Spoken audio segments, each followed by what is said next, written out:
It is a truth universally acknowledged that a single man in possession of a good fortune must be in want of a wife. However little known the feelings or views of such a man may be on his first entering a neighborhood, this truth is so well fixed in the minds of the surrounding families that he is considered as the rightful property of some one or other of their daughters. "My dear Mr. Bennet," said his lady to him one day, "have you heard that Netherfield Park is let at last?" Mr. Bennet replied that he had not. "But it is," returned she. "for Mrs. Long has just been here, and she told me all about it." Mr. Bennet made no answer. "Do you not want to know who has taken it?" cried his wife impatiently. You want to tell me, and I have no objection to hearing it. This was invitation enough. "Why, my dear, you must know. Mrs. Long says that Netherfield is taken by a young man of large fortune from the north of England, that he came down on Monday in a chaise and four to see the place, and was so much delighted with it that he agreed with Mr. Morris immediately, that he is to take possession before Michaelmas, and some of his servants are to be in the house by the end of next week." What is his name? "Bingley." Is he married or single? "Oh, single, my dear, to be sure. A single man of large fortune, 4,000 or 5,000 a year. What a fine thing for our girl." How so? How can it affect them? "My dear Mr. Bennet," replied his wife, "how can you be so tiresome? You must know that I am thinking of his marrying one of them." Is that his design in settling here? "Design? Nonsense. How can you talk so?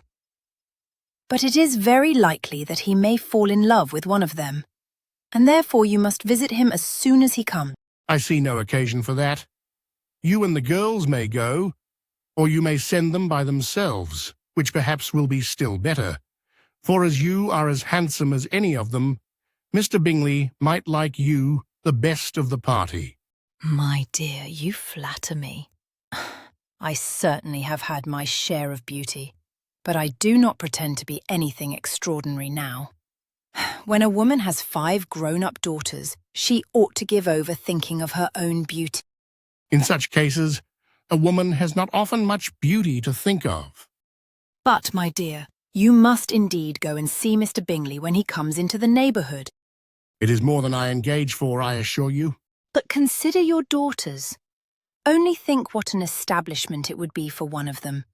Sir William and Lady Lucas are determined to call on him merely on that account, for in general, you know, they visit no newcomers. Indeed, you must go, for it will be impossible for us to visit him if you do not." You are over-scrupulous, surely. I dare say Mr. Bingley will be very glad to see you, and I will send a few lines by you to assure him of my hearty consent to his marrying whichever he chooses of our girls, though I must throw in a good word for my little Lizzie. "I desire you will do no such thing. Lizzie is not a bit better than the others, and I am sure she is not half so handsome as Jane, nor half so good-humoured as Lydia. But you are always giving her the preference." They have none of them anything to recommend them.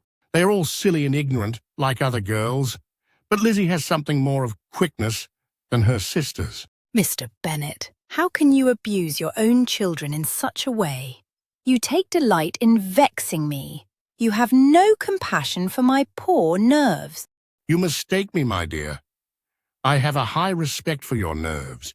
They are my old friends. I have heard you mention them with great respect these 20 years, at least. "You do not know what I suffer." But I hope you will get over it and live to see many young men of 4,000 a year come into the neighbourhood. "It will be no use to us if 20 such should come, since you will not visit them."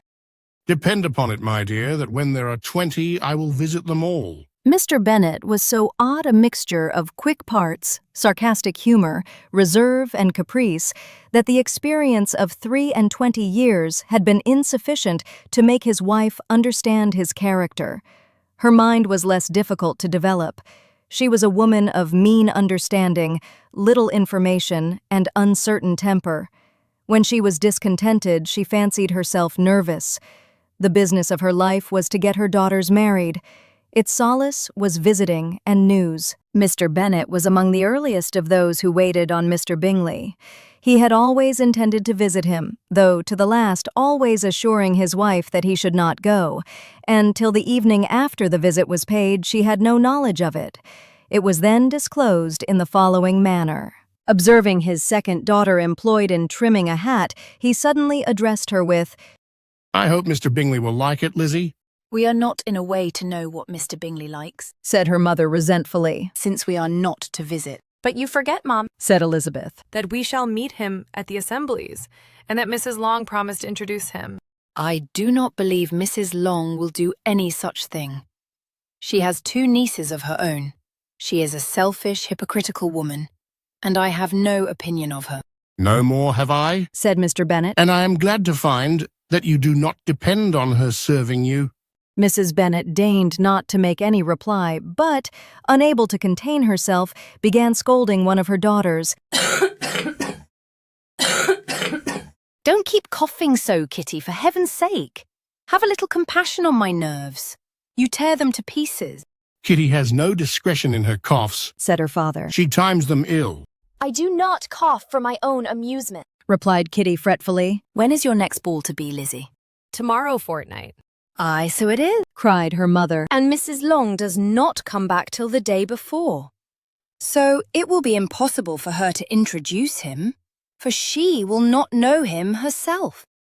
Then, my dear, you may have the advantage of your friend and introduce Mr. Bingley to her. Impossible, Mr. Bennet. Impossible, when I am not acquainted with him myself. How can you be so teasing? I honour your circumspection. A fortnight's acquaintance is certainly very little. One cannot know what a man really is by the end of a fortnight. But if we do not venture, somebody else will.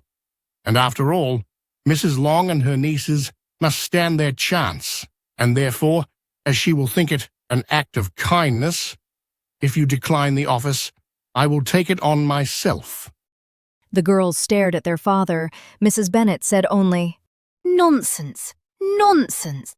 "What can be the meaning of that emphatic exclamation?" cried he.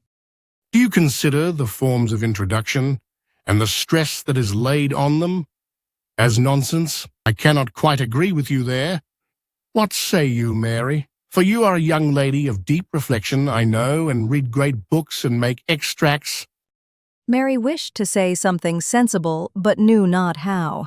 While Mary is adjusting her ideas, He continued. let us return to Mr. Bingley. I am sick of Mr. Bingley. Cried his wife. I'm sorry to hear that. But why did not you tell me so before? If I had known as much this morning, I certainly would not have called on him. It is very unlucky, but as I have actually paid the visit, we cannot escape the acquaintance now. The astonishment of the ladies was just what he wished, that of Mrs. Bennet perhaps surpassing the rest, though when the first tumult of joy was over, she began to declare that it was what she had expected all the while. How good it was in you, my dear Mr. Bennet. But I knew I should persuade you at last. I was sure you loved your girls too well to neglect such an acquaintance. Well, how pleased I am. And it is such a good joke, too, that you should have gone this morning and never said a word about it till now. Now, Kitty, you may cough as much as you choose, Said Mr. Bennet, and as he spoke, he left the room, fatigued with the raptures of his wife. Not all that Mrs. Bennet, however, with the assistance of her 5 daughters, could ask on the subject was sufficient to draw from her husband any satisfactory description of Mr. Bingley. They attacked him in various ways, with bare-faced questions, ingenious suppositions, and distant surmises. But he eluded the skill of them all, and they were at last obliged to accept the second-hand intelligence of their neighbour, Lady Lucas. Her report was highly favourable. Sir William had been delighted with him. He was quite young, wonderfully handsome, extremely agreeable, and to crown the whole, he meant to be at the next ball with a large party. Nothing could be more delightful. To be fond of dancing was a certain step towards falling in love, and very lively hopes of Mr. Bingley's heart were entertained. If I can but see one of my daughters happily settled at Netherfield, said Mrs. Bennet to her husband, and all the others equally well married, I shall have nothing to wish for. In a few days, Mr. Bingley returned Mr. Bennet's visit and sat about 10 minutes with him in his library. He had entertained hopes of being admitted to a sight of the young ladies, of whose beauty he had heard much, but he saw only the father. The ladies were somewhat more fortunate, for they had the advantage of ascertaining from an upper window that he wore a blue coat and rode a black horse. An invitation to dinner was soon afterwards dispatched, and already had Mrs. Bennet planned the courses that were to do credit to her housekeeping, when an answer arrived which deferred it all. Mr. Bingley was obliged to be in town the following day, and, consequently, unable to accept the honor of their invitation, etc. Mrs. Bennet was quite disconcerted. She could not imagine what business he could have in town so soon after his arrival in Hertfordshire, and she began to fear that he might be always flying about from one place to another, and never settled at Netherfield as he ought to be.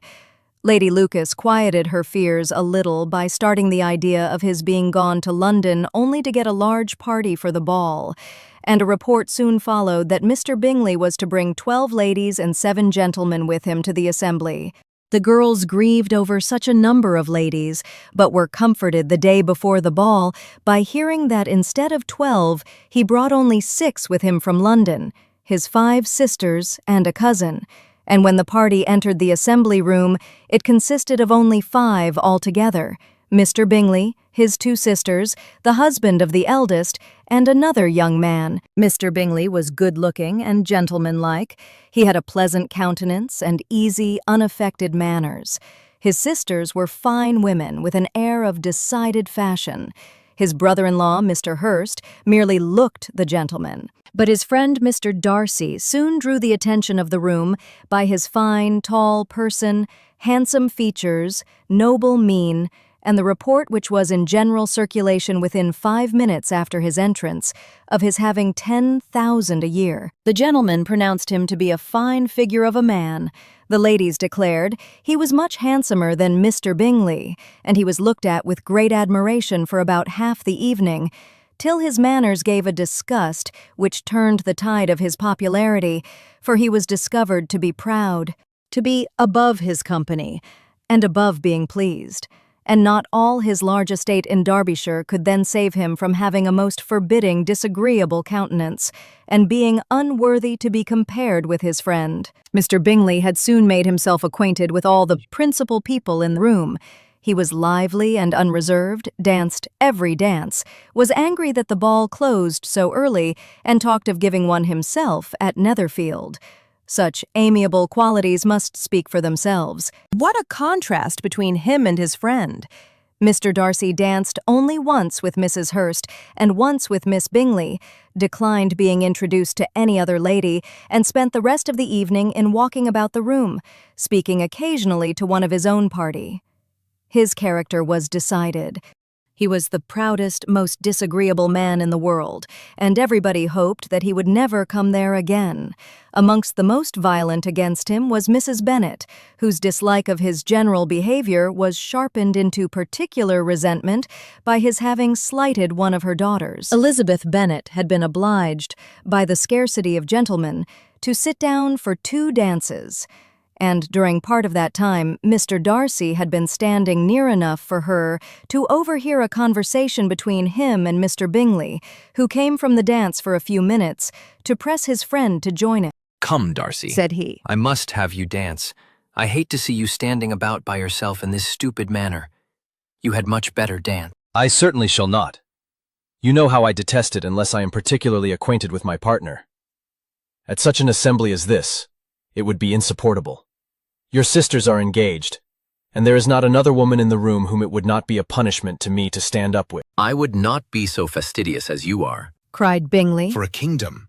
Upon my honor, I never met with so many pleasant girls in my life as I have this evening. And there are several of them, you see, uncommonly pretty." "You are dancing with the only handsome girl in the room," said Mr. Darcy, looking at the eldest Miss Bennet. "Oh, she is the most beautiful creature I ever beheld. But there is one of her sisters sitting down just behind you who is very pretty, and I dare say very agreeable. Do let me ask my partner to introduce you. Which do you mean? And turning round, he looked for a moment at Elizabeth, till, catching her eye, he withdrew his own, and coldly said, She is tolerable, but not handsome enough to tempt me. And I am in no humor at present to give consequence to young ladies who are slighted by other men. You had better return to your partner and enjoy her smiles, for you are wasting your time with me. Mr. Bingley followed his advice. Mr. Darcy walked off, and Elizabeth remained with no very cordial feelings towards him. She told the story, however, with great spirit among her friends, for she had a lively, playful disposition, which delighted in anything ridiculous. When Jane and Elizabeth were alone, the former, who had been cautious in her praise of Mr. Bingley before, expressed to her sister just how very much she admired him. "He is just what a young man ought to be," said she. "Sensible, good-humoured, lively. And I never saw such happy manners, so much ease, with such perfect good breeding." He is also handsome, replied Elizabeth, which a young man ought likewise to be, if he possibly can. His character is thereby complete. I was very much flattered by his asking me to dance a second time. I did not expect such a compliment. Did not you? I did for you. But that is one great difference between us. Compliments always take you by surprise, and me, never. What could be more natural than his asking you again? He could not help seeing that you were about 5 times as pretty as every other woman in the room. No thanks to his gallantry for that. Well, he certainly is very agreeable, and I give you leave to like him. You have liked many a stupider person. Dear Lizzie! Oh, you are a great deal too apt, you know, to like people in general. You never see a fault in anybody. All the world are good and agreeable in your eyes. I never heard you speak ill of a human being in your life. I would not wish to be hasty in censuring anyone, but I always speak what I think. I know you do, and it is that which makes the wonder. With your good sense, to be so honestly blind to the follies and nonsense of others. Affectation of candor is common enough. One meets it everywhere. But to be candid without ostentation or design, to take the good of everybody's character and make it still better and say nothing of the bad, belongs to you alone. And so you like this man's sisters too, do you? Their manners are not equal to his. Certainly not at first. But they are very pleasing women when you converse with them. Miss Bingley is to live with her brother and keep his house, and I am much mistaken if we shall not find a very charming neighbour in her. Elizabeth listened in silence, but was not convinced. Their behavior at the assembly had not been calculated to please in general, and with more quickness of observation and less pliancy of temper than her sister, and with a judgment too unassailed by any attention to herself, she was very little disposed to approve them. They were, in fact, very fine ladies, not deficient in good humor when they were pleased, nor in the power of being agreeable where they chose it, but proud and conceited. They were rather handsome, had been educated in one of the first private seminaries in town, had a fortune of £20,000, were in the habit of spending more than they ought, and of associating with people of rank, and were therefore in every respect entitled to think well of themselves and meanly of others. They were of a respectable family in the north of England, a circumstance more deeply impressed on their memories than that their brother's fortune and their own had been acquired by trade. Mr. Bingley inherited property to the amount of nearly £100,000 from his father, who had intended to purchase an estate but did not live to do it. Mr. Bingley intended it likewise, and sometimes made choice of his county, but as he was now provided with a good house and the liberty of a manor, it was doubtful to many of those who best knew the easiness of his temper whether he might not spend the remainder of his days at Netherfield, and leave the next generation to purchase. His sisters were anxious for his having an estate of his own, but though he was now established only as a tenant, Miss Bingley was by no means unwilling to preside at his table, nor was Mrs. Hurst, who had married a man of more fashion than fortune, less disposed to consider his house as her home when it suited her. Mr. Bingley had not been of age 2 years when he was tempted by an accidental recommendation to look at Netherfield House.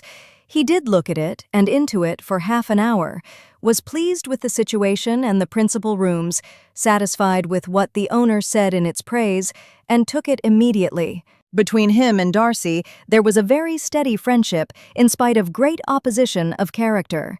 Bingley was endeared to Darcy by the easiness, openness, and ductility of his temper, though no disposition could offer a greater contrast to his own, and though with his own he never appeared dissatisfied. On the strength of Darcy's regard, Bingley had the firmest reliance, and of his judgment the highest opinion. In understanding, Darcy was the superior. Bingley was by no means deficient, but Darcy was clever. He was at the same time haughty, reserved, and fastidious, and his manners, though well-bred, were not inviting. In that respect, his friend had greatly the advantage. Bingley was sure of being liked wherever he appeared. Darcy was continually giving offence. The manner in which they spoke of the Meryton assembly was sufficiently characteristic.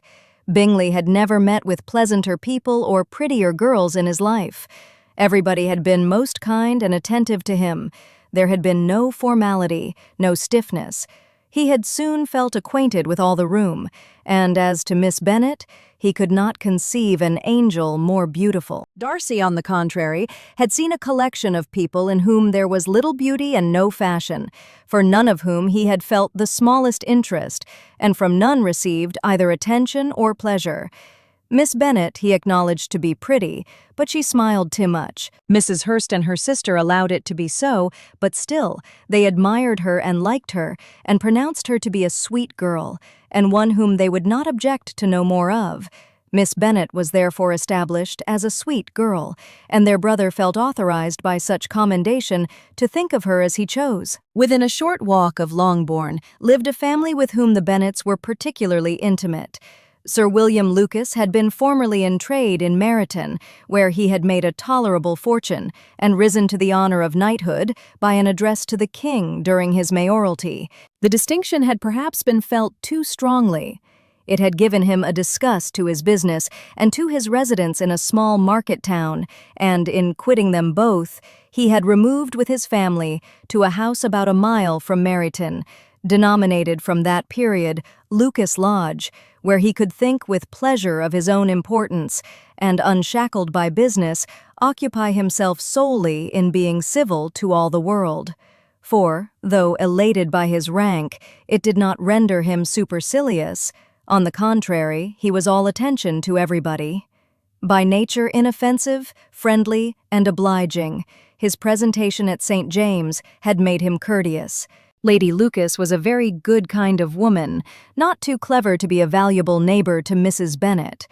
They had several children. The eldest of them, a sensible, intelligent young woman, about 27, was Elizabeth's intimate friend.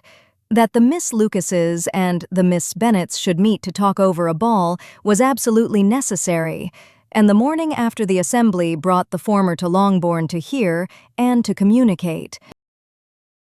"You began the evening well, Charlotte," said Mrs. Bennet with civil self-command to Miss Lucas. "You were Mr. Bingley's first choice." Yes, but he seemed to like his second better. "Oh, you mean Jane, I suppose, because he danced with her twice. To be sure, that did seem as if he admired her. Indeed, I rather believe he did. I heard something about it, but I hardly know what. Something about Mr. Robinson." Perhaps you mean what I overheard between him and Mr. Robinson. Did not I mention it to you? Mr. Robinson's asking him how he liked our Meryton assemblies, and whether he did not think there were a great many pretty women in the room, and which he thought the prettiest. And his answering immediately to the last question, "Oh, the eldest Miss Bennet, beyond a doubt. There cannot be two opinions on that point." "Upon my word! Well, that is very decided indeed. That does seem as if... But however, it may all come to nothing, you know." "My overhearings were more to the purpose than yours, Eliza," said Charlotte. "Mr. Darcy is not so well worth listening to as his friend, is he? Poor Eliza, to be only just tolerable." "I beg you would not put it into Lizzie's head to be vexed by his ill treatment. For he is such a disagreeable man that it would be quite a misfortune to be liked by him." Mrs. Long told me last night that he sat close to her for half an hour without once opening his lips. Are you quite sure, ma'am? Is not there a little mistake? said Jane. I certainly saw Mr. Darcy speaking to her. Aye, because she asked him, at last, how he liked Netherfield, and he could not help answering her, but she said he seemed quite angry at being spoke to. Miss Bingley told me, said Jane, that he never speaks much, unless among his intimate acquaintances. With them he is remarkably agreeable. I do not believe a word of it, my dear. If he had been so very agreeable, he would have talked to Mrs. Long, but I can guess how it was. Everybody says that he is eat up with pride, and I dare say he had heard somehow that Mrs. Long does not keep a carriage, and had come to the ball in a hack chaise. I do not mind his not talking to Mrs. Long, said Miss Lucas. but I wish he had danced with Eliza. Another time, Lizzie, Said her mother. I would not dance with him, if I were you. I believe, ma'am, I may safely promise you never to dance with him. His pride, Said Miss Lucas. does not offend me so much as pride often does, because there is an excuse for it. One cannot wonder that so very fine a young man with family, fortune, everything in his favour, should think highly of himself. If I may so express it, he has a right to be proud. That is very true, Replied Elizabeth. and I could easily forgive his pride if he had not mortified mine. Pride Observed Mary, who piqued herself upon the solidity of her reflections. is a very common failing, I believe. By all that I have ever read, I am convinced that it is very common indeed, that human nature is particularly prone to it, and that there are very few of us who do not cherish a feeling of self-complacency on the score of some quality or other, real or imaginary. Vanity and pride are different things, though the words are often used synonymously. A person may be proud without being vain. Pride relates more to our opinion of ourselves, vanity to what we would have others think of us. If I were as rich as Mr. Darcy, Cried a young Lucas, who came with his sisters. I should not care how proud I was. I would keep a pack of foxhounds and drink a bottle of wine a day. Then you would drink a great deal more than you ought. Said Mrs. Bennet. And if I were to see you at it, I should take away your bottle directly. The boy protested that she should not. She continued to declare that she would, and the argument ended only with the visit. The ladies of Longbourn soon waited on those of Netherfield. The visit was soon returned in due form. Miss Bennet's pleasing manners grew on the goodwill of Mrs. Hurst and Miss Bingley, and though the mother was found to be intolerable and the younger sisters not worth speaking to, a wish of being better acquainted with them was expressed towards the two eldest. By Jane, this attention was received with the greatest pleasure, but Elizabeth still saw superciliousness in their treatment of everybody, hardly excepting even her sister, and could not like them, though their kindness to Jane, such as it was, had a value as arising in all probability from the influence of their brother's admiration. It was generally evident whenever they met that he did admire her, and to her it was equally evident that Jane was yielding to the preference which she had begun to entertain for him from the first, and was, in a way, to be very much in love. But she considered with pleasure that it was not likely to be discovered by the world in general, since Jane united, with great strength of feeling, a composure of temper and a uniform cheerfulness of manner, which would guard her from the suspicions of the impertinent. She mentioned this to her friend Miss Lucas. It may perhaps be pleasant, is it, Courtney, Replied Charlotte. to be able to impose on the public in such a case. But it is sometimes a disadvantage to be so very guarded. If a woman conceals her affection with the same skill from the object of it, she may lose the opportunity of fixing him, and it will then be but poor consolation to believe the world equally in the dark. There is so much of gratitude or vanity in almost every attachment that it is not safe to leave any to itself. We can all begin freely. A slight preference is natural enough. But there are very few of us who have heart enough to be really in love without encouragement. In 9 cases out of 10, a woman had better show more affection than she feels. Bingley likes your sister undoubtedly, but he may never do more than like her if she does not help him on. But she does help him on, as much as her nature will allow. If I can perceive her regard for him, he must be a simpleton indeed, not to discover it too. Remember, Eliza, that he does not know Jane's disposition as you do. But if a woman is partial to a man, and does not endeavour to conceal it, he must find it out. Perhaps he must, if he sees enough of her.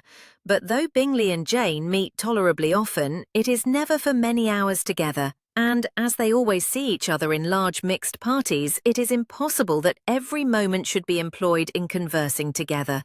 Jane should therefore make the most of every half-hour in which she can command his attention. When she is secure of him, there will be more leisure for falling in love as much as she chooses. Your plan is a good one, replied Elizabeth. where nothing is in question but the desire of being well married, and if I were determined to get a rich husband, or any husband, I dare say I should adopt it. But these are not Jane's feelings. She is not acting by design. As yet, she cannot even be certain of the degree of her own regard, nor of its reasonableness. She has known him only a fortnight. She danced 4 dances with him at Meryton. She saw him one morning at his own house, and has since dined with him in company 4 times. This is not quite enough to make her understand his character. Not as you represent it. Had she merely dined with him, she might only have discovered whether he had a good appetite. But you must remember that 4 evenings have also been spent together, and 4 evenings may do a great deal. Yes, these 4 evenings have enabled them to ascertain that they both like vingt un better than commerce.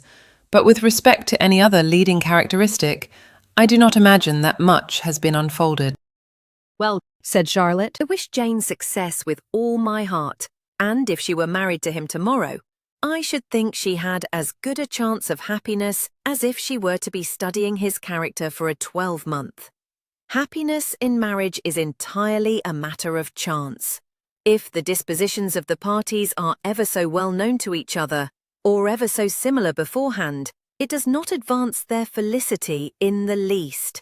They always continue to grow sufficiently unlike afterwards to have their share of vexation, and it is better to know as little as possible of the defects of the person with whom you are to pass your life.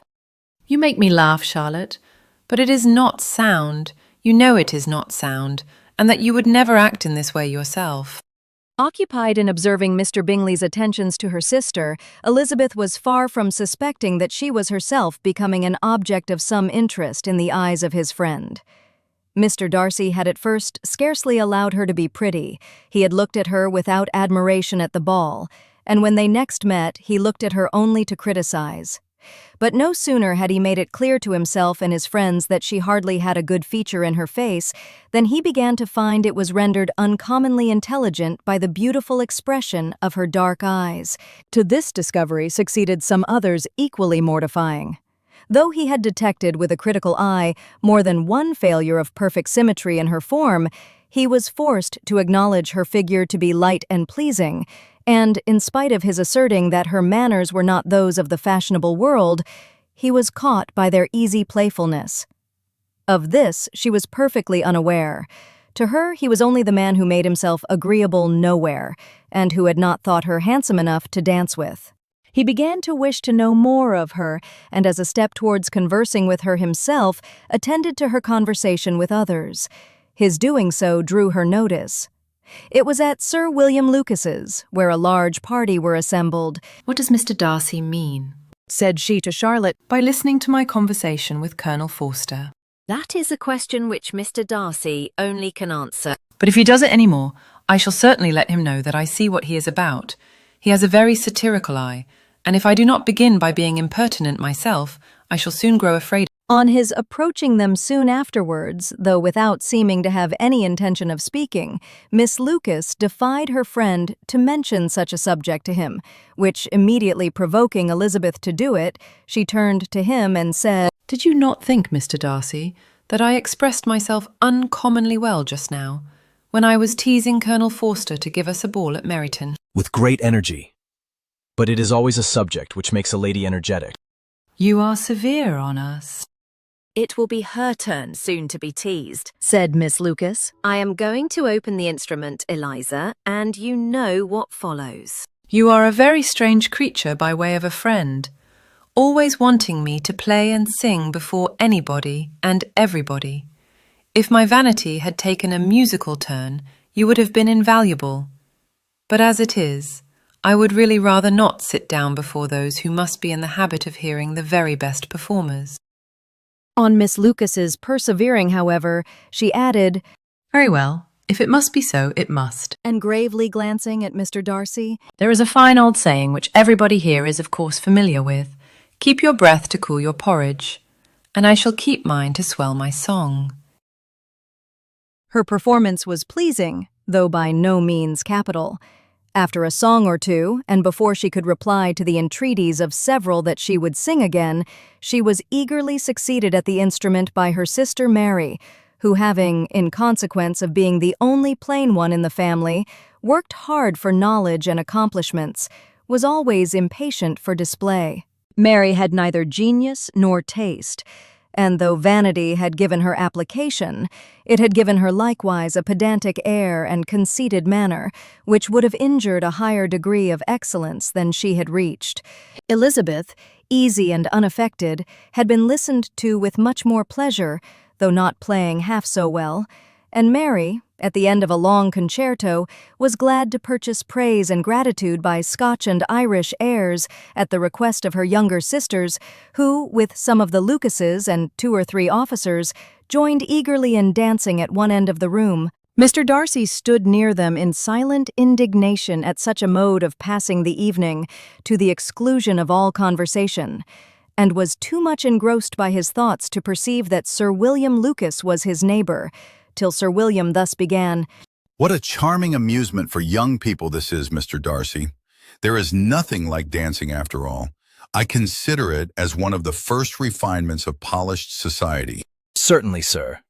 And it has the advantage also of being in vogue amongst the less polished societies of the world.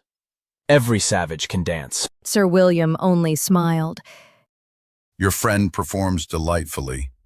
He continued after a pause, on seeing Bingley join the group. And I doubt not that you are an adept in the science yourself, Mr. Darcy. You saw me dance at Meryton, I believe, sir. Yes, indeed, and received no inconsiderable pleasure from the sight.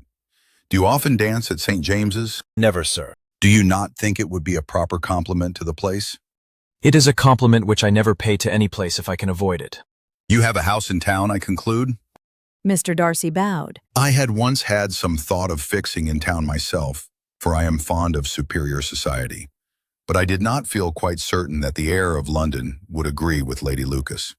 He paused in hopes of an answer, but his companion was not disposed to make any, and Elizabeth, at that instant moving towards them, he was struck with the action of doing a very gallant thing, and called out to her, My dear Miss Eliza, why are you not dancing?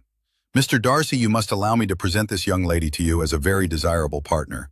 You cannot refuse to dance, I am sure, when so much beauty is before you. And, taking her hand, he would have given it to Mr. Darcy, who, though extremely surprised, was not unwilling to receive it, when she instantly drew back, and said with some discomposure to Sir William, Indeed, sir, I have not the least intention of dancing. I entreat you not to suppose that I moved this way in order to beg for a partner. Mr. Darcy, with grave propriety, requested to be allowed the honour of her hand, but in vain. Elizabeth was determined, nor did Sir William at all shake her purpose by his attempt at persuasion. You excel so much in the dance, Miss Eliza, that it is cruel to deny me the happiness of seeing you. And though this gentleman dislikes the amusement in general, he can have no objection, I am sure, to oblige us for 1/2 hour. Mr. Darcy is all politeness, said Elizabeth, smiling. He is, indeed, but considering the inducement, my dear Miss Eliza, we cannot wonder at his complacence, for who would object to such a partner? Archly and turned away. Her resistance had not injured her with the gentleman, and he was thinking of her with some complacency, when thus accosted by Miss Bingley. I can guess the subject of your reverie. I should imagine not. How insupportable it would be to pass many evenings in this manner, in such society, and indeed I am quite of your opinion. I was never more annoyed. The insipidity, and yet the noise, the nothingness, and yet the self-importance of all those people What would I give to hear your strictures on them? Picture is totally wrong, I assure you. My mind was more agreeably engaged. I have been meditating on the very great pleasure which a pair of fine eyes in the face of a pretty woman can bestow. Immediately fixed her eyes on his face and desired he would tell her what lady had the credit of inspiring such reflections. Mr. Darcy replied with great intrepidity, Elizabeth Bennet. Elizabeth Bennet, repeated Miss Bingley. I am all astonishment. How long has she been such a favorite? And pray, when am I to wish you joy? Is exactly the question which I expected you to ask. A lady's imagination is very rapid. It jumps from admiration to love, from love to matrimony, in a moment. I knew you would be wishing me joy. If you are serious about it, I shall consider the matter is absolutely settled. You will be having a charming mother-in-law indeed. And of course, she will always be at Pemberley with you. To her with perfect indifference, while she chose to entertain herself in this manner, and as his composure convinced her that all was safe, her wit flowed long. Mr. Bennet's property consisted almost entirely in an estate of £2,000 a year, which, unfortunately for his daughters, was entailed, in default of heirs male, on a distant relation, and their mother's fortune, though ample for her situation in life, could but ill supply the deficiency of his. Her father had been an attorney in Meryton, and had left her £4,000. She had a sister married to a Mr. Phillips, who had been a clerk to their father, and succeeded him in the business, and a brother settled in London in a respectable line of trade. The village of Longbourn was only 1 mile from Meryton, a most convenient distance for the young ladies who were usually tempted thither 3 or 4 times a week to pay their duty to their aunt and to a milliner's shop just over the way. The 2 youngest of the family, Catherine and Lydia, were particularly frequent in these attentions. Their minds were more vacant than their sisters', and when nothing better offered, a walk to Meryton was necessary to amuse their morning hours and furnish conversation for the evening. And, however bare of news the country in general might be, they always contrived to learn some from their aunt. At present, indeed, they were well supplied both with news and happiness by the recent arrival of a militia regiment in the neighbourhood. It was to remain the whole winter, and Meryton was the headquarters. Their visits to Mrs. Phillips were now productive of the most interesting intelligence. Every day added something to their knowledge of the officers' names and connections. Their lodgings were not long a secret, and at length they began to know the officers themselves. Mr. Phillips visited them all, and this opened to his nieces a store of felicity unknown before. They could talk of nothing but officers, and Mr. Bingley's large fortune, the mention of which gave animation to their mother, was worthless in their eyes when opposed to the regimentals of an ensign. After listening one morning to their effusions on this subject, Mr. Bennet coolly observed, From all that I can collect by your manner of talking, you must be 2 of the silliest girls in the country. I have suspected it some time, but I am now convinced. Catherine was disconcerted and made no answer, but Lydia, with perfect indifference, continued to express her admiration of Captain Carter and her hope of seeing him in the course of the day, as he was going the next morning to London. I am astonished, my dear, said Mrs. Bennet, that you should be so ready to think your own children silly. If I wished to think slightingly of anybody's children, it should not be of my own, however. If my children are silly, I must hope to be always sensible of it. Yes, but as it happens, they are all of them very clever. This is the only point, I flatter myself, on which we do not agree. I had hoped that our sentiments coincided in every particular, but I must so far differ from you as to think our 2 youngest daughters uncommonly foolish. My dear Mr. Bennet, you must not expect such girls to have the sense of their father and mother. When they get to our age, I dare say they will not think about officers any more than we do. I remember the time when I liked to red-coat myself very well, and indeed so I do still at my heart, and if a smart young colonel with 5,000 or 6,000 a year should want one of my girls, I shall not say nay to him, and I thought Colonel Forster looked very becoming the other night at Sir William's in his regimentals. Mamma! cried Lydia. My aunt says that Colonel Forster and Captain Carter do not go so often to Miss Watson's as they did when they first came. She sees them now very often, standing in Clark's library. Mrs. Bennet was prevented replying by the entrance of the footman with a note for Miss Bennet. It came from Netherfield, and the servant waited for an answer. Mrs. Bennet's eyes sparkled with pleasure, and she was eagerly calling out while her daughter read. Well, Jane, who is it from? What is it about? What does he say? Well, Jane, make haste and tell us. Make haste, my love. It is from Miss Bingley, Said Jane, and then read it aloud. My dear friend, if you are not so compassionate as to dine today with Louisa and me, we shall be in danger of hating each other for the rest of our lives, for a whole day's tete-a-tete between two women can never end without a quarrel. Come as soon as you can on receipt of this. My brother and the gentlemen are to dine with the officers. Yours ever, Caroline Bingley. With the officers! Cried Lydia. I wonder my aunt did not tell us of that. Dining out, Said Mrs. Bennet. that is very unlucky. Can I have the carriage? Said Jane. No, my dear, you had better go on horseback because it seems likely to rain. And then you must stay all night.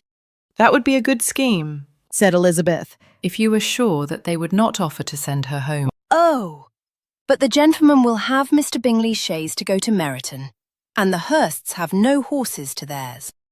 I had much rather go in the coach. But, my dear, your father cannot spare the horses, I am sure. They are wanted in the farm, Mr. Bennet, are they not? Hey, are wanted in the farm much oftener than I can get them. But if you have got them today, Said Elizabeth. my mother's purpose will be answered. She did at last extort from her father an acknowledgment that the horses were engaged. Jane was therefore obliged to go on horseback, and her mother attended her to the door with many cheerful prognostics of a bad day. Her hopes were answered. Jane had not been gone long before it rained hard. Her sisters were uneasy for her, but her mother was delighted. The rain continued the whole evening without intermission. Jane certainly could not come back. This was a lucky idea of mine indeed. Said Mrs. Bennet more than once, as if the credit of making it rain were all her own. Till the next morning, however, she was not aware of all the felicity of her contrivance. Breakfast was scarcely over when a servant from Netherfield brought the following note for Elizabeth. My dearest Lizzie, I find myself very unwell this morning, which I suppose is to be imputed to my getting wet through yesterday. My kind friends will not hear of my returning till I am better.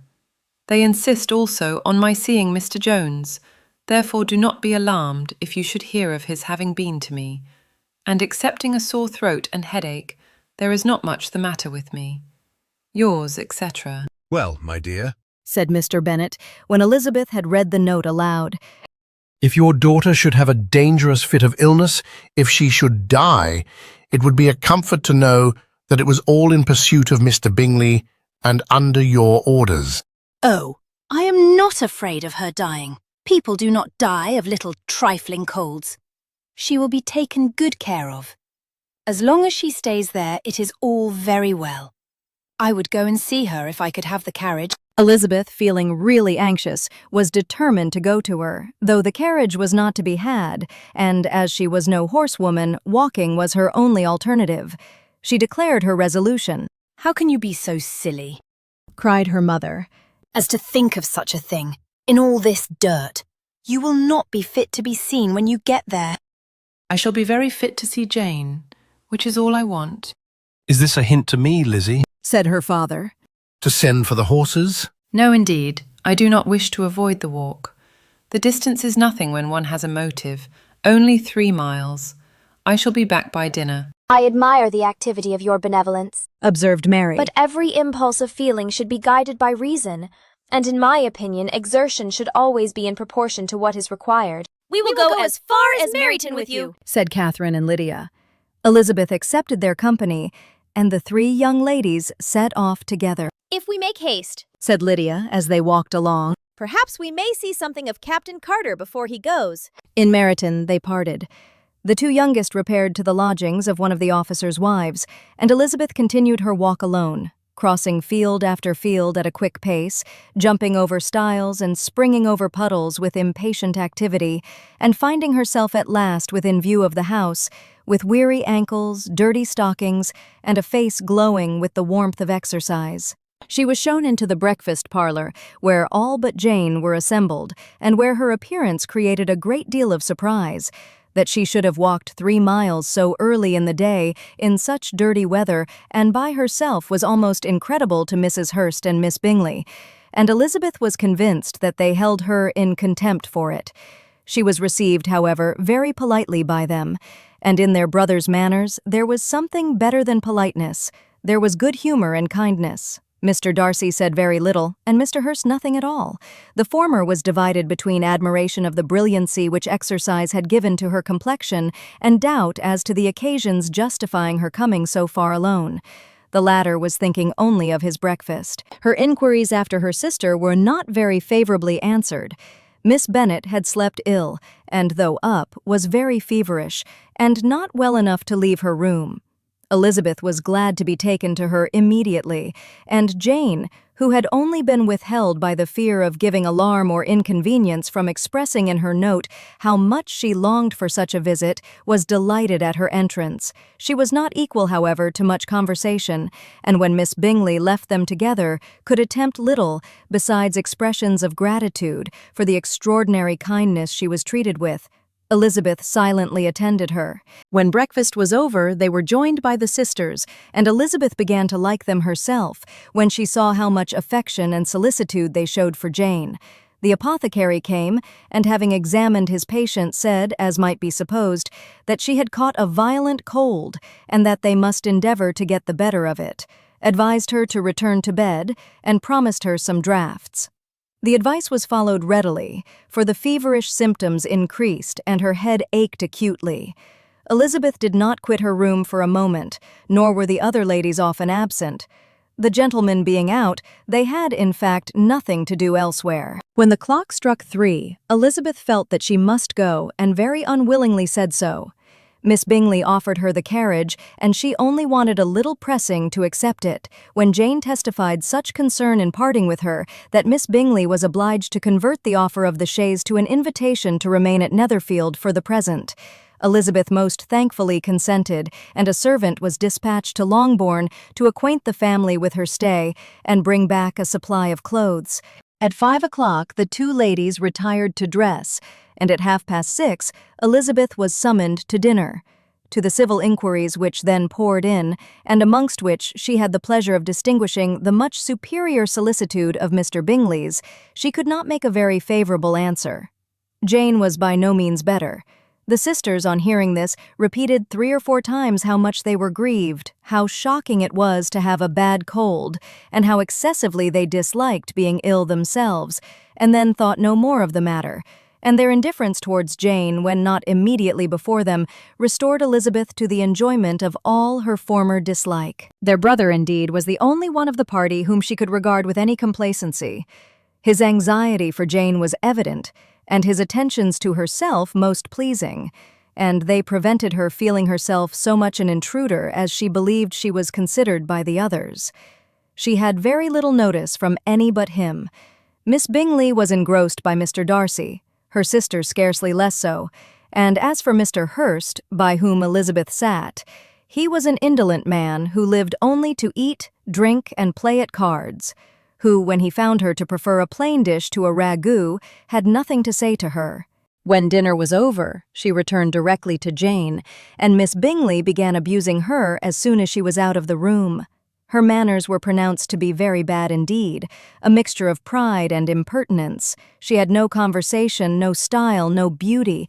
Mrs. Hurst thought the same, and added, "She has nothing, in short, to recommend her, but being an excellent walker. I shall never forget her appearance this morning. She really looked almost wild." She did, indeed, Louisa. I could hardly keep my countenance. Very nonsensical to come at all. Why must she be scampering about the country because her sister had a cold? Her hair, so untidy, so blousy. Yes, and her petticoat. I hope you saw her petticoat. 6 inches deep in mud. I am absolutely certain, and the gown which had been let down to hide it not doing its office. Your picture may be very exact, Louisa, said Bingley. but this was all lost upon me. I thought Miss Elizabeth Bennet looked remarkably well when she came into the room this morning. Her dirty petticoat quite escaped my notice. You observed it, Mr. Darcy. I am sure, said Miss Bingley. And I am inclined to think that you would not wish to see your sister make such an exhibition. Certainly not. To walk 3 miles, or 4 miles, or 5 miles, or whatever it is, above her ankles in dirt, and alone, quite alone. What could she mean by it? It seems to me to show an abominable sort of conceited independence, a most country town indifference to decorum. It shows an affection for her sister that is very pleasing, said Bingley. I am afraid, Mr. Darcy, observed Miss Bingley, in a half-whisper, that this adventure has rather affected your admiration of her fine eyes. Not at all, he replied. They were brightened by the exercise. A short pause followed this speech, and Mrs. Hurst began again. I have an excessive regard for Miss Jane Bennet. She is really a very sweet girl, and I wish with all my heart she were well settled. But with such a father and mother, and such low connections, I am afraid there is no chance of it. I think I have heard you say that their uncle is an attorney on Meryton. Yes, and they have another, who lives somewhere near Cheapside. That is capital, added her sister, and they both laughed heartily. If they had uncles enough to fill all Cheapside, cried Bingley, it would not make them one jot less agreeable. But it must very materially lessen their chance of marrying men of any consideration in the world, replied Darcy. To this speech, Bingley made no answer, but his sisters gave it their hearty assent, and indulged their mirth for some time at the expense of their dear friend's vulgar relations. With a renewal of tenderness, however, they returned to her room on leaving the dining parlour, and sat with her till summoned to coffee. She was still very poorly, and Elizabeth would not quit her at all till late in the evening, when she had the comfort of seeing her sleep, and when it seemed to her rather right than pleasant that she should go downstairs herself. On entering the drawing-room, she found the whole party at loo, and was immediately invited to join them, but suspecting them to be playing high, she declined it, and making her sister the excuse, said she would amuse herself for the short time she could stay below, with a book. Mr. Hurst looked at her with astonishment. Do you prefer reading to cards? Said he. That is rather singular. Miss Eliza Bennet, said Miss Bingley, despises cards. She is a great reader, and has no pleasure in anything else. I deserve neither such praise nor such censure, cried Elizabeth. I am not a great reader, and I have pleasure in many things. In nursing your sister, I am sure you have pleasure, said Bingley, and I hope it will be soon increased by seeing her quite well. Elizabeth thanked him from her heart, and then walked towards the table where a few books were lying. He immediately offered to fetch her others, all that his library afforded.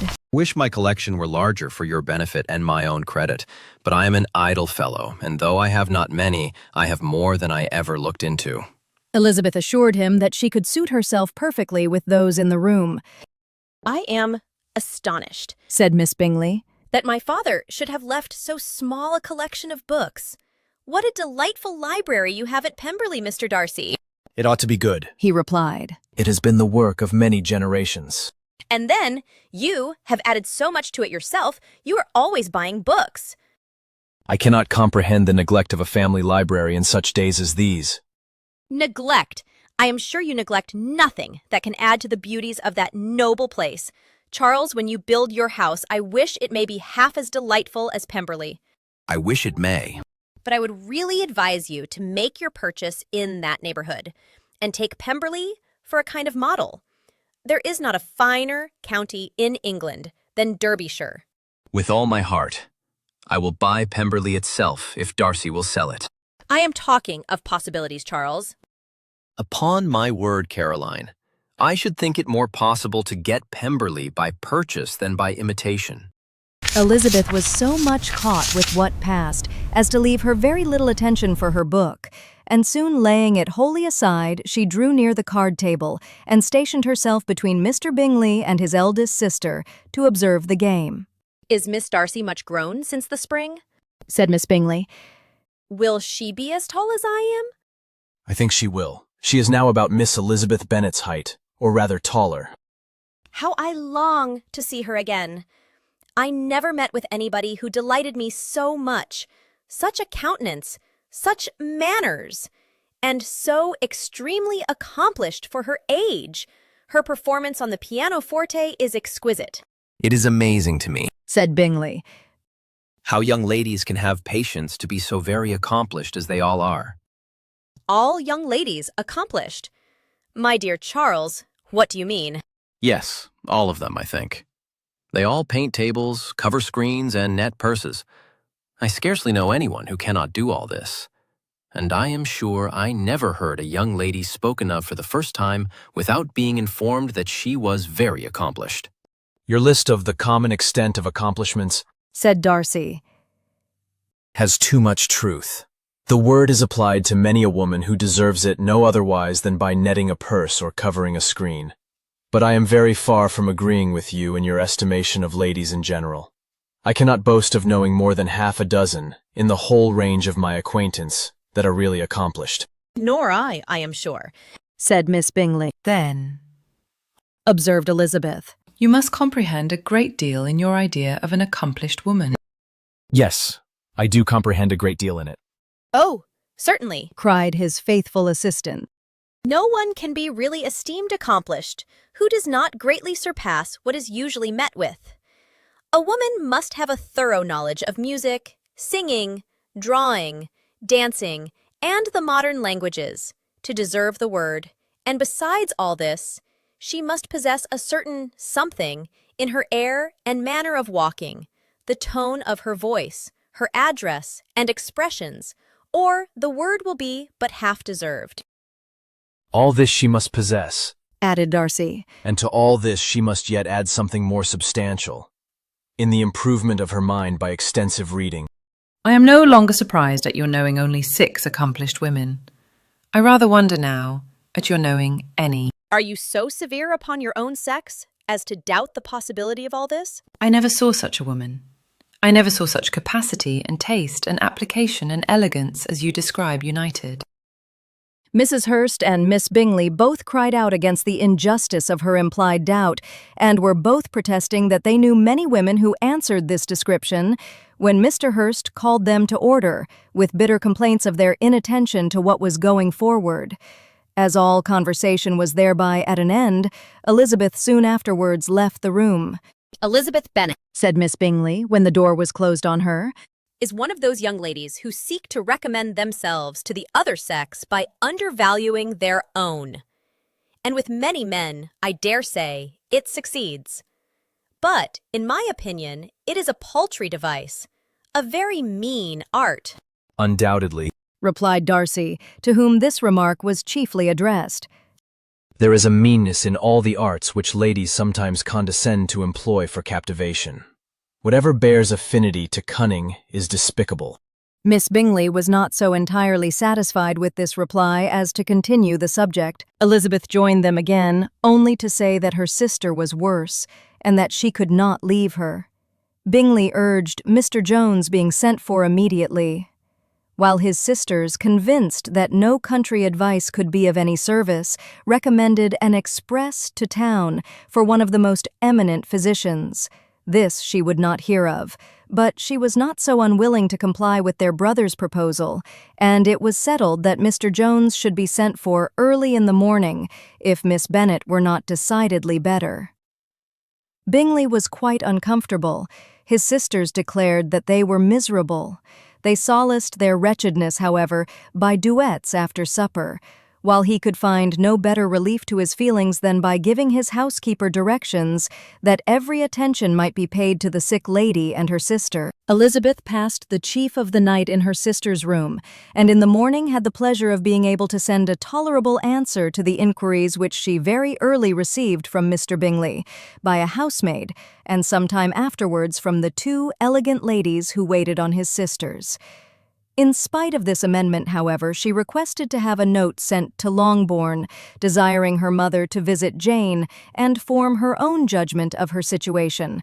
The note was immediately dispatched, and its contents as quickly complied with.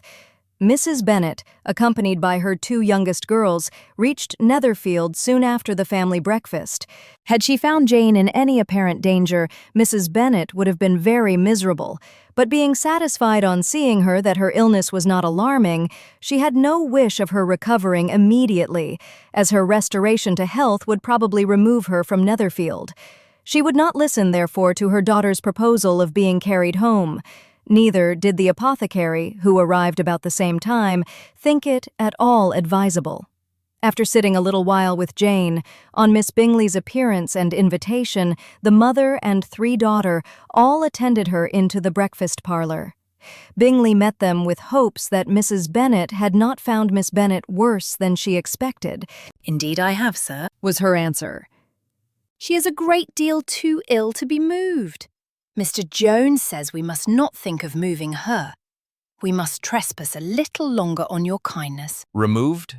Cried Bingley. It must not be thought of. My sister, I am sure, will not hear of her removal. You may depend upon it, madam, said Miss Bingley with cold civility, that Miss Bennet will receive every possible attention while she remains with us. Mrs. Bennet was profuse in her acknowledgments. "I am sure," she added, "if it was not for such good friends, I do not know what would become of her, for she is very ill indeed, and suffers a vast deal, though with the greatest patience in the world, which is always the way with her, for she has, without exception, the sweetest temper I have ever met with. I often tell my other girls they are nothing to her. You have a sweet room here, Mr. Bingley, and a charming prospect over the gravel walk. I do not know a place in the country that is equal to Netherfield. You will not think of quitting it in a hurry, I hope, though you have but a short lease." Whatever I do is done in a hurry. replied he. And therefore, if I should resolve to quit Netherfield, I should probably be off in 5 minutes. At present, however, I consider myself as quite fixed here. That is exactly what I should have supposed of you, said Elizabeth. You begin to comprehend me, do you? Cried he, turning towards her. Oh, yes. I understand you perfectly. I wish I might take this for a compliment. But to be so easily seen through, I am afraid, is pitiful. That is as it happens. It does not follow that a deep, intricate character is more or less estimable than such a one as yours. "Lizzie," cried her mother, "remember where you are, and do not run on in the wild manner that you are suffered to do at home." I did not know before, continued Bingley immediately, that you were a studier of character. It must be an amusing study. Yes, but intricate characters are the most amusing. They have at least that advantage. The country, said Darcy, can in general supply but a few subjects for such a study. In a country neighborhood, you move in a very confined and unvarying society. But people themselves alter so much that there is something new to be observed in them forever. "Yes, indeed," cried Mrs. Bennet, offended by his manner of mentioning a country neighborhood. "I assure you, there is quite as much of that going on in the country as in town." Everybody was surprised, and Darcy, after looking at her for a moment, turned silently away. Mrs. Bennet, who fancied she had gained a complete victory over him, continued her triumph. "I cannot see that London has any great advantage over the country, for my part, except the shops and public places. The country is a vast deal pleasanter, is it not, Mr. Bingley?" When I am in the country, he replied, I never wish to leave it, and when I am in town it is pretty much the same. They have each their advantages, and I can be equally happy in either. "Aye, that is because you have the right disposition, but that gentleman," looking at Darcy, "seemed to think the country was nothing at all." "Indeed, mamma, you are mistaken," said Elizabeth, blushing for her mother. "You quite mistook Mr. Darcy. He only meant that there was not such a variety of people to be met with in the country as in the town, which you must acknowledge to be true." "Certainly, my dear, nobody said there were. But as to not meeting with many people in this neighbourhood, I believe there are few neighbourhoods larger. I know we dine with 24 family. Nothing but concern for Elizabeth could enable Bingley to keep his countenance. His sister was less delicate and directed her eyes towards Mr. Darcy with a very expressive smile. Elizabeth, for the sake of saying something that might turn her mother's thoughts, now asked her if Charlotte Lucas had been at Longbourn since her coming away. Yes, she called yesterday with her father. What an agreeable man Sir William is. Mr. Bingley, is not he? So much the man of fashion, so genteel and easy. He had always something to say to everybody. That is my idea of good breeding. And those persons who fancy themselves very important and never open their mouths quite mistake the matter. Did Charlotte dine with you? No, she would go home. I fancy she was wanted about the mince pies. For my part, Mr. Bingley, I always keep servants that can do their own work. My daughters are brought up very differently. But everybody is to judge for themselves. And the Lucases are a very good sort of girls, I assure you. It is a pity they are not handsome. Not that I think Charlotte so very plain.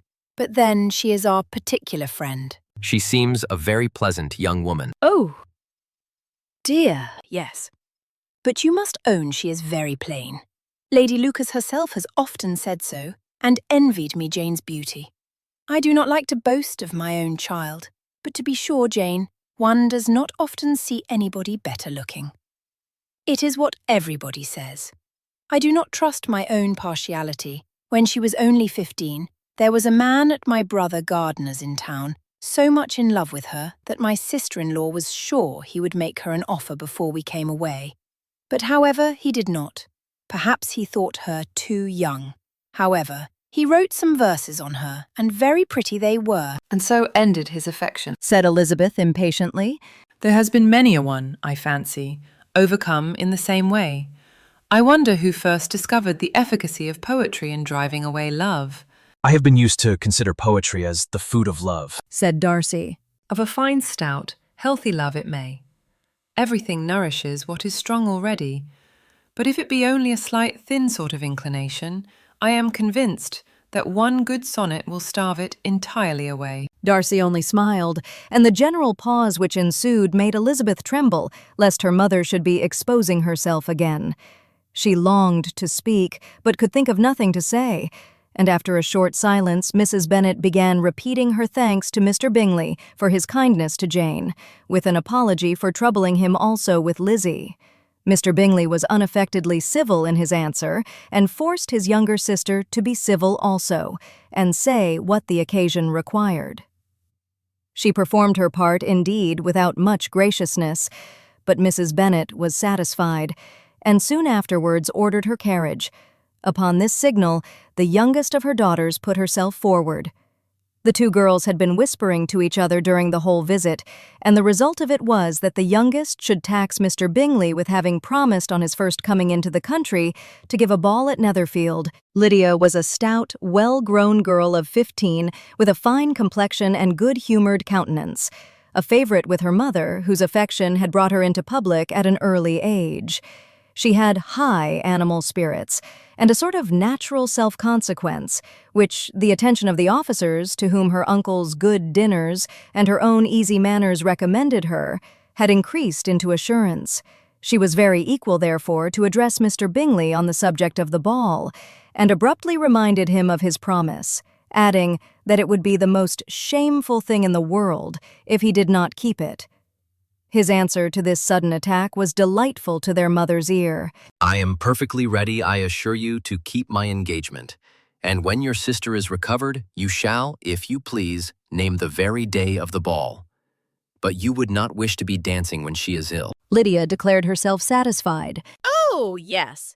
It would be much better to wait till Jane was well, and by that time, most likely, Captain Carter would be at Meryton again.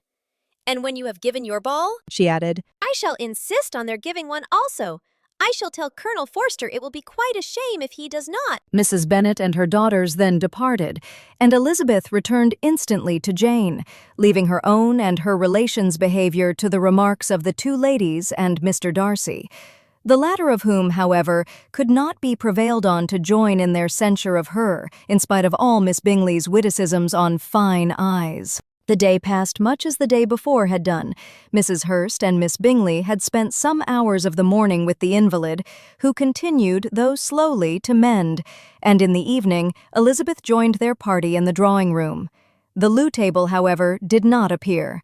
Mr. Darcy was writing, and Miss Bingley, seated near him, was watching the progress of his letter and repeatedly calling off his attention by messages to his sister. Mr. Hurst and Mr. Bingley were at piquet, and Mrs. Hurst was observing their game. Elizabeth took up some needlework and was sufficiently amused in attending to what passed between Darcy and his companion. The perpetual commendations of the lady, either on his handwriting, or on the evenness of his lines, or on the length of his letter, with the perfect unconcern with which her praises were received, formed a curious dialogue, and was exactly in union with her opinion of each. How delighted Miss Darcy will be to receive such a letter! He made no answer. You write uncommonly fast. You are mistaken. I write rather slowly. How many letters you must have occasion to write in the course of a year. Letters of business, too. How odious I should think them. It is fortunate, then, that they fall to my lot instead of yours. Pray tell your sister that I long to see her. I have already told her so once, by your desire. I am afraid you do not like your pen. Let me mend it for you. I mend pens remarkably well. Thank you, but I always mend my own. How can you contrive to write so even? He was silent.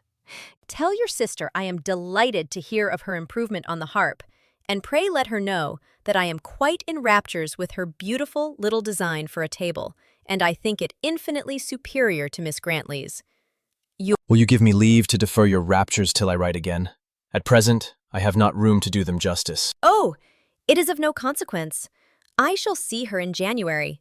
But do you always write such charming long letters to her, Mr. Darcy? They are generally long, but whether always charming it is not for me to determine. It is a rule with me that a person who can write a long letter with ease cannot write ill. That will not do for a compliment to Darcy, Carola, cried her brother, because he does not write with ease. He studies too much for words of 4 syllables. Do not you, Darcy?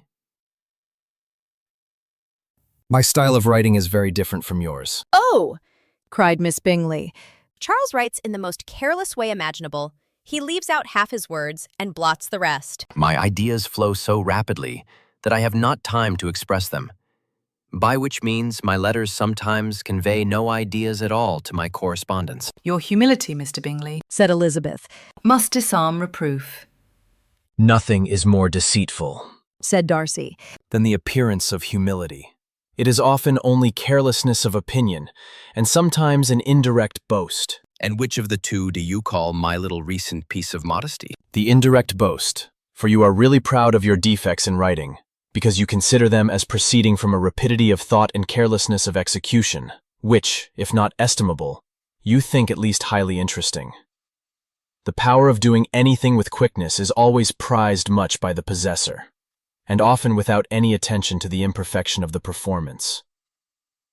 When you told Mrs. Bennet this morning that if you ever resolved upon quitting Netherfield you should be gone in 5 minutes, you meant it to be a sort of panegyric, of compliment to yourself. And yet what is there so very laudable in a precipitance which must leave very necessary business undone, and can be of no real advantage to yourself or anyone else? Nay, cried Bingley, this is too much. To remember at night all the foolish things that were said in the morning, and yet, upon my honor, I believe what I said of myself to be true, and I believe it at this moment. At least, therefore, I did not assume the character of needless precipitance merely to show off before the ladies. I dare say you believed it, but I am by no means convinced that you would be gone with such celerity. Your conduct would be quite as dependent on chance as that of any man I know. And if, as you were mounting your horse, a friend were to say, "Bingley, you had better stay till next week," you would probably do it. You would probably not go, and at another word might stay a month. You have only proved by this, cried Elizabeth, that Mr. Bingley did not do justice to his own disposition. You have shown him off now much more than he did himself. I am exceedingly gratified, said Bingley, by your converting what my friend says into a compliment on the sweetness of my temper, but I am afraid you are giving it a turn which that gentleman did by no means intend. for he would certainly think better of me if under such a circumstance I were to give a flat denial and ride off as fast as I could.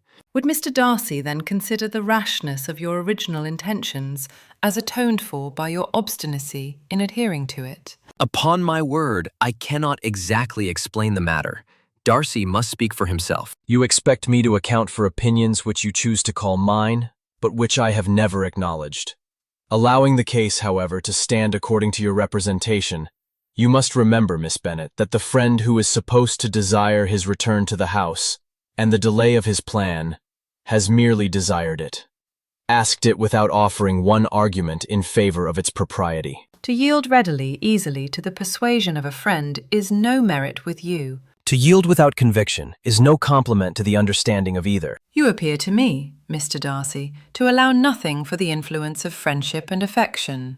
A regard for the requester would often make one readily yield to a request, without waiting for arguments to reason one into it. I am not particularly speaking of such a case as you have supposed about Mr. Bingley. We may as well wait, perhaps, till the circumstance occurs before we discuss the discretion of his behaviour thereupon. But in general and ordinary cases between friend and friend, where one of them is desired by the other to change a resolution of no very great moment, should you think ill of that person for complying with the desire, without waiting to be argued into it? Will it not be advisable before we proceed on this subject to arrange with rather more precision the degree of importance which is to appertain to this request, as well as the degree of intimacy subsisting between the parties? By all means, cried Bingley. let us hear all the particulars, not forgetting their comparative height and size, for that will have more weight in the argument, Miss Bennet, than you may be aware of. I assure you that if Darcy were not such a great tall fellow in comparison with myself, I should not pay him half so much deference. I declare I do not know a more awful object than Darcy, on particular occasions and in particular places, at his own house especially, and of a Sunday evening, when he has nothing to do. Mr. Darcy smiled, but Elizabeth thought she could perceive that he was rather offended, and therefore checked her laugh. Miss Bingley warmly resented the indignity he had received, in an expostulation with her brother for talking such nonsense. I see your design, Bingley, said his friend. You dislike an argument and want to silence this. Perhaps I do. Arguments are too much like disputes. If you and Miss Bennet will defer yours till I am out of the room, I shall be very thankful. And then you may say whatever you like of me. What you ask, said Elizabeth, is no sacrifice on my side. And Mr. Darcy had much better finish his letter. Mr. Darcy took her advice and did finish his letter. When that business was over, he applied to Miss Bingley and Elizabeth for an indulgence of some music. Miss Bingley moved with some alacrity to the pianoforte, and, after a polite request that Elizabeth would lead the way, which the other as politely and more earnestly negatived, she seated herself. Mrs. Hurst sang with her sister, and while they were thus employed, Elizabeth could not help observing, as she turned over some music books that lay on the instrument, how frequently Mr. Darcy's eyes were fixed on her. She hardly knew how to suppose that she could be an object of admiration to so great a man, and yet that he should look at her because he disliked her was still more strange. She could only imagine, however, at last that she drew his notice because there was something more wrong and reprehensible, according to his ideas of right, than in any other person present. The supposition did not pain her. She liked him too little to care for his approbation. After playing some Italian songs, Miss Bingley varied the charm by a lively Scotch air, and soon afterwards Mr. Darcy, drawing near Elizabeth, said to her, Do not you feel a great inclination, Miss Bennet, to seize such an opportunity of dancing a reel? She smiled, but made no answer. He repeated the question with some surprise at her silence. Oh, said she. I heard you before, but I could not immediately determine what to say in reply. You wanted me, I know, to say yes, that you might have the pleasure of despising my taste. But I always delight in overthrowing those kind of schemes, and cheating a person of their premeditated contempt.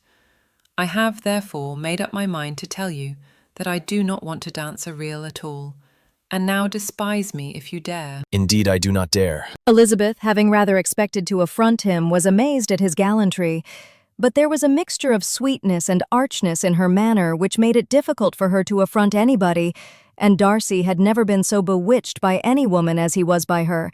He really believed that were it not for the inferiority of her connections, he should be in some danger.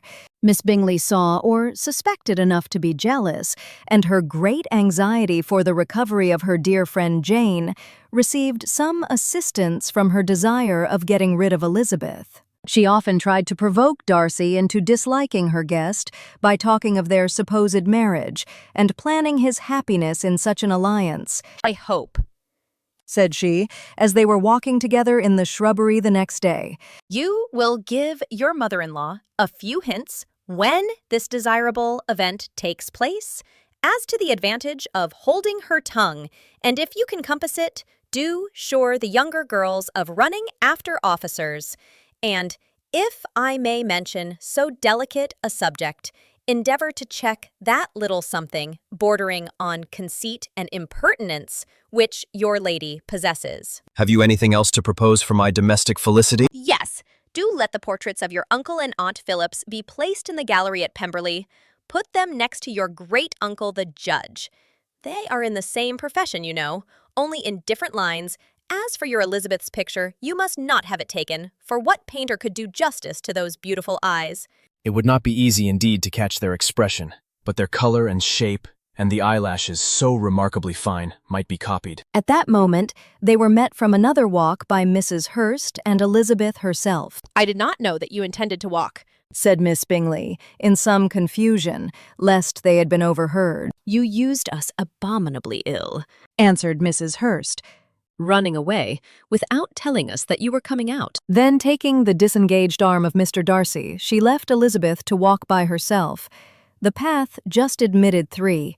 Mr. Darcy felt their rudeness and immediately said, "This walk is not wide enough for our party. We had better go into the avenue." But Elizabeth, who had not the least inclination to remain with them, laughingly answered, "No, no, stay where you are.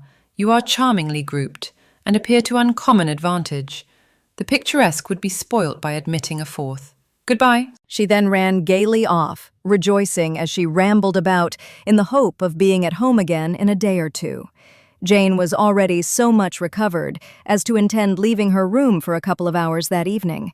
When the ladies removed after dinner, Elizabeth ran up to her sister and, seeing her well guarded from cold, attended her into the drawing-room, where she was welcomed by her 2 friends with many professions of pleasure, and Elizabeth had never seen them so agreeable as they were during the hour which passed before the gentlemen appeared. Their powers of conversation were considerable. They could describe an entertainment with accuracy, relate an anecdote with humor, and laugh at their acquaintance with spirit. But when the gentlemen entered, Jane was no longer the first object. Miss Bingley's eyes were instantly turned toward Darcy, and she had something to say to him before he had advanced many steps. He addressed himself to Miss Bennet with a polite congratulation. Mr. Hurst also made her a slight bow and said he was very glad, but diffuseness and warmth remained for Bingley's salutation. He was full of joy and attention. The first half-hour was spent in piling up the fire, lest she should suffer from the change of room, and she removed at his desire to the other side of the fireplace, that she might be further from the door. He then sat down by her, and talked scarcely to anyone else. Elizabeth, at work in the opposite corner, saw it all with great delight. When tea was over, Mr. Hurst reminded his sister-in-law of the card table, but in vain. She had obtained private intelligence that Mr. Darcy did not wish for cards, and Mr. Hurst soon found even his open petition rejected. She assured him that no one intended to play, and the silence of the whole party on the subject seemed to justify her. Mr. Hurst had, therefore, nothing to do but to stretch himself on one of the sofas and go to sleep. Darcy took up a book, Miss Bingley did the same, and Mrs. Hurst, principally occupied in playing with her bracelets and rings, joined now and then in her brother's conversation with Miss Bennet. Miss Bingley's attention was quite as much engaged in watching Mr. Darcy's progress through his book as in reading her own, and she was perpetually either making some inquiry or looking at his page.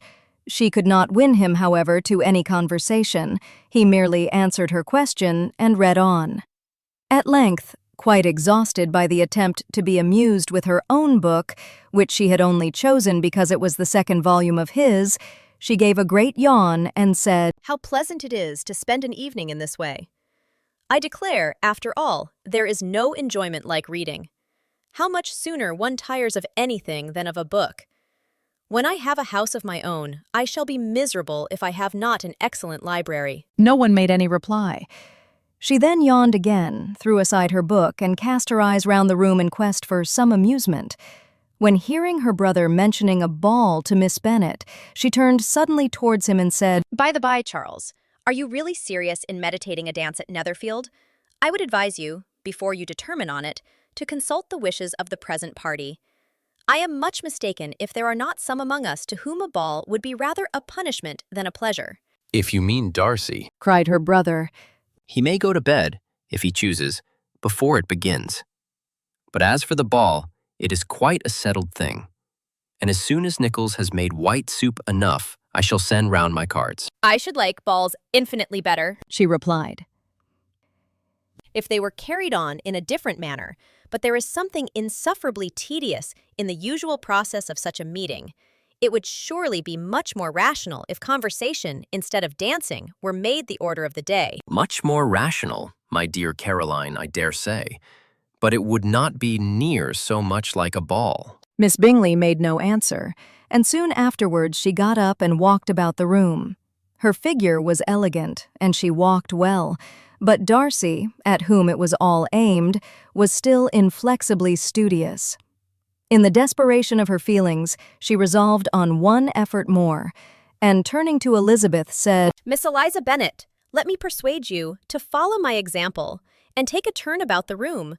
I assure you, it is very refreshing after sitting so long in one attitude. Elizabeth was surprised, but agreed to it immediately.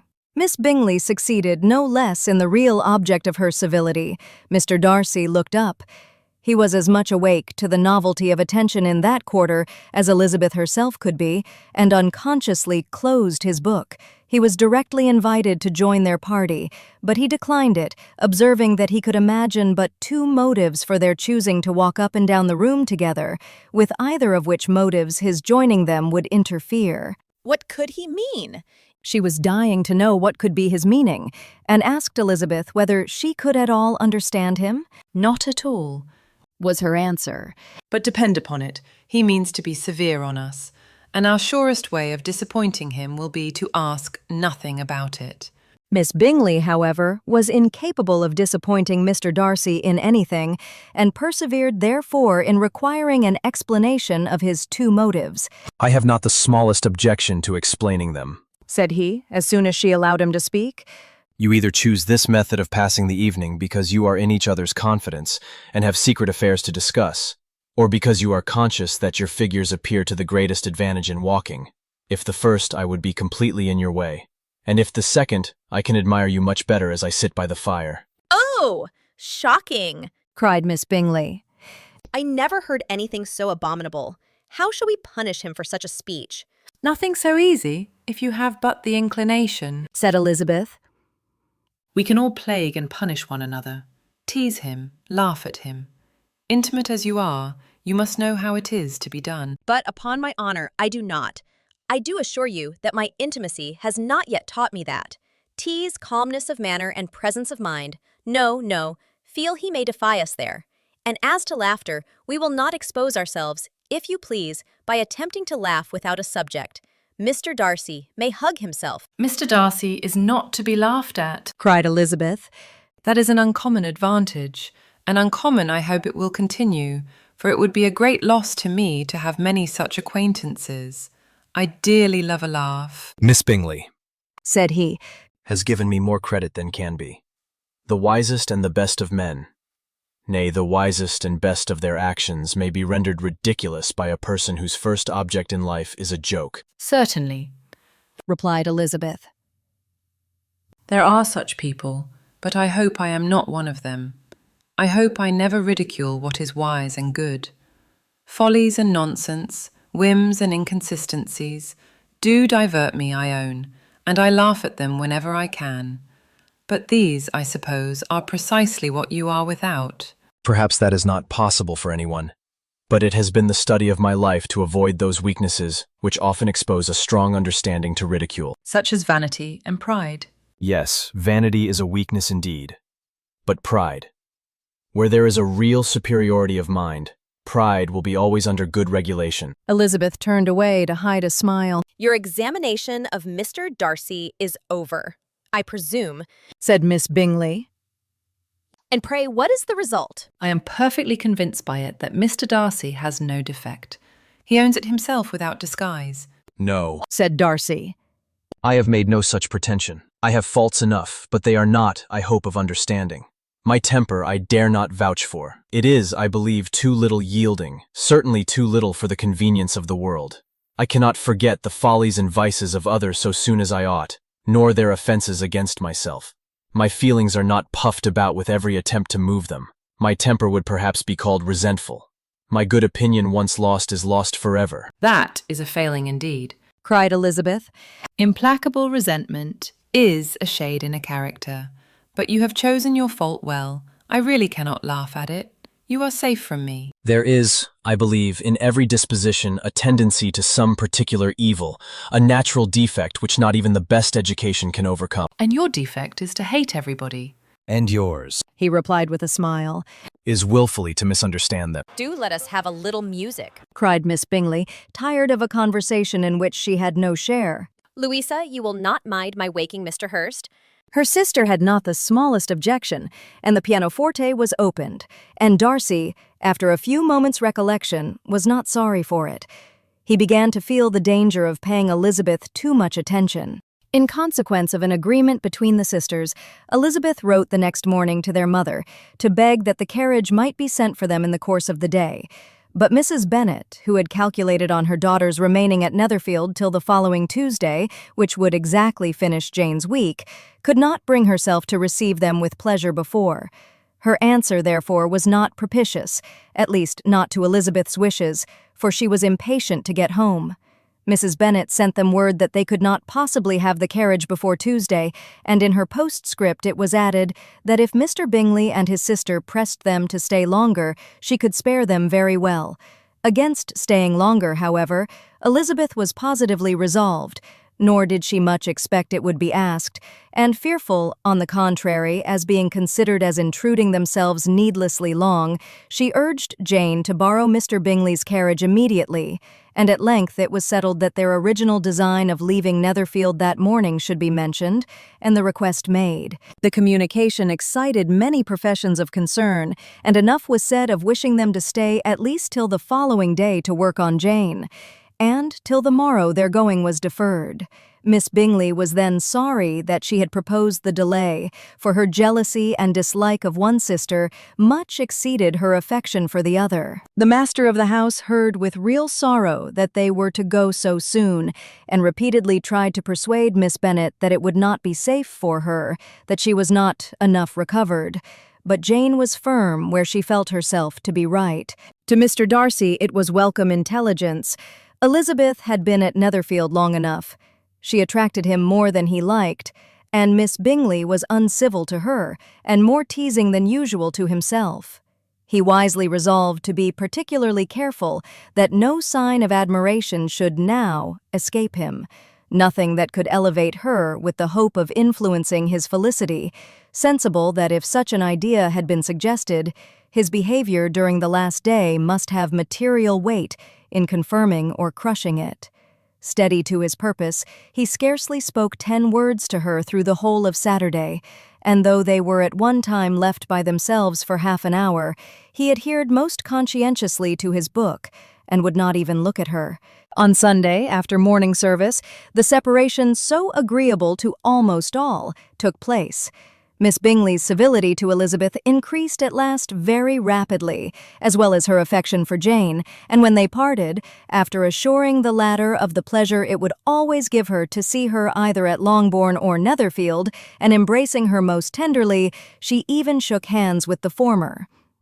Elizabeth took leave of the whole party in the liveliest of spirits. They were not welcomed home very cordially by their mother.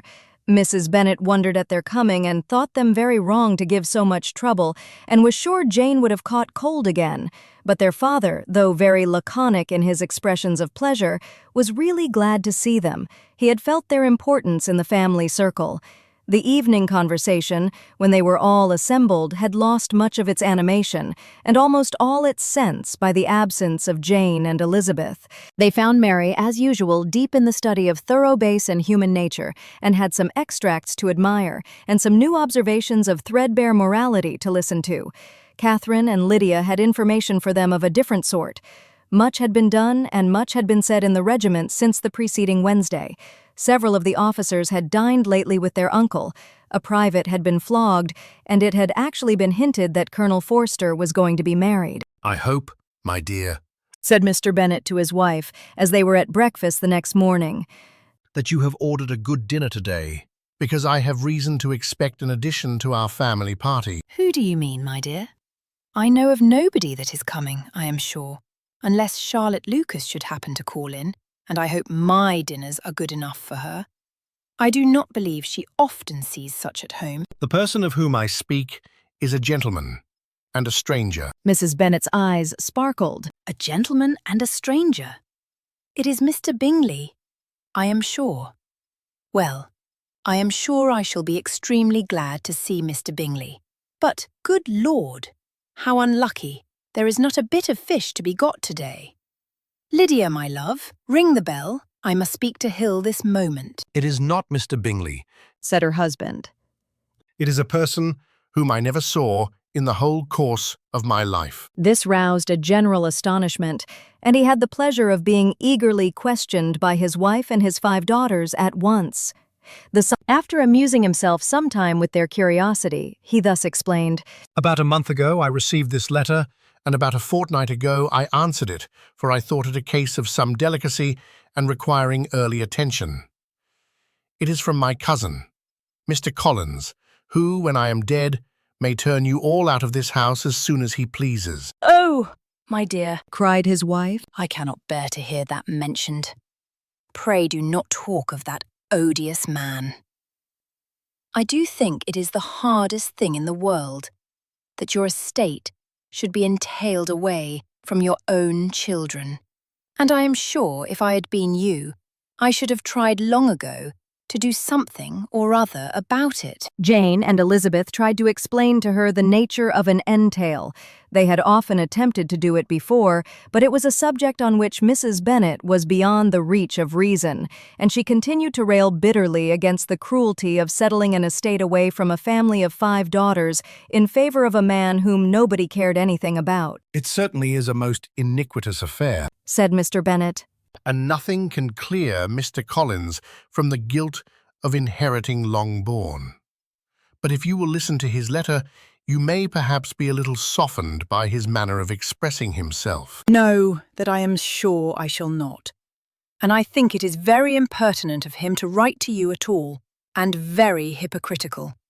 I hate such false friends. Why could he not keep on quarrelling with you, as his father did before him? Why, indeed, he does seem to have had some filial scruples on that head, as you will hear. Hunsford, near Westerham, Kent, 15th October. Dear Sir, the disagreement subsisting between yourself and my late honoured father always gave me much uneasiness, and since I have had the misfortune to lose him, I have frequently wished to heal the breach. But for some time I was kept back by my own doubts, fearing lest it might seem disrespectful to his memory for me to be on good terms with anyone with whom it had always pleased him to be at variance. There, Mrs. Bennet. My mind, however, is now made up on the subject, for having received ordination at Easter, I have been so fortunate as to be distinguished by the patronage of the Right Honourable Lady Catherine de Bourgh, widow of Sir Lewis de Bourgh, whose bounty and beneficence has preferred me to the valuable rectory of this parish, where it shall be my earnest endeavour to demean myself with grateful respect towards her ladyship, and be ever ready to perform those rites and ceremonies which are instituted by the Church of England. As a clergyman, moreover, I feel it my duty to promote and establish the blessing of peace in all families within the reach of my influence. And on these grounds, I flatter myself that my present overtures are highly commendable, and that the circumstance of my being next in the entail of Longbourn estate will be kindly overlooked on your side, and not lead you to reject the offered olive branch. I cannot be otherwise than concerned at being the means of injuring your amiable daughters, and beg leave to apologize for it, as well as to assure you of my readiness to make them every possible amends, but of this hereafter.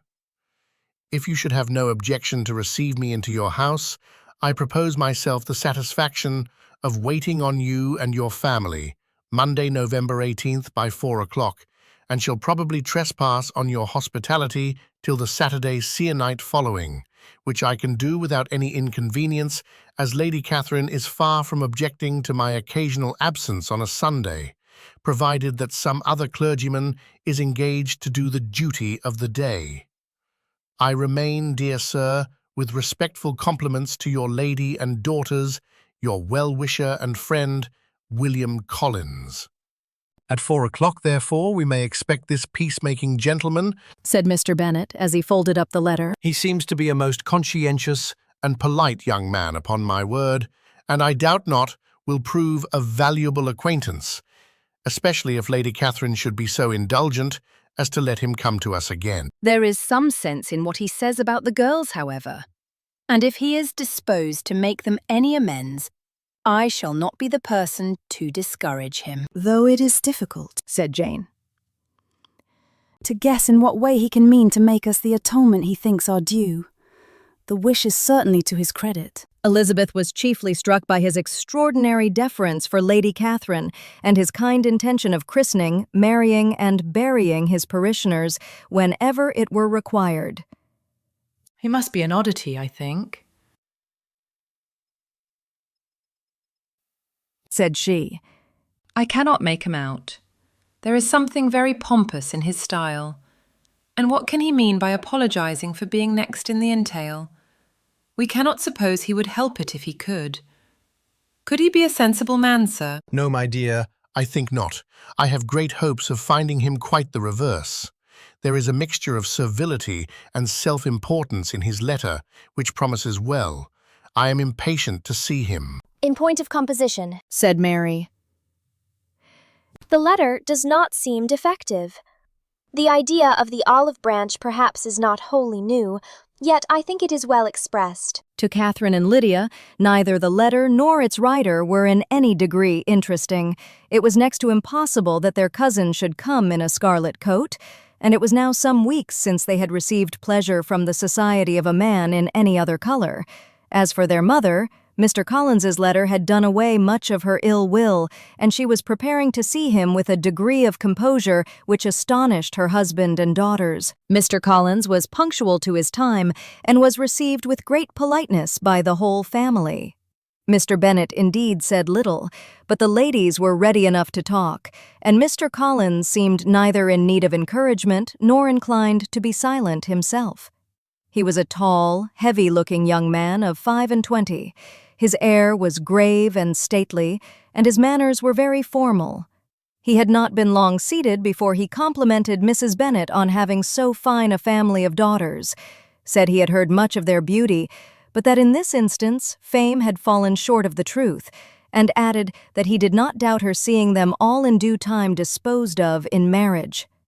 This gallantry was not much to the taste of some of his hearers, but Mrs. Bennet, who quarrelled with no compliments, answered most readily. You are very kind, I am sure, and I wish with all my heart it may prove so, for else they will be destitute enough.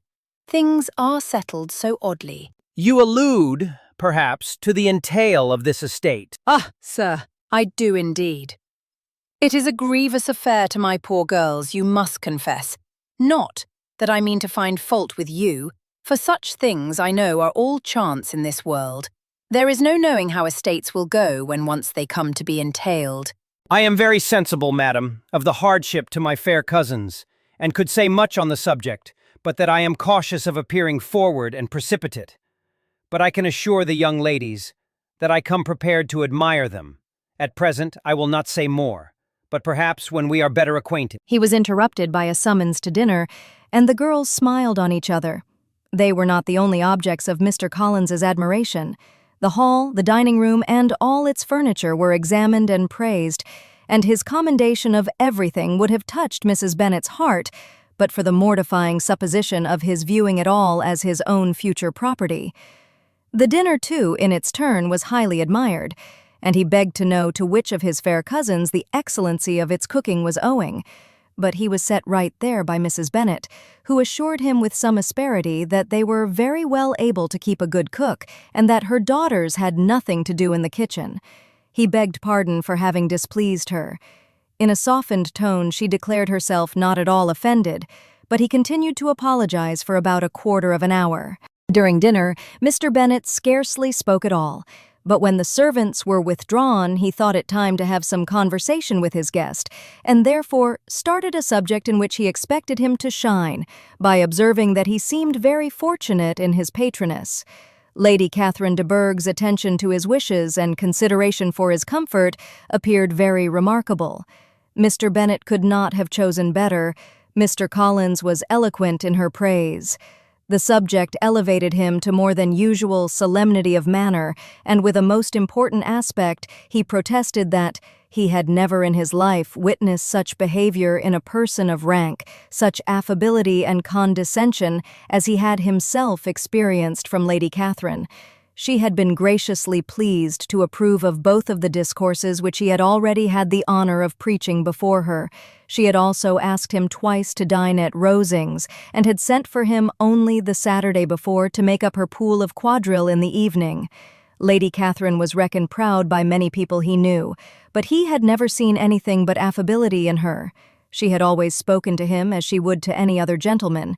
She made not the smallest objection to his joining in the society of the neighborhood, nor to his leaving the parish occasionally for a week or two to visit his relations. She had even condescended to advise him to marry as soon as he could, provided he chose with discretion, and had once paid him a visit in his humble parsonage, where she had perfectly approved all the alterations he had been making, and had even vouchsafed to suggest some herself, some shelves in the closet upstairs. "That is all very proper and civil, I am sure," said Mrs. Bennet, "and I dare say she is a very agreeable woman. It is a pity that great ladies in general are not more like her. Does she live near you, sir?" The garden in which stands my humble abode is separated only by a lane from Rosings Park, her ladyship's residence. "I think you said she was a widow, sir. Has she any family?" She has only one daughter, the heiress of Rosings, and a very extensive property. "Ah!" said Mrs. Bennet, shaking her head. "Then she is better off than many girls. And what sort of young lady is she? Is she handsome?" She is a most charming young lady indeed. Lady Catherine herself says that, in point of true beauty, Miss de Bourgh is far superior to the handsomest of her sex, because there is that in her features which marks the young lady of distinguished birth. She is unfortunately of a sickly constitution, which has prevented her from making that progress in many accomplishments which she could not have otherwise failed of, as I am informed by the lady who superintended her education, and who still resides with them. But she is perfectly amiable, and often condescends to drive by my humble abode in her little phaeton and ponies. "Has she been presented? I do not remember her name among the ladies at court." Her indifferent state of health unhappily prevents her being in town, and by that means, as I told Lady Catherine one day, has deprived the British court of its brightest ornaments. Her ladyship seemed pleased with the idea, and you may imagine that I am happy on every occasion to offer those little delicate compliments which are always acceptable to ladies. I have more than once observed to Lady Catherine that her charming daughter seemed born to be a duchess, and that the most elevated rank, instead of giving her consequence, would be adorned by her. These are the kind of little things which please her ladyship, and it is a sort of attention which I conceive myself peculiarly bound to pay. You judge very properly, said Mr. Bennet, and it is happy for you that you possess the talent of flattering with delicacy. May I ask whether these pleasing attentions proceed from the impulse of the moment, or are the result of previous study? They arise chiefly from what is passing at the time, And though I sometimes amuse myself with suggesting and arranging such little elegant compliments as may be adapted to ordinary occasions, I always wish to give them as unstudied an air as possible. Mr. Bennet's expectations were fully answered. His cousin was as absurd as he had hoped, and he listened to him with the keenest enjoyment, maintaining at the same time the most resolute composure of countenance, and, except in an occasional glance at Elizabeth, requiring no partner in his pleasure. By tea-time, however, the dose had been enough, and Mr. Bennet was glad to take his guest into the drawing-room again, and when tea was over, glad to invite him to read aloud to the ladies. Mr. Collins readily assented, and a book was produced, but on beholding it, for everything announced it to be from a circulating library, he started back, and, begging pardon, protested that he never read novels. Kitty stared at him, and Lydia exclaimed. Other books were produced, and after some deliberation, he chose Fordyce's Sermons. Lydia gaped as he opened the volume, and before he had, with very monotonous solemnity, read 3 pages, she interrupted him with, "Do you know, Mama, that my Uncle Phillips talks of turning away Richard, and if he does, Colonel Forster will hire him? My aunt told me so herself on Saturday. I shall walk to Meryton tomorrow to hear more about it, and to ask when Mr. Denny comes back from town." Lydia was bid by her 2 eldest sisters to hold her tongue, but Mr. Collins, much offended, laid aside his book and said, I have often observed how little young ladies are interested by books of a serious stamp, though written solely for their benefit. It amazes me, I confess, for certainly there can be nothing so advantageous to them as instruction. But I will no longer importune my young cousin. Then, turning to Mr. Bennet, he offered himself as his antagonist at backgammon. Mr. Bennet accepted the challenge, observing that he acted very wisely in leaving the girls to their own trifling amusements. Mrs. Bennet and her daughters apologized most civilly for Lydia's interruption, and promised that it should not occur again if he would resume his book. But Mr. Collins, after assuring them that he bore his young cousin no ill will and should never resent her behavior as any affront, seated himself at another table with Mr. Bennet and prepared for backgammon. Mr. Collins was not a sensible man, and the deficiency of nature had been but little assisted by education or society, the greatest part of his life having been spent under the guidance of an illiterate and miserly father. And though he belonged to one of the universities, he had merely kept the necessary terms without forming at it any useful acquaintance. The subjection in which his father had brought him up had given him originally great humility of manner, but it was now a good deal counteracted by the self-conceit of a weak head, living in retirement, and the consequential feelings of early and unexpected prosperity. A fortunate chance had recommended him to Lady Catherine de Bourgh when the living of Hunsford was vacant, and the respect which he felt for her high rank, and his veneration for her as his patroness, mingling with a very good opinion of himself, of his authority as a clergyman, and his right as a rector, made him altogether a mixture of pride and obsequiousness, self-importance and humility. Having now a good house and a very sufficient income, he intended to marry, and in seeking a reconciliation with the Longbourn family, he had a wife in view, as he meant to choose one of the daughters if he found them as handsome and amiable as they were represented by common report. This was his plan of amends, of atonement for inheriting their father's estate, and he thought it an excellent one, full of eligibility and suitableness, and excessively generous and disinterested on his own part. His plan did not vary on seeing them. Miss Bennet's lovely face confirmed his views, and established all his strictest notions of what was due to seniority, and for the first evening she was his settled choice. The next morning, however, made an alteration, for in a quarter of an hour's tete-a-tete with Mrs. Bennet before breakfast, a conversation beginning with his parsonage house, and leading naturally to the avowal of his hopes that a mistress might be found for it at Longbourn, produced from her, amid very complacent smiles and general encouragement, a caution against the very Jane he had fixed on. As to her younger daughters, she could not take upon her to say, she could not positively answer, but she did not know of any prepossession. Her eldest daughter, she must just mention, she felt it incumbent on her to hint, was likely to be very soon engaged. Mr. Collins had only to change from Jane to Elizabeth, and it was soon done while Mrs. Bennet was stirring the fire. Elizabeth, equally next to Jane in birth and beauty, succeeded her, of course. Mrs. Bennet treasured up the hint and trusted that she might soon have 2 daughters married, and the man whom she could not bear to speak of the day before was now high in her good graces. Lydia's intention of walking to Meryton was not forgotten.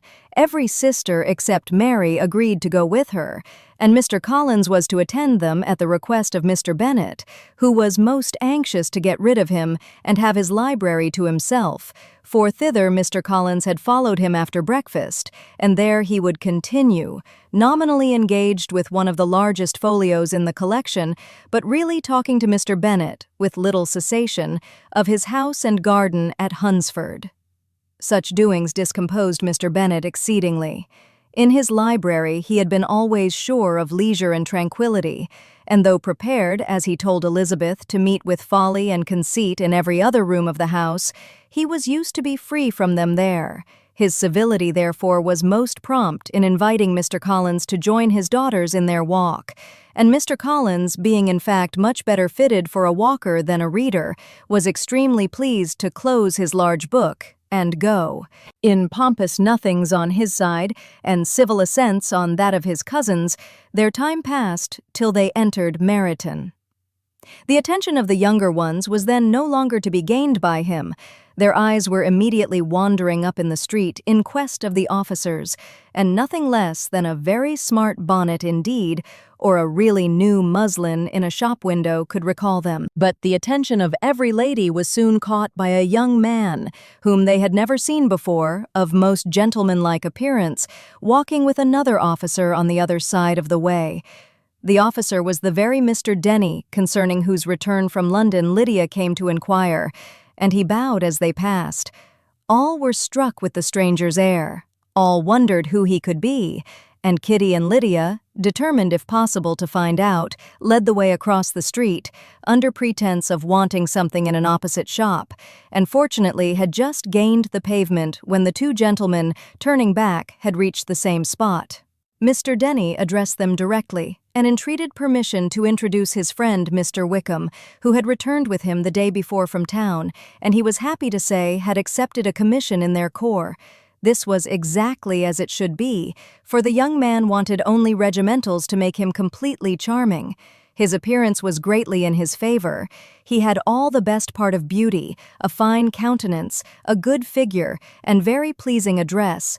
The introduction was followed up on his side by a happy readiness of conversation, a readiness at the same time perfectly correct and unassuming, and the whole party were still standing and talking together very agreeably when the sound of horses drew their notice, and Darcy and Bingley were seen riding down the street. On distinguishing the ladies of the group, the 2 gentlemen came directly towards them and began the usual civilities. Bingley was the principal spokesman, and Miss Bennet the principal object. He was then, he said, on his way to Longbourn on purpose to inquire after her. Mr. Darcy corroborated it with a bow, and was beginning to determine not to fix his eyes on Elizabeth when they were suddenly arrested by the sight of the stranger, and Elizabeth, happening to see the countenance of both as they looked at each other, was all astonishment at the effect of the meeting. Both changed color. One looked white, the other red. Mr. Wickham, after a few moments, touched his hat, a salutation which Mr. Darcy just deigned to return. What could be the meaning of it? It was impossible to imagine. It was impossible not to long to know. In another minute, Mr. Bingley, but without seeming to have noticed what passed, took leave and rode on with his friend. Mr. Denny and Mr. Wickham walked with the young ladies to the door of Mr. Phillip's house, and then made their bows, in spite of Miss Lydia's pressing entreaties that they should come in, and even in spite of Mrs. Phillips's throwing up the parlor window and loudly seconding the invitation. Mrs. Phillips was always glad to see her nieces, and the 2 eldest, from their recent absence, were particularly welcome, and she was eagerly expressing her surprise at their sudden return home, which, as their own carriage had not fetched them, she should have known nothing about if she had not happened to see Mr. Jones's shop-boy in the street, who had told her that they were not to send any more drafts to Netherfield because the Miss Bennets were come away, when her civility was claimed towards Mr. Collins by Jane's introduction of him. She received him with her very best politeness, which he returned with as much more, apologizing for his intrusion without any previous acquaintance with her, which he could not help flattering himself, however, might be justified by his relationship to the young ladies who introduced him to her notice. Mrs. Phillips was quite awed by such an excess of good breeding, but her contemplation of one stranger was soon put to an end by exclamations and inquiries about the other, of whom, however, she could only tell her nieces what they already knew, that Mr. Denny had brought him from London, and that he was to have a lieutenant's commission in the Etzshire. She had been watching him the last hour, she said, as he walked up and down the street, and had Mr. Wickham appeared, Kitty and Lydia would certainly have continued the occupation, but unluckily no one passed windows now except a few of the officers, who, in comparison with the stranger, were become stupid, disagreeable fellows. Some of them were to dine with the Phillipses the next day, and their aunt promised to make her husband call on Mr. Wickham, and give him an invitation also, if the family from Longbourn would come in the evening. This was agreed to, and Mrs. Phillips protested that they would have a nice, comfortable, noisy game of lottery tickets and a little bit of hot supper afterwards. The prospect of such delights was very cheering, and they parted in mutual good spirits. Mr. Collins repeated his apologies in quitting the room, and was assured with unwearying civility that they were perfectly needless. As they walked home, Elizabeth related to Jane what she had seen pass between the two gentlemen, but though Jane would have defended either or both had they appeared to be in the wrong, she could no more explain such behavior than her sister. Mr. Collins, on his return, highly gratified Mrs. Bennet by admiring Mrs. Phillips's manners and politeness. He protested that, except Lady Catherine and her daughter, he had never seen a more elegant woman, for she had not only received him with the utmost civility, but even pointedly included him in her invitation for the next evening, although utterly unknown to her before. Something, he supposed, might be attributed to his connection with them, but yet he had never met with so much attention in the whole course of his life.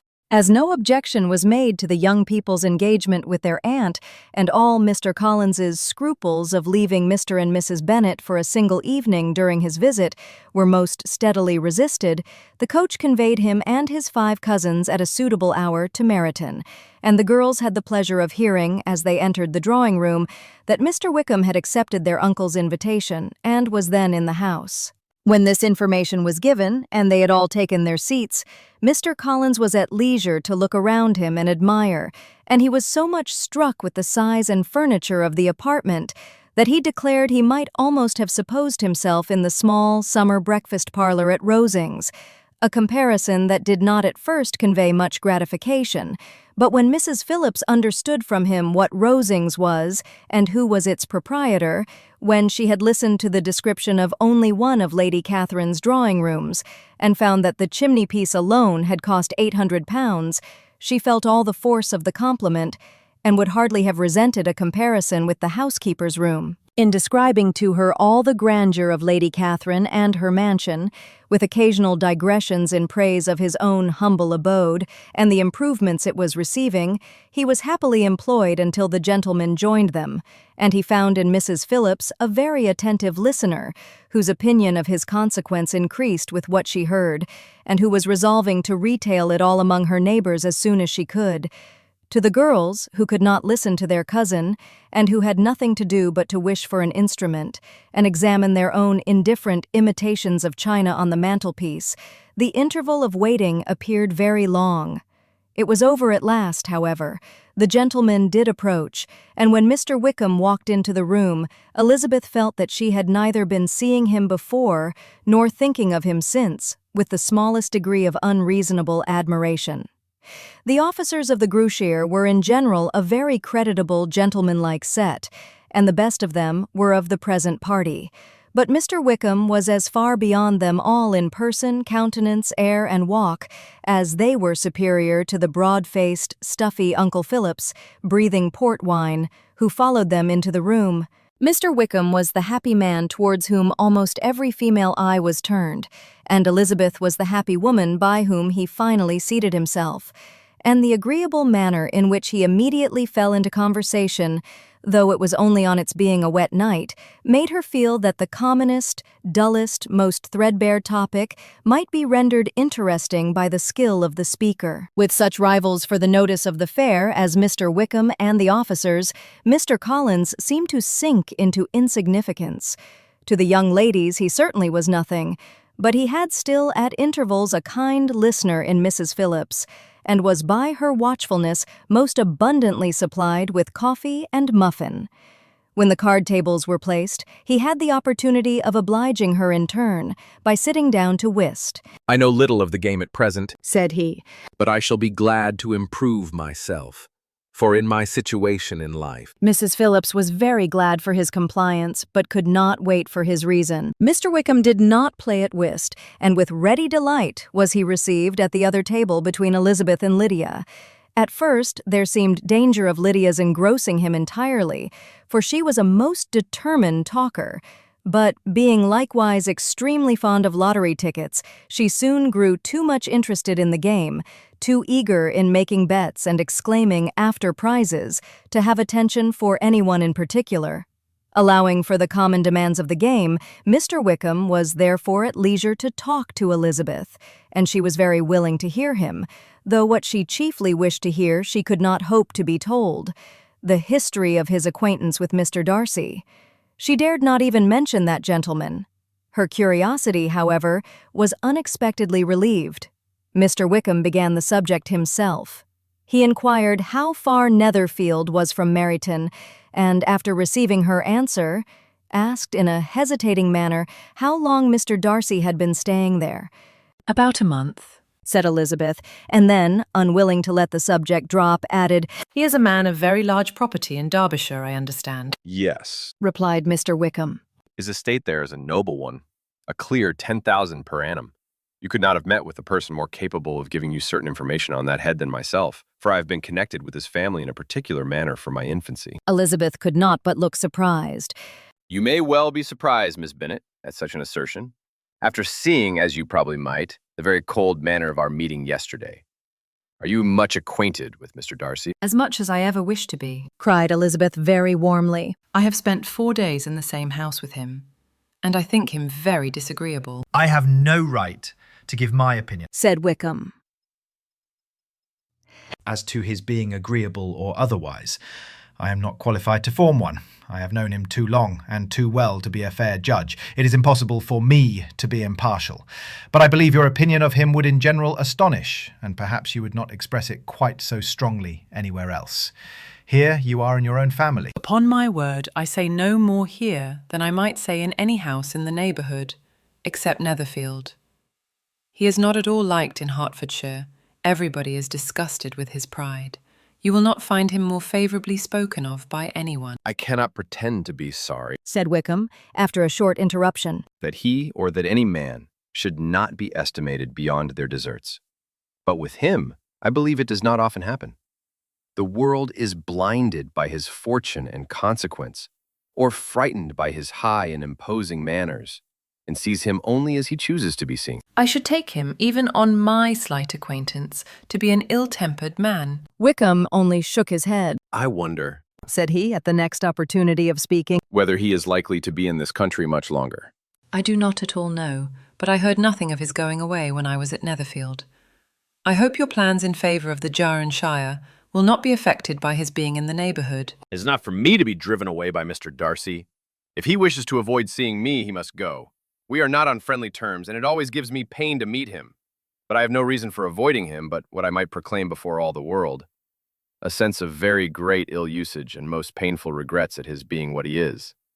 His father, Miss Bennet, the late Mr. Darcy, was one of the best men that ever breathed, and the truest friend I ever had. And I can never be in company with this Mr. Darcy without being grieved to the soul by 1,000 tender recollections.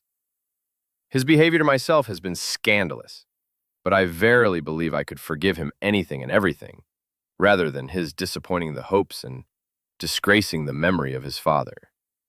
Elizabeth found the interest of the subject increase and listened with all her heart, but the delicacy of it prevented further inquiry. Mr. Wickham began to speak on more general topics, Meryton, the neighborhood, the society, appearing highly pleased with all that he had yet seen, and speaking of the latter with gentle but very intelligible gallantry. It was the prospect of constant society and good society, He added, which was my chief inducement to enter the sure. I knew it to be a most respectable, agreeable corps, and my friend Denny tempted me further by his account of their present quarters and the very great attentions and excellent acquaintances Meryton had procured them. Society, I own, is necessary to me. I have been a disappointed man, and my spirits will not bear solitude. I must have employment and society. A military life is not what I was intended for, but circumstances have now made it eligible. The church ought to have been my profession. I was brought up for the church, and I should at this time have been in possession of a most valuable living, had it pleased the gentleman we were speaking of just now. Indeed. Yes, the late Mr. Darcy bequeathed me the next presentation of the best living in his gift. He was my godfather and excessively attached to me. I cannot do justice to his kindness. He meant to provide for me amply and thought he had done it. But when the living fell, it was given elsewhere. Good heavens! cried Elizabeth. But how could that be? How could his will be disregarded? Why did you not seek legal redress? There was just such an informality in the terms of the bequest as to give me no hope from law. A man of honor could not have doubted the intention, but Mr. Darcy chose to doubt it, or to treat it as a merely conditional recommendation, and to assert that I had forfeited all claim to it by extravagance, imprudence, in short, anything or nothing. Certain it is that the living became vacant 2 years ago, exactly as I was of an age to hold it, and that it was given to another man, and no less certain is it that I cannot accuse myself of having really done anything to deserve to lose it. I have a warm, unguarded temper, and I may have spoken my opinion of him and to him too freely. I can recall nothing worse. But the fact is that we are very different sort of men, and that he hates me. This is quite shocking. He deserves to be publicly disgraced. Some time or other he will be, but it shall not be by me.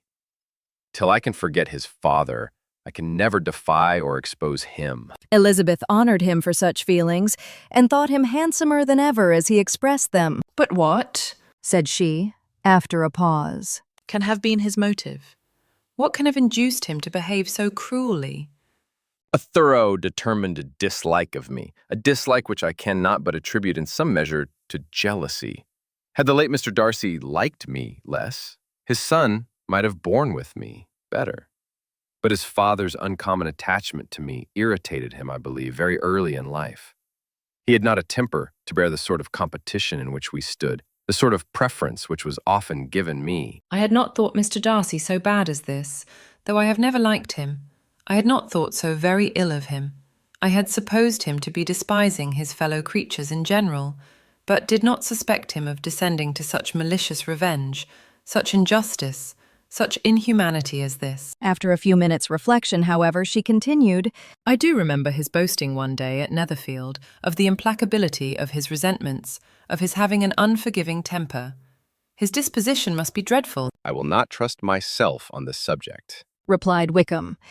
I can hardly be just to him. Elizabeth was again deep in thought, and after a time exclaimed, To treat in such a manner the godson, the friend, the favourite of his father. She could have added, a young man too, like you, whose very countenance may vouch for your being amiable. But she contented herself with, and one, too, who had probably been his companion from childhood, connected together, as I think you said, in the closest manner. We were born in the same parish, within the same park. The greatest part of our youth was passed together, inmates of the same house, sharing the same amusements, objects of the same parental care. My father began life in the profession which your uncle, Mr. Phillips, appears to do so much credit to, but he gave up everything to be of use to the late Mr. Darcy and devoted all his time to the care of the Pemberley property. He was most highly esteemed by Mr. Darcy, a most intimate, confidential friend. Mr. Darcy often acknowledged himself to be under the greatest obligations to my father's active superintendence, and when, immediately before my father's death, Mr. Darcy gave him a voluntary promise of providing for me, I am convinced that he felt it to be as much a debt of gratitude to him as of his affection to myself. How strange, cried Elizabeth. How abominable! I wonder that the very pride of this Mr. Darcy has not made him just to you, if from no better motive, that he should not have been too proud to be dishonest, for dishonesty I must call it. It is wonderful. replied Wickham. For almost all his actions may be traced to pride, and pride had often been his best friend. It has connected him nearer with virtue than with any other feeling. But we are none of us consistent, and in his behavior to me, there were stronger impulses even than pride. Can such abominable pride as his have ever done him good? Yes. It has often led him to be liberal and generous, to give his money freely, to display hospitality, to assist his tenants and relieve the poor. Family pride and filial pride, for he is very proud of what his father was, have done this, not to appear to disgrace his family, to degenerate from the popular qualities, or lose the influence of the Pemberley house is a powerful motive.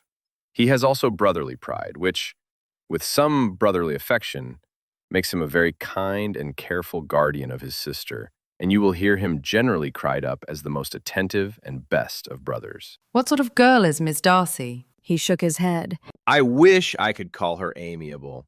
It gives me pain to speak ill of a Darcy, but she is too much like her brother, very, very proud. As a child, she was affectionate and pleasing and extremely fond of me, and I have devoted hours and hours to her amusement. But she is nothing to me now. She's a handsome girl, about 15 or 16, and, I understand, highly accomplished. Since her father's death, her home has been London, where a lady lives with her and superintends her education. After many pauses and many trials of other subjects, Elizabeth could not help reverting once more to the first, and saying, I am astonished at his intimacy with Mr. Bingley. How can Mr. Bingley, who seems good humour itself, and is, I really believe, truly amiable, be in friendship with such a man? How can they suit each other? Do you know Mr. Bingley? Not at all. He is a sweet-tempered, amiable, charming man. He cannot know what Mr. Darcy is. Probably not, but Mr. Darcy can please where he chooses. He does not want abilities.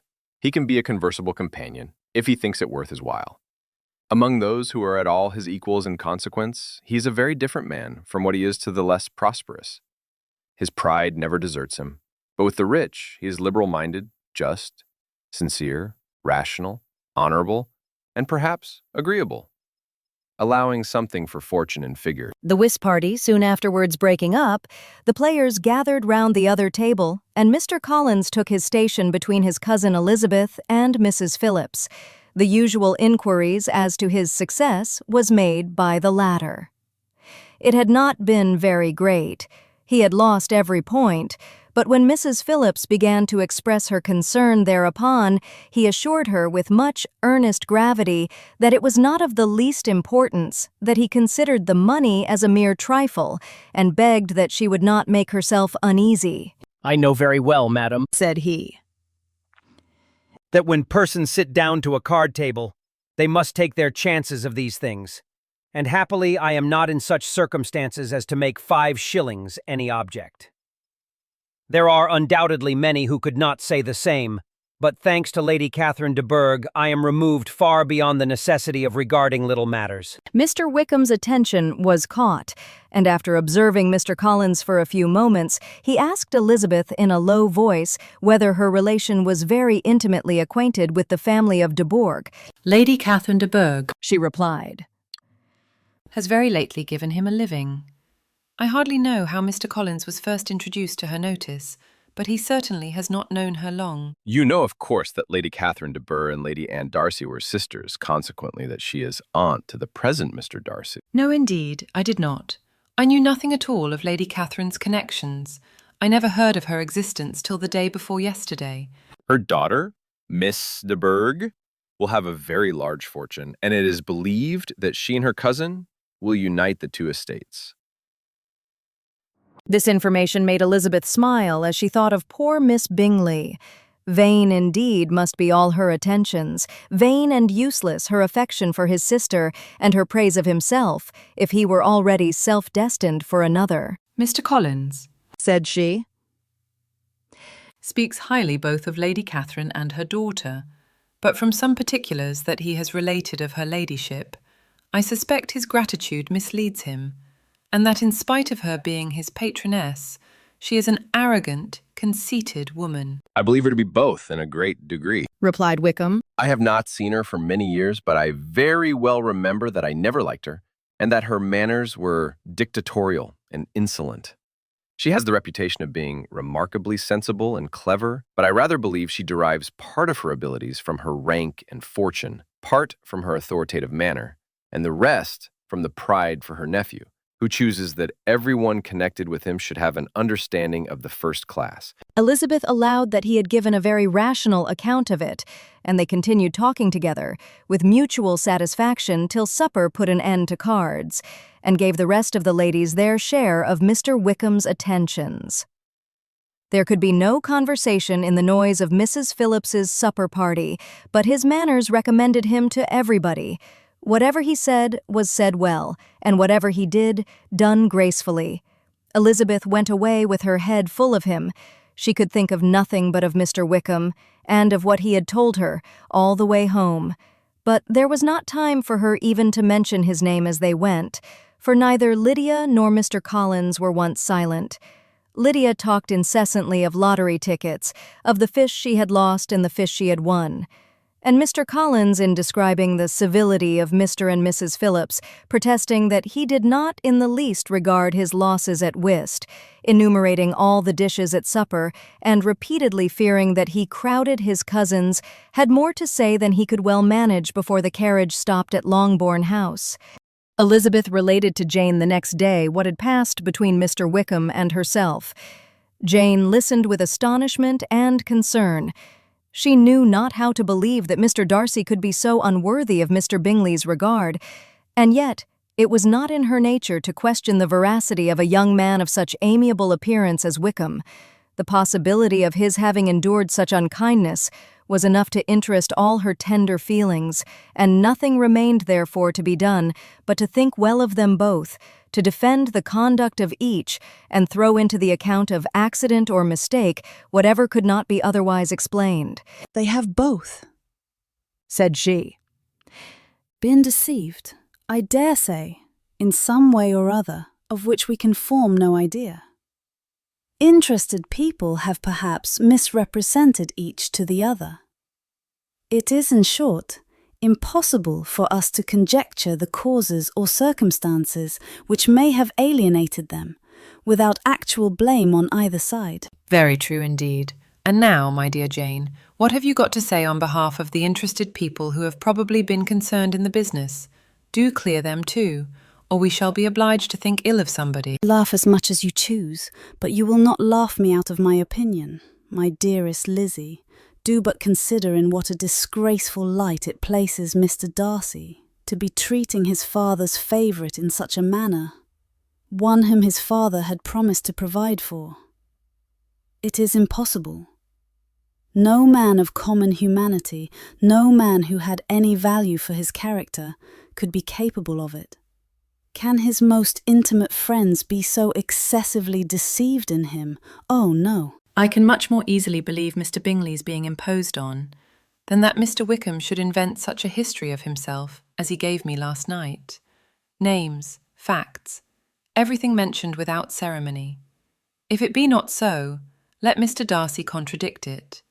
Besides, there was truth in his looks. It is difficult indeed. It is distressing. One does not know what to think. I beg your pardon. One knows exactly what to think. But Jane could think with certainty on only one point, that Mr. Bingley, if he had been imposed on, would have much to suffer when the affair became public. The two young ladies were summoned from the shrubbery, where this conversation passed, by the arrival of the very persons of whom they had been speaking. Mr. Bingley and his sisters came to give their personal invitation for the long-expected ball at Netherfield, which was fixed for the following Tuesday. The two ladies were delighted to see their dear friend again, called it an age since they had met, and repeatedly asked what she had been doing with herself since their separation. To the rest of the family they paid little attention, avoiding Mrs. Bennet as much as possible, saying not much to Elizabeth and nothing at all to the others. They were soon gone again, rising from their seats with an activity which took their brother by surprise, and hurrying off as if eager to escape from Mrs. Bennet's civilities. The prospect of the Netherfield ball was extremely agreeable to every female of the family. Mrs. Bennet chose to consider it as given in compliment to her eldest daughter, and was particularly flattered by receiving the invitation from Mr. Bingley himself instead of a ceremonious card. Jane pictured to herself a happy evening in the society of her two friends and the attentions of her brother, and Elizabeth thought with pleasure of dancing a great deal with Mr. Wickham, and of seeing a confirmation of everything in Mr. Darcy's look and behavior. The happiness anticipated by Catherine and Lydia depended less on any single event or any particular person, for though they each, like Elizabeth, meant to dance half the evening with Mr. Wickham, he was by no means the only partner who could satisfy them, and a ball was, at any rate, a ball. And even Mary could assure her family that she had no disinclination for it. "While I can have my mornings to myself," said she, "it is enough. I think it is no sacrifice to join occasionally in evening engagements. Society has claims on us all, and I profess myself one of those who consider intervals of recreation and amusement as desirable for everybody." Elizabeth's spirits were so high on this occasion that, though she did not often speak unnecessarily to Mr. Collins, she could not help asking him whether he intended to accept Mr. Bingley's invitation, and if he did, whether he would think it proper to join in the evening's amusement, and she was rather surprised to find that he entertained no scruple whatever on that head, and was very far from dreading a rebuke either from the Archbishop or Lady Catherine de Bourgh by venturing to dance. "I am by no means of the opinion, I assure you," said he, "that a ball of this kind, given by a young man of character, to respectable people, can have any evil tendency. And I am so far from objecting to dancing myself, that I shall hope to be honored with the hands of all my fair cousins in the course of the evening, and I take this opportunity of soliciting yours, Miss Elizabeth, for the two first dances especially, a preference which I trust my cousin Jane will attribute to the right cause, and not to any disrespect for her." Elizabeth felt herself completely taken in. She had fully proposed being engaged by Mr. Wickham for those very dances, and to have Mr. Collins instead. Her liveliness had never been worse timed. There was no help for it, however. Mr. Wickham's happiness and her own were perforce delayed a little longer, and Mr. Collins's proposal accepted with as good a grace as she could. She was not the better pleased with his gallantry from the idea it suggested of something more. It now first struck her that she was selected from among her sisters as worthy of being mistress of Hunsford Parsonage and of assisting to form a quadrille table at Rosings in the absence of more eligible visitors. The idea soon reached to conviction as she observed his increasing civilities toward herself and heard his frequent attempt at a compliment on her wit and vivacity, and though more astonished than gratified herself by this effect of her charms, it was not long before her mother gave her to understand that the probability of their marriage was extremely agreeable to her. Elizabeth, however, did not choose to take the hint, being well aware that a serious dispute must be the consequence of any reply. Mr. Collins might never make the offer, and till he did, it was useless to quarrel about him. If there had not been a Netherfield ball to prepare for and talk of, the younger Miss Bennets would have been in a very pitiable state at this time, for from the day of the invitation to the day of the ball, there was such a succession of rain as prevented their walking to Meryton once. No aunt, no officers, no news could be sought after. The very shoe roses for Netherfield were got by proxy. Even Elizabeth might have found some trial of her patience in weather which totally suspended the improvement of her acquaintance with Mr. Wickham, and nothing less than a dance on Tuesday could have made such a Friday, Saturday, Sunday, and Monday endurable to Kitty and Lydia. Till Elizabeth entered the drawing-room at Netherfield and looked in vain for Mr. Wickham among the cluster of red coats there assembled, a doubt of his being present had never occurred to her. The certainty of meeting him had not been checked by any of those recollections that might not unreasonably have alarmed her. She had dressed with more than usual care and prepared in the highest spirits for the conquest of all that remained unsubdued of his heart, trusting that it was not more than might be won in the course of the evening. But in an instant arose the dreadful suspicion of his being purposely omitted for Mr. Darcy's pleasure in the Bingleys' invitation to the officers, and though this was not exactly the case, the absolute fact of his absence was pronounced by his friend Denny, to whom Lydia eagerly applied, and who told them that Wickham had been obliged to go to town on business the day before, and was not yet returned, adding with a significant smile, "I do not imagine his business would have called him away just now, if he had not wanted to avoid a certain gentleman here." This part of his intelligence, though unheard by Lydia, was caught by Elizabeth, and as it assured her that Darcy was not less answerable for Wickham's absence than if her first surmise had been just, every feeling of displeasure against the former was so sharpened by immediate disappointment that she could hardly reply with tolerable civility to the polite inquiries which he directly afterwards approached to make. Attendance, forbearance, patience with Darcy was injury to Wickham. She was resolved against any sort of conversation with him and turned away with a degree of ill-humor which she could not wholly surmount even in speaking to Mr. Bingley, whose blind partiality provoked her. But Elizabeth was not formed for ill-humor, and though every prospect of her own was destroyed for the evening, it could not dwell long on her spirits. And having told all her griefs to Charlotte Lucas, whom she had not seen for a week, she was soon able to make a voluntary transition to the oddities of her cousin and to point him out to her particular notice. The first two dances, however, brought a return of distress. They were dances of mortification. Mr. Collins, awkward and solemn, apologizing instead of attending, and often moving wrong without being aware of it, gave her all the shame and misery which a disagreeable partner for a couple of dances can give. The moment of her release from him was ecstasy. She danced next with an officer and had the refreshment of talking of Wickham and of hearing that he was universally liked. When those dances were over, she returned to Charlotte Lucas and was in conversation with her when she found herself suddenly addressed by Mr. Darcy, who took her so much by surprise in his application for her hand that, without knowing what she did, she accepted him. He walked away again immediately, and she was left to fret over her own want of presence of mind. Charlotte tried to console her. "I dare say you will find him very agreeable." "Heaven forbid! That would be the greatest misfortune of all, to find a man agreeable whom one is determined to hate. Do not wish me such an evil." When the dancing recommenced, however, and Darcy approached to claim her hand, Charlotte could not help cautioning her in a whisper not to be a simpleton, and allow her fancy for Wickham to make her appear unpleasant in the eyes of a man 10 times his consequence. Elizabeth made no answer and took her place in the set, amazed at the dignity to which she was arrived in being allowed to stand opposite to Mr. Darcy, and reading in her neighbours' looks their equal amazement in beholding it.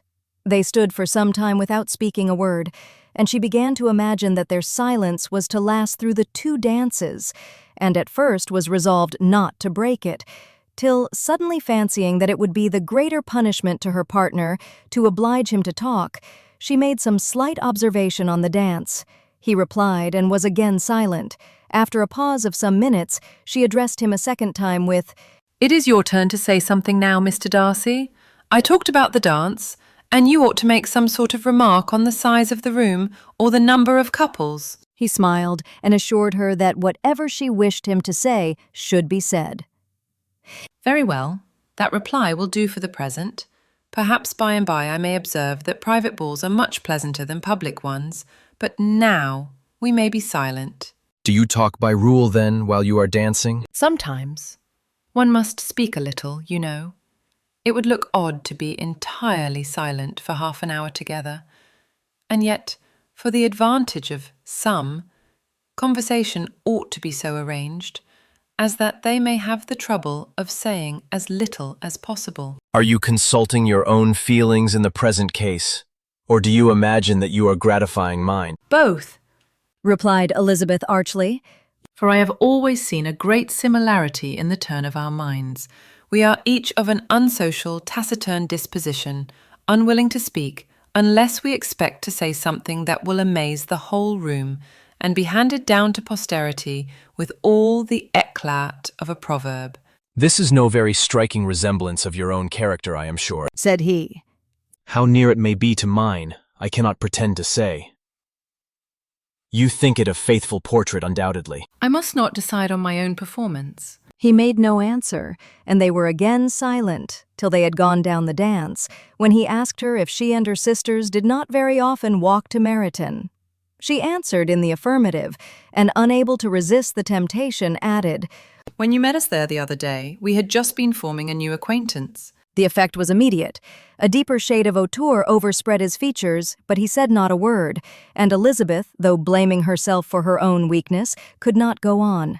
At length Darcy spoke, and in a constrained manner said, Mr. Wickham is blessed with such happy manners as may ensure his making friends. Whether he may be equally capable of retaining them is less certain. He has been so unlucky as to lose your friendship, replied Elizabeth with emphasis, and in a manner which he is likely to suffer from all his life. Darcy made no answer, and seemed desirous of changing the subject.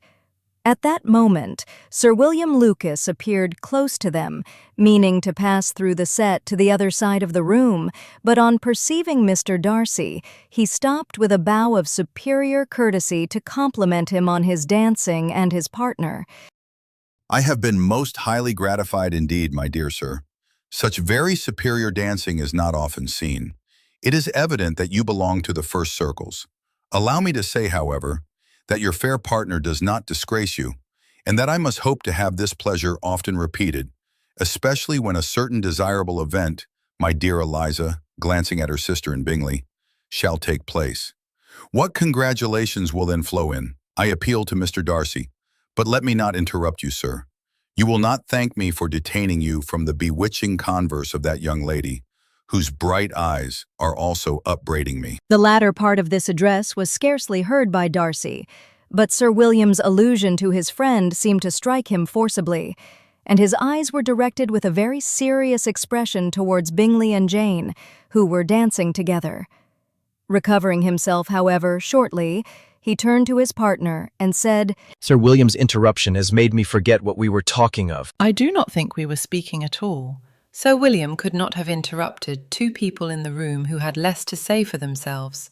We have tried 2 or 3 subjects already without success, and what we are to talk of next I cannot imagine. What think you of books? said he, smiling. Books? Oh, no, I am sure we never read the same, or not with the same feeling. I am sorry you think so, but if that be the case, there can at least be no want of subject. We may compare our different opinions. No, I cannot talk of books in a ballroom. My head is always full of something else. The present always occupies you in such scenes, does it? said he, with a look of doubt. Yes, always. She replied without knowing what she said, for her thoughts had wandered far from the subject, as soon afterwards appeared by her suddenly exclaiming, I remember hearing you once say, Mr. Darcy, that you hardly ever forgave, that your resentment once created was unappeasable. You are very cautious, I suppose, as to its being created. I am, said he, with a firm voice. And never allow yourself to be blinded by prejudice. I hope not. It is particularly incumbent on those who never change their opinion to be secure of judging properly at first. May I ask to what these questions tend? Merely to the illustration of your character, said she, endeavoring to shake off her gravity. I am trying to make it out. And what is your success? She shook her head. I do not get on at all.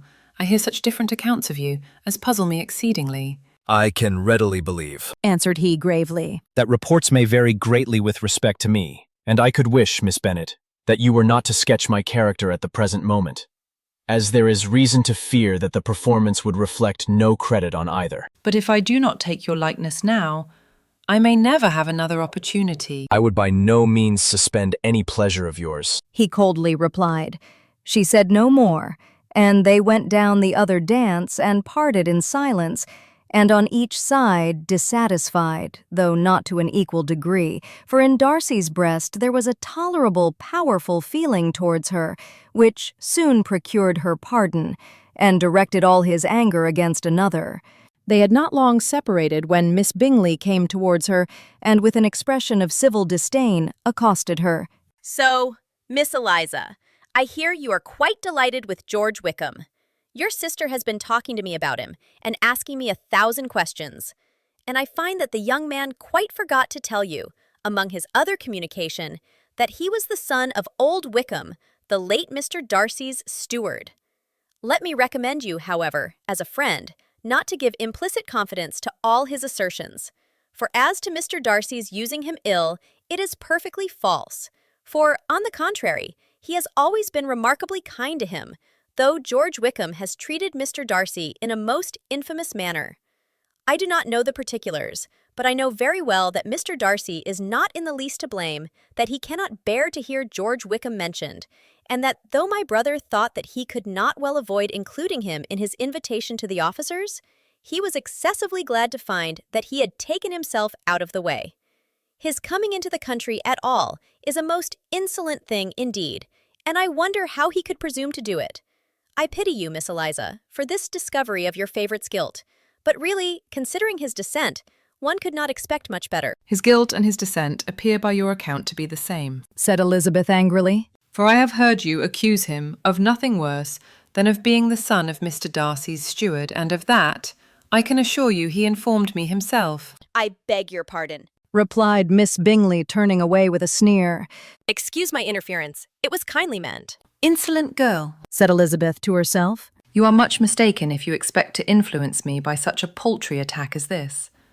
I see nothing in it but your own wilful ignorance and the malice of Mr. Darcy. She then sought her eldest sister, who has undertaken to make inquiries on the same subject of Bingley. Jane met her with a smile of such sweet complacency, a glow of such happy expression, as sufficiently marked how well she was satisfied with the occurrences of the evening. Elizabeth instantly read her feelings, and at that moment solicitude for Wickham, resentment against his enemies, and everything else, gave way before the hope of Jane's being in the fairest way for happiness. I want to know, said she, with a countenance no less smiling than her sister's, what you have learnt about Mr. Wickham, but perhaps you have been too pleasantly engaged to think of any third person, in which case you may be sure of my pardon. No, replied Jane. I have not forgotten him, but I have nothing satisfactory to tell you.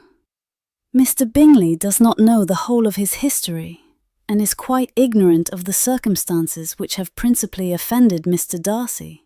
But he will vouch for the good conduct, the probity and honour of his friend, and is perfectly convinced that Mr. Wickham has deserved much less attention from Mr. Darcy than he has received. And I am sorry to say, by his account as well as his sister's, Mr. Wickham is by no means a respectable young man. I am afraid he has been very imprudent, and has deserved to lose Mr. Darcy's regard. Mr. Bingley does not know Mr. Wickham himself? No, he never saw him till the other morning at Meryton. This account, then, is what he has received from Mr. Darcy. I am satisfied, but what does he say of the living? He does not exactly recollect the circumstances, though he has heard them from Mr. Darcy more than once. But he believes that it was left to him conditionally only. I have not a doubt of Mr. Bingley's sincerity, said Elizabeth warmly, but you must excuse my not being convinced by assurances only. Mr. Bingley's defence of his friend was a very able one, I dare say, but since he is unacquainted with several parts of the story, and has learnt the rest from that friend himself, I shall venture to still think of both gentlemen as I did before. She then changed the discourse to one more gratifying to each, and on which there could be no difference of sentiment. Elizabeth listened with delight to the happy, though modest hopes which Jane entertained of Mr. Bingley's regard, and said all in her power to heighten her confidence in it.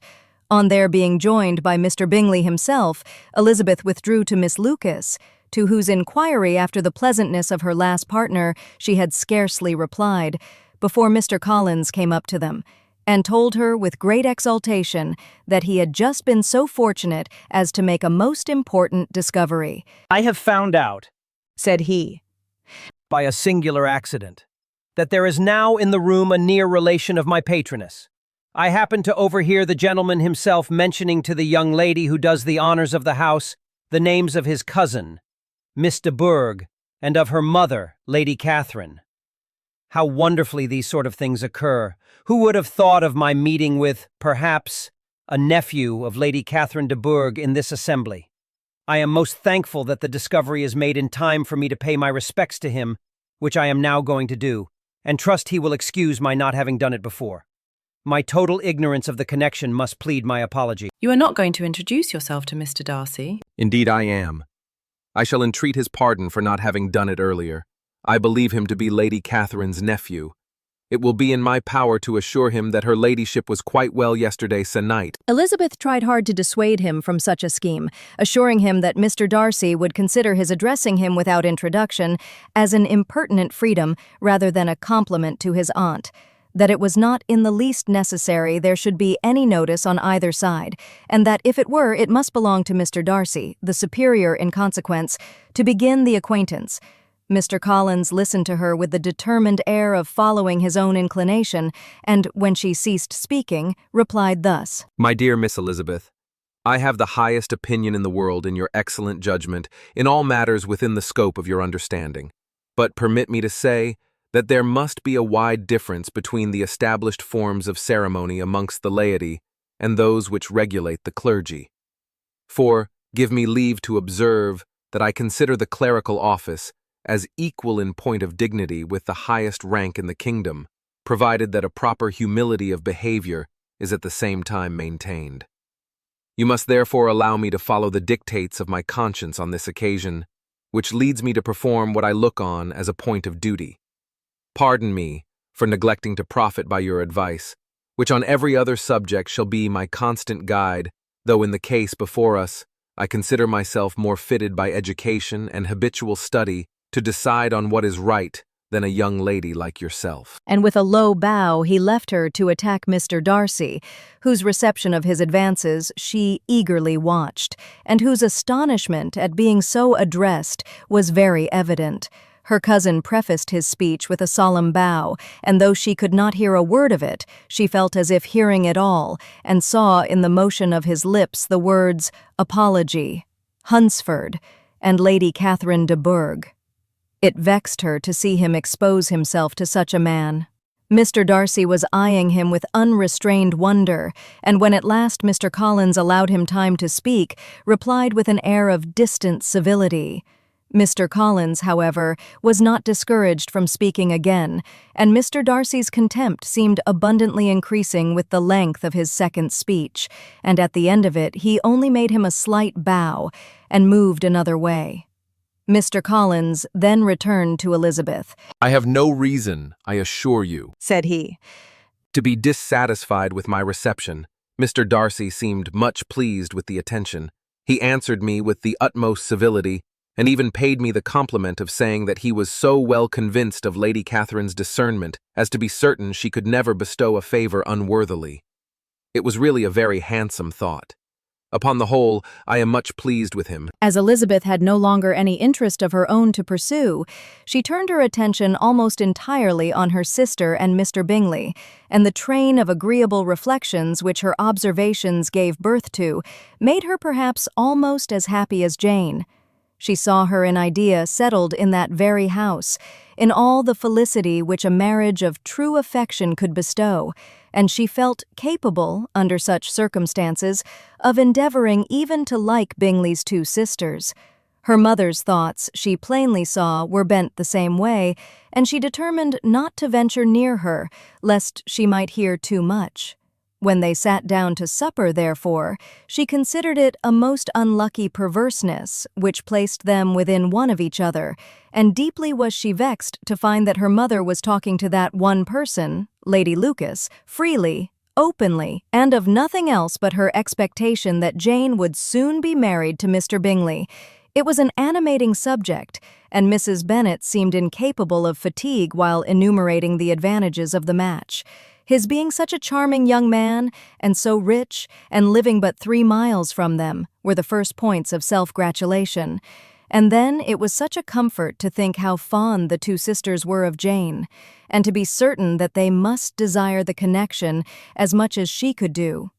It was, moreover, such a promising thing for her younger daughters, as Jane's marrying so greatly must throw them in the way of other rich men. And, lastly, It was so pleasant at her time of life to be able to consign her single daughters to the care of their sister, that she might not be obliged to go into company more than she liked.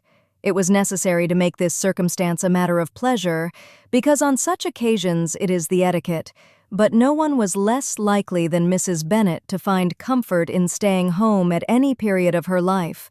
She concluded with many good wishes that Lady Lucas might soon be equally fortunate, though evidently and triumphantly believing there was no chance of it.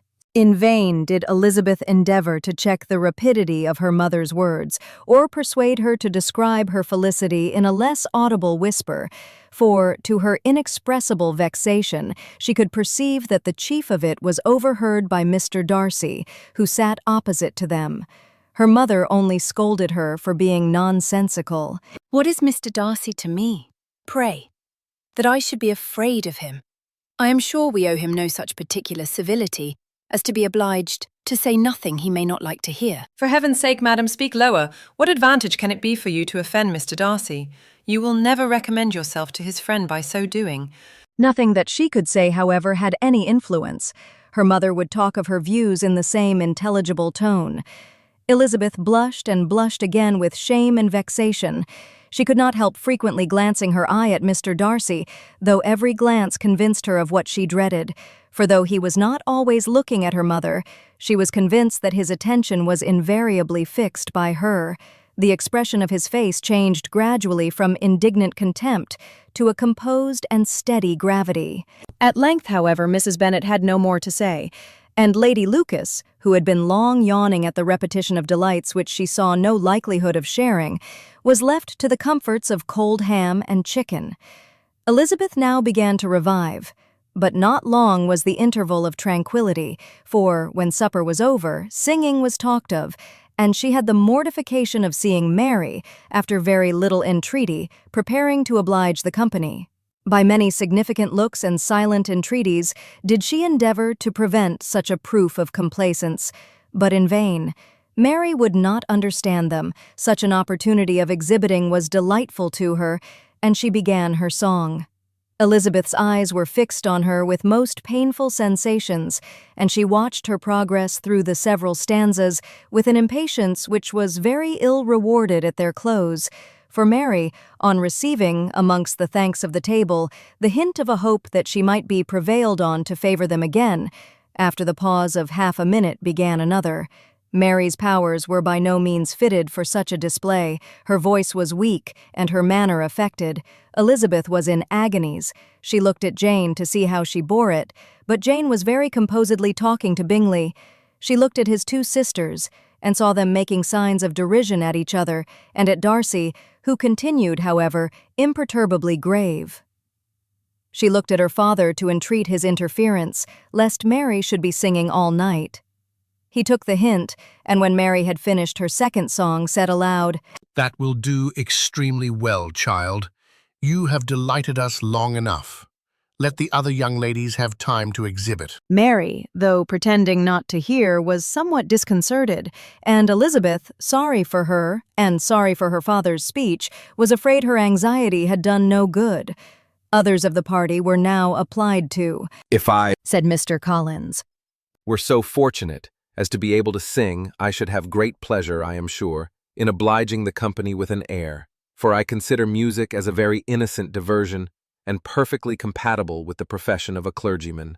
I do not mean, however, to assert that we can be justified in devoting too much of our time to music, for there are certainly other things to be attended to. The rector of a parish has much to do. In the first place, he must make such an agreement for tithes as he may be beneficial to himself and not offensive to his patron. He must write his own sermons, and the time that remains will not be too much for his parish duties, and the care and improvement of his dwelling, which he cannot be excused from making as comfortable as possible. And I do not think it of light importance that he should have attentive and conciliatory manner towards everybody, especially towards those to whom he owes his preferment. I cannot acquit him of that duty, Nor could I think well of the man who should omit an occasion of testifying his respect towards anybody connected with the family. And with a bow to Mr. Darcy, he concluded his speech, which had been spoken so loud as a recurzantes to be heard by half the room. Many stared, many smiled, but no one looked more amused than Mr. Bennet himself, while his wife seriously commended Mr. Collins for having spoken so sensibly, and observed in a half-whisper to Lady Lucas that he was a remarkably clever, good kind of young man. To Elizabeth it appeared that, had her family made an agreement to expose themselves as much as they could during the evening, it would have been impossible for them to play their parts with more spirit or finer success. And happy did she think it for Bingley and her sister that some of the exhibition had escaped his notice, and that his feelings were not of a sort to be much distressed by the folly which he must have witnessed. That his two sisters and Mr. Darcy, however, should have such an opportunity of ridiculing her relations was bad enough, and she could not determine whether the silent contempt of the gentlemen or the insolent smiles of the ladies were more intolerable. The rest of the evening brought her little amusement. She was teased by Mr. Collins, who continued most perseveringly by her side, and though he could not prevail on her to dance with him again, put it out of her power to dance with others. In vain did she entreat him to stand up with somebody else, and offer to introduce him to any young lady in the room. He assured her that as to dancing, he was perfectly indifferent to it, that his chief object was by delicate attentions to recommend himself to her, and that he should therefore make a point of remaining close to her the whole evening. There was no arguing upon such a project. She owed her greatest relief to her friend Miss Lucas, who often joined them and good-naturedly engaged Mr. Collins's conversation to herself. She was at least free from the offence of Mr. Darcy's further notice, though often standing within a very short distance of her, quite disengaged. He never came near enough to speak. She felt it to be the probable consequence of her allusions to Mr. Wickham, and rejoiced in it. The Longbourn party were the last of all the company to depart, and, by a manoeuvre of Mrs. Bennet, had to wait for their carriage a quarter of an hour after everybody else was gone, which gave them time to see how heartily they were wished away by some of the family. Mrs. Hurst and her sister scarcely opened their mouths except to complain of fatigue, and were evidently impatient to have the house to themselves. They repulsed every attempt of Mrs. Bennet at conversation, and by so doing threw a languor over the whole party, which was very little relieved by the long speeches of Mr. Collins, who was complimenting Mr. Bingley and his sisters on the elegance of their entertainment, and the hospitality and politeness which had marked their behaviour to their guests. Darcy said nothing at all. Mr. Bennet, in equal silence, was enjoying the scene. Mr. Bingley and Jane were standing together, a little detached from the rest, and talked only to each other. Elizabeth preserved as steady a silence as either Mrs. Hurst or Miss Bingley, and even Lydia was too much fatigued to utter more than the occasional exclamation of "Lord, how tired I am!" accompanied by a violent yawn. When at length they arose to take leave, Mrs. Bennet was most pressingly civil in her hope of seeing the whole family soon at Longbourn, and addressed herself especially to Mr. Bingley, to assure him how happy he would make them by eating a family dinner with them at any time, without the ceremony of a formal invitation. Bingley was all grateful pleasure, and he readily engaged for taking the earliest opportunity of waiting on her after his return from London, whither he was obliged to go the next day for a short time. Mrs. Bennet was perfectly satisfied and quitted the house under the delightful persuasion that, allowing for the necessary preparations of settlements, new carriages, and wedding clothes, she should undoubtedly see her daughter settled at Netherfield in the course of 3 or 4 months.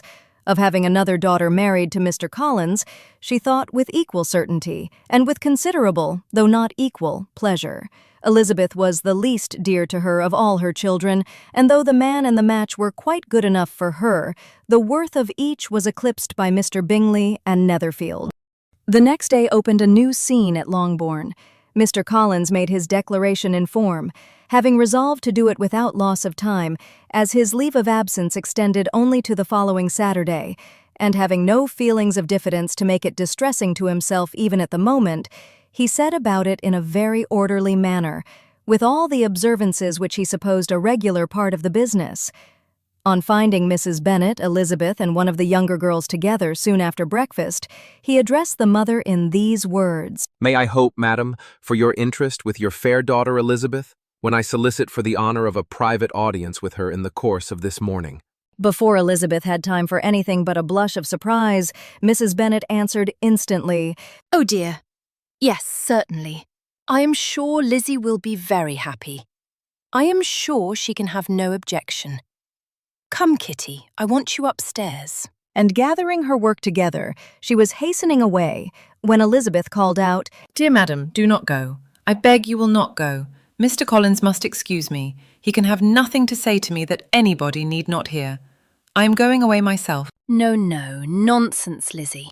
I desire you to stay where you are. And upon Elizabeth's seeming, really, with vexed and embarrassed looks, about to escape, she added, "Lizzie, I insist upon your staying and hearing Mr. Collins." Elizabeth would not oppose such an injunction, and a moment's consideration making her also sensible that it would be wisest to get it over as soon and as quietly as possible, she sat down again and tried to conceal, by incessant employment, the feelings which were divided between distress and diversion.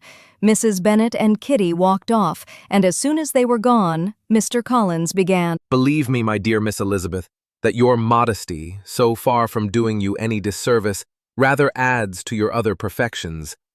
You would have been less amiable in my eyes had there not been this little unwillingness. But allow me to assure you that I have your respected mother's permission for this address. You can hardly doubt the purport of my discourse, however your natural delicacy may lead you to dissemble. My attentions have been too marked to be mistaken. Almost as soon as I entered the house, I singled you out as the companion of my future life.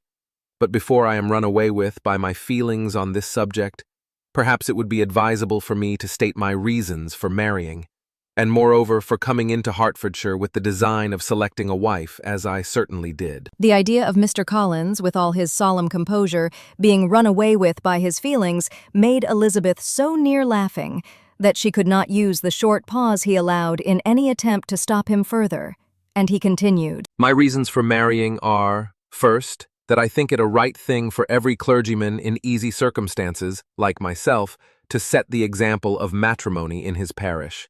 Secondly, that I am convinced that it will add very greatly to my happiness. And thirdly, which perhaps I ought to have mentioned earlier, that it is the particular advice and recommendation of the very noble lady whom I have the honor of calling patroness.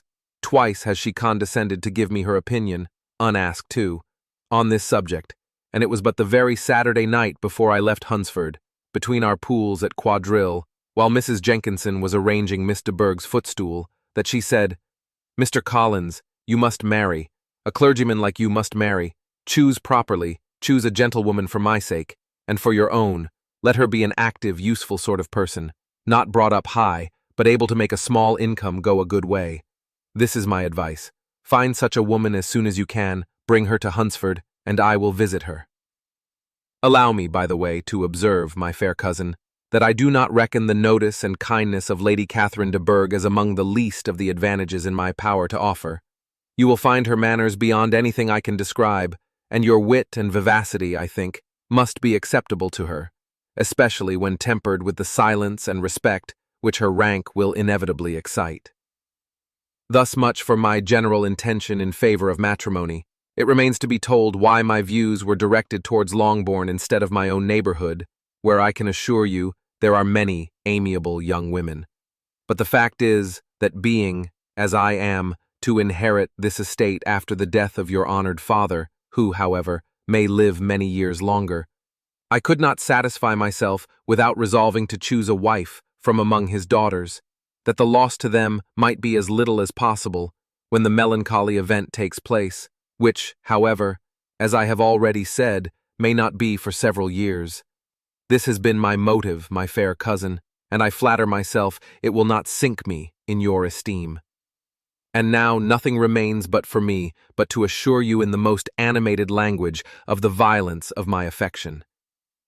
To fortune I am perfectly indifferent, and shall make no demand of that nature on your father, since I am well aware that it could not be complied with, and that £1,000 in the 4%, which will not be yours till after your mother's decease, is all that you may ever be entitled to. On that head, therefore, I shall be uniformly silent, and you may assure yourself that no ungenerous reproach shall ever pass my lips when we are married. It was absolutely necessary to interrupt him now. You are too hasty, sir, she cried. You forget that I have made no answer. Let me do it without further loss of time. Accept my thanks for the compliment you are paying me. I am very sensible of the honour of your proposals, but it is impossible for me to do otherwise than to decline them. I am not now to learn, replied Mr. Collins, with a formal wave of the hand, that it is usual with young ladies to reject the addresses of the man whom they secretly mean to accept when he first applies for their favor, and that sometimes the refusal is repeated a second or even a third time. I am therefore by no means discouraged by what you have just said, and shall hope to lead you to the altar ere long. Upon my word, sir, cried Elizabeth. Your hope is a rather extraordinary one after my declaration. I do assure you that I am not one of those young ladies, if such young ladies there are, who are so daring as to risk their happiness on the chance of being asked a second time. I am perfectly serious in my refusal.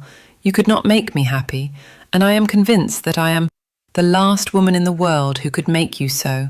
Nay, were your friend Lady Catherine to know me, I am persuaded she would find me in every respect ill-qualified for the situation. Were it certain that Lady Catherine would think so, said Mr. Collins very gravely, but I cannot imagine that her ladyship would at all disapprove of you.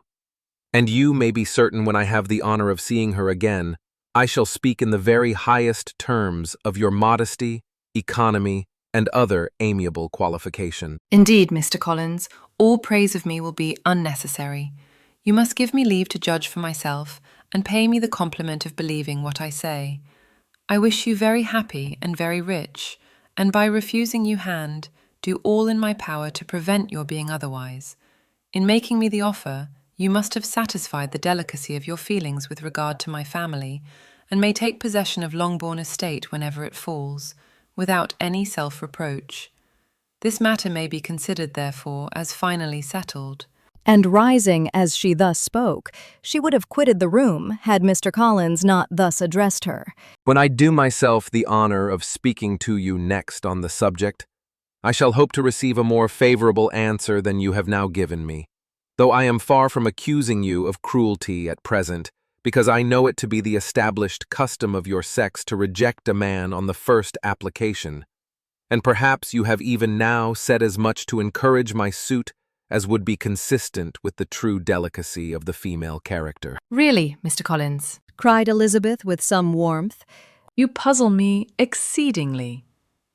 If what I have hitherto said can appear to you in the form of encouragement, I know not how to express my refusal in such a way as to convince you of its being one. You must give me leave to flatter myself, my dear cousin, that your refusal of my addresses is merely words, of course. My reasons for believing it are briefly these. It does not appear to me that my hand is unworthy your acceptance, or that the establishment I can offer would be any other than highly desirable. My situation in life, my connections with the family of de Bourgh, and my relationship to your own are circumstances highly in my favor. And you should take it into further consideration that in spite of your manifold attractions, it is by no means certain that another offer of marriage may ever be made you. Your portion is unhappily so small that it will in all likelihood undo the effects of your loveliness and amiable qualifications. As I must therefore conclude that you are not serious in your rejection of me, I shall choose to attribute it to your wish of increasing my love by suspense, according to the usual practice of elegant females. I do assure you, sir, that I have no pretensions whatever to that kind of elegance which consists in tormenting a respectable man. I would rather be paid the compliment of being believed sincere. I thank you again and again for the honour you have done me in your proposals, but to accept them is absolutely impossible. My feelings in every respect forbid it. Can I speak plainer? Do not consider me now as an elegant female, intending to plague you, but as a rational creature, speaking the truth from her heart. You are uniformly charming, cried he, with an air of awkward gallantry. And I am persuaded that when sanctioned by the express authority of both your excellent parents, my proposals will not fail of being acceptable. To such perseverance in willful self-deception, Elizabeth would make no reply, and immediately and in silence withdrew, determined, if he persisted in considering her repeated refusals as flattering encouragement, to apply to her father, whose negative might be uttered in such a manner as to be decisive, and whose behavior, at least, could not be mistaken for the affectation and coquetry of an elegant female. Mr. Collins was not left long to the silent contemplation of his successful love, for Mrs. Bennet, having dawdled about in the vestibule to watch for the end of the conference, no sooner saw Elizabeth open the door and with quick step pass her towards the staircase than she entered the breakfast-room and congratulated both him and herself in warm terms on the happy prospect or their nearer connection. Mr. Collins received and returned these felicitations with equal pleasure, and then proceeded to relate the particulars of their interview, with the result of which he trusted he had every reason to be satisfied, since the refusal which his cousin had steadfastly given him would naturally flow from her bashful modesty and the genuine delicacy of her character. This information, however, startled Mrs. Bennet. She would have been glad to be equally satisfied that her daughter had meant to encourage him by protesting against his proposals, but she dared not believe it and could not help saying so. But depend upon it, Mr. Collins, she added, that Lizzie shall be brought to reason. I will speak to her about it directly. She is a very headstrong, foolish girl, and does not know her own interest, but I will make her know it. Pardon me for interrupting you, madam, cried Mr. Collins. but if she is really headstrong and foolish, I know not whether she would altogether be a very desirable wife to a man in my situation, who naturally looks for happiness in the marriage state. If therefore she actually persists in rejecting my suit, perhaps it were better not to force her into accepting me, because if liable to such defects of temper, she could not contribute much to my felicity. Sir, you quite misunderstand me, said Mrs. Bennet, alarmed. Lizzie is only headstrong in such matters as these. In everything else, she is as good-natured a girl as ever lived. I will go directly to Mr. Bennet, and we shall very soon settle it with her, I am sure. She would not give him time to reply, but hurrying instantly to her husband, called out as she entered the library, "Oh, Mr. Bennet, you are wanted immediately. We are all in an uproar. You must come and make Lizzie marry Mr. Collins, for she vows she will not have him. And if you do not make haste, he will change his mind and not have her."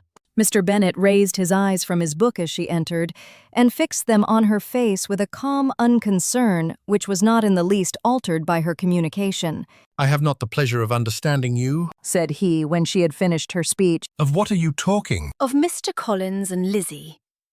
Lizzie declares she will not have Mr. Collins, and Mr. Collins begins to say that he will not have Lizzie." "And what am I to do on the occasion? It seems an hopeless business." "Speak to Lizzie about it yourself. Tell her that you insist upon her marrying him." "Let her be called down. She shall hear my opinion." Mrs. Bennet rang the bell, and Miss Elizabeth was summoned to the library. "Come here, child," cried her father as she appeared. "I have sent for you on an affair of importance. I understand that Mr. Collins has made you an offer of marriage. Is it true?" Elizabeth replied that it was. "Very well." "And this offer of marriage you have refused?" I have, sir. "Very well. We now come to the point. Your mother insists upon your accepting it. Is it not so, Mrs. Bennet?" "Yes, or I will never see her again." "An unhappy alternative is before you, Elizabeth. From this day you must be a stranger to one of your parents.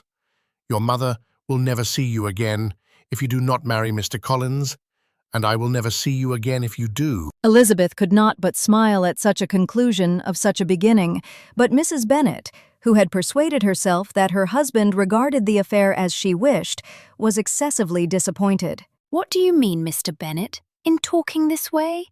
You promised me to insist upon her marrying him." "My dear," replied her husband, "I have two small favors to request. First, that you will allow me the free use of my understanding on the present occasion, and secondly, of my room. I shall be glad to have the library to myself as soon as may be. Not yet, however. In spite of her disappointment in her husband, did Mrs. Bennet give up the point. She talked to Elizabeth again and again, coaxed and threatened her by turns. She endeavored to secure Jane in her interest, but Jane, with all possible mildness, declined interfering, and Elizabeth, sometimes with real earnestness and sometimes with playful gaiety, replied to her attacks. Though her manner varied, however, her determination never did. Mr. Collins, meanwhile, was meditating in solitude on what had passed. He thought too well of himself to comprehend on what motives his cousin could refuse him, and though his pride was hurt, he suffered in no other way. His regard for her was quite imaginary, and the possibility of her deserving her mother's reproach prevented his feeling any regret. While the family were in this confusion, Charlotte Lucas came to spend the day with them. She was met in the vestibule by Lydia, who, flying to her, cried in a half-whisper, I am glad you are come, for there is such fun here. What do you think has happened this morning? Mr. Collins has made an offer to Lizzie, and she will not have him. Charlotte hardly had time to answer before they were joined by Kitty, who came to tell the same news. And no sooner had they entered the breakfast room, where Mrs. Bennet was alone, than she likewise began on the subject, calling on Miss Lucas for her compassion, and entreating her to persuade her friend Lizzie to comply with the wishes of all her family. Pray do, my dear Miss Lucas, she added in a melancholy tone, for nobody is on my side. Nobody takes part with me. I am cruelly used. Nobody feels for my poor nerves. Charlotte's reply was spared by the entrance of Jane and Elizabeth. Aye, there she comes, continued Mrs. Bennet, looking as unconcerned as may be, and caring no more for us than if we were at York, provided she can have her own way.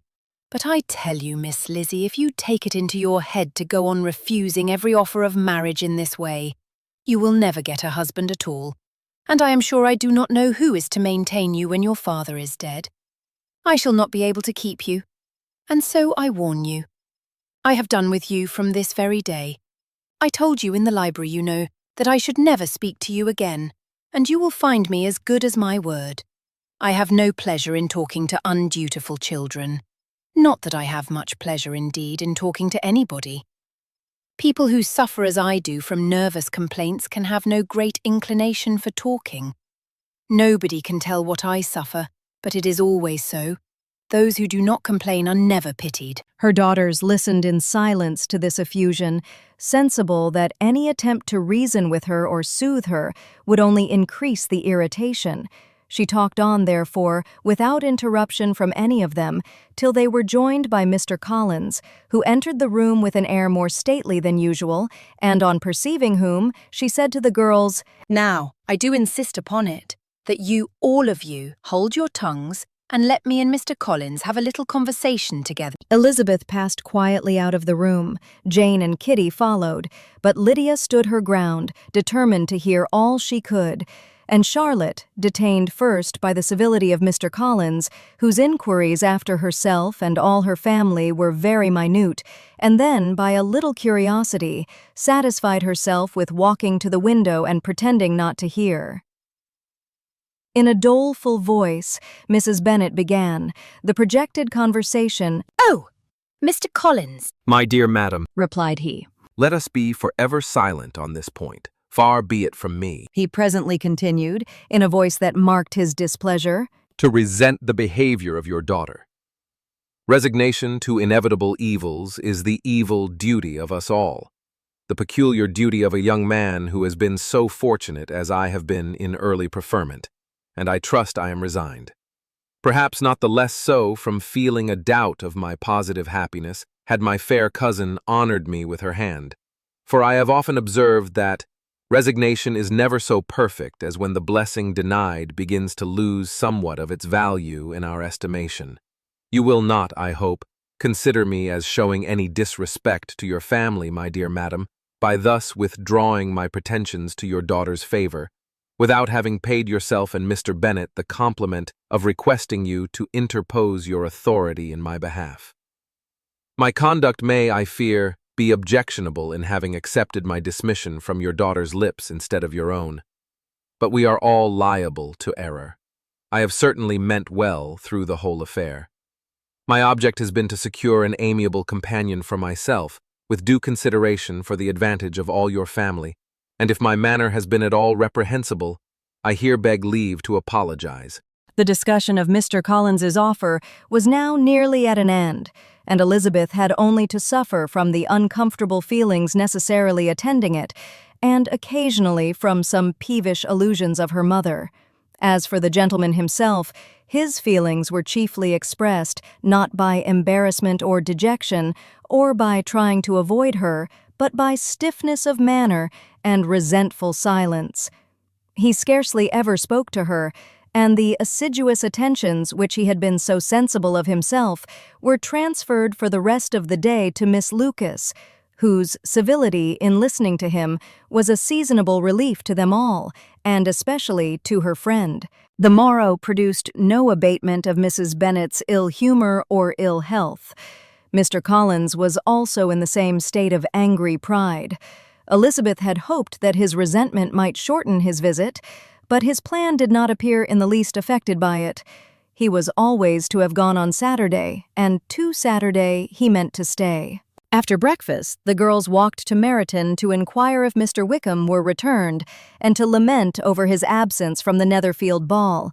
He joined them on their entering the town, and attended them to their aunt's, where his regret and vexation, and the concern of everybody, was well talked over.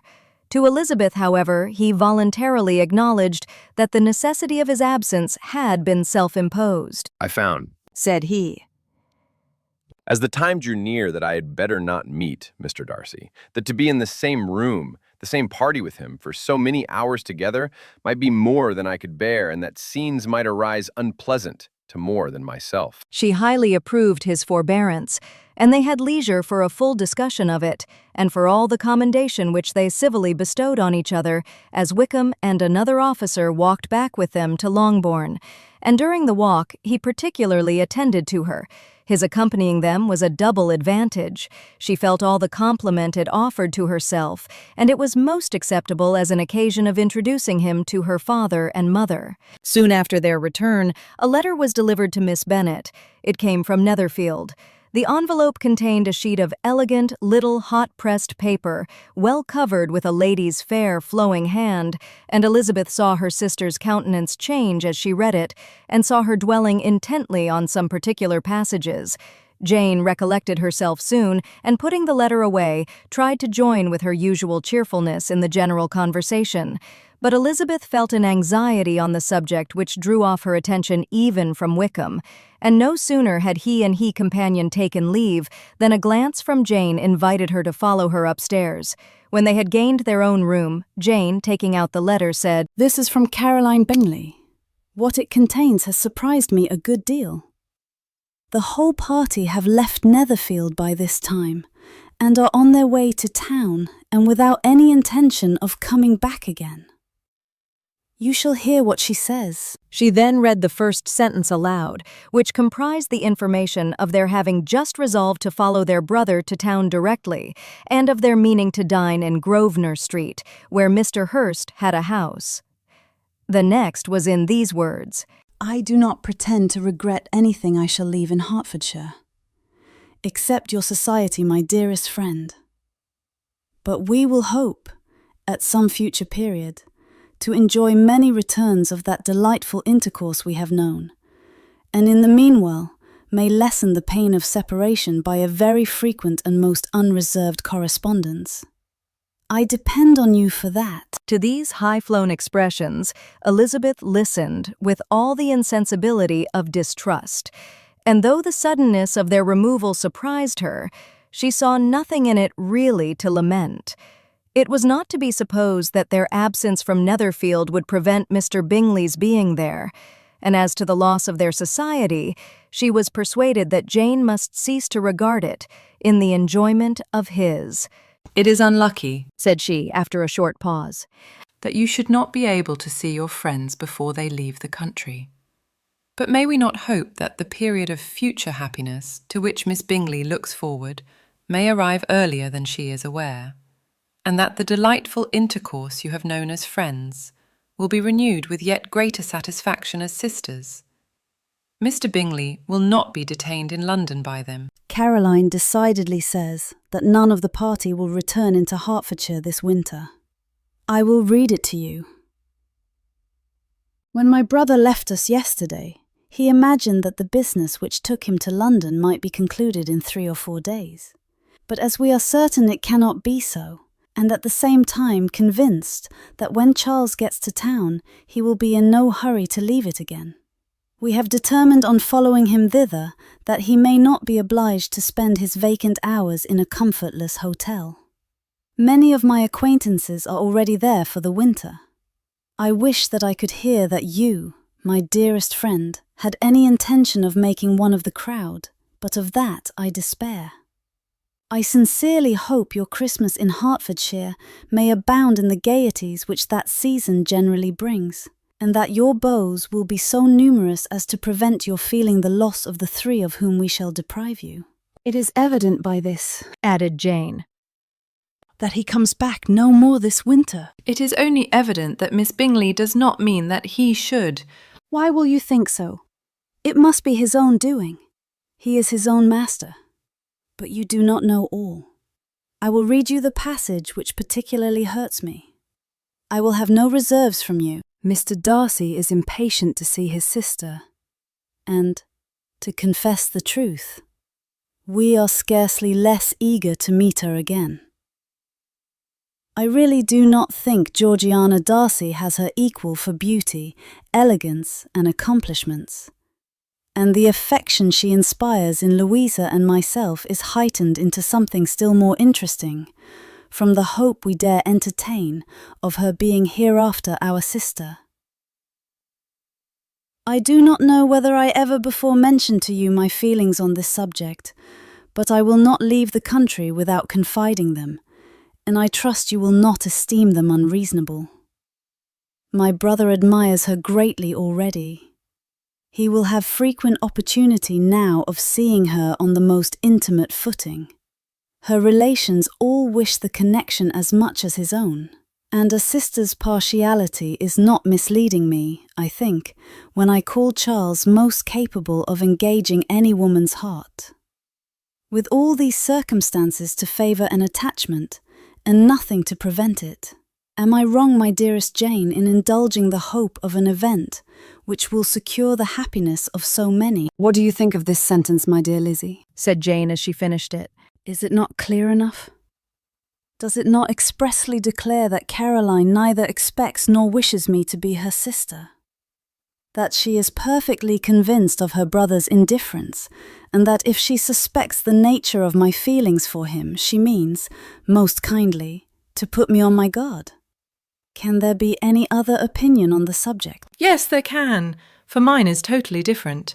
Will you hear it? Most willingly. You shall have it in a few words. Miss Bingley sees that her brother is in love with you and wants him to marry Miss Darcy. She follows him to town in hope of keeping him there and tries to persuade you that he does not care about you. Jane shook her head. Indeed, Jane, you ought to believe me. No one who has ever seen you together can doubt his affection. Miss Bingley, I am sure, cannot. She is not such a simpleton. Could she have seen half as much love in Mr. Darcy for herself, she would have ordered her wedding clothes. But the case is this. We are not rich enough or grand enough for them, and she is the more anxious to get Miss Darcy for her brother, from the notion that when there has been one intermarriage, she may have less trouble in achieving a second, in which there is certainly some ingenuity, and I dare say it would succeed if Mr. Borg were out of the way. But, my dearest Jane, you cannot seriously imagine that because Miss Bingley tells you her brother greatly admires Miss Darcy, he is in the smallest degree less sensible of your merit than when he took leave of you on Tuesday, or that it will be in her power to persuade him that, instead of being in love with you, he is very much in love with her friend. If we thought alike of Miss Bingley, replied Jane, your representation of all this might make me quite easy. But I know the foundation is unjust. Caroline is incapable of wilfully deceiving anyone, and all that I can hope in this case is that she is deceiving herself. That is right. You could not have started a more happy idea, since you will not take comfort in mine. Believe her to be deceived by all means.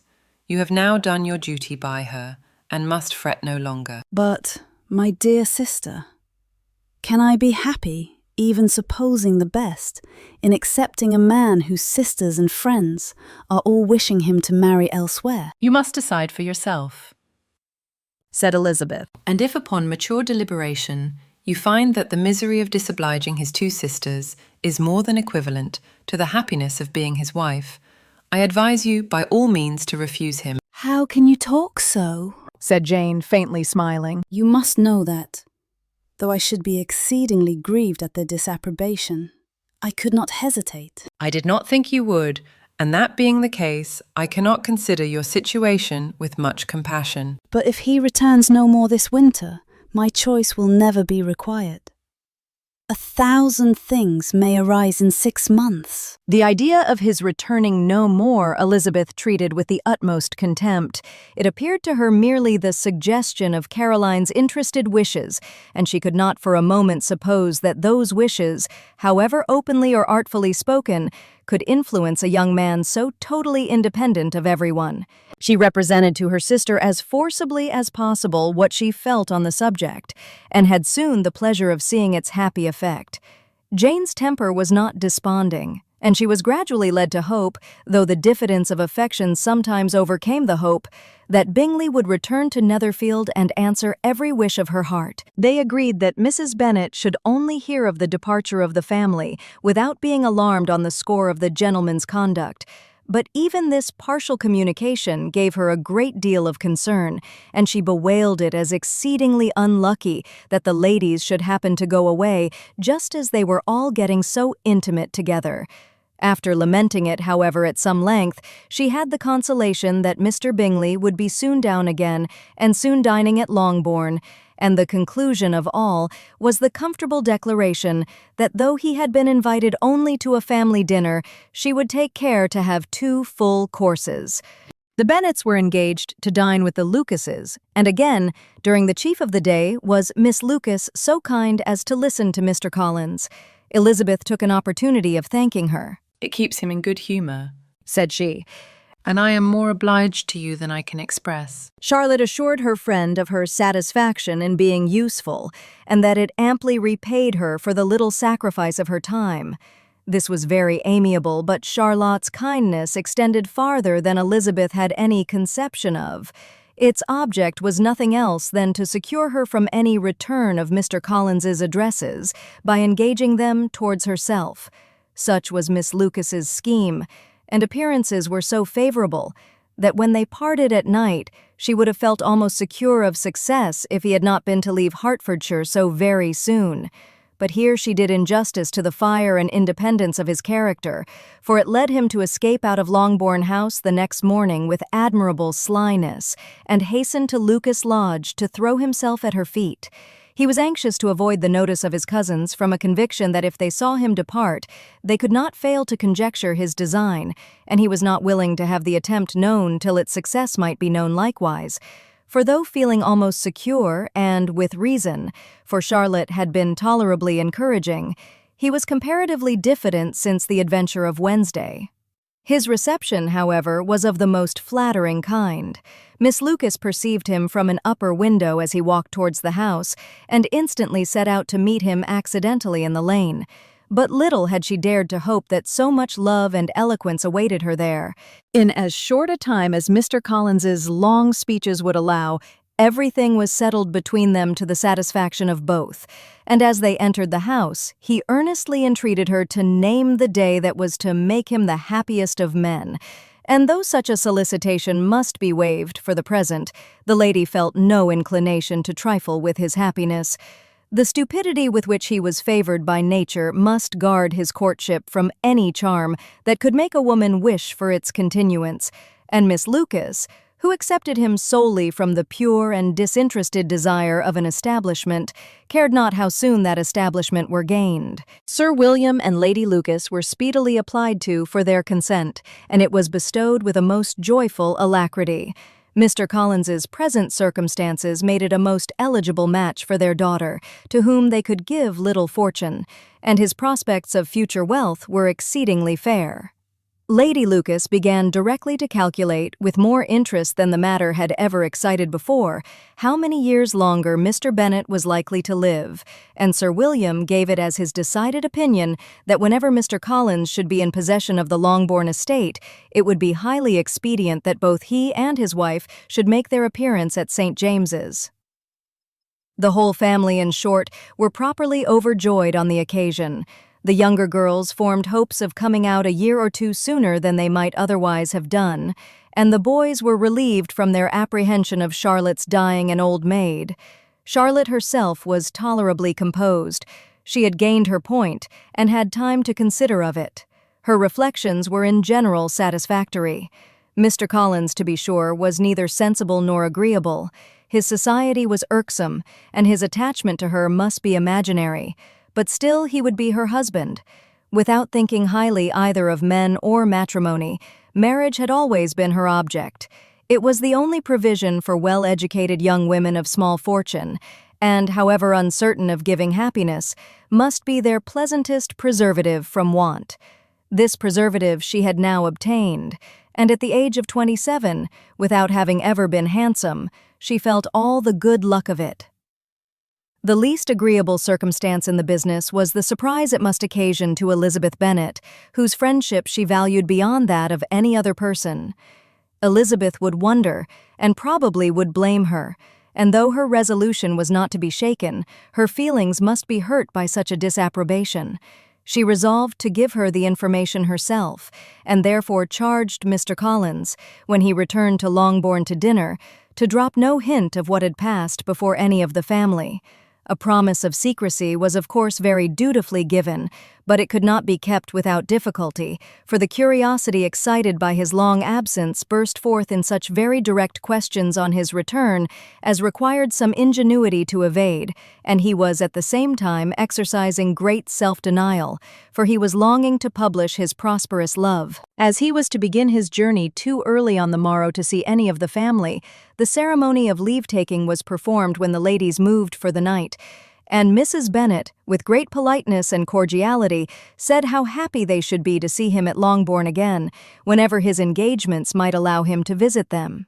My dear madam, He replied, this invitation is particularly gratifying, because it is what I have been hoping to receive, and you may be very certain that I shall avail myself of it as soon as possible. They were all astonished, and Mr. Bennet, who could by no means wish for so speedy a return, immediately said, "But is there not danger of Lady Catherine's disapprobation here, my good sir? You had better neglect your relations than run the risk of offending your patroness." My dear sir, replied Mr. Collins, I am particularly obliged to you for this friendly caution, and you may depend upon my not taking so material a step without her ladyship's concurrence. You cannot be too much upon your guard. Risk anything rather than her displeasure, and if you find it likely to be raised by your coming to us again, which I should think exceedingly probable, stay quietly at home, and be satisfied that we shall take no offense. Believe me, my dear sir, my gratitude is warmly excited by such affectionate attention, and depend upon it you will speedily receive from me a letter of thanks for this, and for every other mark of your regard during my stay in Hertfordshire. As for my fair cousins, though my absence may not be long enough to render it necessary, I shall now take the liberty of wishing them health and happiness, not excepting my cousin Elizabeth. With proper civilities, the ladies then withdrew, all of them equally surprised that he meditated a quick return. Mrs. Bennet wished to understand by it that he thought of paying his addresses to one of her younger girls, and Mary might have been prevailed on to accept him. She rated his abilities much higher than any of the others.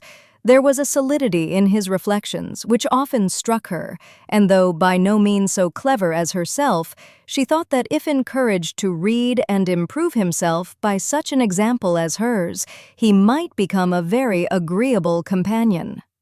But on the following morning, every hope of this kind was done away. Miss Lucas called soon after breakfast, and in a private conference with Elizabeth, related the event of the day before.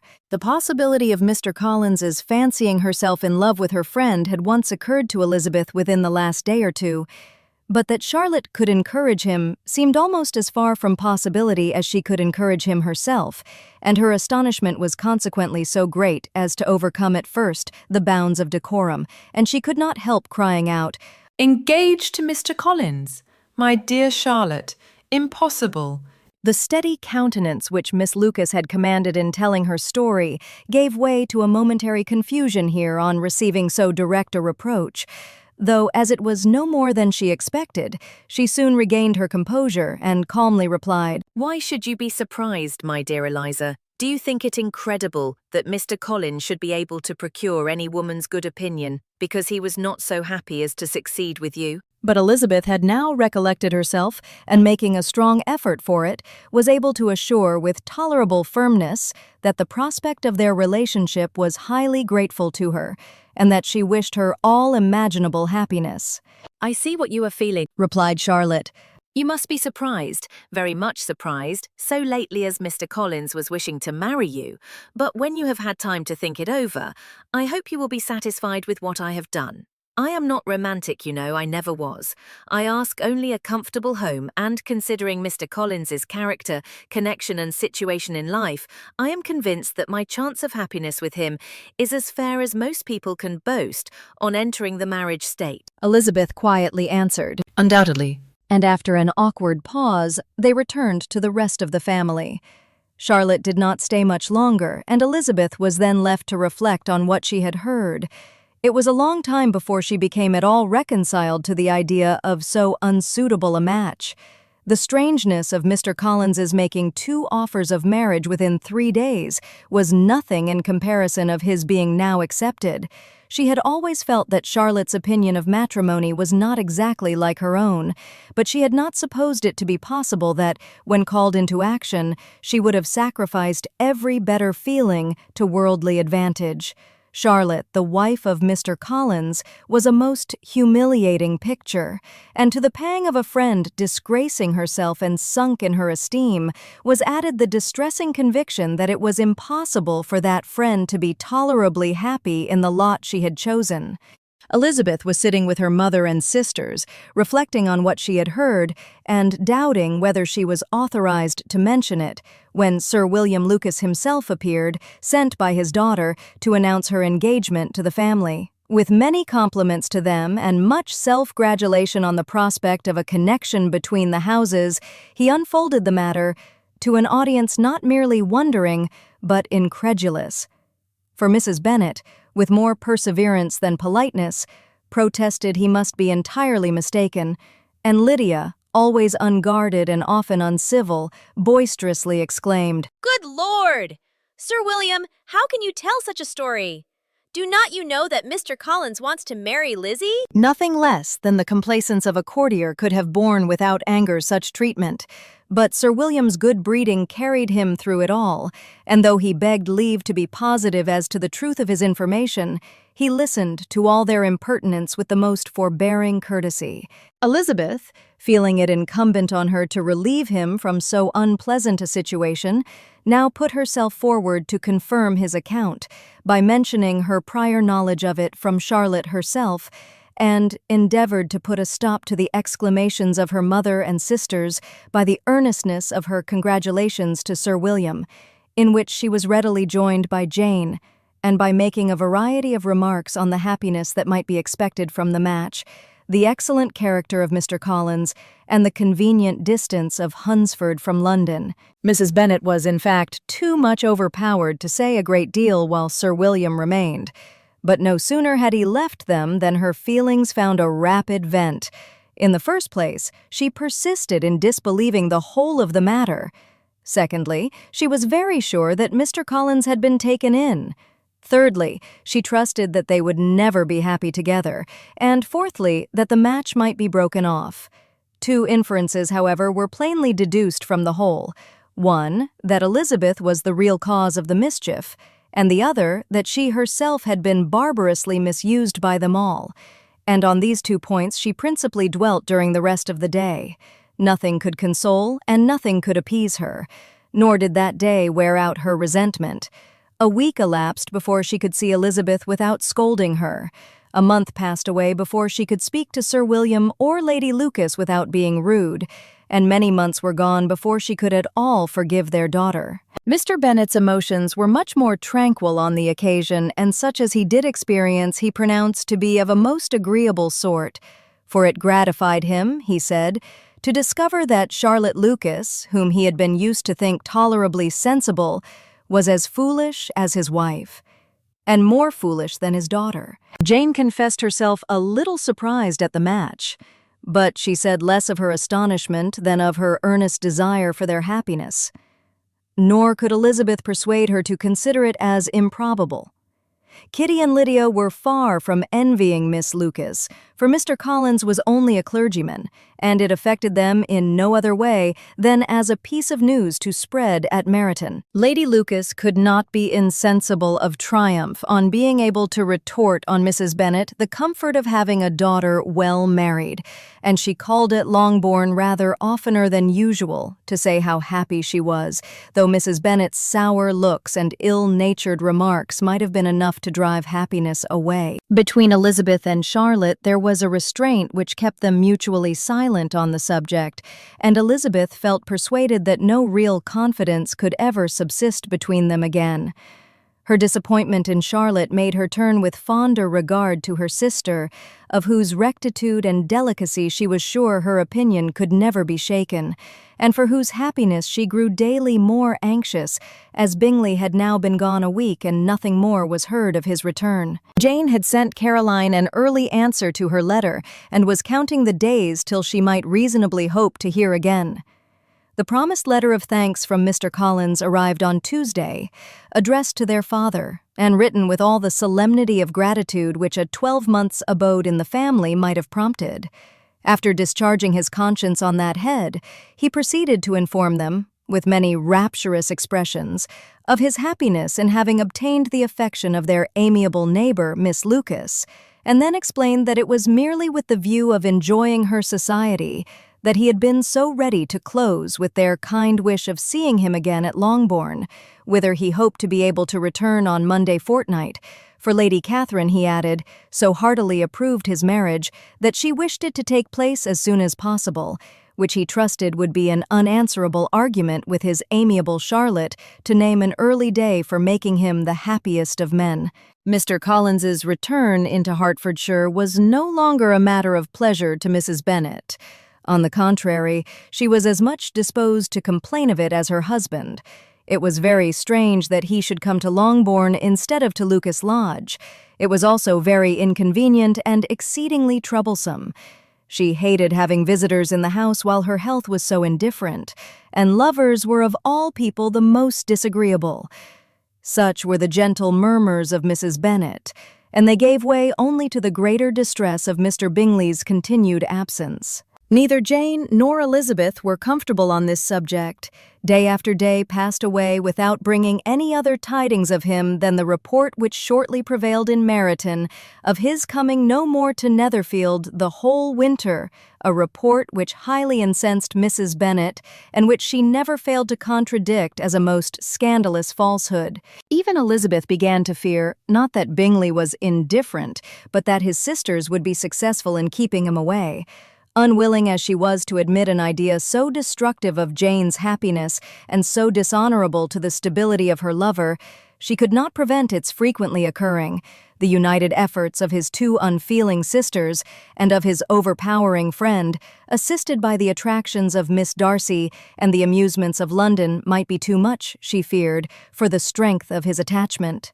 As for Jane, her anxiety under this suspense was, of course, more painful than Elizabeth's, but whatever she felt, she was desirous of concealing, and between herself and Elizabeth, therefore, the subject was never alluded to. But as no such delicacy restrained her mother, an hour seldom passed in which she did not talk of Bingley, express her impatience for his arrival, or even require Jane to confess that if he did not come back, she would think herself very ill-used. It needed all Jane's steady mildness to bear these attacks with tolerable tranquillity. Mr. Collins returned most punctually on Monday fortnight, but his reception at Longbourn was not quite so gracious as it had been on his first introduction. He was too happy, however, to need much attention, and, luckily for the others, the business of love-making relieved them from a great deal of his company. The chief of every day was spent by him at Lucas Lodge, and he sometimes returned to Longbourn only in time to make an apology for his absence before the family went to bed. Mrs. Bennet was really in a most pitiable state. The very mention of anything concerning the match threw her into an agony of ill humor, and wherever she went she was sure of hearing it talked of. The sight of Miss Lucas was odious to her. As her successor in that house, she regarded her with jealous abhorrence. Whenever Charlotte came to see them, she concluded her to be anticipating the hour of possession, and whenever she spoke in a low voice to Mr. Collins, was convinced that they were talking of the Longbourn estate, and resolving to turn herself and her daughters out of the house as soon as Mr. Bennet were dead. She complained bitterly of all this to her husband. "Indeed, Mr. Bennet," said she, "it is very hard to think that Charlotte Lucas should ever be mistress of this house, that I should be forced to make way for her, and live to see her take her place in it." My dear, do not give way to such gloomy thoughts. Let us hope for better things. Let us flatter ourselves that I may be the survivor. This was not very consoling to Mrs. Bennet, and therefore, instead of making any answer, she went on as before. "I cannot bear to think that they should have all this estate. If it was not for the entail, I should not mind it. What should not you mind? I should not mind anything at all." Let us be thankful that you are preserved from a State of such insensibility. "I never can be thankful, Mr. Bennet, for anything about the entail. How anyone could have the conscience to entail away an estate from one's own daughters, I cannot understand. And all for the sake of Mr. Collins, too. Why should he have it more than anybody else?" I leave it to yourself to determine, said Mr. Bennet. Miss Bingley's letter arrived and put an end to doubt. The very first sentence conveyed the assurance of their being all settled in London for the winter, and concluded with her brother's regret at not having had time to pay his respects to his friends in Hertfordshire before he left the country. Hope was over, entirely over, and when Jane could attend to the rest of the letter, she found little, except the professed affection of the writer, that could give her any comfort.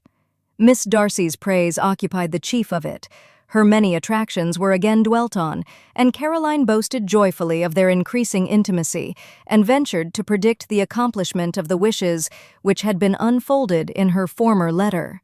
She wrote also with great pleasure of her brother's being an inmate of Mr. Darcy's house, and mentioned with raptures some plans of the latter with regard to new furniture. Elizabeth, to whom Jane very soon communicated the chief of all this, heard it in silent indignation. Her heart was divided between concern for her sister and resentment against all others. To Caroline's assertion of her brother's being partial to Miss Darcy, she paid no credit. That he was really fond of Jane, she doubted no more than she had ever done, and much as she had always been disposed to like him, she could not think without anger, hardly without contempt, on that easiness of temper, that want of proper resolution, which now made him the slave of his designing friends, and led him to sacrifice of his own happiness to the caprice of their inclination. Had his own happiness, however, been the only sacrifice, he might have been allowed to sport with it in whatever manner he thought best, but her sister's was involved in it, as she thought he must be sensible himself. It was a subject, in short, on which reflection would be long indulged, and must be unavailing. She could think of nothing else. And yet, whether Bingley's regard had really died away, or were suppressed by his friend's interference, whether he had been aware of Jane's attachment, or whether it had escaped his observation, whatever were the case, though her opinion of him must be materially affected by the difference, her sister's situation remained the same, her peace equally wounded. A day or two passed before Jane had courage to speak of her feelings to Elizabeth, but at last, on Mrs. Bennet's leaving them together, after a longer irritation than usual about Netherfield and its master, she could not help saying, "Oh, that my dear mother had more command over herself.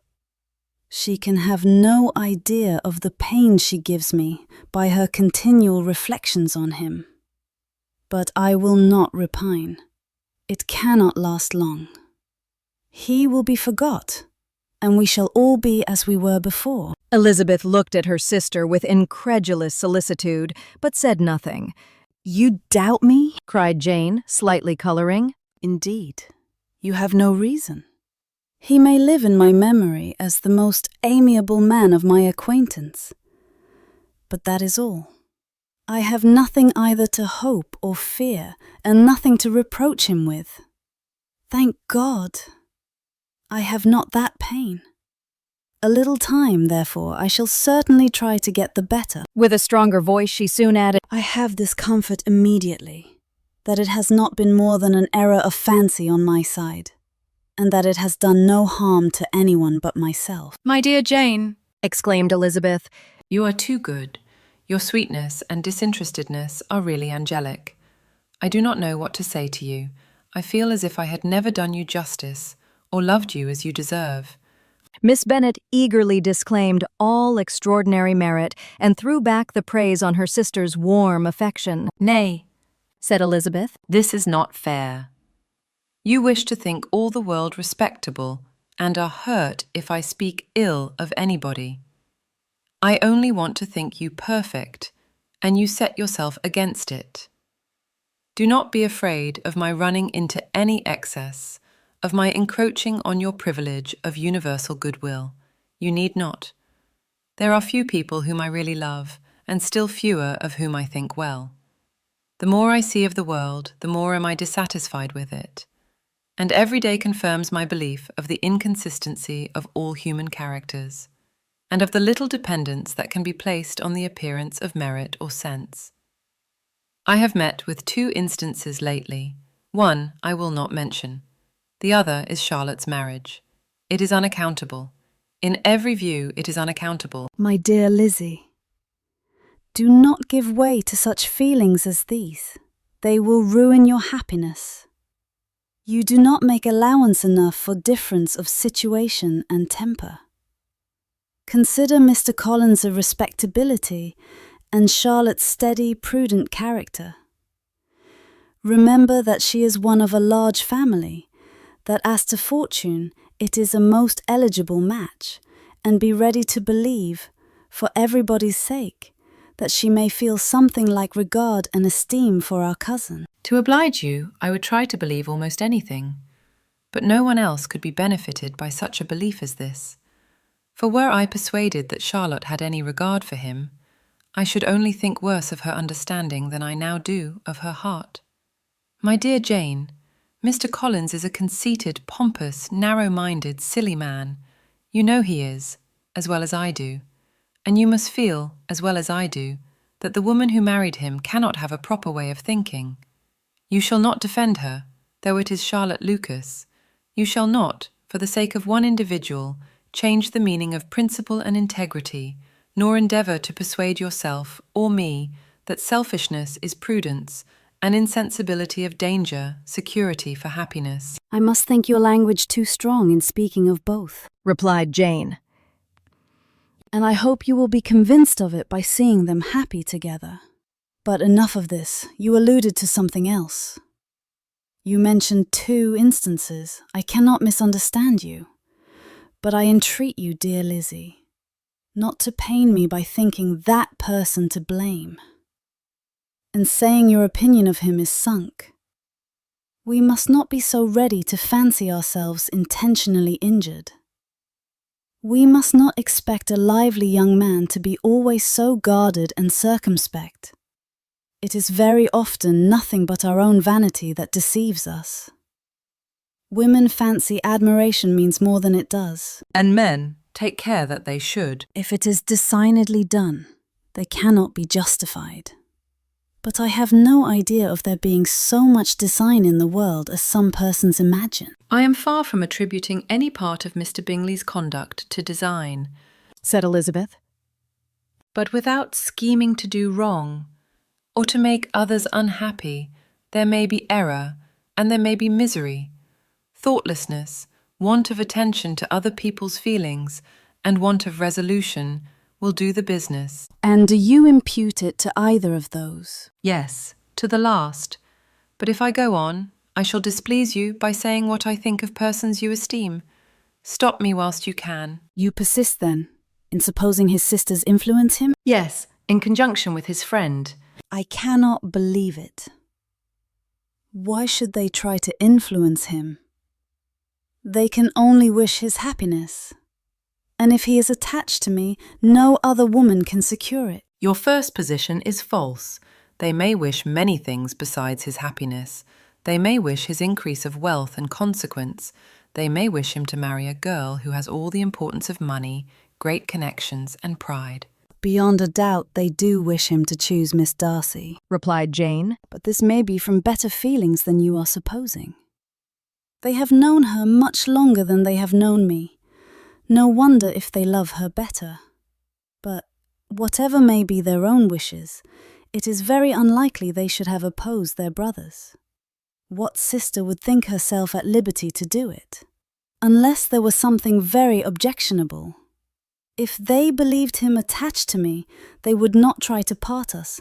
If he were so, they could not succeed. By supposing such an affection, you make everybody acting unnaturally and wrong, and me most unhappy. Do not distress me by the idea. I am not ashamed of having been mistaken. Or at least, it is light. It is nothing in comparison of what I should feel in thinking ill of him or his sisters.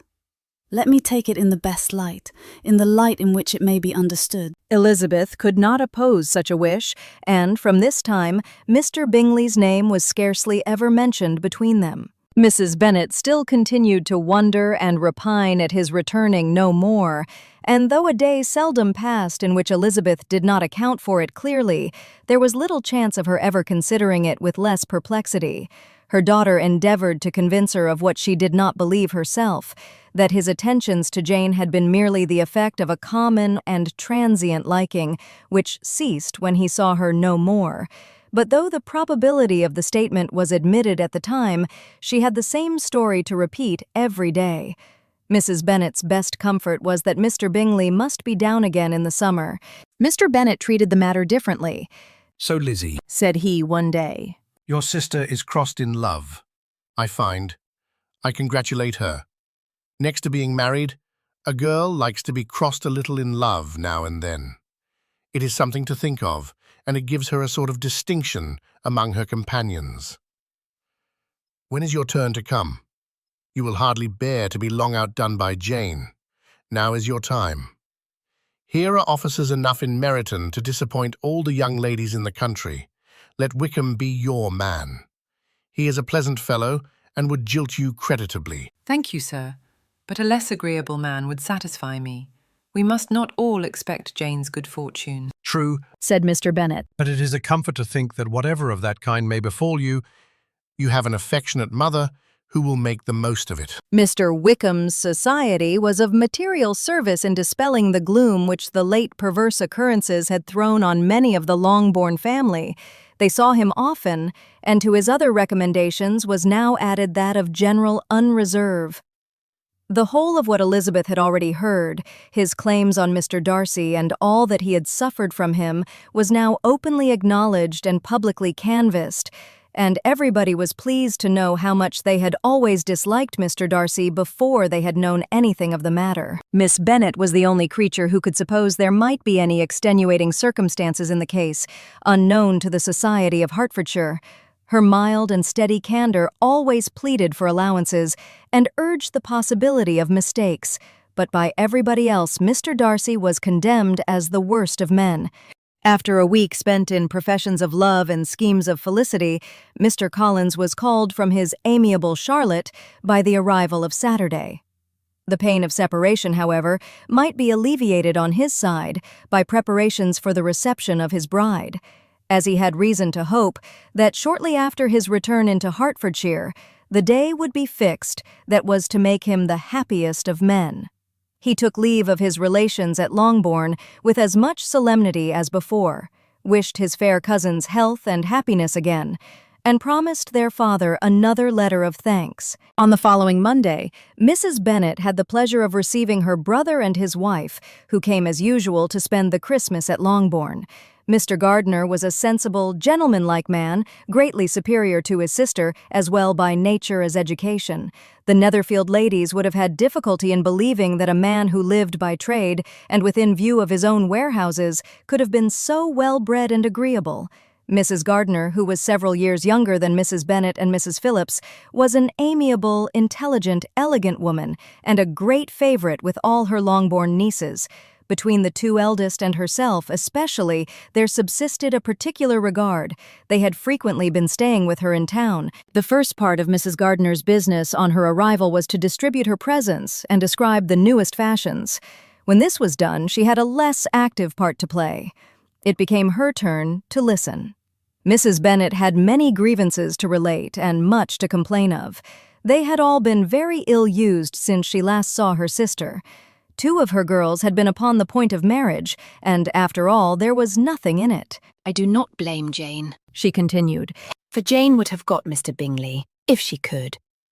But Lizzie, oh, sister, it is very hard to think that she might have been Mr. Collins's wife by this time, had it not been for her own perverseness. He made her an offer in this very room, and she refused him. The consequence of it is that Lady Lucas will have a daughter married before I have, and that the Longbourn estate is just as much entailed as ever. The Lucases are very artful people indeed, sister. They are all for what they can get. I am sorry to say it of them, but so it is. It makes me very nervous and poorly to be thwarted so in my own family and to have neighbours who think of themselves before anybody else.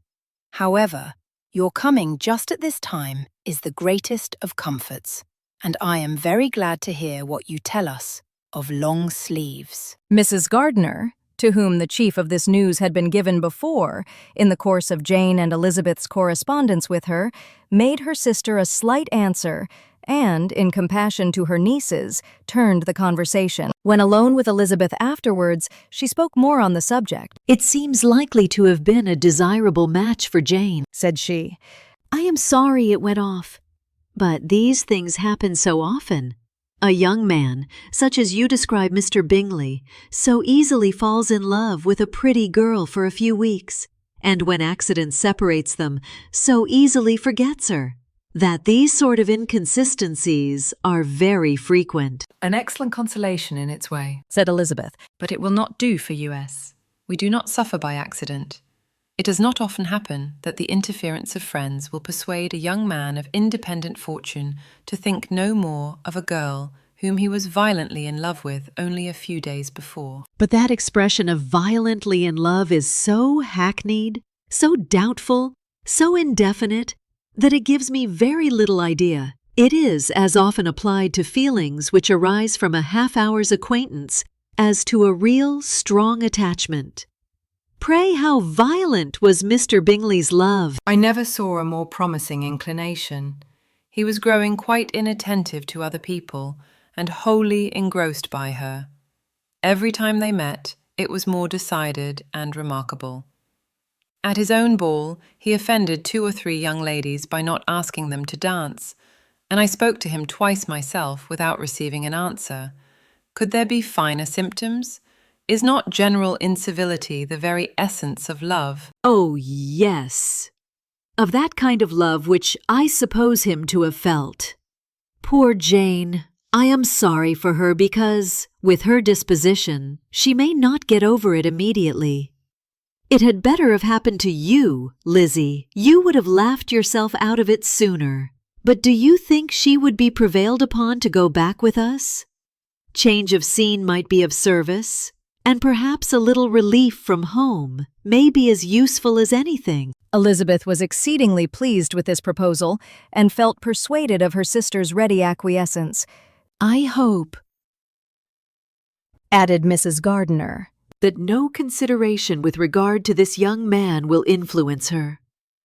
We live in so different a part of town, all our connections are so different, and as you well know, we go out so little, that it is very improbable that they should meet at all, unless he really comes to see her. And that is quite impossible, for he is now in the custody of his friend, and Mr. Darcy would no more suffer him to call on Jane in such a part of London. My dear aunt, how could you think of it? Mr. Darcy may perhaps have heard of such a place as Gracechurch Street, but he would hardly think a month's ablution enough to cleanse him from its impurities, were he once to enter it. And depend upon it, Mr. Bingley never stirs without him. So much the better. I hope they will not meet at all. But does not Jane correspond with his sister? She will not be able to help calling. She will drop the acquaintance entirely. But in spite of the certainty in which Elizabeth affected to place this point, as well as the still more interesting one of Bingley's being withheld from seeing Jane, she felt a solicitude on the subject which convinced her, on examination, that she did not consider it entirely hopeless. It was possible, and sometimes she thought it probable, that his affection might be reanimated and the influence of his friends successfully combated by the more natural influence of Jane's attractions.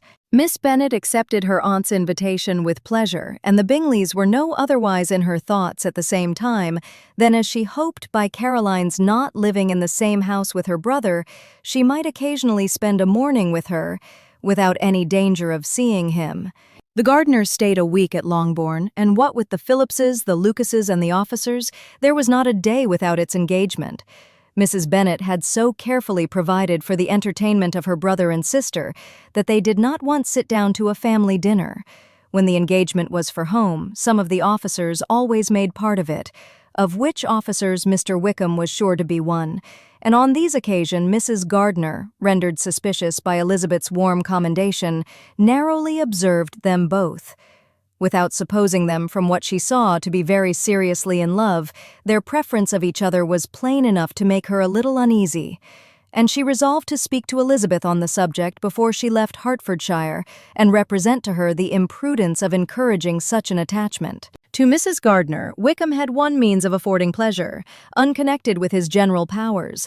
About 10 or a dozen years ago, before her marriage, she had spent a considerable time in that very part of Derbyshire to which he belonged. They had therefore many acquaintances in common, and though Wickham had been little there since the death of Darcy's father, it was yet in his power to give her fresher intelligence of her former friends than she had been in the way of procuring. Mrs. Gardiner had seen Pemberley, and known the late Mr. Darcy by character perfectly well. Here, consequently, was an inexhaustible subject of discourse. In comparing her recollection of Pemberley with the minute description which Wickham could give, and in bestowing her tribute of praise on the character of its late possessor, she was delighting both him and herself. On being made acquainted with the present Mr. Darcy's treatment of him, she tried to remember some of that gentleman's reputed disposition when quite a lad, which might agree with it, and was confident at last that she recollected having heard Mr. Fitzwilliam Darcy formerly spoken of as a very proud, ill-natured boy. Mrs. Gardiner's caution to Elizabeth was punctually and kindly given on the first favorable opportunity of speaking to her alone. After honestly telling her what she thought, she thus went on. You are too sensible a girl, Lizzie, to fall in love merely because you are warned against it, and therefore I am not afraid of speaking openly. Seriously, I would have you be on your guard. Do not involve yourself, or endeavor to involve him in an affection which the want of fortune would make so very imprudent. I have nothing to say against him. He is a most interesting young man, and if he had the fortune he ought to have, I should think you could not do better. But as it is, you must not let your fancy run away with you. You have sense, and we all expect you to use it. Your father would depend on your resolution and good conduct, I am sure. You must not disappoint your father. My dear aunt, this is being serious indeed. Yes, and I hope to engage you to be serious likewise. Well then, you need not be under any alarm. I will take care of myself and of Mr. Wickham too. He shall not be in love with me if I can prevent it. Elizabeth, you are not serious now. I beg your pardon. I will try again. At present, I am not in love with Mr. Wickham. No, I certainly am not. But he is, beyond all comparison, the most agreeable man I ever saw. And if he becomes really attached to me, I believe it will be better that he should not. I see the imprudence of it. Oh, that abominable Mr. Darcy! My father's opinion of me does me the greatest honour, and I should be miserable to forfeit it. My father, however, is partial to Mr. Wickham. In short, my dear aunt, I should be very sorry to be the means of making any of you unhappy, but since we see every day that where there is affection, young people are seldom withheld by immediate want of fortune from entering into engagements with each other, how can I promise to be wiser than so many of my fellow creatures if I am tempted? Or how am I even to know that it would be wisdom to resist? All that I can promise you, therefore, is not to be in a hurry. I will not be in a hurry to believe myself his first object. When I am in company with him, I will not be wishing. In short, I will do my best. Perhaps it will be as well if you discourage his coming here so very often. At least you should not remind your mother of inviting him. As I did the other day, said Elizabeth with a conscious smile. Very true. It will be wise in me to refrain from that. But do not imagine that he is always here so often. It is on your account that he has been so frequently invited this week. You know my mother's ideas as to the necessity of constant company for her friends.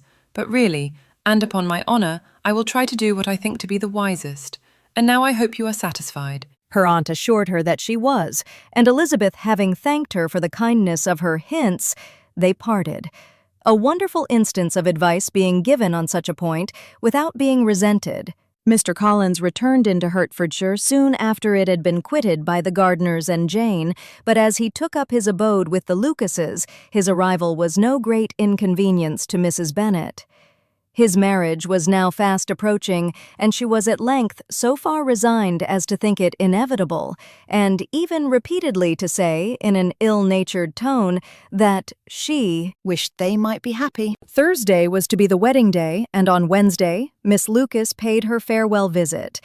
And when she rose to take leave, Elizabeth, ashamed of her mother's ungracious and reluctant good wishes, and sincerely affected herself, accompanied her out of the room. As they went downstairs together, Charlotte said, I shall depend on hearing from you very often, Eliza. That you certainly shall. And I have another favour to ask you.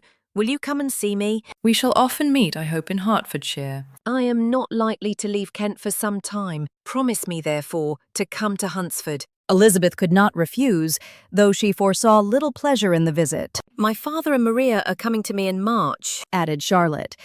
And I hope you will consent to be of the party. Indeed, Eliza, you will be as welcome as either of them. The wedding took place, the bride and bridegroom set off for Kent from the church door, and everybody had as much to say or to hear on the subject as usual. Elizabeth soon heard from her friend, and their correspondence was as regular and frequent as it had ever been.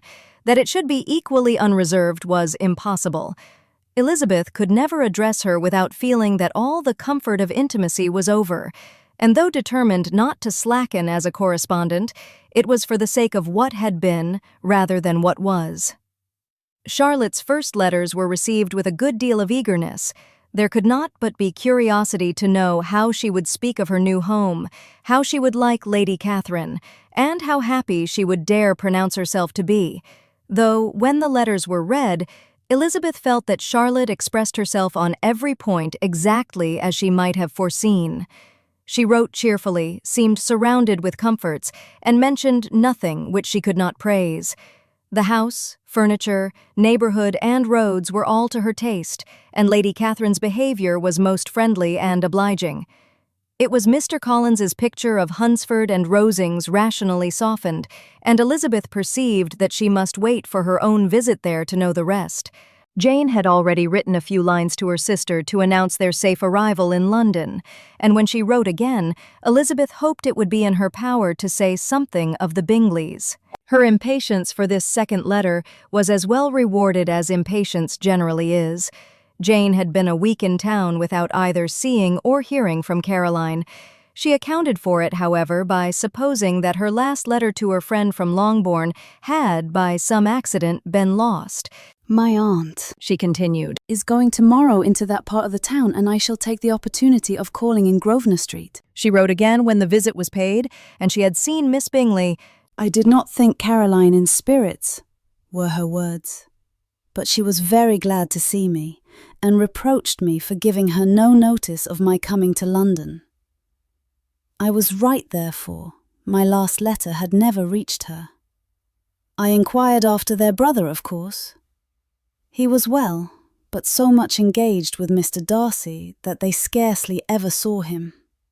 I found that Miss Darcy was expected to dinner. I wish I could see her. My visit was not long, as Caroline and Mrs. Hurst were going out.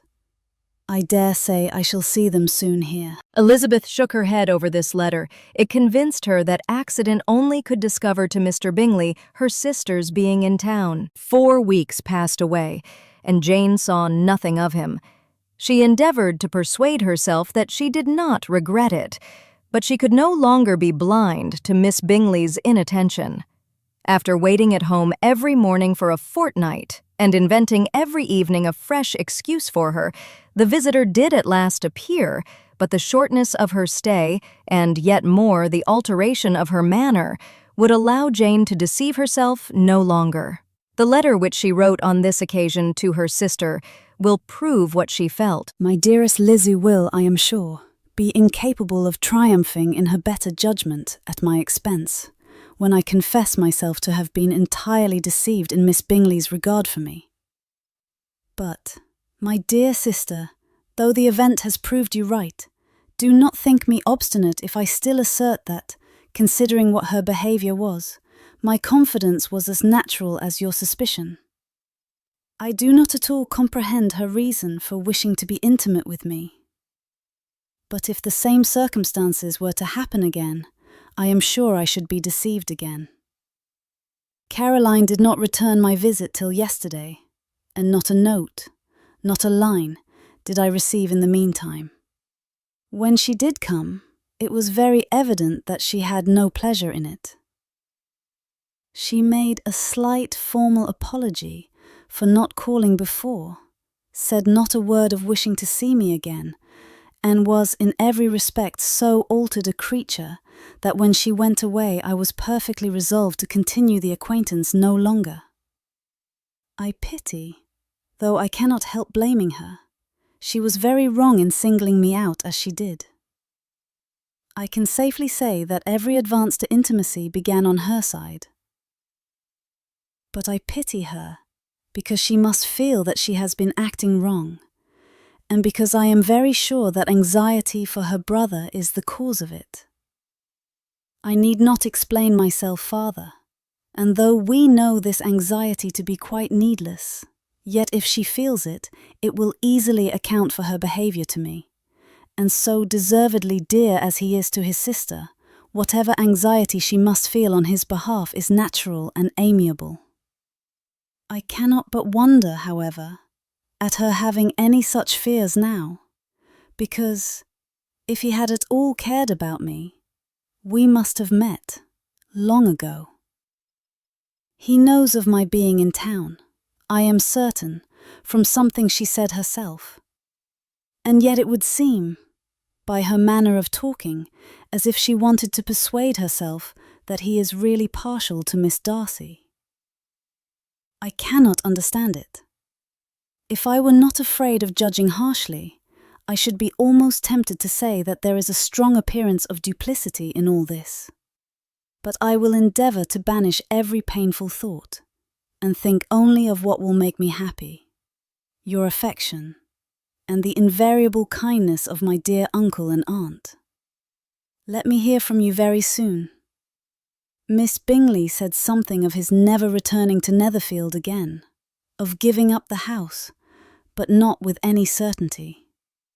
We had better not mention it.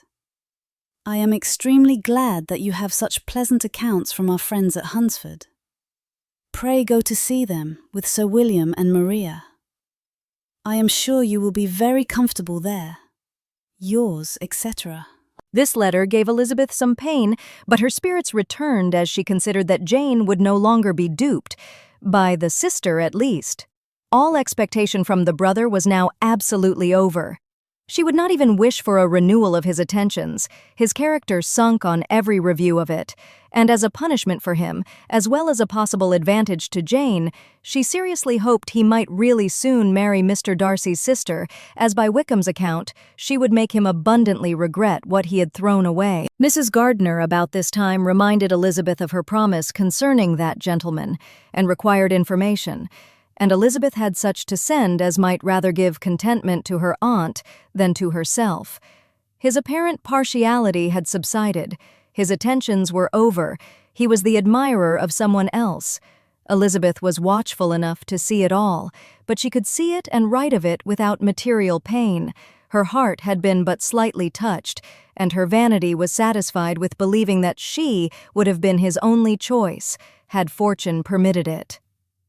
The sudden acquisition of £10,000 was the most remarkable charm of the young lady, to whom he was now rendering himself agreeable. But Elizabeth, less clear-sighted perhaps in this case than in Charlotte's, did not quarrel with him for his wish of independence. Nothing, on the contrary, could be more natural, and while able to suppose that it cost him a few struggle to relinquish her, she was ready to allow it a wise and desirable measure for both, and could very sincerely wish him happy. All this was acknowledged to Mrs. Gardiner, and after relating the circumstances, she thus went on. I am now convinced, my dear aunt, that I have never been much in love, for had I really experienced that pure and elevating passion, I should at present detest his very name and wish him all manner of evil. But my feelings are not only cordial towards him, they are even impartial towards Miss King. I cannot find out that I hate her at all, or that I am in the least unwilling to think her a very good sort of girl. There can be no love in all this.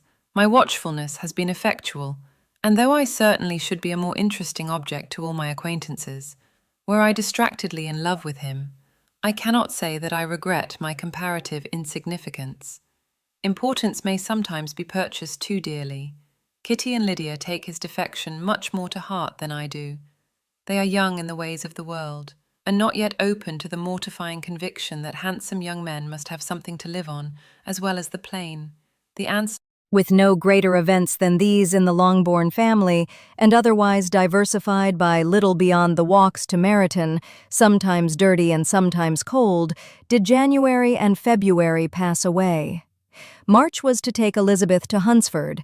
She had not at first thought very seriously of going thither, but Charlotte, she soon found, was depending on the plan, and she gradually learned to consider it herself with greater pleasure as well as greater certainty. Absence had increased her desire of seeing Charlotte again, and weakened her disgust of Mr. Collins. There was novelty in the scheme, and as, with such a mother and such uncompanionable sisters, home could not be faultless, a little change was not unwelcome for its own sake. The journey would, moreover, give her a peep at Jane, and, in short, as the time drew near, she would have been very sorry for any delay. Everything, however, went on smoothly, and was finally settled according to Charlotte's first sketch. She was to accompany Sir William and his second daughter. The improvement of spending a night in London was added in time, and the plan became perfect as plan could be. The only pain was in leaving her father, who would certainly miss her, and who, when it came to the point, so little liked her going that he told her to write to him and almost promised to answer her letter. The farewell between herself and Mr. Wickham was perfectly friendly, on his side even more. His present pursuit could not make him forget that Elizabeth had been the first to excite and to deserve his attention, the first to listen and to pity, the first to be admired, and in his manner of bidding her adieu, wishing her every enjoyment, reminding her of what she was to expect in Lady Catherine de Bourgh, and trusting their opinion of her, their opinion of everybody would always coincide, there was a solicitude, an interest which she felt must ever attach her to him with a most sincere regard, and she parted from him convinced that, whether married or single, he must always be her model of the amiable and pleasing. Her fellow travelers the next day were not of a kind to make her think him less agreeable. Sir William Lucas and his daughter Maria, a good-humored girl, but as empty-headed as himself, had nothing to say that could be worth hearing, and were listened to with about as much delight as the rattle of the chaise. Elizabeth loved absurdities, but she had known Sir William's too long. He could tell her nothing new of the wonders of his presentation and knighthood, and his civilities were worn out, like his information. It was a journey of only 24 miles, and they began it so early as to be in Gracechurch Street by noon. As they drove to Mr. Gardiner's door, Jane was at a drawing-room window watching their arrival. When they entered the passage, she was there to welcome them, and Elizabeth, looking earnestly in her face, was pleased to see it healthful and lovely as ever. On the stairs were a troop of little boys and girls, whose eagerness for their cousin's appearance would not allow them to wait in the drawing-room, and whose shyness, as they had not seen her for a 12-month, prevented their coming lower. All was joy and kindness. The day passed most pleasantly away, the morning in bustle and shopping, and the evening at one of the theatres. Elizabeth then contrived to sit by her aunt.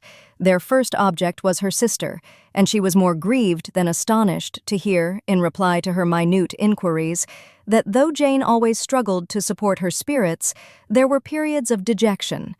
It was reasonable, however, to hope that they would not continue long. Mrs. Gardiner gave her the particulars also of Miss Bingley's visit in Gracechurch Street, and repeated conversations occurring at different times between Jane and herself, which proved that the former had, from her heart, given up the acquaintance. Mrs. Gardiner then rallied her niece on Wickham's desertion, and complimented her on bearing it so well. "But my dear Elizabeth," she added, "what sort of girl is Miss King? I should be sorry to think our friend mercenary." Pray, my dear aunt, what is the difference in matrimonial affairs between the mercenary and the prudent motive? Where does discretion end and avarice begin? Last Christmas you were afraid of his marrying me because it would be imprudent, and now, because he is trying to get a girl with only £10,000, you want to find out that he is mercenary. If you will only tell me what sort of girl Miss King is, I shall know what to think. She is a very good kind of girl, I believe. I know no harm of her. But he paid her not the smallest attention till her grandfather's death made her mistress of this fortune. What should he? If it were not allowable for him to gain my affections because I had no money, what occasion could there be for making love to a girl whom he did not care about, and who was equally poor? But there seems an indelicacy in directing his attentions towards her so soon after this event. A man in distressed circumstances has not time for all those elegant decorums which other people may observe. If she does not object to it, why should we? Her not objecting does not justify him. It only shows her being deficient in something herself. Sense or feeling. "Well," cried Elizabeth, have it as you choose. He shall be mercenary, and she shall be foolish. "No, Lizzie, that is what I do not choose. I should be sorry, you know, to think ill of a young man who has lived so long in Derbyshire." Oh, if that is all, I have a very poor opinion of young men who live in Derbyshire, and their intimate friends who live in Hertfordshire are not much better. I am sick of them all. Thank heaven, I am going tomorrow where I shall find a man who has not one agreeable quality, who has neither manner nor sense to recommend him. Stupid men are the only ones worth knowing after all. Take care, Lizzie.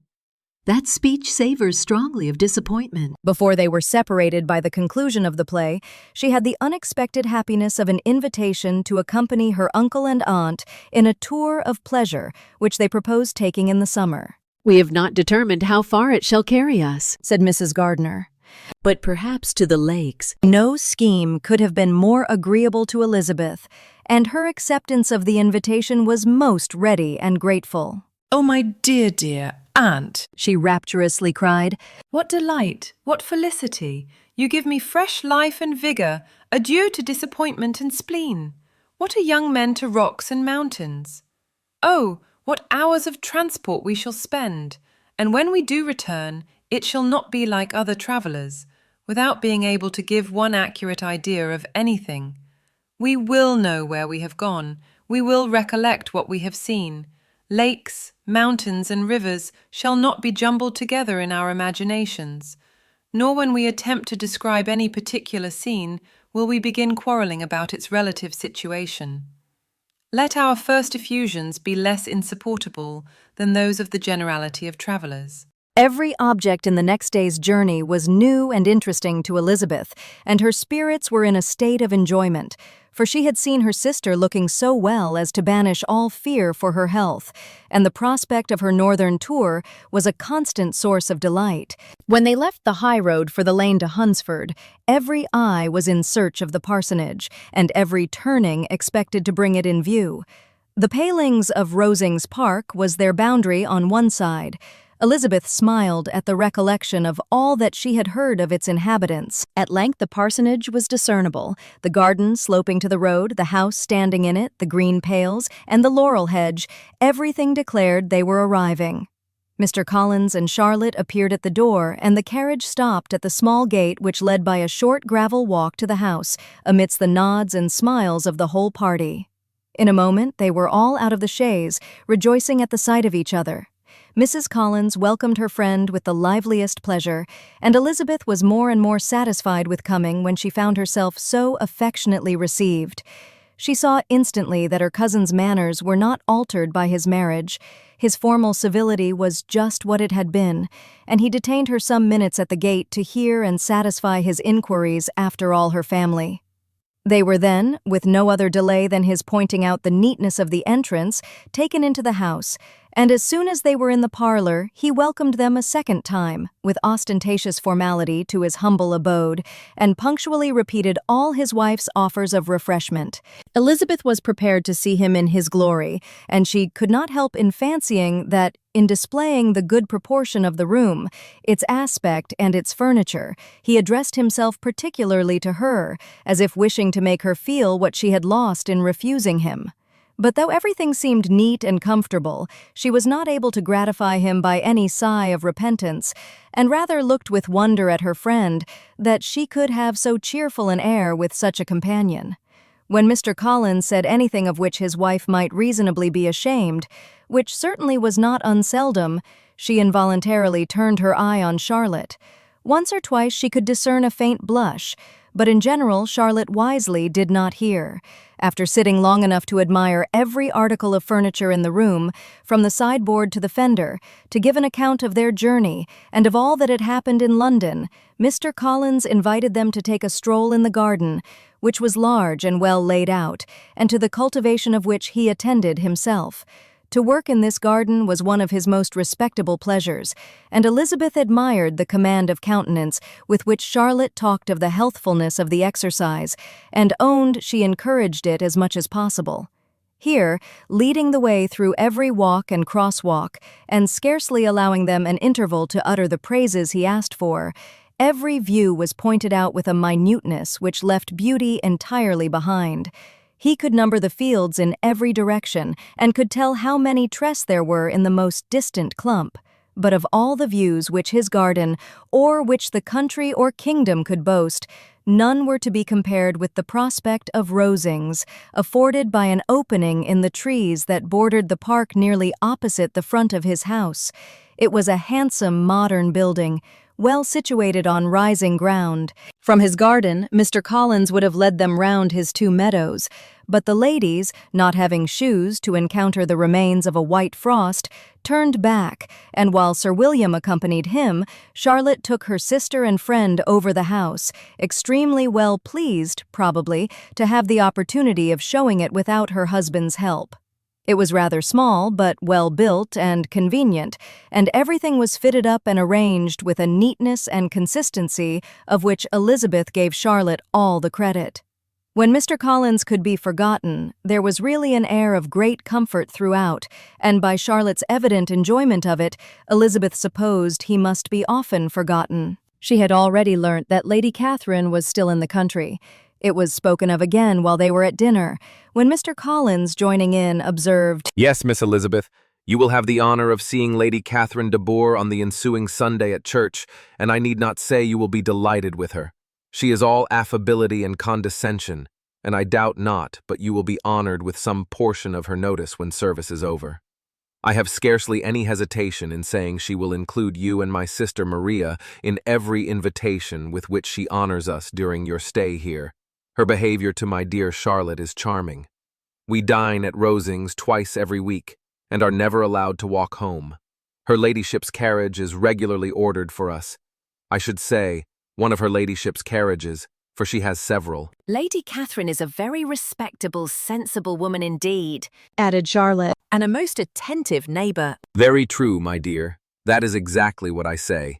She is the sort of woman whom one cannot regard with too much deference. The evening was spent chiefly in talking over Hertfordshire news and telling again what had already been written, and when it closed, Elizabeth, in the solitude of her chamber, had to meditate upon Charlotte's degree of contentment, to understand her address in guiding and composure in bearing with her husband, and to acknowledge that it was all done very well. She had also to anticipate how her visit would pass, the quiet tenor of their usual employments, the vexatious interruptions of Mr. Collins, and the gaieties of their intercourse with Rosings. A lively imagination soon settled it all. About the middle of the next day, as she was in her room getting ready for a walk, a sudden noise below seemed to speak the whole house in confusion, and after listening a moment, she heard somebody running upstairs in a violent hurry and calling loudly after her. She opened the door and met Maria in the landing place, who, breathless with agitation, cried out, "Oh, my dear Eliza, pray make haste and come into the dining room, for there is such a sight to be seen. I will not tell you what it is. Make haste and come down this moment." Elizabeth asked questions in vain. Maria would tell her nothing more, and down they ran into the dining room which fronted the lane, in quest of this wonder. It was two ladies stopping in a low phaeton at the garden gate. "And is this all?" cried Elizabeth. "I expected at least that the pigs were got into the garden. And here is nothing but Lady Catherine and her daughter." "La, my dear," said Maria, quite shocked at the mistake. "it is not Lady Catherine. The old lady is Mrs. Jenkinson, who lives with them. The other is Miss de Bourgh. Only look at her, she is quite a little creature. Who would have thought that she could be so thin and small?" She is abominably rude to keep Charlotte out of doors in all this wind. Why does she not come in? "Oh, Charlotte says she hardly ever does. It is the greatest of favours when Miss de Bourgh comes in." "I like her appearance," said Elizabeth, struck with other ideas. "She looks sickly and cross." "Yes, she will do for him very well. She will make him a very proper wife." Mr. Collins and Charlotte were both standing at the gate in conversation with the ladies, and Sir William, to Elizabeth's high diversion, was stationed in the doorway, in earnest contemplation of the greatness before him, and constantly bowing whenever Miss de Bourgh looked that way. At length, there was nothing more to be said. The ladies drove on, and the others returned into the house. Mr. Collins no sooner saw the two girls than he began to congratulate them on their good fortune, which Charlotte explained by letting them know that the whole party was asked to dine at Rosings the next day. Mr. Collins's triumph, in consequence of this invitation, was complete. The power of displaying the grandeur of his patroness to his wondering visitors, and of letting them see her civility towards himself and his wife, was exactly what he had wished for. And that an opportunity of doing it should be given so soon was such an instance of Lady Catherine's condescension as he knew not how to admire enough. "I confess," said he, "that I should not have been at all surprised by her ladyship's asking us on Sunday to drink tea and spend the evening at Rosings. I rather expected, from my knowledge of her affability, that it would happen. But who could have foreseen such an attention as this? Who could have imagined that we should receive an invitation to dine there, an invitation, moreover, including the whole party, so immediately after your arrival?" "I am the less surprised at what has happened," replied Sir William, "from that knowledge of what the manners of the great really are, which my situation in life has allowed me to acquire. About the court, such instances of elegant breeding are not uncommon." Scarcely anything was talked of the whole day or next morning but their visit to Rosings. Mr. Collins was carefully instructing them in what they were to expect, that the sight of such rooms, so many servants, and so splendid a dinner might not wholly overpower them. When the ladies were separating for the toilette, he said to Elizabeth, "Do not make yourself uneasy, my dear cousin, about your apparel. Lady Catherine is far from requiring that elegance of dress in us which becomes herself and her daughter. I would advise you merely to put on whatever of your clothes is superior to the rest. There is no occasion for anything more. Lady Catherine will not think the worse of you for being simply dressed. She likes to have the distinction of rank preserved. While they were dressing, he came 2 or 3 times to their different doors to recommend their being quick, as Lady Catherine very much objected to be kept waiting for her dinner. Such formidable accounts of her ladyship and her manner of living quite frightened Maria Lucas, who had been little used to company, and she looked forward to her introduction at Rosings with as much apprehension as her father had done to his presentation at St. James's. As the weather was fine, they had a pleasant walk of about half a mile across the park. Every park has its beauty and its prospects, and Elizabeth saw much to be pleased with, though she could not be in such raptures as Mr. Collins expected the scene to inspire, and was but slightly affected by his enumeration of the windows in front of the house and his relation of what the glazing altogether had originally cost Sir Louis de Bourgh. When they ascended the steps to the hall, Maria's alarm was every moment increasing, and even Sir William did not look perfectly calm. Elizabeth's courage did not fail her. She had heard nothing of Lady Catherine that spoke her awful from any extraordinary talents or miraculous virtue, and the mere stateliness of money or rank she thought she could witness without trepidation. From the entrance hall, of which Mr. Collins pointed out, with a rapturous air, the fine proportion and the finished ornaments, they followed the servants through an antechamber to the room where Lady Catherine, her daughter, and Mrs. Jenkinson were sitting.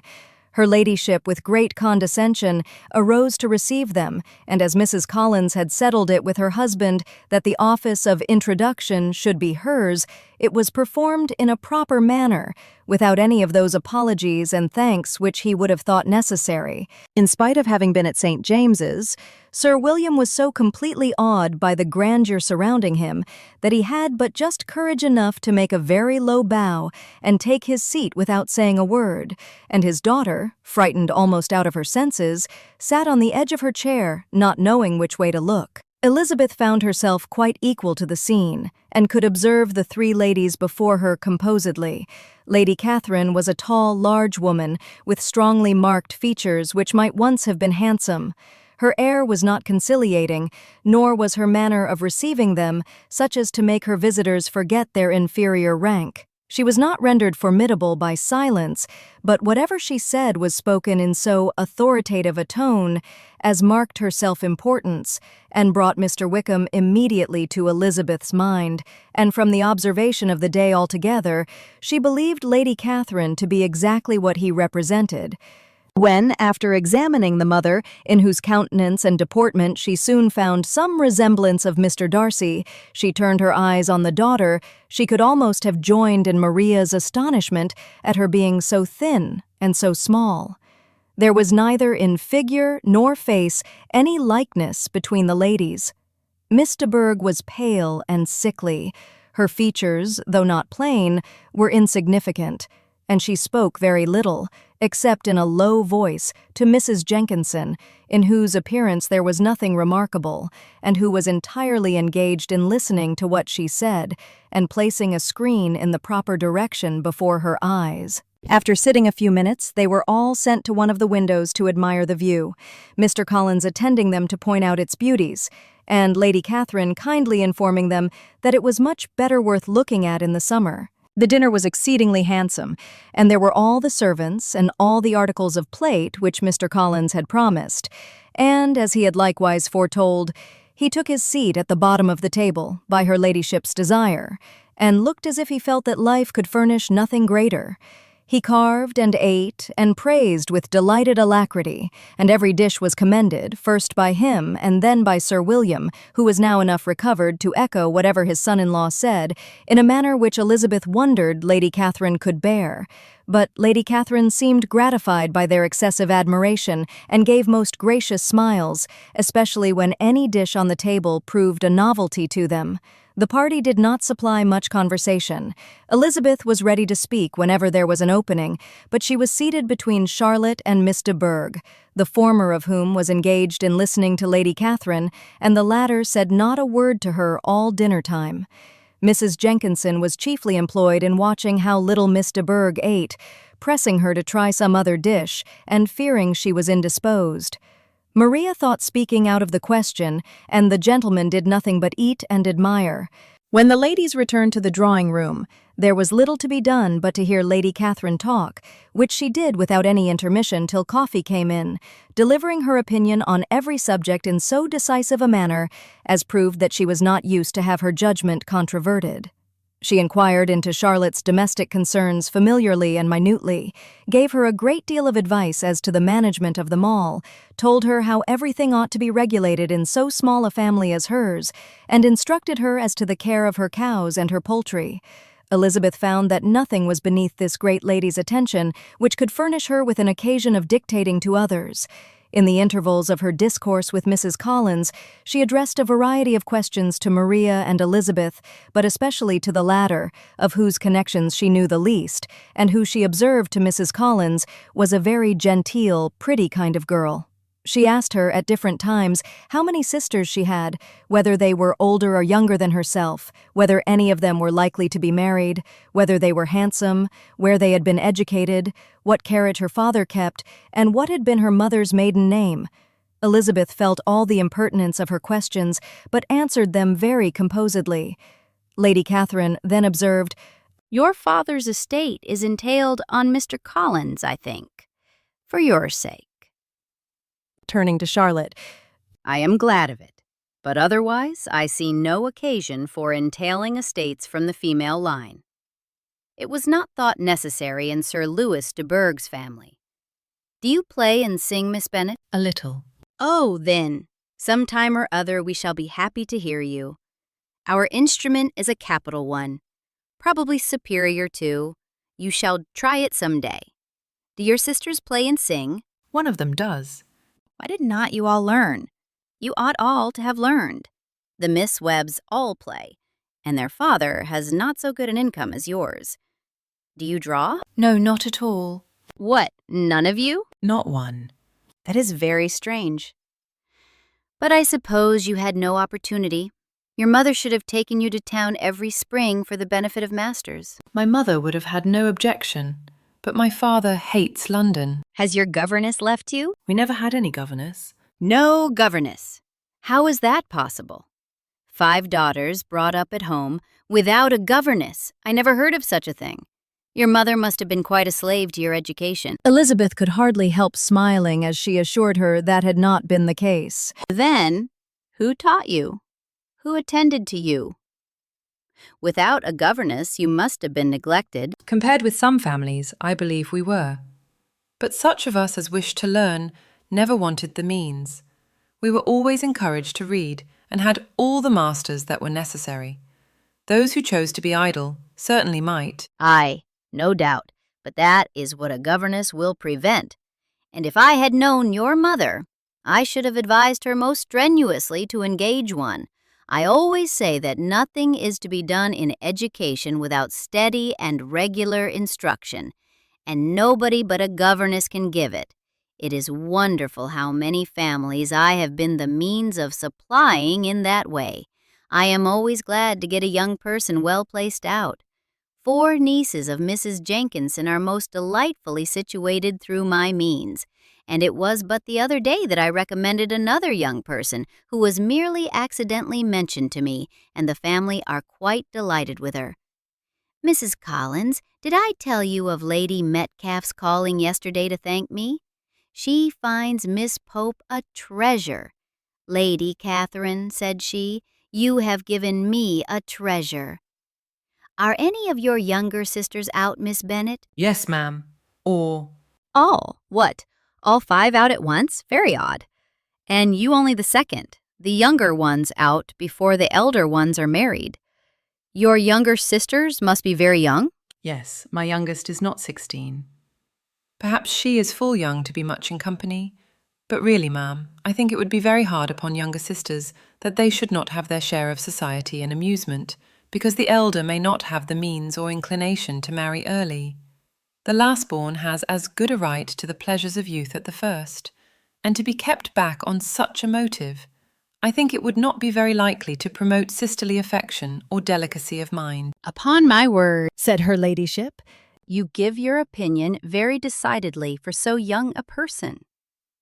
Pray, what is your age? With 3 younger sisters grown up, replied Elizabeth, smiling. Your ladyship can hardly expect me to own it. Lady Catherine seemed quite astonished at not receiving a direct answer, and Elizabeth suspected herself to be the first creature who had ever dared to trifle with so much dignified impertinence. You cannot be more than 20, I am sure. Therefore you need not conceal your age. I am not 21. When the gentlemen had joined them and tea was over, the card tables were placed.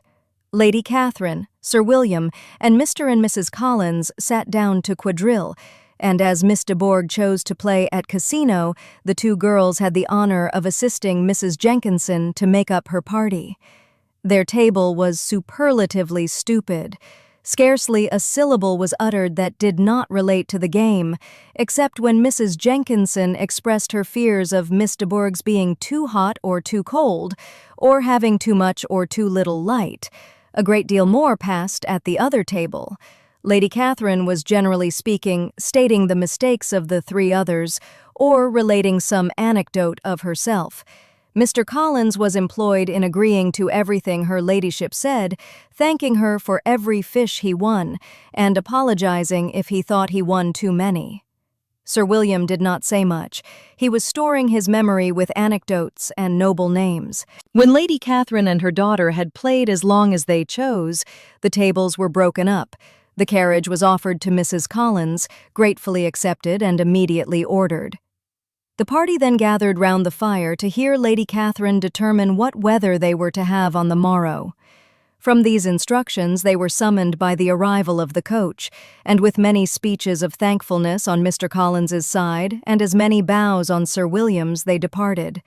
As soon as they had driven from the door, Elizabeth was called on by her cousin to give her opinion of all that she had seen at Rosings, which, for Charlotte's sake, she made more favorable than it really was.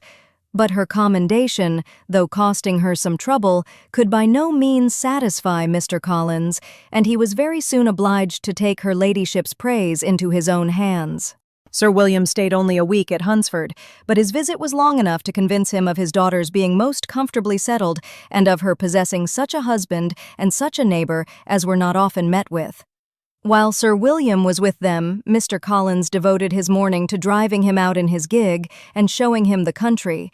But when he went away, the whole family returned to their usual employments, and Elizabeth was thankful to find that they did not see more of her cousin by the alteration, for the chief of the time between breakfast and dinner was now passed by him either at work in the garden or in reading and writing, and looking out of the window in his own book-room, which fronted the road. The room in which the ladies sat was backwards. Elizabeth had at first rather wondered that Charlotte should not prefer the dining parlor for common use. It was a better-sized room and had a more pleasant aspect, but she soon saw that her friend had an excellent reason for what she did, for Mr. Collins would undoubtedly have been much less in his own apartment had they sat in one equally lively, and she gave Charlotte credit for the arrangement. From the drawing-room they could distinguish nothing in the lane, and were indebted to Mr. Collins for the knowledge of what carriages went along, and how often, especially Miss de Bourgh, drove by in her phaeton, which he never failed coming to inform them of, though it happened almost every day. She not unfrequently stopped at the parsonage, and had a few minutes' conversation with Charlotte, but was scarcely ever prevailed upon to get out. Very few days passed in which Mr. Collins did not walk to Rosings, and not many in which his wife did not think it necessary to go likewise, until Elizabeth recollected that there might be other family livings to be disposed of. She could not understand the sacrifice of so many hours. Now and then they were honored with a call from her ladyship, and nothing escaped her observation that was passing in the room during these visits. She examined into their employments, looked at their work, and advised them to do it differently, found fault with the arrangement of the furniture, or detected the housemaid in negligence, and if she accepted any refreshment, seemed to do it only for the sake of finding out that Mrs. Collins's joints of meat were too large for her family. Elizabeth soon perceived that though this great lady was not in commission of the peace of the county, She was a most active magistrate in her own parish, the minutest concerns of which were carried to her by Mr. Collins, and whenever any of the cottagers were disposed to be quarrelsome, discontented, or too poor, she sallied forth into the village to settle their differences, silence their complaints, and scold them into harmony and plenty. The entertainment of dining at Rosings was repeated about twice a week, and allowing for the loss of Sir William, and there being only one card table in the evening, every such entertainment was the counterpart of the first. Their other engagements were few, as the style of living in the neighborhood in general was beyond Mr. Collins's reach. This, however, was no evil to Elizabeth, and upon the whole she spent her time comfortably enough. There were half-hours of pleasant conversation with Charlotte, and the weather was so fine for the time of year that she had often great enjoyment out of doors. Her favorite walk, and where she frequently went while the others were calling on Lady Catherine, was along the open grove which edged that side of the park, where there was a nice, sheltered path which no one seemed to value but herself, and where she felt beyond the reach of Lady Catherine's curiosity. In this quiet way, the first fortnight of her visit soon passed away. Easter was approaching, and the week preceding it was to bring an addition to the family at Rosings, which, in so small a circle, must be important. Elizabeth had heard soon after her arrival that Mr. Darcy was expected there in the course of a few weeks, and though there were not many of her acquaintances whom she did not prefer, his coming would furnish one comparatively new to look at in their Rosings parties, and she might be amused in seeing how hopeless Miss Bingley's designs on him were, by his behavior to his cousin, for whom he was evidently destined by Lady Catherine, who talked of his coming with the greatest satisfaction, spoke of him in terms of the highest admiration, and seemed almost angry to find that he had already been frequently seen by Miss Lucas and herself. His arrival was soon known at the parsonage, for Mr. Collins was walking the whole morning within view of the lodges opening into Hunsford Lane, in order to have the earliest assurance of it, and after making his bow as the carriage turned into the park, hurried home with the great intelligence. On the following morning he hastened to Rosings to pay his respects. There were 2 nephews of Lady Catherine to require them, for Mr. Darcy had brought with him a Colonel Fitzwilliam, the younger son of his uncle Lord, and, to the great surprise of all the party, when Mr. Collins returned, the gentleman accompanied him. Charlotte had seen them from her husband's room, crossing the road, and immediately running into the other, told the girls what an honor they might expect, adding, "I may thank you, Eliza, for this piece of civility. Mr. Darcy would never have come so soon to wait upon me." Elizabeth had scarcely time to disclaim all right to the compliment before their approach was announced by the doorbell, and shortly afterwards the 3 gentlemen entered the room. Colonel Fitzwilliam, who led the way, was about 30, not handsome, but in person and address most truly the gentleman. Mr. Darcy looked just as he had been used to look in Hertfordshire, paid his compliments, with his usual reserve, to Mrs. Collins, and whatever might be his feelings toward her friend, met her with every appearance of composure. Elizabeth merely curtsied to him without saying a word. Colonel Fitzwilliam entered into conversation directly with the readiness and ease of a well-bred man, and talked very pleasantly, but his cousin, after having addressed a slight observation on the house and garden to Mrs. Collins, sat for some time without speaking to anybody. At length, however, his civility was so far awakened as to inquire of Elizabeth after the health of her family. She answered him in the usual way, and, after a moment's pause, added, "My eldest sister has been in town these 3 months. Have you never happened to see her there?" She was perfectly sensible that he never had, but she wished to see whether he would betray any consciousness of what had passed between the Bingleys and Jane, and she thought he looked a little confused as he answered that he had never been so fortunate as to meet Miss Bennet. The subject was pursued no farther, and the gentlemen soon afterwards went away. Colonel Fitzwilliam's manners were very much admired at the parsonage, and the ladies all felt that he must add considerably to the pleasures of their engagements at Rosings. It was some days, however, before they received any invitation thither, for while there were visitors in the house, they could not be necessary, and it was not till Easter Day, almost a week after the gentleman's arrival, that they were honored by such an attention, and then they were merely asked on leaving church to come there in the evening. For the last week they had seen very little of Lady Catherine or her daughter. Colonel Fitzwilliam had called at the parsonage more than once during the time, but Mr. Darcy they had seen only at church. The invitation was accepted, of course, and at a proper hour they joined the party in Lady Catherine's drawing room. Her ladyship received them civilly, but it was plain that their company was by no means so acceptable as when she could get nobody else, and she was, in fact, almost engrossed by her nephews, speaking to them, especially to Darcy, much more than to any other person in the room. Colonel Fitzwilliam seemed really glad to see them. Anything was a welcome relief to him at Rosings, and Mrs. Collins's pretty friend had moreover caught his fancy very much. He now seated himself by her and talked so agreeably of Kent and Hertfordshire, of travelling and staying at home, of new books and music, that Elizabeth had never been half so well entertained in that room before, and they conversed with so much spirit and flow as to draw the attention of Lady Catherine herself, as well as of Mr. Darcy.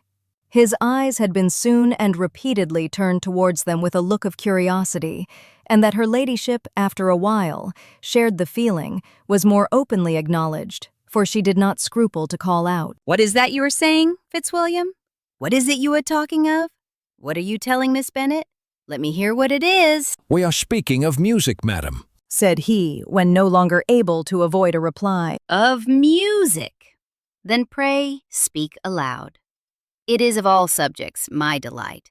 I must have my share in the conversation, if you are speaking of music. There are few people in England, I suppose, who have more true enjoyment of music than myself, or a better natural taste. If I had ever learnt, I should have been a great proficient, and so would Anne, if her health had allowed her to apply. I am confident that she would have performed delightfully. How does Georgiana get on, Darcy?" Mr. Darcy spoke with affectionate praise of his sister's proficiency. "I am very glad to hear such a good account of her," said Lady Catherine.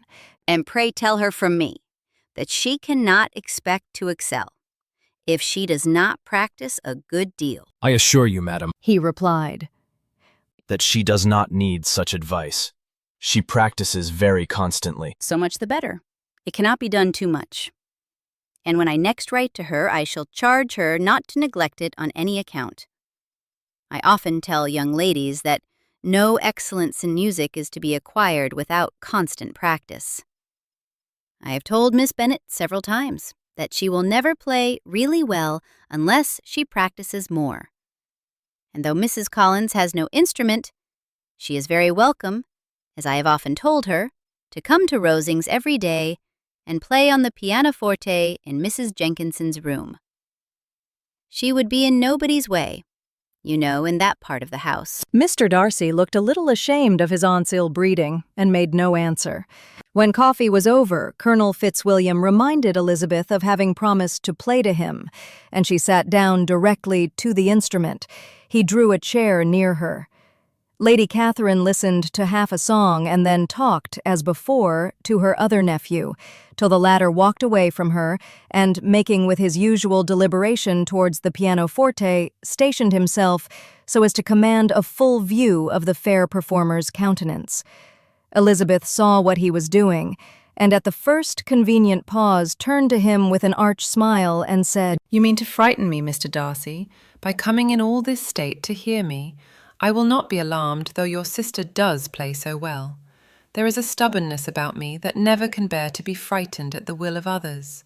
My courage always rises at every attempt to intimidate me." I shall not say you are mistaken, he replied, because you could not really believe me to entertain any design of alarming you.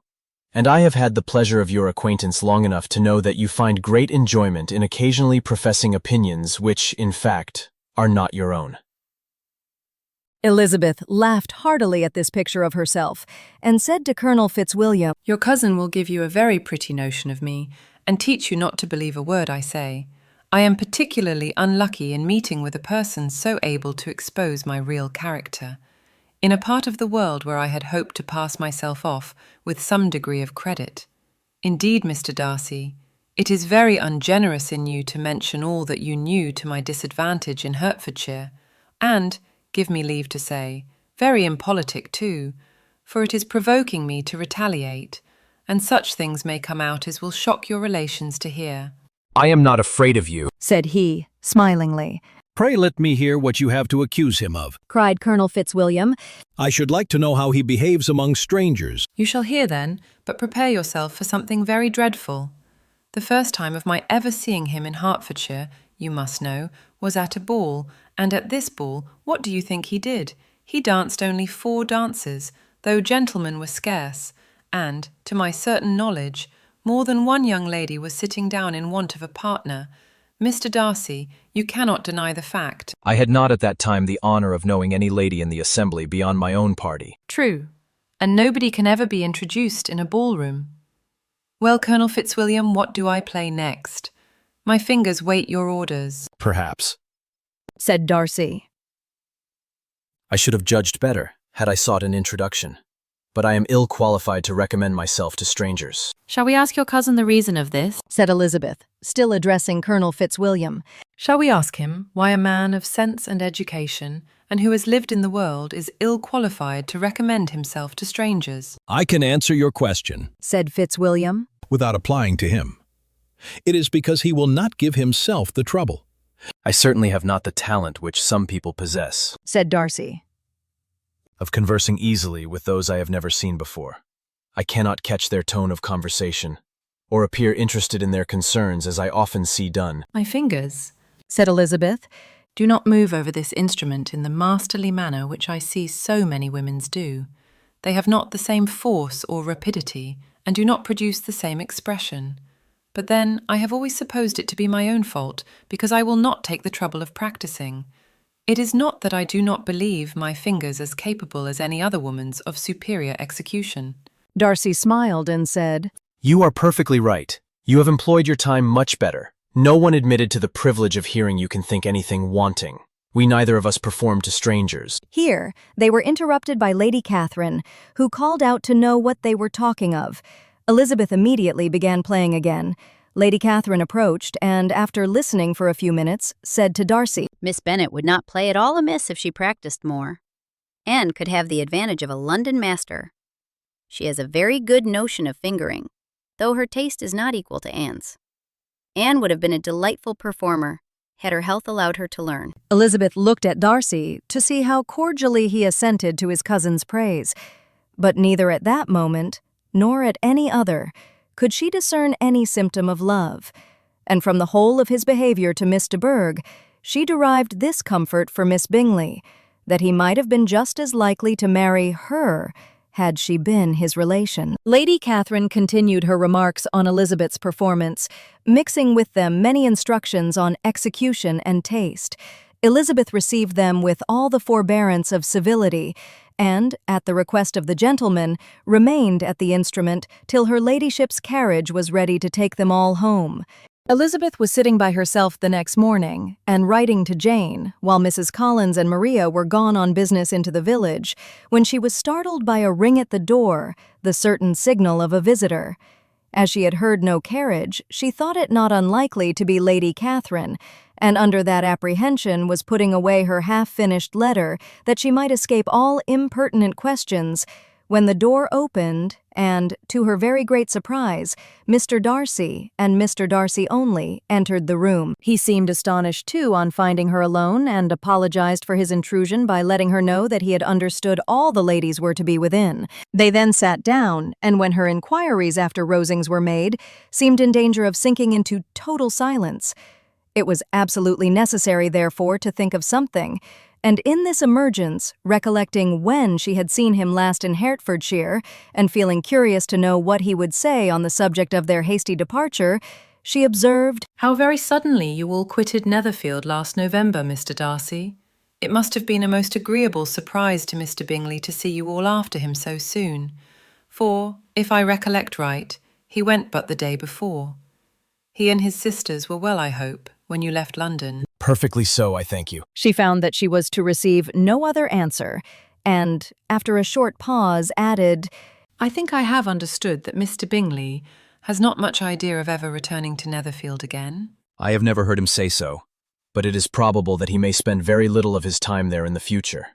He has many friends and is at a time of life when friends and engagements are continually increasing. If he means to be but little at Netherfield, it would be better for the neighbourhood that he should give up the place entirely, for then we might possibly get a settled family there.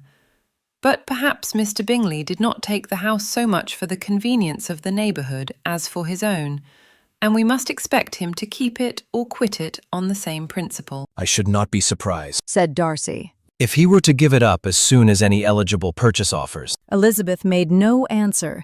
She was afraid of talking longer of his friend, and having nothing else to say, was now determined to leave the trouble of finding a subject to him.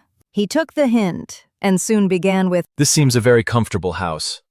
Lady Catherine, I believe, did a great deal to it when Mr. Collins first came to Hunsford. I believe she did, and I am sure she could not have bestowed her kindness on a more grateful object. Mr. Collins appears to be very fortunate in his choice of a wife. Yes, indeed. His friends may well rejoice in his having met with one of the very few sensible women who would have accepted him, or have made him happy if they had. My friend has an excellent understanding, though I am not certain that I consider her marrying Mr. Collins as the wisest thing she ever did. She seems perfectly happy, however, and in a prudential light, it is certainly a very good match for her. It must be very agreeable for her to be settled within so easy a distance of her own family and friends. An easy distance, do you call it? It is nearly 50 miles. And what is 50 miles of good road? Little more than half a day's journey. Yes, I call it a very easy distance. I should never have considered the distance as one of the advantages of the match, cried Elizabeth. I should never have said Mrs. Collins was settled near her family. It is a proof of your own attachment to Hertfordshire. Anything beyond the very neighbourhood of Longbourn, I suppose, would appear far. As he spoke, there was a sort of smile which Elizabeth fancied she understood. He must be supposing her to be thinking of Jane and Netherfield, and she blushed as she answered, I do not mean to say that a woman may not be settled too near her family. The far and the near must be relative, and depend on many varying circumstances. Where there is fortune to make the expenses of travelling unimportant, distance becomes no evil. But that is not the case here. Mr. and Mrs. Collins have a comfortable income, but not such a one as will allow of frequent journeys. And I am persuaded my friend would not call herself near her family under less than half the present distance. Mr. Darcy drew his chair a little towards her and said, Oh, you cannot have a right to such very strong local attachment. You cannot have been always at Longbourn. Elizabeth looked surprised. The gentleman experienced some change of feeling. He drew back his chair, took a newspaper from the table, and glancing over it said in a colder voice, Are you pleased with Kent? A short dialogue on the subject of the country ensued, on either side, calm and concise, and soon put an end to by the entrance of Charlotte and her sister, just returned from her walk. The tete-a-tete surprised them. Mr. Darcy related the mistake which had occasioned his intruding on Miss Bennet, and after sitting a few minutes longer without saying much to anybody, went away. What can be the meaning of this? Said Charlotte as soon as he was gone. My dear Eliza, he must be in love with you, or he would never have called us in this familiar way. But when Elizabeth told of his silence, it did not seem very likely, even to Charlotte's wishes, to be the case. And after various conjectures, they could at last only suppose his visit to proceed from the difficulty of finding anything to do, which was the more probable from the time of year. All field sports were over. Within doors there was Lady Catherine, books, and a billiard table, but gentlemen cannot always be within doors, and in the nearness of the parsonage, or the pleasantness of the walk to it, or of the people who lived in it, the two cousins found a temptation, from this period of walking thither almost every day. They called at various times of the morning, sometimes separately, sometimes together, and now and then accompanied by their aunt. It was plain to them all that Colonel Fitzwilliam came because he had pleasure in their society, a persuasion which, of course, recommended him still more, and Elizabeth was reminded by her own satisfaction in being with him, as well as by his evident admiration of her former favourite George Wickham, and though, in comparing them, she saw there was less captivating softness in Colonel Fitzwilliam's manners, she believed he might have the best-informed mind. But why Mr. Darcy came so often to the parsonage, it was more difficult to understand. It could not be for society, as he frequently sat there 10 minutes together without opening his lips. And when he did speak, it seemed the effect of necessity rather than of choice, a sacrifice to propriety, not a pleasure to himself. He seldom appeared really animated. Mrs. Collins knew not what to make of him. Colonel Fitzwilliam's occasionally laughing at his stupidity proved that he was generally different, which her own knowledge of him could not have told her, and as she would like to have believed this changed the effect of love and the object of that love her friend Eliza, she set herself seriously to work to find it out. She watched him whenever they were at Rosings and whenever he came to Hunsford, but without much success. He certainly looked at her friend a great deal, but the expression of that look was disputable. It was an earnest, steadfast gaze, but she often doubted whether there were much admiration in it, and sometimes it seemed nothing but absence of mind. She had once or twice suggested to Elizabeth the possibility of his being partial to her, but Elizabeth always laughed at the idea, and Mrs. Collins did not think it right to press the subject from the danger of raising expectations which might only end in disappointment. For, in her opinion, it admitted not of a doubt that all her friend's dislike would vanish if she could suppose him to be in her power. In her kind schemes for Elizabeth, she sometimes planned her marrying Colonel Fitzwilliam. He was beyond comparison the most pleasant man. He certainly admired her, and his situation in life was most eligible. But, to counterbalance these advantages, Mr. Darcy had considerable patronage in the church, and his cousin could have none at all. More than once did Elizabeth, in her ramble within the park, unexpectedly meet Mr. Darcy. She felt all the perverseness of the mischance that should bring him where no one else was brought, and, to prevent its ever happening again, took care to inform him at first that it was a favorite haunt of hers. How it could occur a second time, therefore, was very odd. Yet it did, and even a third. It seemed like willful ill nature, or a voluntary penance, for on these occasions it was not merely a few formal inquiries and an awkward pause and then away, but he actually thought it necessary to turn back and walk with her. He never said a great deal, nor did she give herself the trouble of talking or of listening much, but it struck her in the course of their third rencontre that he was asking some odd, unconnected questions about her pleasure in being at Hunsford, her love of solitary walks, and her opinion of Mr. and Mrs. Collins's happiness, and that in speaking of Rosings and her not perfectly understanding the house, he seemed to expect that whenever she came into Kent again, she would be staying there, too. His words seemed to imply it. Could he have Colonel Fitzwilliam in his thoughts? She supposed, if he meant anything, he must mean a tea allusion to what might arise in that quarter. It distressed her a little, and she was quite glad to find herself at the gate in the Pales opposite the parsonage. She was engaged one day as she walked, in perusing Jane's last letter, and dwelling on some passages which proved that Jane had not written in spirits, when, instead of being again surprised by Mr. Darcy, she saw on looking up that Colonel Fitzwilliam was meeting her. Putting away the letter immediately and forcing a smile, she said, "I did not know before that you ever walked this way." I have been making the tour of the park, he replied, as I generally do every year, and intend to close it with a call at the parsonage. Are you going much farther? No, I should have turned in a moment. And accordingly she did turn, and they walked towards the parsonage together. Do you certainly leave Kent on Saturday? Said she. Yes, if Darcy does not put it off again. But I am at his disposal. He arranges the business just as he pleases. And if not able to please himself in the arrangement, he has at least pleasure in the great power of choice. I do not know anybody who seems more to enjoy the power of doing what he likes than Mr. Darcy. He likes to have his own way very well, replied Colonel Fitzwilliam. But so we all do. It is only that he has better means of having it than many others, because he is rich, and many others are poor. I speak feelingly, A younger son, you know, must be inured to self-denial and dependence. In my opinion, the younger son of an earl can know very little of either. Now seriously, what have you ever known of self-denial and dependence? When have you been prevented by want of money from going wherever you chose, or procuring anything you had a fancy for? These are home questions. And perhaps I cannot say that I've experienced many hardships of that nature. But in matters of greater weight, I may suffer from want of money.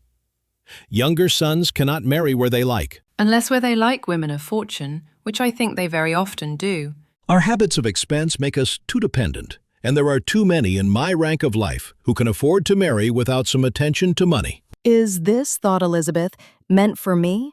And she colored at the idea, but recovering herself, said in a lively tone, And pray, what is the usual price of an earl's younger son? Unless the elder brother is very sickly, I suppose you would not ask above £50,000. He answered her in the same style, and the subject dropped. To interrupt a silence which might make him fancy her affected with what had passed, she soon afterwards said, I imagine your cousin brought you down with him, chiefly for the sake of having someone at his disposal. I wonder he does not marry to secure a lasting convenience of that kind.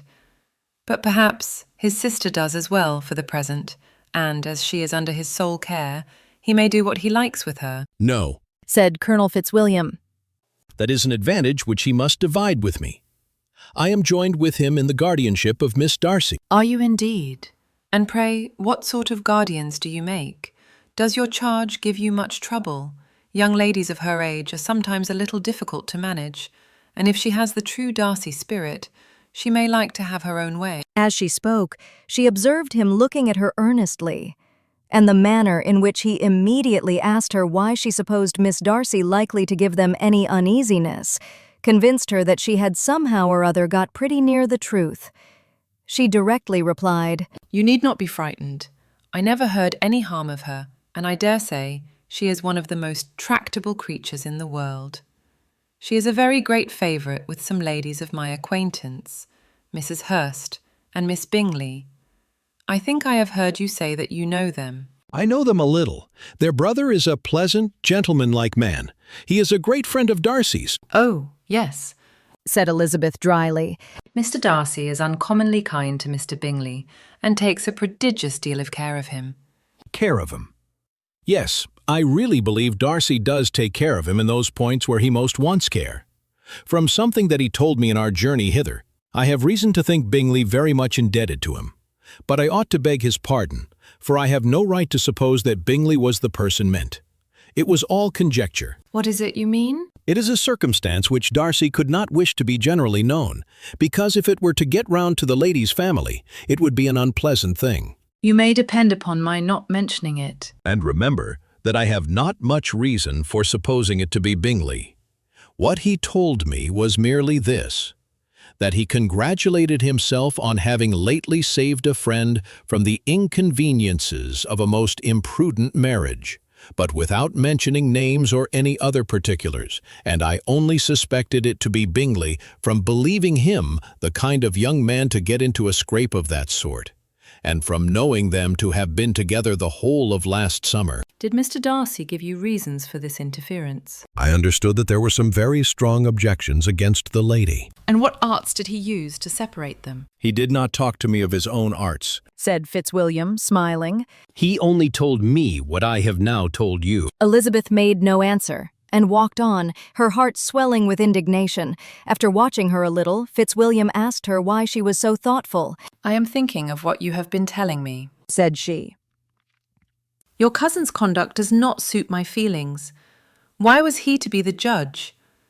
You are rather disposed to call his interference officious. I do not see what right Mr. Darcy had to decide on the propriety of his friend's inclination, or why, upon his own judgment alone, he was to determine and direct in what manner his friend was to be happy.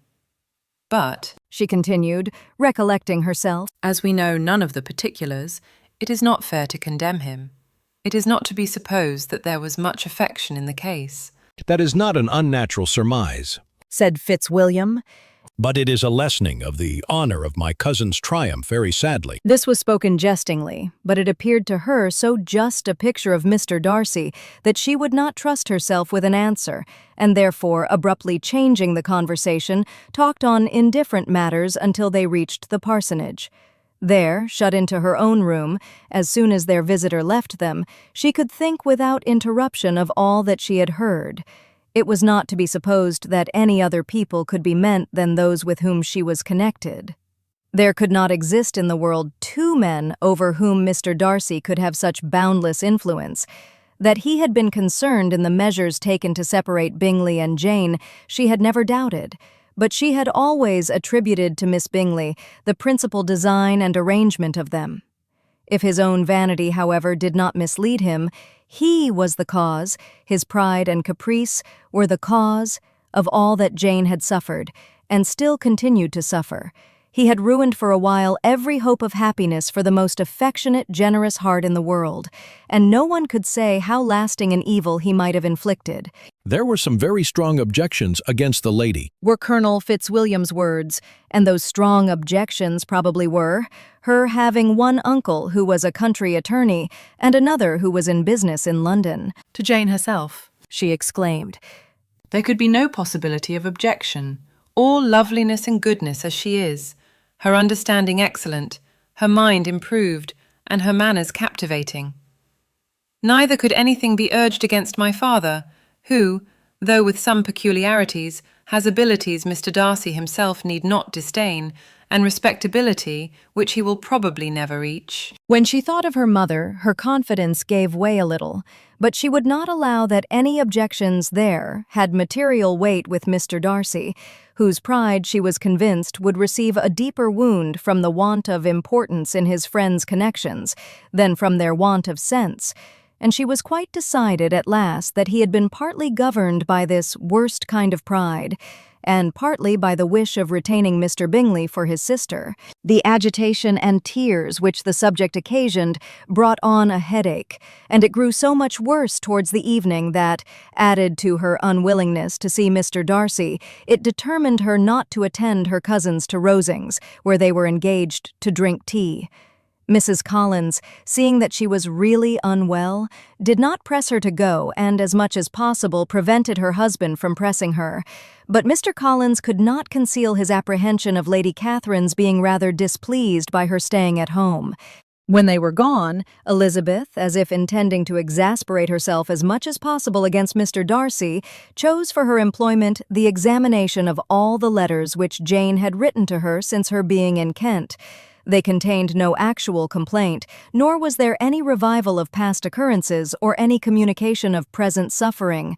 But in all, and in almost every line of each, there was a want of that cheerfulness which had been used to characterize her style, and which, proceeding from the serenity of a mind at ease with itself and kindly disposed towards everyone, had been scarcely ever clouded. Elizabeth noticed every sentence conveying the idea of uneasiness, with an attention which it had hardly received on the first perusal. Mr. Darcy's shameful boast of what misery he had been able to inflict gave her a keener sense of her sister's sufferings.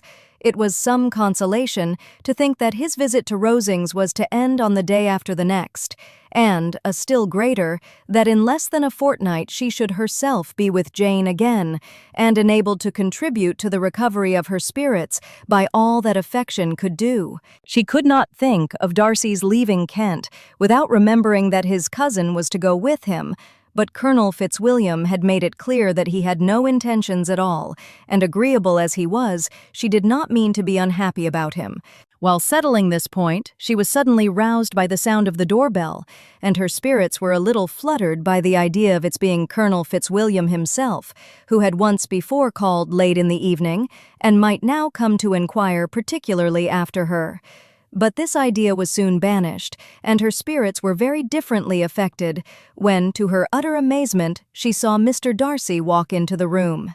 In a hurried manner, he immediately began an inquiry after her health, imputing his visit to a wish of hearing that she were better.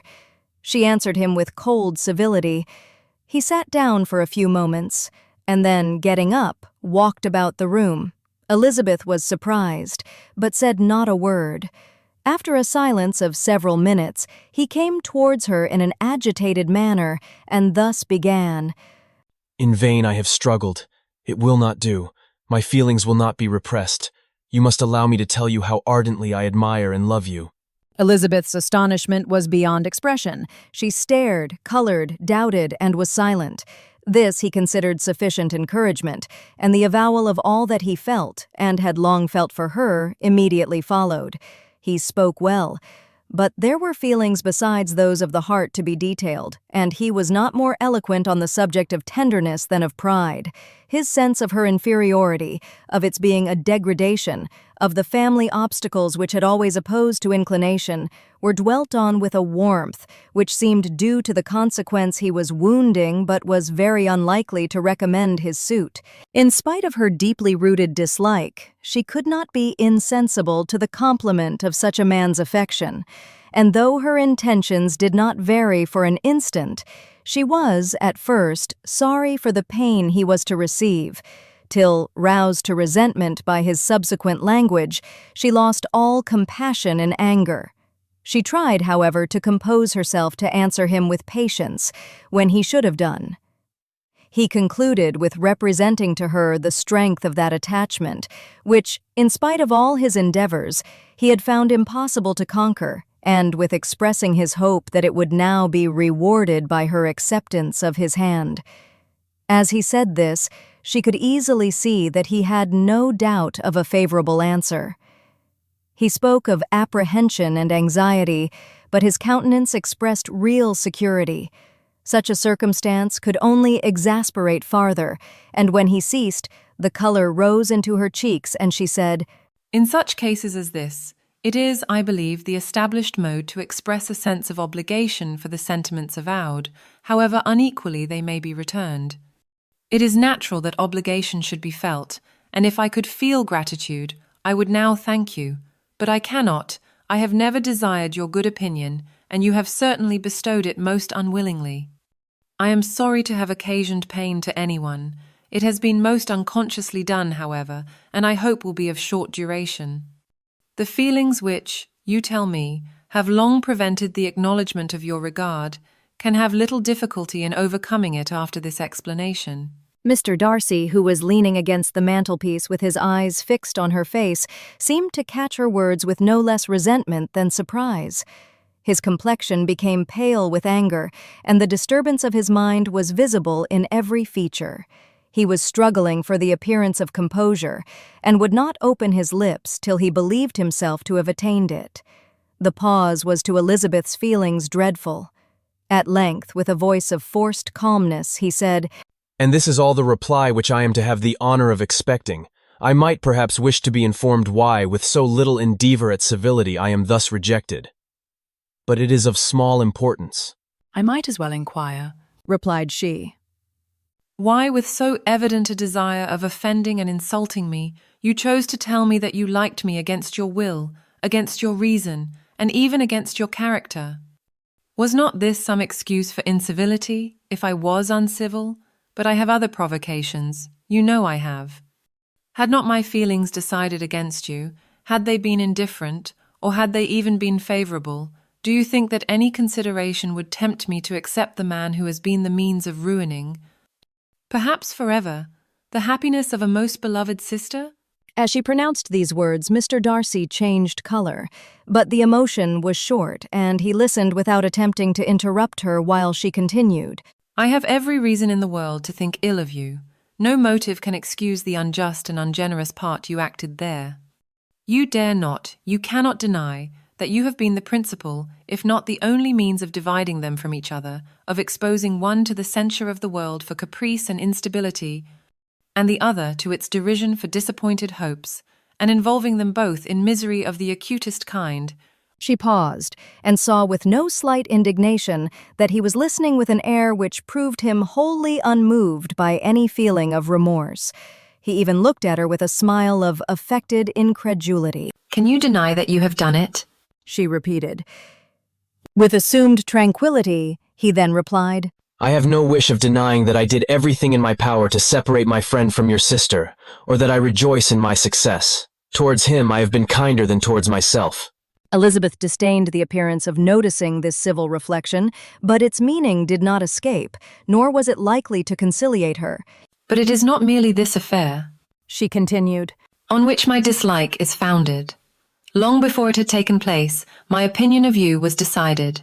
Your character was unfolded in the recital which I received many months ago from Mr. Wickham.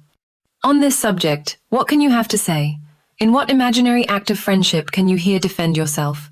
Or under what misrepresentation can you here impose upon others? You take an eager interest in that gentleman's concerns? Said Darcy, in a less tranquil tone and with a heightened color. Who that knows what his misfortunes have been can help feeling an interest in him? His misfortunes? Repeated Darcy contemptuously. Yes, his misfortunes have been great indeed. And of your infliction? Cried Elizabeth with energy. You have reduced him to his present state of poverty, comparative poverty. You have withheld the advantages which you must know to have been designed for him. You have deprived the best years of his life of that independence which was no less his due than his desert. You have done all this, and yet you can treat the mention of his misfortune with contempt and ridicule. And this, cried Darcy, as he walked with quick steps across the room, is your opinion of me. This is the estimation in which you hold me. I thank you for explaining it so fully. My faults, according to this calculation, are heavy indeed. But perhaps, added he, stopping in his walk, and turning towards her, these offenses might have been overlooked, had not your pride been hurt by my honest confession of the scruples that had long prevented my forming any serious design. These bitter accusations might have been suppressed had I, with greater policy, concealed my struggles and flattered you into the belief of my being impelled by unqualified, unalloyed inclination. By reason, by reflection, by everything. But disguise of every sort is my abhorrence, nor am I ashamed of the feelings I related. They were natural and just. Could you expect me to rejoice in the inferiority of your connections? To congratulate myself on the hope of relations, whose condition in life is so decidedly beneath my own? Elizabeth felt herself growing more angry every moment, yet she tried to the utmost to speak with composure when she said, You are mistaken, Mr. Darcy. If you suppose that the mode of your declaration affected me in any other way than as it spared the concern which I might have felt in refusing you, had you behaved in a more gentlemanlike manner. She saw him start at this, but he said nothing, and she continued, You could not have made the offer of your hand in any possible way that would have tempted me to accept it. Again, his astonishment was obvious, and he looked at her with an expression of mingled incredulity and mortification. She went on. From the very beginning, from the first moment, I may almost say, of my acquaintance with you, your manners, impressing me with the fullest belief of your arrogance, your conceit, and your selfish disdain of the feelings of others, were such as to form the groundwork of disapprobation on which succeeding events have built so immovable a dislike. And I had not known you a month before I felt that you were the last man in the world whom I could ever be prevailed on to marry. You have said quite enough, madam. I perfectly comprehend your feelings, and have now only to be ashamed of what my own have been. Forgive me for having taken up so much of your time, and accept my best wishes for your health and happiness. And with these words he hastily left the room, and Elizabeth heard him the next moment open the front door and quit the house. The tumult of her mind was now painfully great. She knew not how to support herself, and from actual weakness sat down and cried for half an hour. Her astonishment, as she reflected on what had passed, was increased by every review of it, that she should receive an offer of marriage from Mr. Darcy, that he should have been in love with her for so many months, so much in love as to wish to marry her in spite of all the objections which had made him prevent his friends marrying her sister, and which must appear at least with equal force in his own case, was almost incredible. It was gratifying to have inspired unconsciously so strong an affection, but his pride, his abominable pride, his shameless avowal of what he had done with respect to Jane, his unpardonable assurance in acknowledging, though he could not justify it, and the unfeeling manner in which he had mentioned Mr. Wickham, his cruelty towards whom he had not attempted to deny, soon overcame the pity which the consideration of his attachment had for a moment excited. She continued in very agitated reflections till the sound of Lady Catherine's carriage made her feel how unequal she was to encounter Charlotte's observation, and hurried her away to her room. Elizabeth awoke the next morning to the same thoughts and meditations, which had at length closed her eyes. She could not yet recover from the surprise of what had happened. It was impossible to think of anything else, and, totally indisposed for employment, she resolved, soon after breakfast, to indulge herself in air and exercise.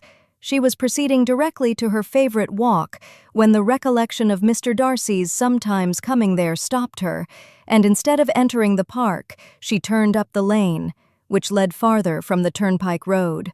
The park paling was still the boundary on one side, and she soon passed one of the gates into the ground. After walking 2 or 3 times along that part of the lane, she was tempted, by the pleasantness of the morning, to stop at the gates and look into the park. The 5 weeks which she had now passed in Kent had made a great difference in the country, and every day was adding to the verdure of the early trees.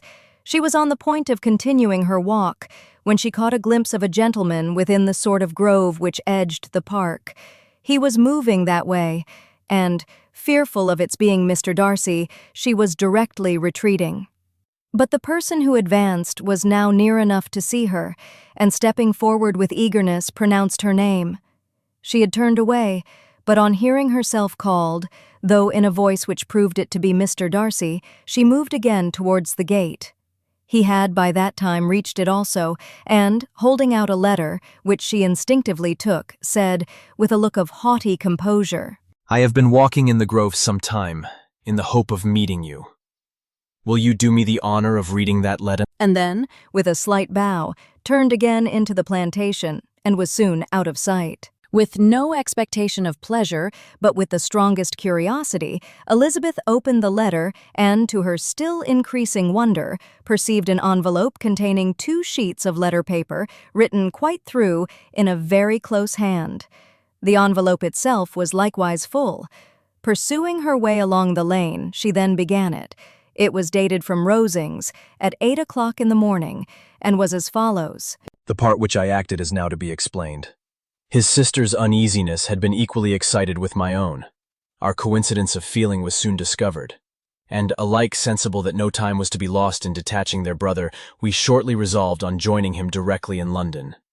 We accordingly went, and there I readily engaged in the office of pointing out to my friend the certain evils of such a choice. I described, and enforced them earnestly. But, however this remonstrance might have staggered or delayed his determination, I do not suppose that it would ultimately have prevented the marriage, had it not been seconded by the assurance that I hesitated not in giving of your sister's indifference. He had before believed her to return his affection with sincere, if not with equal regard. But Bingley has great natural modesty, with a stronger dependence on my judgment than on his own. To convince him, therefore, that he had deceived himself was no very difficult point. To persuade him against returning into Hertfordshire when that conviction had been given was scarcely the work of a moment. I cannot blame myself for having done thus much. There is but one part of my conduct in the whole affair on which I do not reflect with satisfaction. It is that I condescended to adopt the measures of art so far as to conceal from him your sister's being in town. I knew it myself, as it was known to Miss Bingley, but her brother is even yet ignorant of it. That they might have met without ill consequence is perhaps probable, but his regard did not appear to me enough extinguished for him to see her without some danger. Perhaps this concealment, this disguise, was beneath me. It is done, however, and it was done for the best. On this subject I have nothing more to say, no other apology to offer. If I have wounded your sister's feelings, it was unknowingly done, and though the motives which governed me may to you very naturally appear insufficient, I have not yet learnt to condemn them. With respect to that other more weighty accusation of having injured Mr. Wickham, I can only refute it by laying before you the whole of his connection with my family. Of what he has particularly accused me, I am ignorant, but of the truth of what I shall relate, I can summon more than one witness of undoubted veracity. Mr. Wickham is the son of a very respectable man who had for many years the management of all the Pemberley estates, and whose good conduct in the discharge of his trust naturally inclined my father to be of service to him, and on George Wickham, who was his godson, His kindness was therefore liberally bestowed.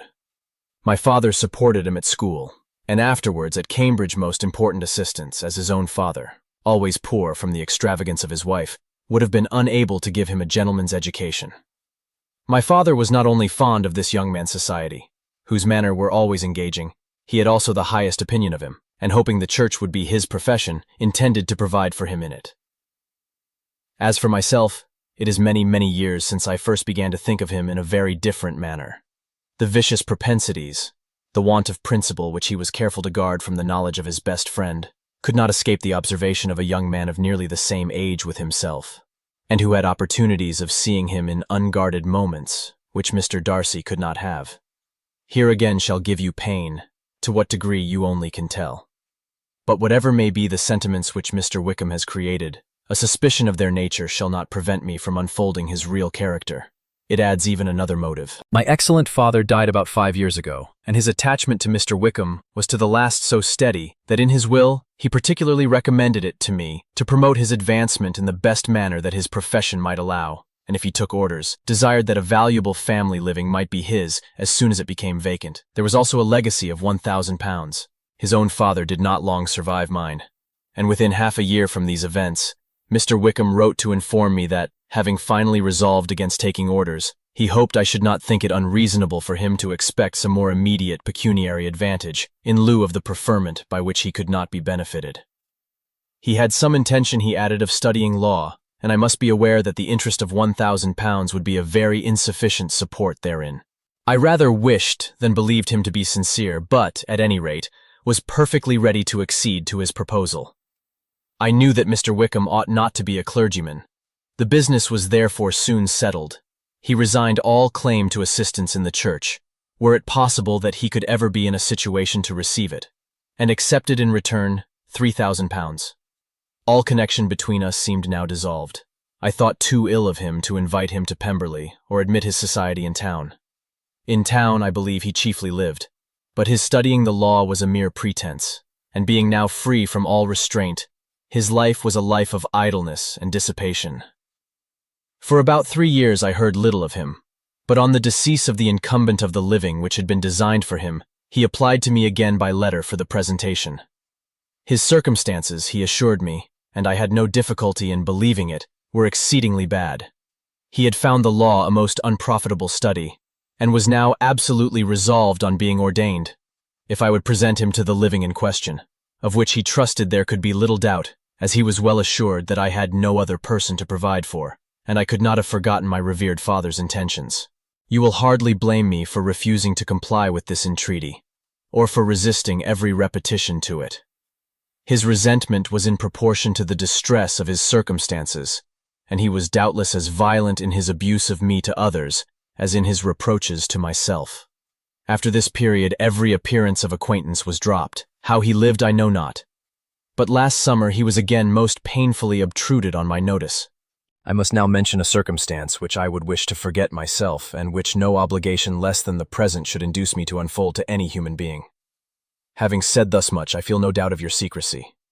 My sister, who is more than 10 years my junior, was left to the guardianship of my mother's nephew, Colonel Fitzwilliam, and myself. About a year ago she was taken from school, and an establishment formed for her in London. And last summer she went with the lady who presided over it to Ramsgate, and thither also went Mr. Wickham, undoubtedly by design, for there proved to have been a prior acquaintance between him and Mrs. Yonge, in whose character we were most unhappily deceived, and by her connivance and aid he so far recommended himself to Georgiana, whose affectionate heart retained a strong impression of his kindness to her as a child, that she was persuaded to believe herself in love and to consent to an elopement. She was then but 15, which must be her excuse, and after stating her imprudence, I am happy to add that I owed the knowledge of it to herself. I joined them unexpectedly a day or two before the intended elopement, and then Georgiana, unable to support the idea of grieving and offending a brother whom she almost looked up to as a father, acknowledged the whole to me. You may imagine what I felt and how I acted.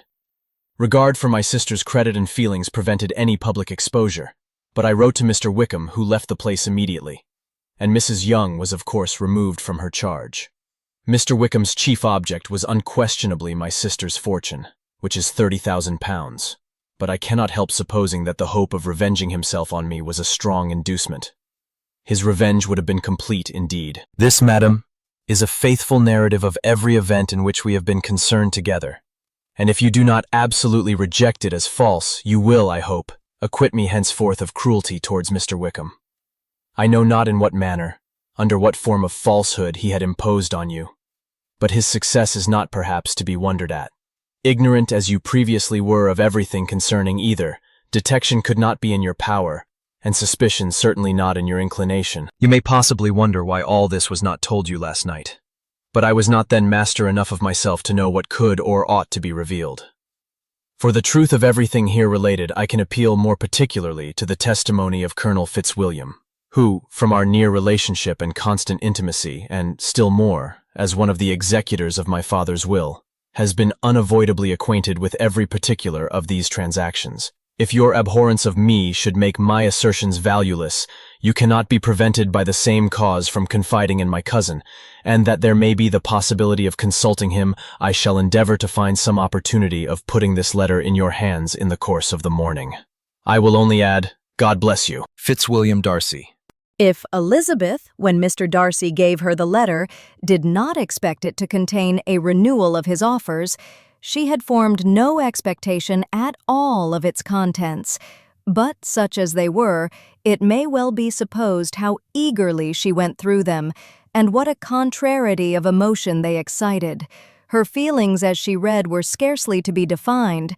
With amazement did she first understand that he believed any apology to be in his power, and steadfastly was she persuaded that he could have no explanation to give which a just sense of shame would not conceal. With a strong prejudice against everything he might say, she began his account of what had happened at Netherfield. She read, with an eagerness which hardly left her power of comprehension, and from impatience of knowing what the next sentence might bring, was incapable of attending to the sense of the one before her eyes. His belief of her sister's insensibility she instantly resolved to be false, and his account of the real, the worst objections to the match, made her too angry to have any wish of doing him justice. He expressed no regret for what he had done, which satisfied her. His style was not penitent, but haughty. It was all pride and insolence. But when this subject was succeeded by his account of Mr. Wickham, when she read with somewhat clearer attention a relation of events which, if true, must overthrow every cherished opinion of his worth, and which bore so alarming an affinity to his own history of himself, her feelings were yet more acutely painful and more difficult of definition. Astonishment, apprehension, and even horror oppressed her. She wished to discredit it entirely, repeatedly exclaiming, "This must be false, this cannot be, this must be the grossest falsehood." And when she had gone through the whole letter, though scarcely knowing anything of the last page or two, put it hastily away, protesting that she would not regard it, that she would never look in it again. In this perturbed state of mind, with thoughts that could rest on nothing, she walked on, but it would not do. In half a minute the letter was unfolded again, and, collecting herself as well as she could, she again began the mortifying perusal of all that related to Wickham, and commanded herself so far as to examine the meaning of every sentence. The account of his connection with the Pemberley family was exactly what he had related himself, and the kindness of the late Mr. Darcy, though she had not before known its extent, agreed equally well with his own words. So far each recital confirmed the other, but when she came to the will, the difference was great.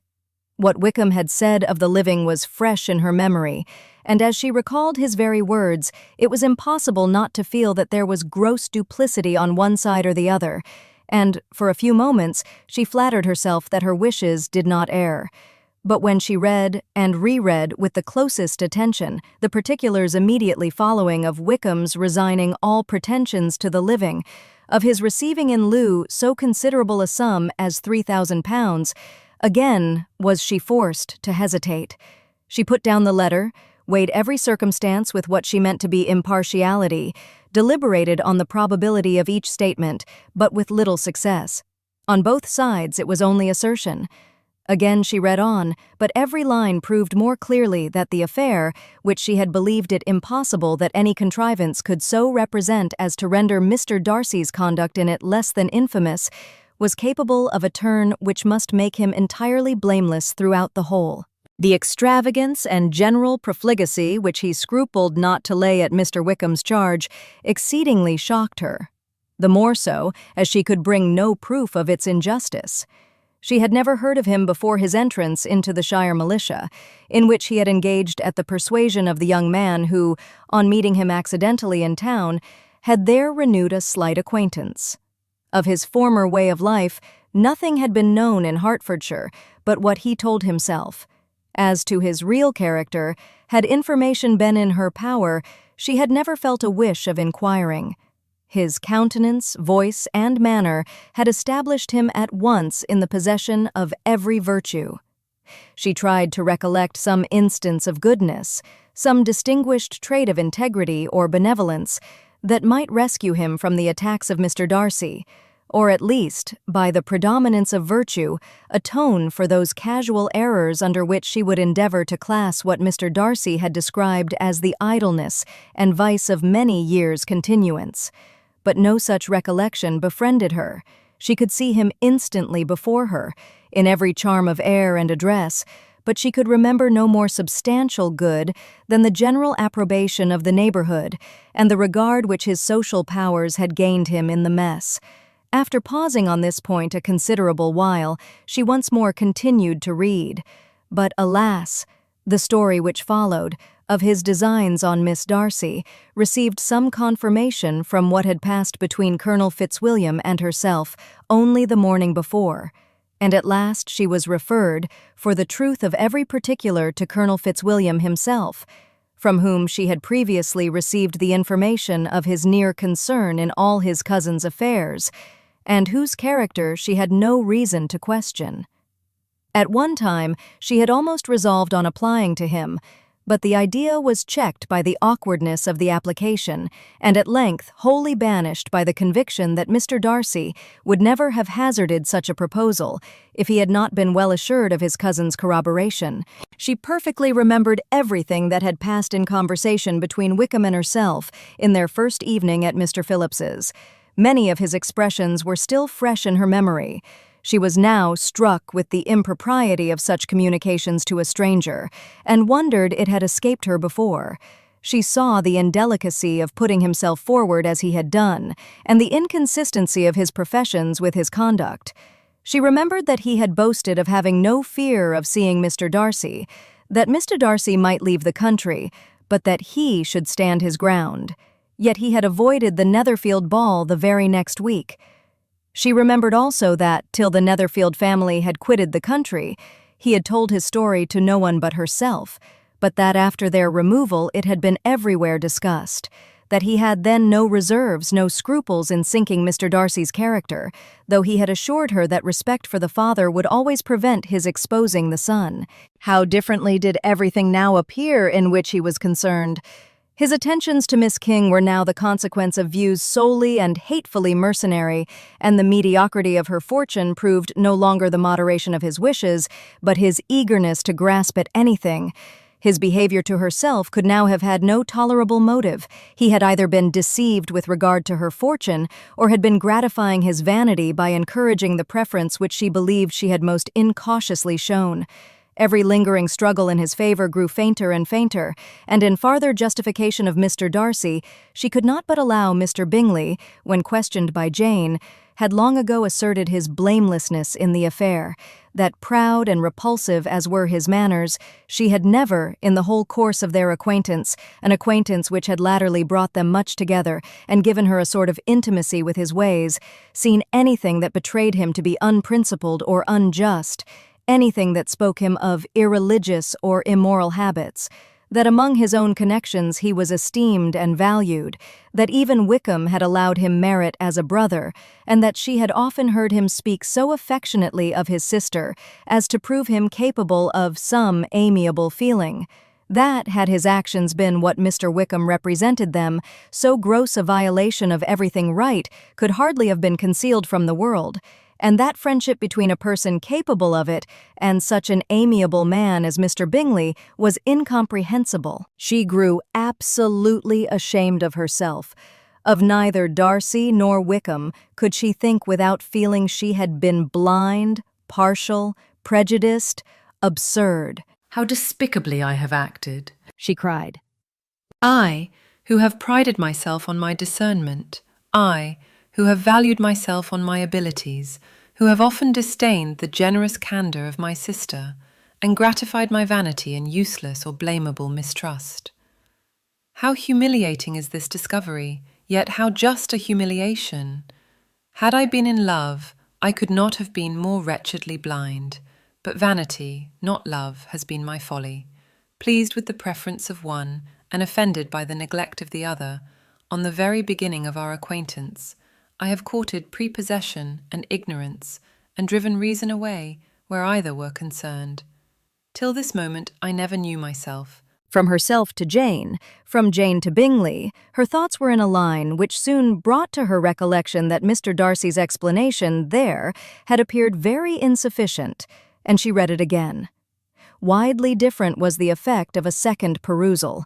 How could she deny that credit to his assertions in one instance which she had been obliged to give in the other? He declared himself to be totally unsuspicious of her sister's attachment, and she could not help remembering what Charlotte's opinion had always been. Neither could she deny the justice of his description of Jane. She felt that Jane's feelings, though fervent, were little displayed, and that there was a constant complacency in her air and manner, not often united with great sensibility. When she came to that part of the letter in which her family were mentioned in terms of such mortifying yet merited reproach, her sense of shame was severe. The justice of the charge struck her too forcibly for denial, and the circumstances to which he particularly alluded as having passed at the Netherfield ball, and as confirming all his first disapprobation, could not have made a stronger impression on his mind than on hers. The compliment to herself and her sister was not unfelt.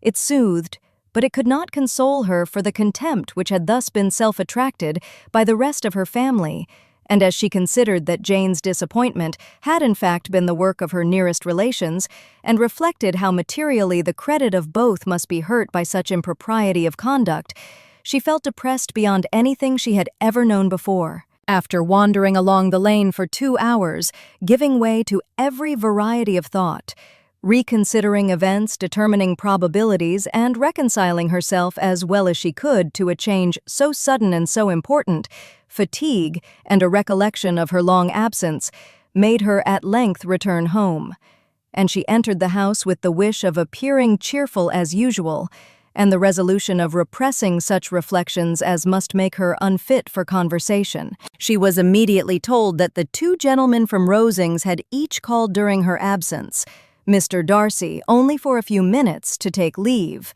but that Colonel Fitzwilliam had been sitting with them at least an hour, hoping for her return, and almost resolving to walk after her till she could be found. Elizabeth could but just affect concern in missing him. She really rejoiced at it. Colonel Fitzwilliam was no longer an object. She could think only of her letter. The 2 gentlemen left Rosings the next morning, and Mr. Collins, having been in waiting near the lodges, to make them his parting obeisance, was able to bring home the pleasing intelligence of their appearing in very good health, and in as tolerable spirits as could be expected, after the melancholy scene so lately gone through at Rosings. To Rosings he then hastened, to console Lady Catherine and her daughter, and on his return brought back, with great satisfaction, a message from her ladyship, importing that she felt herself so dull as to make her very desirous of having them all to dine with her. Elizabeth could not see Lady Catherine without recollecting that, had she chosen it, she might by this time have been presented to her as her future niece. Nor could she think, without a smile, of what her ladyship's indignation would have been. What would she have said? How would she have behaved? Were questions with which she amused herself. Their first subject was the diminution of the Rosings party. I assure you, I feel it exceedingly, said Lady Catherine. I believe no one feels the loss of friends so much as I do. But I am particularly attached to these young men, and know them to be so much attached to me. They were excessively sorry to go, but so they always are. The dear Colonel rallied his spirits tolerably till just at last, but Darcy seemed to feel it most acutely, more, I think, than last year. His attachment to Rosings certainly increases. Mr. Collins had a compliment and an allusion to throw in here, which were kindly smiled on by the mother and daughter. Lady Catherine observed after dinner that Miss Bennet seemed out of spirits, and immediately accounting for it by herself, by supposing that she did not like to go home again so soon, she added, "But if that is the case, you must write to your mother and beg that you may stay a little longer. Mrs. Collins will be very glad of your company, I am sure." I am much obliged to your ladyship for your kind invitation, replied Elizabeth. but it is not in my power to accept it. I must be in town next Saturday. Why, at that rate, you will have been here only 6 weeks. I expected you to stay 2 months. I told Mrs. Collins so before you came. There can be no occasion for your going so soon. Mrs. Bennet could certainly spare you for another fortnight. But my father cannot. He wrote last week to hurry my return. Oh, your father of course may spare you if your mother can. Daughters are never of so much consequence to a father. And if you will stay another month complete, it will be in my power to take one of you as far as London, for I am going there early in June, for a week. And, as Dawson does not object to the barouche box, there will be very good room for one of you, and indeed, if the weather should happen to be cool, I should not object to taking you both, as you are neither of you large. You are all kindness, madam, but I believe we must abide by our original plan. Lady Catherine seemed resigned. Mrs. Collins, you must send a servant with them. You know I always speak my mind, and I cannot bear the idea of 2 young women traveling post by themselves. It is highly improper. You must contrive to send somebody. I have the greatest dislike in the world to that sort of thing. Young women should always be properly guarded and attended, according to their situation in life. When my niece Georgiana went to Ramsgate last summer, I made a point of her having 2 men-servants go with her. Miss Darcy, the daughter of Mr. Darcy of Pemberley, and Lady Anne could not have appeared with propriety in a different manner. I am excessively attentive to all those things. You must send John with the young ladies, Mrs. Collins. I am glad it occurred to me to mention it, for it would really be discreditable to you to let them go alone. My uncle is to send a servant for us. Oh, your uncle? He keeps a manservant, does he? I am very glad you have somebody who thinks of these things. Where shall you change horses? Oh, Bromley, of course. If you mention my name at the bell, you will be attended to. Lady Catherine had many other questions to ask respecting their journey, and as she did not answer them all herself, attention was necessary, which Elizabeth believed to be lucky for her, or, with a mind so occupied, she might have forgotten where she was. Reflection must be reserved for solitary hours. Whenever she was alone, she gave way to it as the greatest relief, and not a day went by without a solitary walk, in which she might indulge in all the delight of unpleasant recollections. Mr. Darcy's letter she was in a fair way of soon knowing by heart. She studied every sentence, and her feelings towards its writer were at times widely different. When she remembered the style of his address, she was still full of indignation. But when she considered how unjustly she had condemned and upbraided him, her anger was turned against herself, and his disappointed feelings became the object of compassion. His attachment excited gratitude, his general character respect, but she could not approve him, nor could she for a moment repent her refusal, or feel the slightest inclination ever to see him again. In her own past behavior, there was a constant source of vexation and regret, and in the unhappy defects of her family, a subject of yet heavier chagrin. They were hopeless of remedy. Her father, contented with laughing at them, would never exert himself to restrain the wild giddiness of his youngest daughters, and her mother, with manners so far from right herself, was entirely insensible of the evil. Elizabeth had frequently united with Jane in an endeavor to check the imprudence of Catherine and Lydia, but while they were supported by their mother's indulgence, what chance could there be of improvement? Catherine, weak-spirited, irritable, and completely under Lydia's guidance, had been always affronted by their advice, and Lydia, self-willed and careless, would scarcely give them a hearing. They were ignorant, idle, and vain. While there was an officer in Meryton, they would flirt with him, and while Meryton was within a walk of Longbourn, they would be going there forever. Anxiety on Jane's behalf was another prevailing concern, and Mr. Darcy's explanation, by restoring Bingley to all her former good opinion, heightened the sense of what Jane had lost. His affection was proved to have been sincere, and his conduct cleared of all blame, unless any could attach to the implicitness of his confidence in his friend. How grievous, then, was the thought that, of a situation so desirable in every respect, so replete with advantage, so promising for happiness, Jane had been deprived by the folly and indecorum of her own family. When to these recollections was added the development of Wickham's character, it may be easily believed that the happy spirits which had seldom been depressed before were now so much affected as to make it almost impossible for her to appear tolerably cheerful. Their engagements at Rosings were as frequent during the last week of her stay as they had been at first.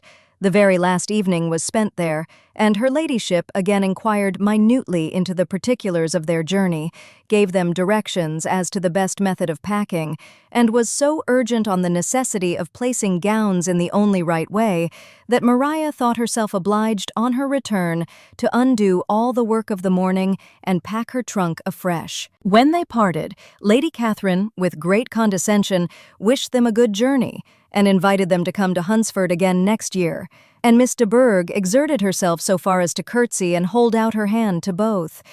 On Saturday morning, Elizabeth and Mr. Collins met for breakfast a few minutes before the others appeared, and he took the opportunity of paying the parting civilities which he deemed indispensably necessary. "I know not, Miss Elizabeth," said he, "whether Mrs. Collins has yet expressed her sense of your kindness in coming to us, but I am very certain you will not leave the house without receiving her thanks for it. The favor of your company has been much felt, I assure you. We know how little there is to tempt anyone to our humble abode. Our plain manner of living, our small rooms and few domestics, and the little we see of the world, must make Hunsford extremely dull to a young lady like yourself.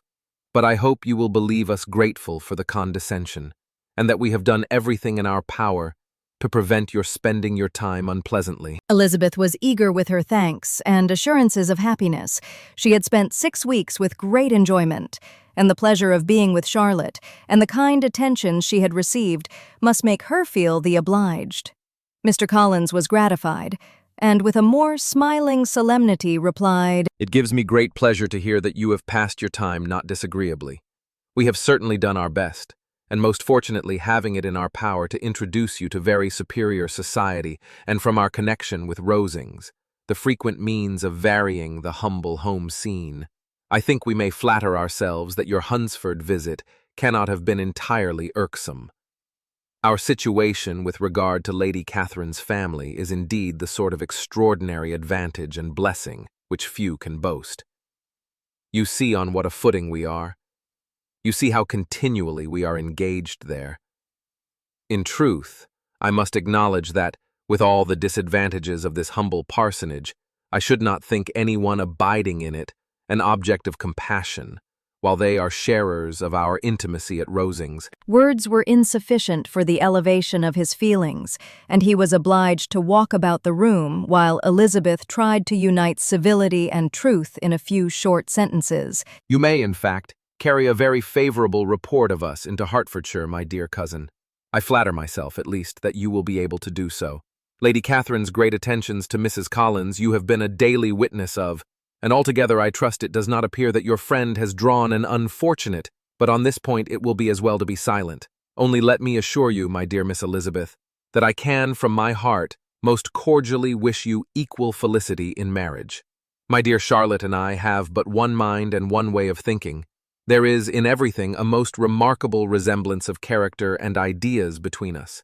We seem to have been designed for each other." Elizabeth could safely say that it was a great happiness where that was the case, and with equal sincerity could add that she firmly believed and rejoiced in his domestic comforts. She was not sorry, however, to have the recital of them interrupted by the lady from whom they sprang. Poor Charlotte! It was melancholy to leave her to such society, But she had chosen it with her eyes open, and though evidently regretting that her visitors were to go, she did not seem to ask for compassion. Her home and her housekeeping, her parish and her poultry, and all their dependent concerns had not yet lost their charms. At length the chaise arrived. The trunks were fastened on, the parcels placed within, and it was pronounced to be ready. After an affectionate parting between the friends, Elizabeth was attended to the carriage by Mr. Collins, and as they walked down the garden he was commissioning her with his best respects to all her family, not forgetting his thanks for the kindness he had received at Longbourn in the winter, and his compliments to Mr. and Mrs. Gardiner, though unknown. He then handed her in, Maria followed, and the door was on the point of being closed, when he suddenly reminded them, with some consternation, that they had hitherto forgotten to leave any message for the ladies at Rosings. But, he added, you will, of course, wish to have your humble respects delivered to them, with your grateful thanks for their kindness to you while you have been here. Elizabeth made no objection. The door was then allowed to be shut, and the carriage drove off. Good gracious, cried Maria, after a few minutes' silence. It seems but a day or two since we first came, and yet how many things have happened. A great many indeed, said her companion with a sigh. We have dined 9 times at Rosings, besides drinking tea there twice. How much I shall have to tell, Elizabeth added privately, and how much I shall have to conceal. Their journey was performed without much conversation or any alarm, and within 4 hours of their leaving Hunsford they reached Mr. Gardiner's house, where they were to remain a few days. Jane looked well, and Elizabeth had little opportunity of studying her spirits amidst the various engagements which the kindness of her aunt had reserved for them. But Jane was to go home with her, and at Longbourn there would be leisure enough for observation. It was not without an effort, meanwhile, that she could wait even for Longbourn, before she told her sister of Mr. Darcy's proposals. To know that she had the power of revealing what would so exceedingly astonish Jane, and must at the same time so highly gratify whatever of her own vanity she had not yet been able to reason away, was such a temptation to openness as nothing could have conquered. But the state of indecision in which she remained as to the extent of what she should communicate, and her fear, if she once entered on the subject, of being hurried into repeating something of Bingley which might only grieve her sister further. It was the 2nd week in May, in which the 3 young ladies set out together from Gracechurch Street for the town of in Hertfordshire, and as they drew near the appointed inn where Mr. Bennet's carriage was to meet them, they quickly perceived, in token of the coachman's punctuality, both Kitty and Lydia, looking out of a dining-room upstairs.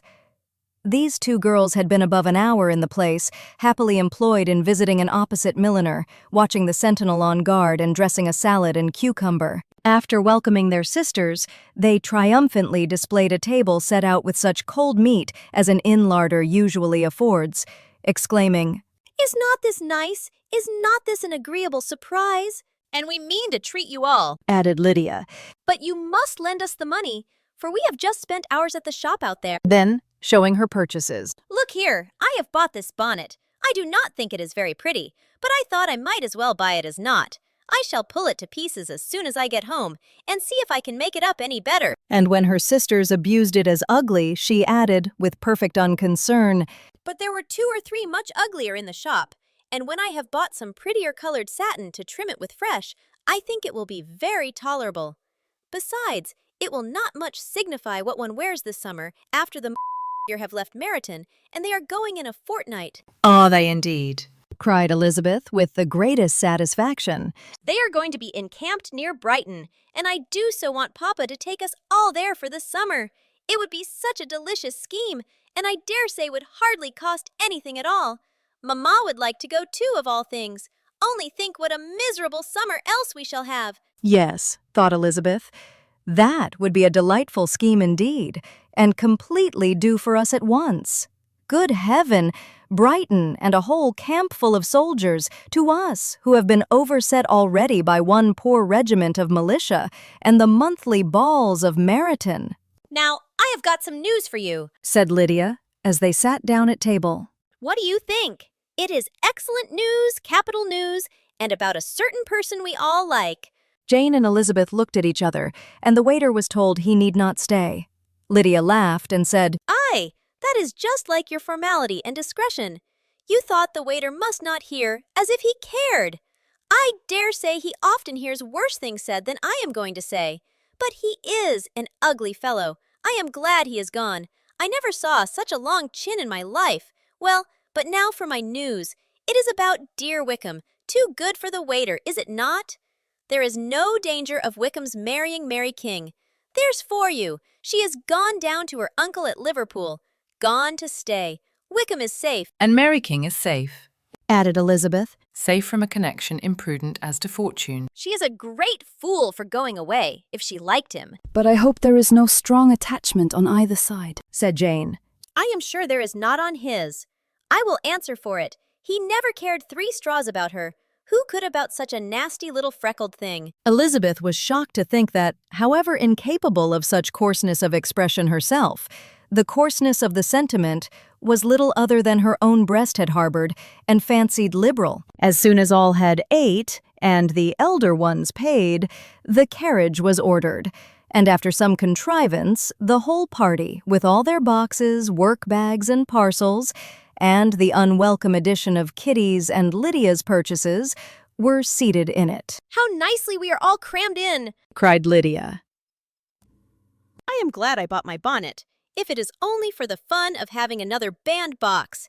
Well, now let us be quite comfortable and snug, and talk and laugh all the way home.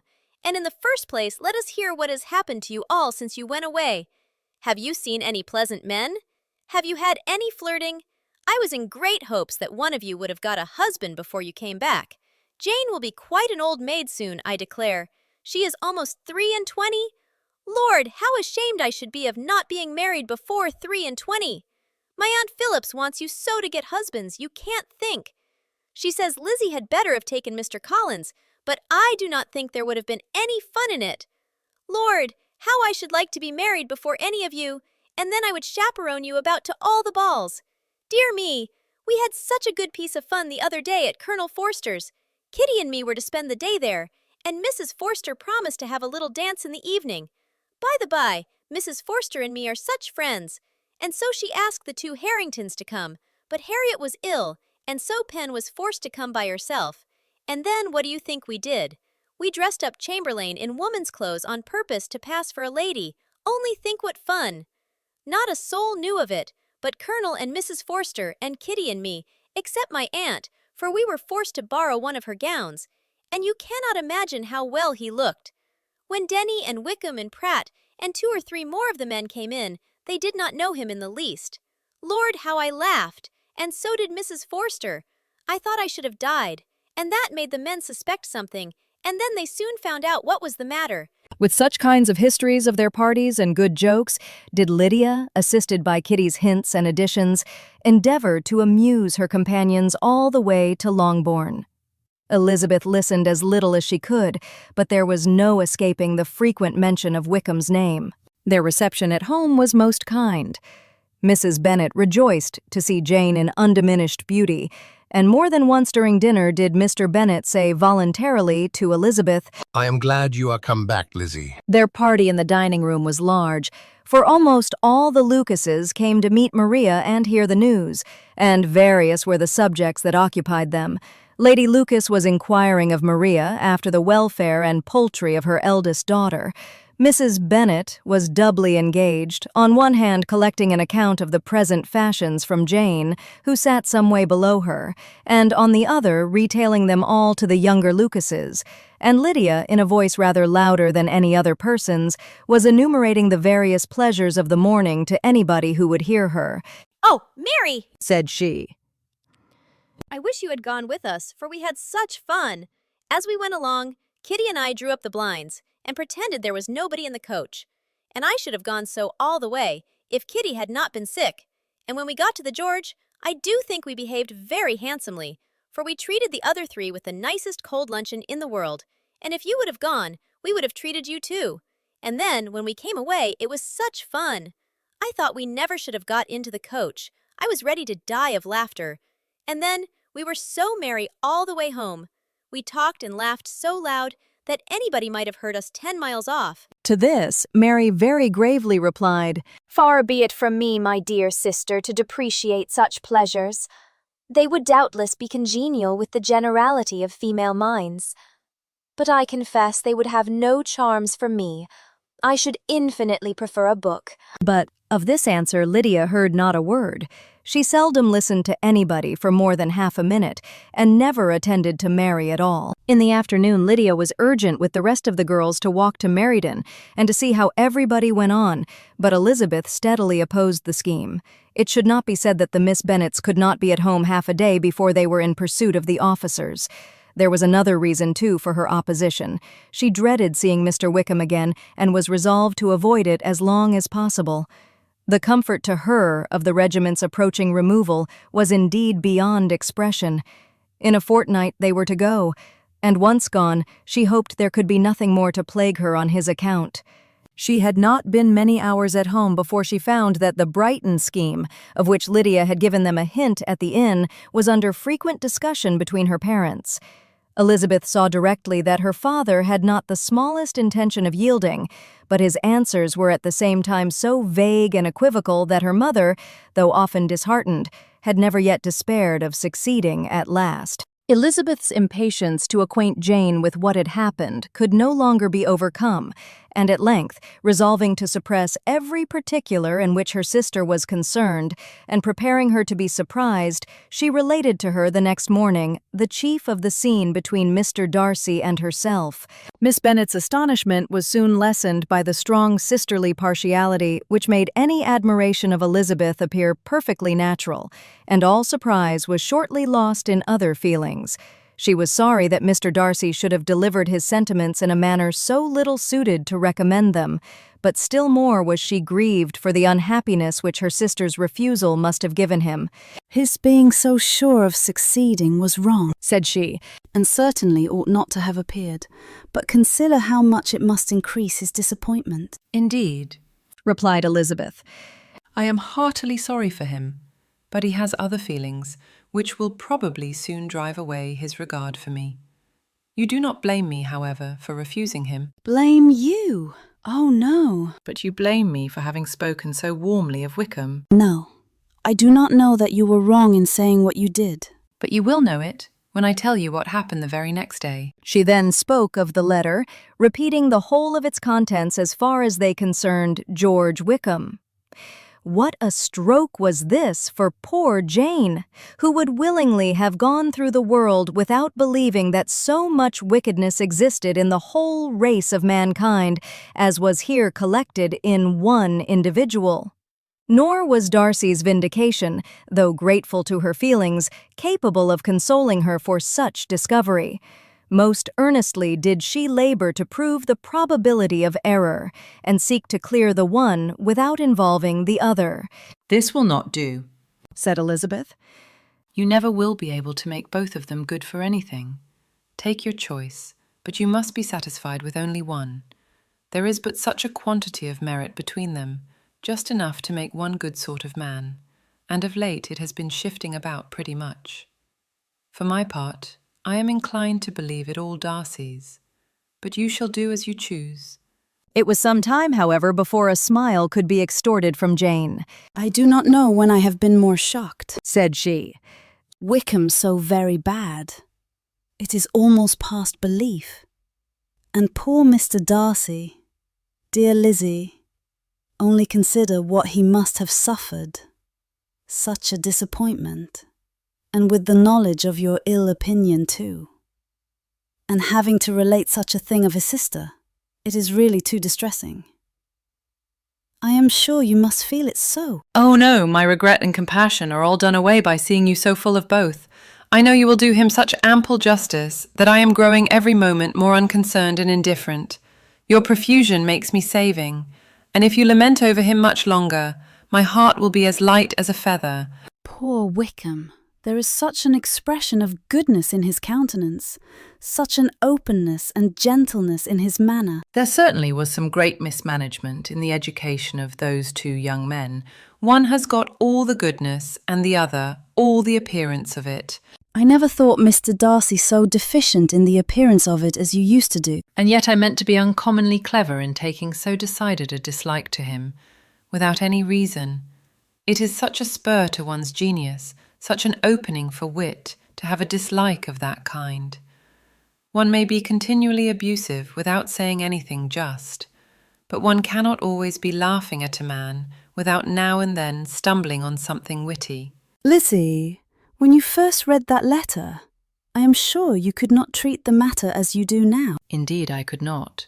I was uncomfortable enough, I may say unhappy, and with no one to speak to about what I felt, no Jane to comfort me and say that I had not been so very weak and vain and nonsensical as I knew I had. Oh, how I wanted you. How unfortunate that you should have used such very strong expressions in speaking of Wickham to Mr. Darcy. For now they do appear wholly undeserved. Certainly, but the misfortune of speaking with bitterness is a most natural consequence of the prejudices I had been encouraging. There is one point on which I want your advice. I want to be told whether I ought, or ought not, to make our acquaintances in general understand Wickham's character. Miss Bennet paused a little, and then replied, Surely there can be no occasion for exposing him so dreadfully. What is your opinion? That it ought not to be attempted. Mr. Darcy has not authorized me to make his communication public.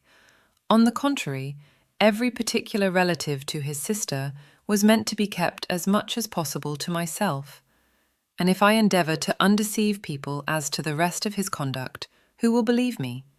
The general prejudice against Mr. Darcy is so violent that it would be the death of half the good people in Meryton to attempt to place him in an amiable light. I am not equal to it. Wickham will soon be gone, and therefore it will not signify to anyone here what he really is. Some time hence it will be all found out, and then we may laugh at their stupidity in not knowing it before. At present I will say nothing about it. You are quite right. To have his errors made public might ruin him forever. He is now, perhaps, sorry for what he has done, and anxious to re-establish a character. We must not make him desperate. The tumult of Elizabeth's mind was allayed by this conversation. She had got rid of 2 of the secrets which had weighed on her for a fortnight, and was certain of a willing listener in Jane, whenever she might wish to talk again of either. But there was still something lurking behind, of which prudence forbade the disclosure. She dared not relate the other half of Mr. Darcy's letter, nor explain to her sister how sincerely she had been valued by her friend. Here was knowledge in which no one could partake, and she was sensible that nothing less than a perfect understanding between the parties could justify her in throwing off this last encumbrance of mystery. And then, said she, if that very improbable event should ever take place, I shall merely be able to tell what Bingley may tell, in a much more agreeable manner himself. The liberty of communication cannot be mine till it has lost all its value. She was now, on being settled at home, at leisure to observe the real state of her sister's spirits. Jane was not happy. She still cherished a very tender affection for Bingley. Having never even fancied herself in love before, her regard had all the warmth of first attachment, and, from her age and disposition, greater steadiness than most first attachments often boast, and so fervently did she value his remembrance, and prefer him to every other man, that all her good sense and all her attention to the feelings of her friends were requisite to check the indulgence of those regrets which must have been injurious to her own health and their tranquillity. Well, Lizzie, said Mrs. Bennet one day, what is your opinion now of this sad business of Jane's? For my part, I am determined never to speak of it again to anybody. I told my sister Phillips so the other day, but I cannot find out that Jane saw anything of him in London. Well, he is a very undeserving young man, and I do not suppose there's the least chance in the world of her ever getting him now. There is no talk of his coming to Netherfield again in the summer, and I have inquired of everybody too who is likely to know. I do not believe he will ever live at Netherfield any more. Oh well, It is just as he chooses. Nobody wants him to come, though I shall always say he used my daughter extremely ill, and if I was her, I would not have put up with it. Well, my comfort is, I am sure Jane will die of a broken heart, and then he will be sorry for what he has done. But as Elizabeth could not receive comfort from any such expectation, she made no answer. Well, Lizzie, continued her mother soon afterwards, and so the Collinses live very comfortable, do they? Well, well, I only hope it will last. And what sort of table do they keep? Charlotte is an excellent manager, I dare say. If she is half as sharp as her mother, she is saving enough. There is nothing extravagant in their housekeeping, I dare say. No, nothing at all. A great deal of good management, depend upon it. Yes, yes. They will take care not to outrun their income. They will never be distressed for money. Well, much good may it do them. And so, I suppose, they often talk of having Longbourn when your father is dead. They look upon it as quite their own, I dare say, whenever that happens. It was a subject which they could not mention before me. No, it would have been strange if they had, but I make no doubt they often talk of it between themselves. Well, if they can be easy with an estate that is not lawfully their own, so much the better. I should be ashamed of having one that was only entailed on me. The first week of their return was soon gone. The second began. It was the last of the regiment's stay in Meryton, and all the young ladies in the neighbourhood were drooping apace. The dejection was almost universal. The elder Miss Bennets alone were still able to eat, drink, and sleep, and pursue the usual course of their employments. Very frequently were they reproached for this insensibility by Kitty and Lydia, whose own misery was extreme, and who could not comprehend such hard-heartedness in any of the family. Good heaven! What is to become of us?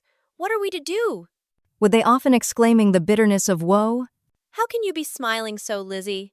Their affectionate mother shared all their grief. She remembered what she had herself endured on a similar occasion 25 years ago. I am sure, said she. I cried for 2 days together when Colonel Miller's regiment went away. I thought I should have broken my heart. I am sure I shall break mine, said Lydia. If one could but go to Brighton, observed Mrs. Bennet. Oh yes, if one could but go to Brighton, but Papa is so disagreeable. A little sea bathing would set me up forever. And my Aunt Phillips is sure it would do Emmy a great deal of good, added Kitty. Such were the kind of lamentations resounding perpetually through Longbourn House. Elizabeth tried to be diverted by them, but all sense of pleasure was lost in shame. She felt anew the justice of Mr.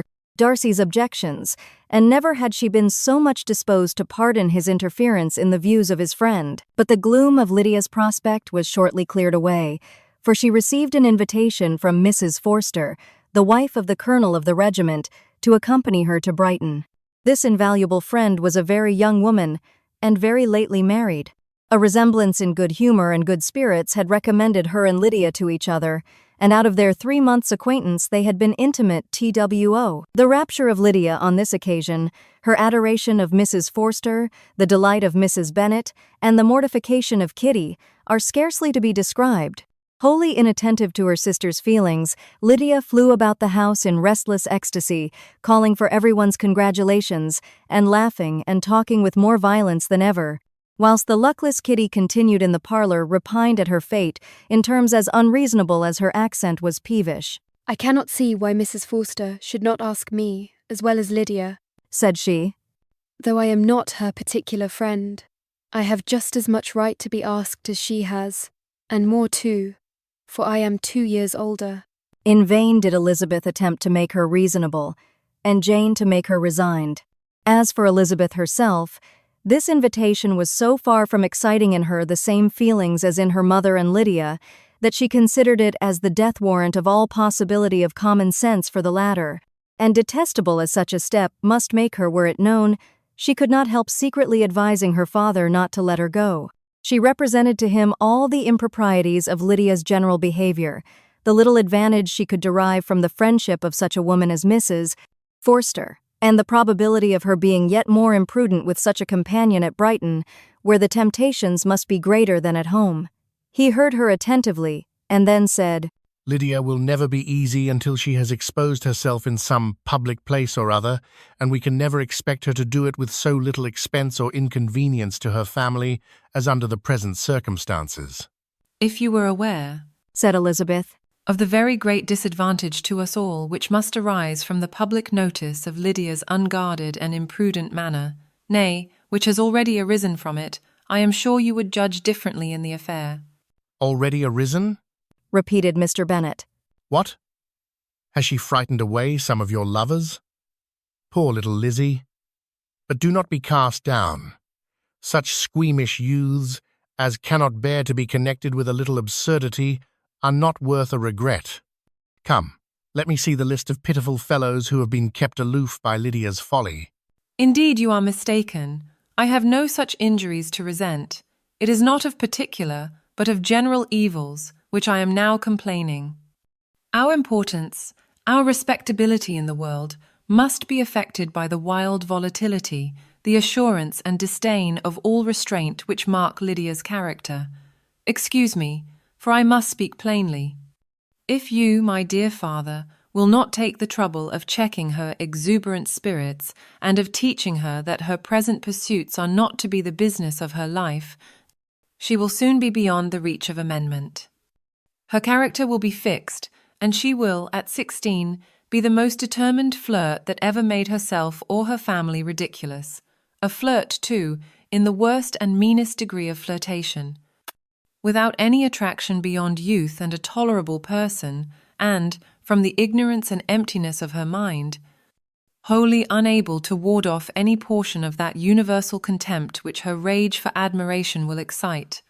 In this danger Kitty also is comprehended. She will follow wherever Lydia leads. Vain, ignorant, idle, and absolutely uncontrolled. Oh, my dear father, can you suppose it possible that they will not be censured and despised wherever they are known, and that their sisters will not be often involved in the disgrace? Mr. Bennet saw that her whole heart was in the subject, and affectionately taking her hand said in reply, Do not make yourself uneasy, my love. Wherever you and Jane are known, you must be respected and valued, and you will not appear to less advantage for having a couple of, or I may say, 3 very silly sisters. We shall have no peace at Longbourn if Lydia does not go to Brighton. Let her go, then. Colonel Forster is a sensible man, and will keep her out of any real mischief, and she is luckily too poor to be an object of prey to anybody. At Brighton, she will be of less importance, even as a common flirt, than she has been here. The officers will find women better worth their notice. Let us hope, therefore, that her being there may teach her her own insignificance. At any rate, she cannot grow many degrees worse, without authorizing us to lock her up for the rest of her life. With this answer, Elizabeth was forced to be content, but her own opinion continued the same, and she left him disappointed and sorry. It was not in her nature, however, to increase her vexations by dwelling on them. She was confident of having performed her duty, and to fret over unavoidable evils, or augment them by anxiety, was no part of her disposition. Had Lydia and her mother known the substance of her conference with her father, their indignation would hardly have found expression in their united volubility. In Lydia's imagination, a visit to Brighton comprised every possibility of earthly happiness. She saw, with the creative eye of fancy, the streets of that gay bathing place covered with officers. She saw herself the object of attention, to tens and to scores of them at present unknown. She saw all the glories of the camp, its tents stretched forth in beauteous uniformity of lines, crowded with the young and the gay, and dazzling with scarlet. And, to complete the view, she saw herself seated beneath a tent, tenderly flirting with at least 6 officers at once. Had she known her sister sought to tear her from such prospects and such realities as these, what would have been her sensations? They could have been understood only by her mother, who might have felt nearly the same. Lydia's going to Brighton was all that consoled her for her melancholy conviction of her husband's never intending to go there himself. But they were entirely ignorant of what had passed, and their raptures continued, with little intermission, to the very day of Lydia's leaving home. Elizabeth was now to see Mr. Wickham for the last time. Having been frequently in company with him since her return, agitation was pretty well over, the agitations of formal partiality entirely so. She had even learnt to detect, in the very gentleness which had first delighted her, an affectation and a sameness to disgust and weary. In his present behaviour to herself, moreover, she had a fresh source of displeasure, for the inclination he soon testified of renewing those intentions which had marked the early part of their acquaintance could only serve, after what had since passed, to provoke her. She lost all concern for him in finding herself thus selected as the object of such idle and frivolous gallantry, and while she steadily repressed it, could not but feel the reproof contained in his believing that however long, and for whatever cause, his attentions had been withdrawn, her vanity would be gratified, and her preference secured at any time by their renewal. On the very last day of the regiment's remaining at Meryton, he dined, with other of the officers, at Longbourn, and so little was Elizabeth disposed to part from him in good humour, that on his making some inquiry as to the manner in which her time had passed at Hunsford, she mentioned Colonel Fitzwilliam's and Mr. Darcy's having both spent 3 weeks at Rosings, and asked him if he was acquainted with the former. He looked surprised, displeased, alarmed, but with a moment's recollection and a returning smile, replied that he had formerly seen him often, and, after observing that he was a very gentlemanlike man, asked her how she had liked him. Her answer was warmly in his favour. With an air of indifference, he soon afterwards added, "How long did you say he was at Rosings?" Nearly 3 weeks. "And you saw him frequently?" Yes, almost every day. "His manners are very different from his cousin's." Yes, very different. But I think Mr. Darcy improves upon acquaintance. "Indeed," cried Mr. Wickham with a look which did not escape her. "And pray, may I ask?" But checking himself, he added, in a gayer tone, "Is it in address that he improves? Has he deigned to add aught of civility to his ordinary style? For I dare not hope," he continued in a lower and more serious tone, "that he is improved in essentials." Oh, no, said Elizabeth. In essentials, I believe, he is very much what he ever was. While she spoke, Wickham looked as if scarcely knowing whether to rejoice over her words or to distrust their meaning. There was a something in her countenance which made him listen with an apprehensive and anxious attention, while she added, When I said that he improved on acquaintance, I did not mean that his mind or his manners were in a state of improvement, but that, from knowing him better, his disposition was better understood. Wickham's alarm now appeared in a heightened complexion and agitated look. For a few minutes he was silent, till, shaking off his embarrassment, he turned to her again, and said in the gentlest of accents, "You, who so well know my feeling towards Mr. Darcy, will readily comprehend how sincerely I must rejoice that he is wise enough to assume even the appearance of what is right. His pride in that direction may be of service, if not to himself, to many others, for it must only deter him from such foul misconduct as I have suffered by. I only fear that the sort of cautiousness to which you, I imagine, have been alluding, is merely adopted on his visits to his aunt, of whose good opinion and judgment he stands much in awe. His fear of her has always operated, I know, when they were together, and a good deal is to be imputed to his wish of forwarding the match with Miss de Bourgh, which I am certain he has very much at heart." Elizabeth could not repress a smile at this, but she answered only by a slight inclination of the head. She saw that he wanted to engage her on the old subject of his grievances, and she was in no humour to indulge him. The rest of the evening passed with the appearance, on his side, of usual cheerfulness, but with no further attempt to distinguish Elizabeth, and they parted at last with mutual civility, and possibly a mutual desire of never meeting again.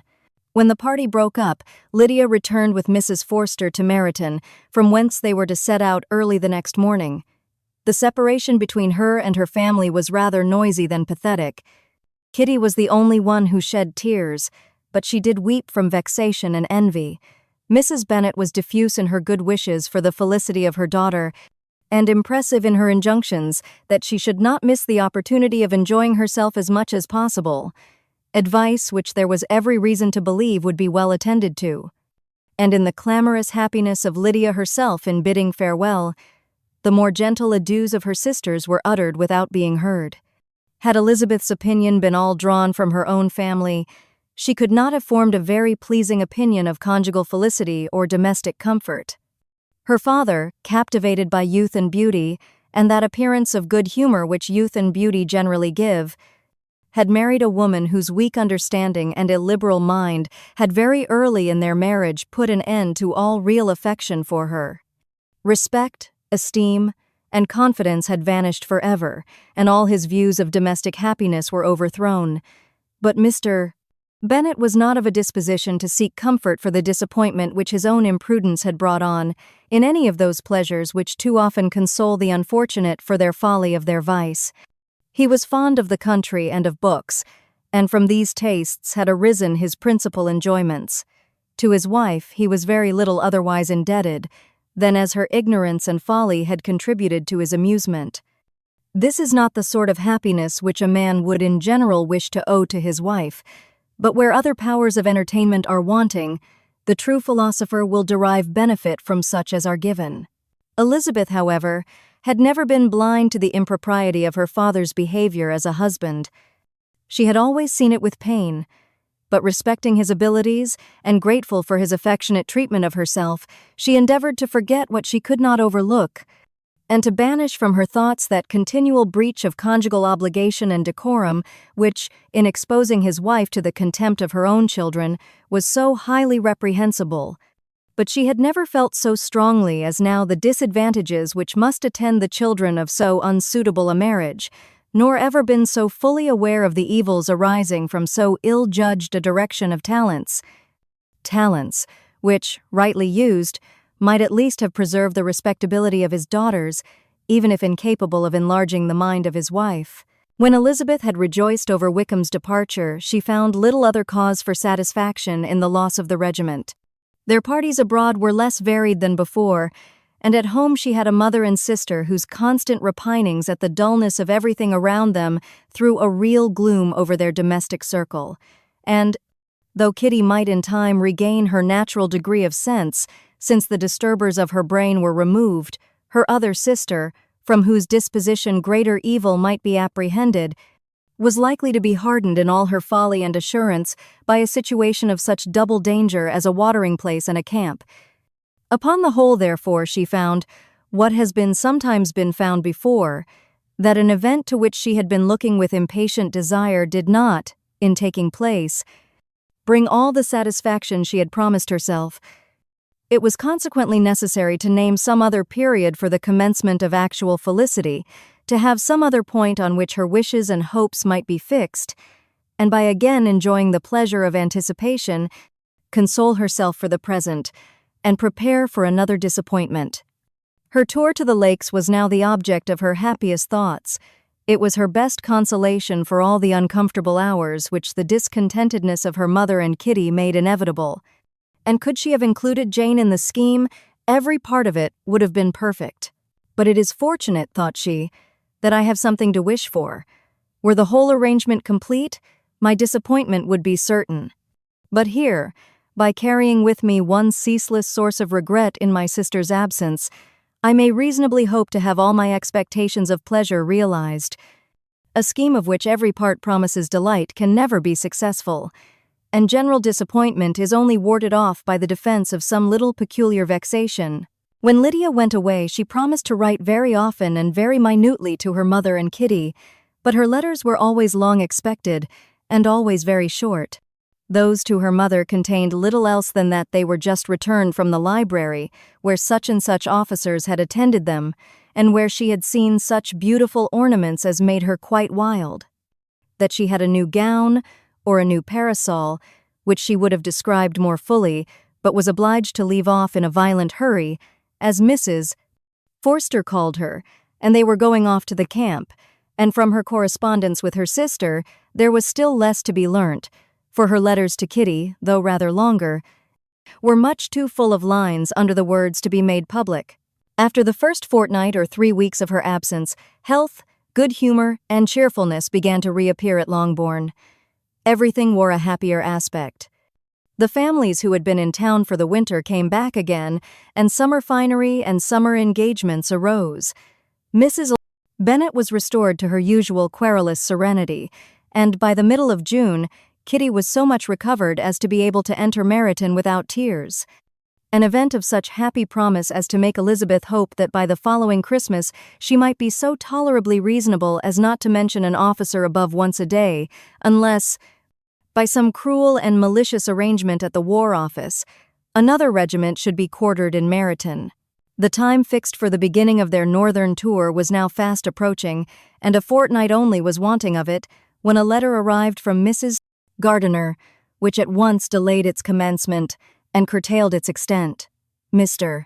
Gardiner would be prevented by business from setting out till a fortnight later in July, and must be in London again within a month, and as that left too short a period for them to go so far, and see so much as they had proposed, or at least to see it with the leisure and comfort they had built on, they were obliged to give up the lakes, and substitute a more contracted tour, and, according to the present plan, were to go no farther northwards than Derbyshire. In that county there was enough to be seen to occupy the chief of their 3 weeks, and to Mrs. Gardiner it had a peculiarly strong attraction. The town where she had formerly passed some years of her life, and where they were now to spend a few days, was probably as great an object of her curiosity as all the celebrated beauties of Matlock, Chatsworth, Dovedale, or the Peak. Elizabeth was excessively disappointed. She had set her heart on seeing the lakes, and still thought there might have been time enough. But it was her business to be satisfied, and certainly her temper to be happy, and all was soon right again. With the mention of Derbyshire there were many ideas connected. It was impossible for her to see the word without thinking of Pemberley and its owner. "But surely," said she, "I may enter his county without impunity, and rob it of a few petrified spars without his perceiving me." The period of expectation was now doubled. 4 weeks were to pass away before her uncle and aunt's arrival, but they did pass away, and Mr. and Mrs. Gardiner, with their 4 children, did at length appear at Longbourn. The children, 2 girls of 6 and 8 years old, and 2 younger boys, were to be left under the particular care of their cousin Jane, who was the general favorite, and whose steady sense and sweetness of temper exactly adapted her for attending to them in every way, teaching them, playing with them, and loving them. The Gardiners stayed only 1 night at Longbourn, and set off the next morning with Elizabeth in pursuit of novelty and amusement.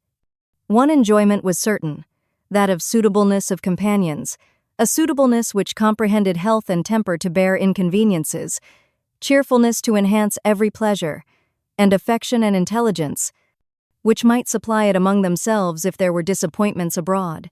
It is not the object of this work to give a description of Derbyshire, nor of any of the remarkable places through which their route thither lay. Oxford, Blenheim, Warwick, Kenilworth, Birmingham, etc., are sufficiently known. A small part of Derbyshire is all the present concern. To the little town of Lambton, the scene of Mrs. Gardiner's former residence, and where she had lately learned some acquaintance still remained, they bent their steps, after having seen all the principal wonders of the country, and within 5 miles of Lambton, Elizabeth found from her aunt that Pemberley was situated. It was not in their direct road, nor more than a mile or 2 out of it. In talking over their route the evening before, Mrs. Gardiner expressed an inclination to see the place again. Mr. Gardiner declared his willingness, and Elizabeth was applied to for her approbation. "My love, should not you like to see a place of which you have heard so much?" said her aunt. "A place, too, with which so many of your acquaintances are connected. Wickham passed all his youth there, you know." Elizabeth was distressed. She felt that she had no business at Pemberley, and was obliged to assume a disinclination for seeing it. She must own that she was tired of seeing great houses. After going over so many, she really had no pleasure in fine carpets or satin curtains. Mrs. Gardiner abused her stupidity. "If it were merely a fine house, richly furnished," said she, "I should not care about it myself. But the grounds are delightful. They have some of the finest woods in the country." Elizabeth said no more, but her mind could not acquiesce. The possibility of meeting Mr. Darcy, while viewing the place, instantly occurred. It would be dreadful. She blushed at the very idea, and thought it would be better to speak openly to her aunt than to run such a risk. But against this there were objections, and she finally resolved that it could be the last resource if her private inquiries to the absence of the family were unfavorably answered. Accordingly, when she retired at night, she asked the chambermaid whether Pemberley were not a very fine place. What was the name of its proprietor?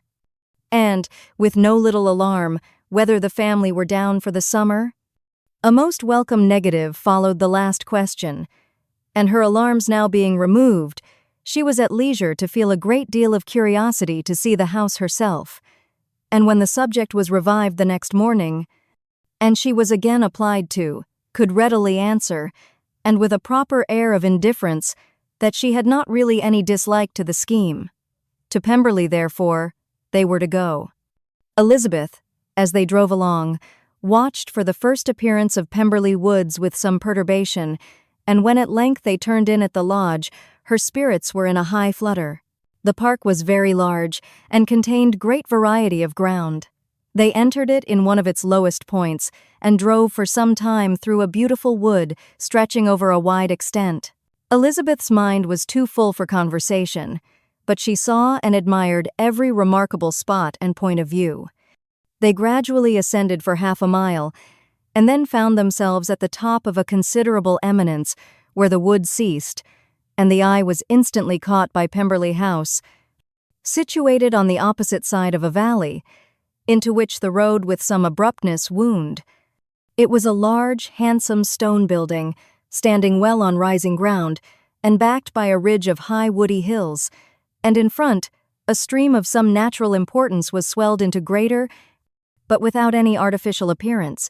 Its banks were neither formal nor falsely adorned. Elizabeth was delighted.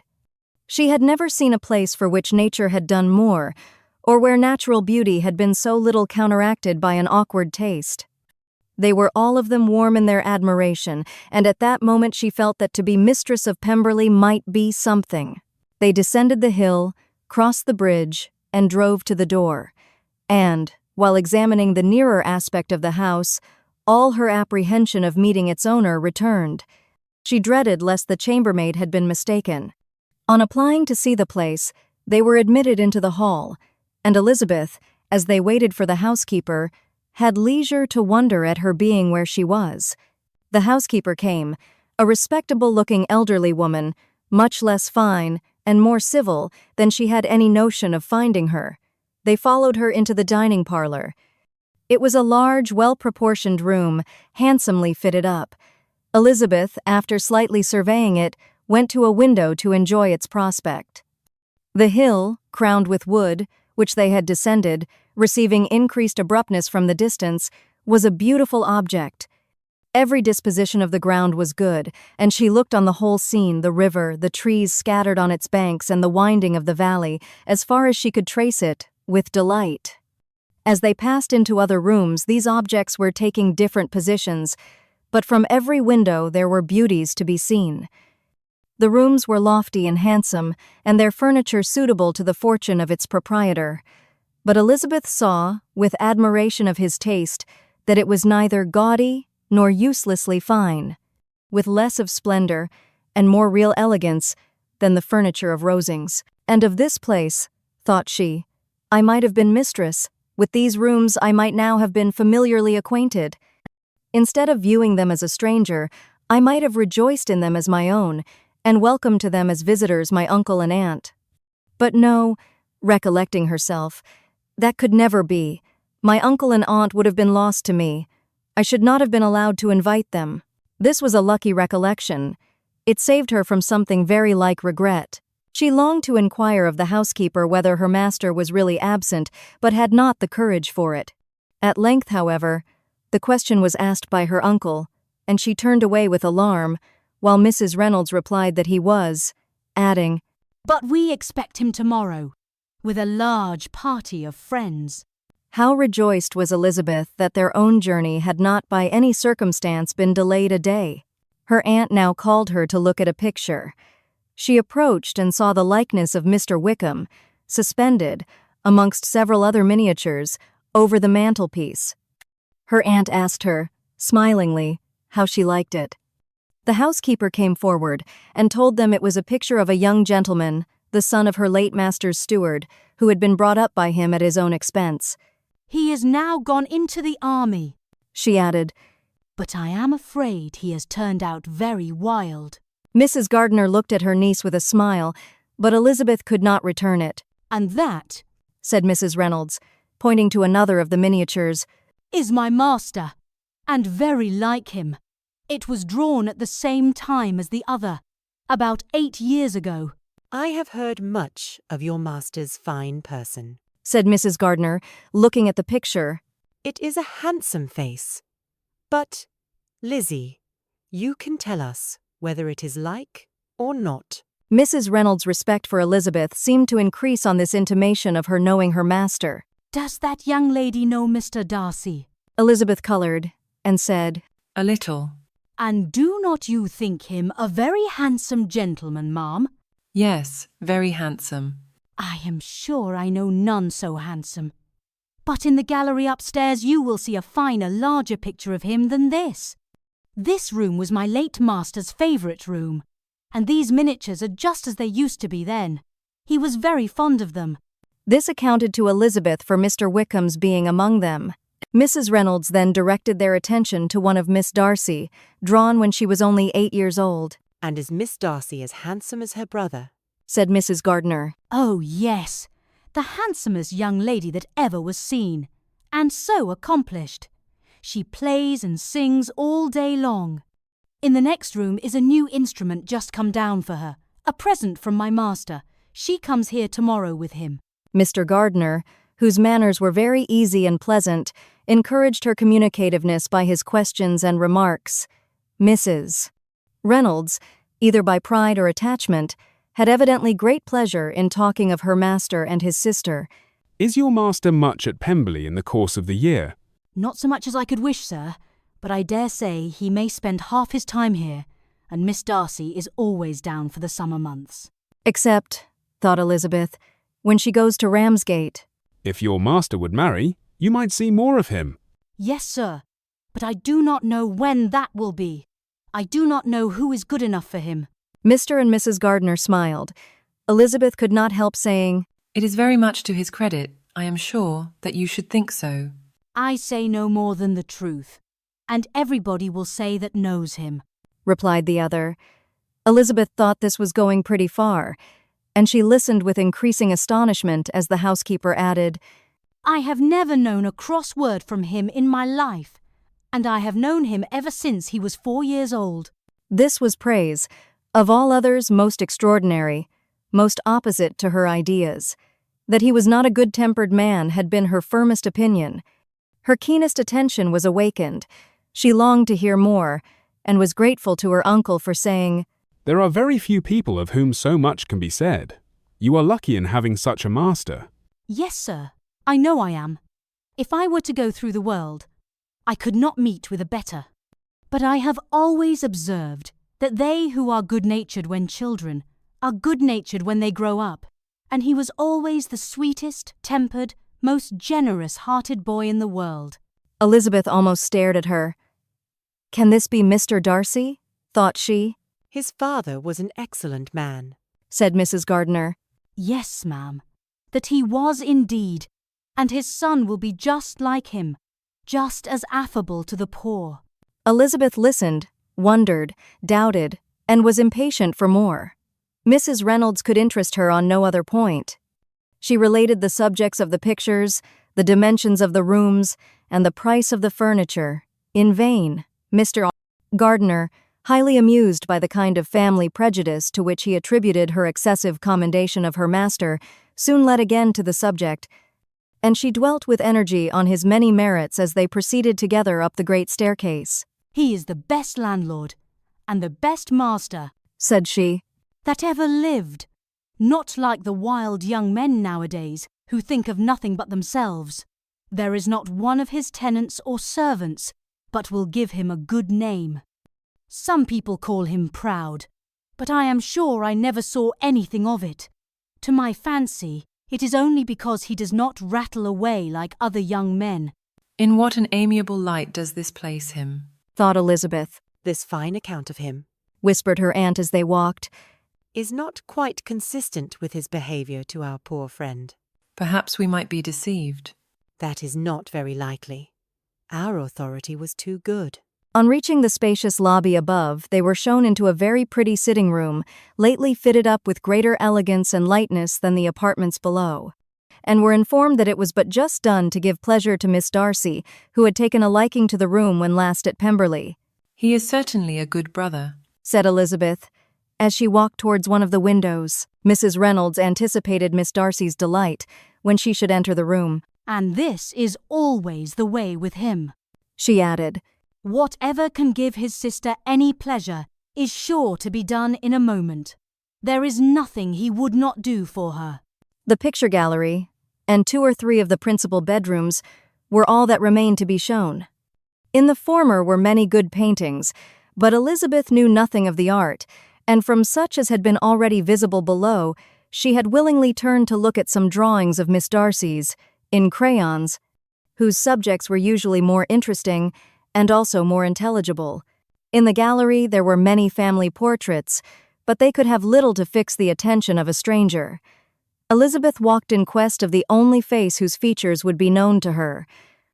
At last it arrested her, and she beheld a striking resemblance to Mr. Darcy, with such a smile over the face, as she remembered to have sometimes seen when he looked at her. She stood several minutes before the picture, in earnest contemplation, and returned to it again before they quitted the gallery. Mrs. Reynolds informed them that it had been taken in his father's lifetime. There was certainly at this moment, in Elizabeth's mind, a more gentle sensation towards the original than she had ever felt at the height of their acquaintance. The commendation bestowed on him by Mrs. Reynolds was of no trifling nature. What praise is more valuable than the praise of an intelligent servant? As a brother, a landlord, a master, she considered how many people's happiness were in his guardianship. How much of pleasure or pain was it in his power to bestow? How much of good or evil must be done by him? Every idea that had been brought forward by the housekeeper was favorable to his character, and as she stood before the canvas on which he was represented, and fixed his eyes upon herself, she thought of his regard with a deeper sentiment of gratitude than it had ever raised before. She remembered its warmth, and softened its impropriety of expression. When all of the house that was open to general inspection had been seen, they returned downstairs, and, taking leave of the housekeeper, were consigned over to the gardener, who met them at the hall door. As they walked across the hall towards the river, Elizabeth turned back to look again. Her uncle and aunt stopped also, and while the former was conjecturing as to the date of the building, the owner of it himself suddenly came forward from the road, which led behind it to the stables. They were within 20 yards of each other, and so abrupt was his appearance that it was impossible to avoid his sight. Their eyes instantly met, and the cheeks of both were overspread with the deepest blush. He absolutely started, and for a moment seemed immovable from surprise, but shortly recovering himself, advanced towards the party and spoke to Elizabeth, if not in terms of perfect composure, at least of perfect civility. She had instinctively turned away, but stopping on his approach, received his compliments with an embarrassment impossible to be overcome. Had his first appearance, or his resemblance to the picture they had just been examining, been insufficient to assure the other two that they now saw Mr. Darcy, the gardener's expression of surprise on beholding his master must immediately have told it. They stood a little aloof while he was talking to their niece, who, astonished and confused, scarcely dared lift her eyes to his face, and knew not what answer she returned to his civil inquiries after her family. Amazed at the alteration of his manner since they last parted, every sentence that he uttered was increasing her embarrassment, and every idea of the impropriety of her being found there recurring to her mind, the few minutes in which they continued were some of the most uncomfortable in her life. Nor did he seem much more at ease. When he spoke, his accent had none of its usual sedateness, and he repeated his inquiries as to the time of her having left Longbourn, and of her having stayed in Derbyshire, so often, and in so hurried a way, as plainly spoke the distraction of his thoughts. At length, every idea seemed to fail him, and after standing a few moments without saying a word, he suddenly recollected himself and took leave. The others then joined her and expressed admiration of his figure, but Elizabeth heard not a word, and wholly engrossed by her own feelings, followed them in silence. She was overpowered by shame and vexation. Her coming there was the most unfortunate, the most ill-judged thing in the world. How strange it must appear to him! In what a disgraceful light might it not strike so vain a man? It might seem as if she had purposely thrown herself in his way again. Oh, why did she come? Or, why did he thus come a day before he was expected? Had they been only 10 minutes sooner, they should have been beyond the reach of his discrimination, for it was plain that he was that moment arrived, that moment alighted from his horse or his carriage. She blushed again and again over the perverseness of the meeting, and his behavior, so strikingly altered. What could it mean? That he should even speak to her was amazing. But to speak with such civility, to inquire after her family. Never in her life had she seen his manners so little dignified, never had he spoken with such gentleness as on this unexpected meeting. What a contrast did it offer to his last address in Rosings Park, when he put his letter into her hand. She knew not what to think, or how to account for it. They had now entered a beautiful walk by the side of the water, and every step was bringing forward a nobler fall of ground, or a finer reach of the woods to which they were approaching. But it was some time before Elizabeth was sensible of any of it, and, though she answered mechanically to the repeated appeals of her uncle and aunt, and seemed to direct her eyes to such objects as they pointed out, she distinguished no part of the scene. Her thoughts were all fixed on that one spot of Pemberley House, whichever it might be, where Mr. Darcy then was. She longed to know what at the moment was passing in his mind, in what manner he thought of her, and whether, in defiance of everything, she was still dear to him. Perhaps he had been civil only because he felt himself at ease, yet there had been that in his voice which was not like ease. Whether he had felt more of pain or of pleasure in seeing her she could not tell, but he certainly had not seen her with composure. At length, however, the remarks of her companions on her absence of mind aroused her, and she felt the necessity of appearing more like herself.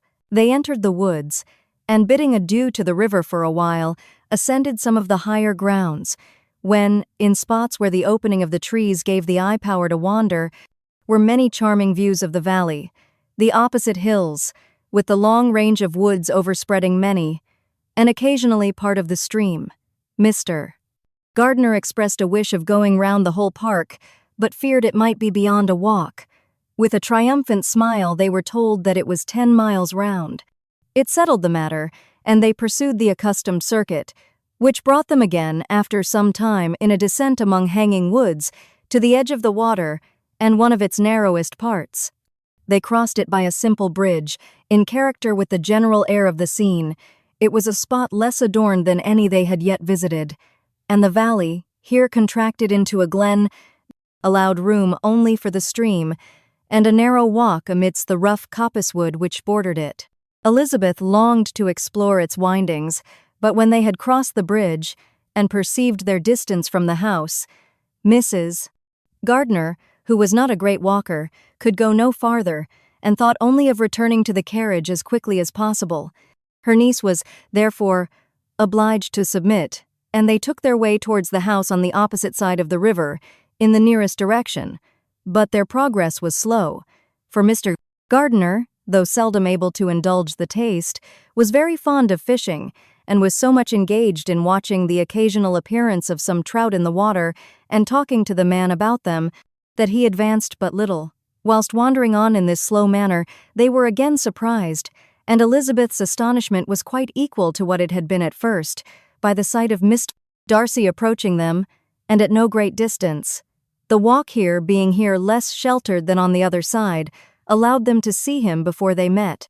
Elizabeth, however astonished, was at least more prepared for an interview than before, and resolved to appear and to speak with calmness if he really intended to meet them.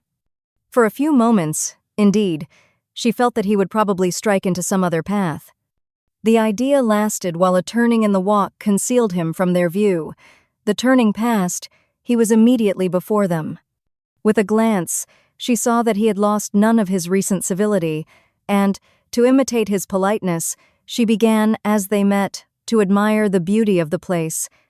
But she had not got beyond the words delightful and charming when some unlucky recollections obtruded, and she fancied that praise of Pemberley from her might be mischievously construed. Her color changed, and she said no more. Mrs. Gardiner was standing a little behind, and on her pausing, he asked her if she would do him the honor of introducing him to her friends. This was a stroke of civility for which she was quite unprepared, and she could hardly suppress a smile at his being now seeking the acquaintance of some of those very people against whom his pride had revolted in his offer to herself. What will be his surprise, thought she, when he knows who they are? He takes them now for people of fashion. The introduction, however, was immediately made, and as she named their relationship to herself, she stole a sly look at him to see how he bore it, and was not without the expectation of his decamping as fast as he could from such disgraceful companions. That he was surprised by the connection was evident. He sustained it, however, with fortitude, and so far from going away, turned his back with them, and entered into conversation with Mr. Gardiner. Elizabeth could not but be pleased, could not but triumph. It was consoling that he should know she had some relations for whom there was no need to blush. She listened most attentively to all that passed between them, and gloried in every expression, every sentence of her uncle, which marked his intelligence, his taste, or his good manners. The conversation soon turned upon fishing, and she heard Mr. Darcy invite him, with the greatest civility, to fish there as often as he chose while he continued in the neighborhood, offering at the same time to supply him with fishing tackle, and pointing out those parts of the stream where there was usually most sport. Mrs. Gardiner, who was walking arm in arm with Elizabeth, gave her a look expressive of wonder. Elizabeth said nothing, but it gratified her exceedingly. The compliment must be all for herself. Her astonishment, however, was extreme, and continually was she repeating, "Why is he so altered? From what can it proceed? It cannot be for me. It cannot be for my sake that his manners are thus softened. My reproofs at Hunsford could not work such a change as this. It is impossible that he should still love me." After walking some time in this way, the two ladies in front, the two gentlemen behind, on resuming their places, after descending to the brink of the river for the better inspection of some curious water plant, there chanced to be a little alteration. It originated in Mrs. Gardiner, who, fatigued by the exercise of the morning, found Elizabeth's arm inadequate to her support, and consequently preferred her husband's Mr. Darcy took her place by her niece, and they walked on together. After a short silence, the lady first spoke. She wished him to know that she had been assured of his absence before she came to the place, and accordingly began by observing that his arrival had been very unexpected. "For your housekeeper," she added, "informed us that you would certainly not be here till tomorrow, and indeed, before we left Bakewell, we understood that you were not immediately expected in the country." He acknowledged the truth of it all, and said that business with his steward had occasioned his coming forward a few hours before the rest of the party with whom he had been traveling. "They will join me early tomorrow," he continued, "and among them are some who will claim an acquaintance with you, Mr. Bingley and his sisters." Elizabeth answered only by a slight bow. Her thoughts were instantly driven back to the time when Mr. Bingley's name had been the last mentioned between them, and, if she might judge by his complexion, Hawaii's mind was not very differently engaged. "There is also one other person in the party," he continued after a pause, "who more particularly wishes to be known to you. Will you allow me, or do I ask too much, to introduce my sister to your acquaintance during your stay at Lambton?" The surprise of such an application was great indeed. It was too great for her to know in what manner she acceded to it. She immediately felt that whatever desire Miss Darcy might have of being acquainted with her must be the work of her brother, and, without looking farther, it was satisfactory. It was gratifying to know that his resentment had not made him think really ill of her. They now walked on in silence, each of them deep in thought. Elizabeth was not comfortable. That was impossible, but she was flattered and pleased. His wish of introducing his sister to her was a compliment of the highest kind. They soon outstripped the others, and when they had reached the carriage, Mr. and Mrs. Gardiner were half a quarter of a mile behind. He then asked her to walk into the house, but she declared herself not tired, and they stood together on the lawn. At such a time much might have been said, and silence was very awkward. She wanted to talk, but there seemed to be an embargo on every subject. At last she recollected that she had been traveling, and they talked of Matlock and Dovedale with great perseverance. Yet time and her aunt moved slowly, and her patience and her ideas were nearly worn out before the tete-a-tete was over. On Mr. and Mrs. Gardiner's coming up, they were all pressed to go into the house and take some refreshment, but this was declined, and they parted on each side with utmost politeness. Mr. Darcy handed the ladies into the carriage, and when it drove off, Elizabeth saw him walking slowly towards the house. The observations of her uncle and aunt now began, and each of them pronounced him to be infinitely superior to anything they had expected. "He is perfectly well behaved, polite, and unassuming," said her uncle. "There is something a little stately in him, to be sure," replied her aunt. "but it is confined to his air, and is not unbecoming. I can now say with the housekeeper that though some people may call him proud, I have seen nothing of it." "I was never more surprised than by his behaviour to us. It was more than civil, it was really attentive, and there was no necessity for such attention. His acquaintance with Elizabeth was very trifling." "To be sure, Lizzie," said her aunt. "he is not so handsome as Wickham, or rather he has not Wickham's countenance, for his features are perfectly good. But how came you to tell me that he was so disagreeable?" Elizabeth excused herself as well as she could, said that she had liked him better when they had met in Kent than before, and that she had never seen him so pleasant as this morning. "But perhaps he may be a little whimsical in his civilities," replied her uncle. "Your great men often are, and therefore I shall not take him at his word, as he might change his mind another day, and warn me off his grounds." Elizabeth felt that they had entirely misunderstood his character, but said nothing. "From what we have seen of him," continued Mrs. Gardiner, "I really should not have thought that he could have behaved in so cruel a way by anybody as he has done by poor Wickham. He has not an ill-natured look.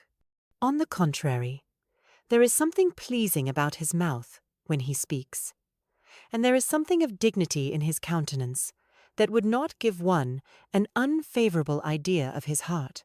But, to be sure, the good lady who showed us his house did give him a most flaming character. I could hardly help laughing aloud sometimes. But he is a liberal master, I suppose, and that in the eye of a servant comprehends every virtue." Elizabeth here felt herself called on to say something in vindication of his behaviour to Wickham, and therefore gave them to understand, in as guarded a manner as she could, that by what she had heard from his relations in Kent, his actions were capable of a very different construction, and that his character was by no means so faulty, nor Wickham's so amiable, as they had been considered in Hertfordshire. In confirmation of this, she related the particulars of all the pecuniary transactions in which they had been connected, without actually naming her authority, but stating it to be such as might be relied on.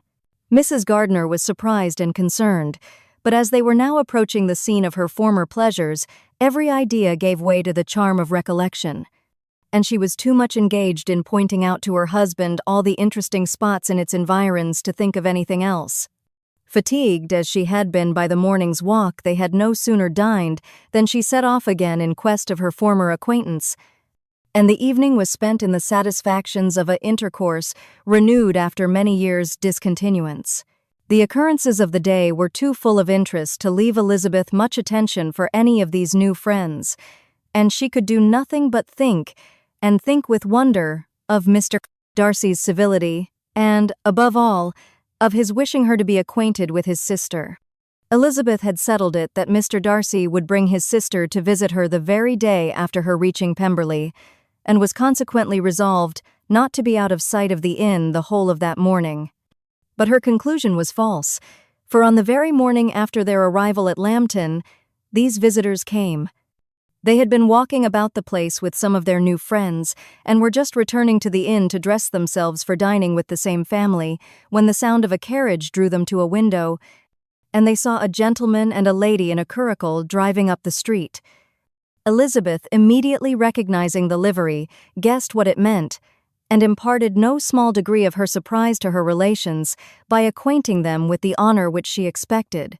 Her uncle and aunt were all amazement, and the embarrassment of her manner as she spoke, joined to the circumstance itself, and many of the circumstances of the preceding day, opened to them a new idea on the business.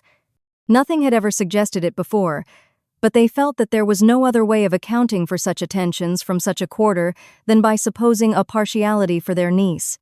While these newly born notions were passing in their heads, the perturbation of Elizabeth's feelings was at every moment increasing. She was quite amazed at her own discomposure, but amongst other causes of disquiet, she dreaded lest the partiality of the brother should have said too much in her favor, and, more than commonly anxious to please, she naturally suspected that every power of pleasing would fail her. She retreated from the window, fearful of being seen, and as she walked up and down the room, endeavoring to compose herself, saw such looks of inquiring surprise in her uncle and aunt as made everything worse. Miss Darcy and her brother appeared, and this formidable introduction took place. With astonishment did Elizabeth see that her new acquaintance was at least as much embarrassed as herself. Since her being at Lambton, she had heard that Miss Darcy was exceedingly proud, but the observation of a very few minutes convinced her that she was only exceedingly shy. She found it difficult to obtain even a word from her beyond a monosyllable. Miss Darcy was tall, and on a larger scale than Elizabeth, and though little more than 16, her figure was formed, and her appearance womanly and graceful. She was less handsome than her brother, but there was sense and good humor in her face, and her manners were perfectly unassuming and gentle. Elizabeth, who had expected to find in her as acute and unembarrassed an observer as ever Mr. Darcy had been, was much relieved by discerning such different feelings. They had not long been together before Mr. Times later. Darcy told her that Bingley was also coming to wait on her, and she had barely time to express her satisfaction and prepare for such a visitor, when Bingley's quick step was heard on the stairs, and in a moment he entered the room. All Elizabeth's anger against him had been long done away, but had she still felt any, it could hardly have stood its ground against the unaffected cordiality with which he expressed himself on seeing her again. He inquired in a friendly, though general way, after her family, and looked and spoke with the same good-humored ease that he had ever done. To Mr. and Mrs. Gardiner, he was scarcely a less interesting personage than to herself. They had long wished to see him. The whole party before them, indeed, excited a lively attention. The suspicions which had just arisen of Mr. Darcy and their niece directed their observation towards each with an earnest though guarded inquiry, and they soon drew from those inquiries the full conviction that one of them at least knew what it was to love. Of the lady's sensations they remained a little in doubt, but that the gentleman was overflowing with admiration was evident enough. Elizabeth, on her side, had much to do. She wanted to ascertain the feelings of each of her visitors. She wanted to compose her own, and to make herself agreeable to all, and in the latter object, where she feared most to fail, she was most sure of success, for those to whom she endeavored to give pleasure were prepossessed in her favor. Bingley was ready, Georgiana was eager, and Darcy determined to be pleased. In seeing Bingley, her thoughts naturally flew to her sister, and oh, how ardently did she long to know whether any of his were directed in a like manner. Sometimes she could fancy that he talked less than on former occasions, and once or twice pleased herself with the notion that, as he looked at her, he was trying to trace a resemblance. But, though this might be imaginary, she could not be deceived as to his behavior to Miss Darcy, who had been set up as a rival to Jane. No look appeared on either side that spoke particular regard. Nothing occurred between them that could justify the hopes of his sister. On this point she was soon satisfied, and 2 or 3 little circumstances occurred ere they parted, which, in her anxious interpretation, denoted a recollection of Jane not untinctured by tenderness, and a wish of saying more that might lead to the mention of her, had he dared.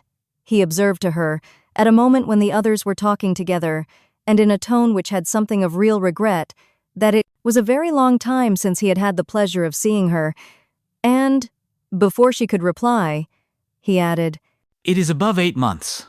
We have not met since the 26th of November, when we were all dancing together at Netherfield." Elizabeth was pleased to find his memory so exact, and he afterwards took occasion to ask her, when unattended to by any of the rest, whether all her sisters were at Longbourn. There was not much in the question, nor in the preceding remark, but there was a look and a manner which gave them meaning. It was not often that she could turn her eyes on Mr.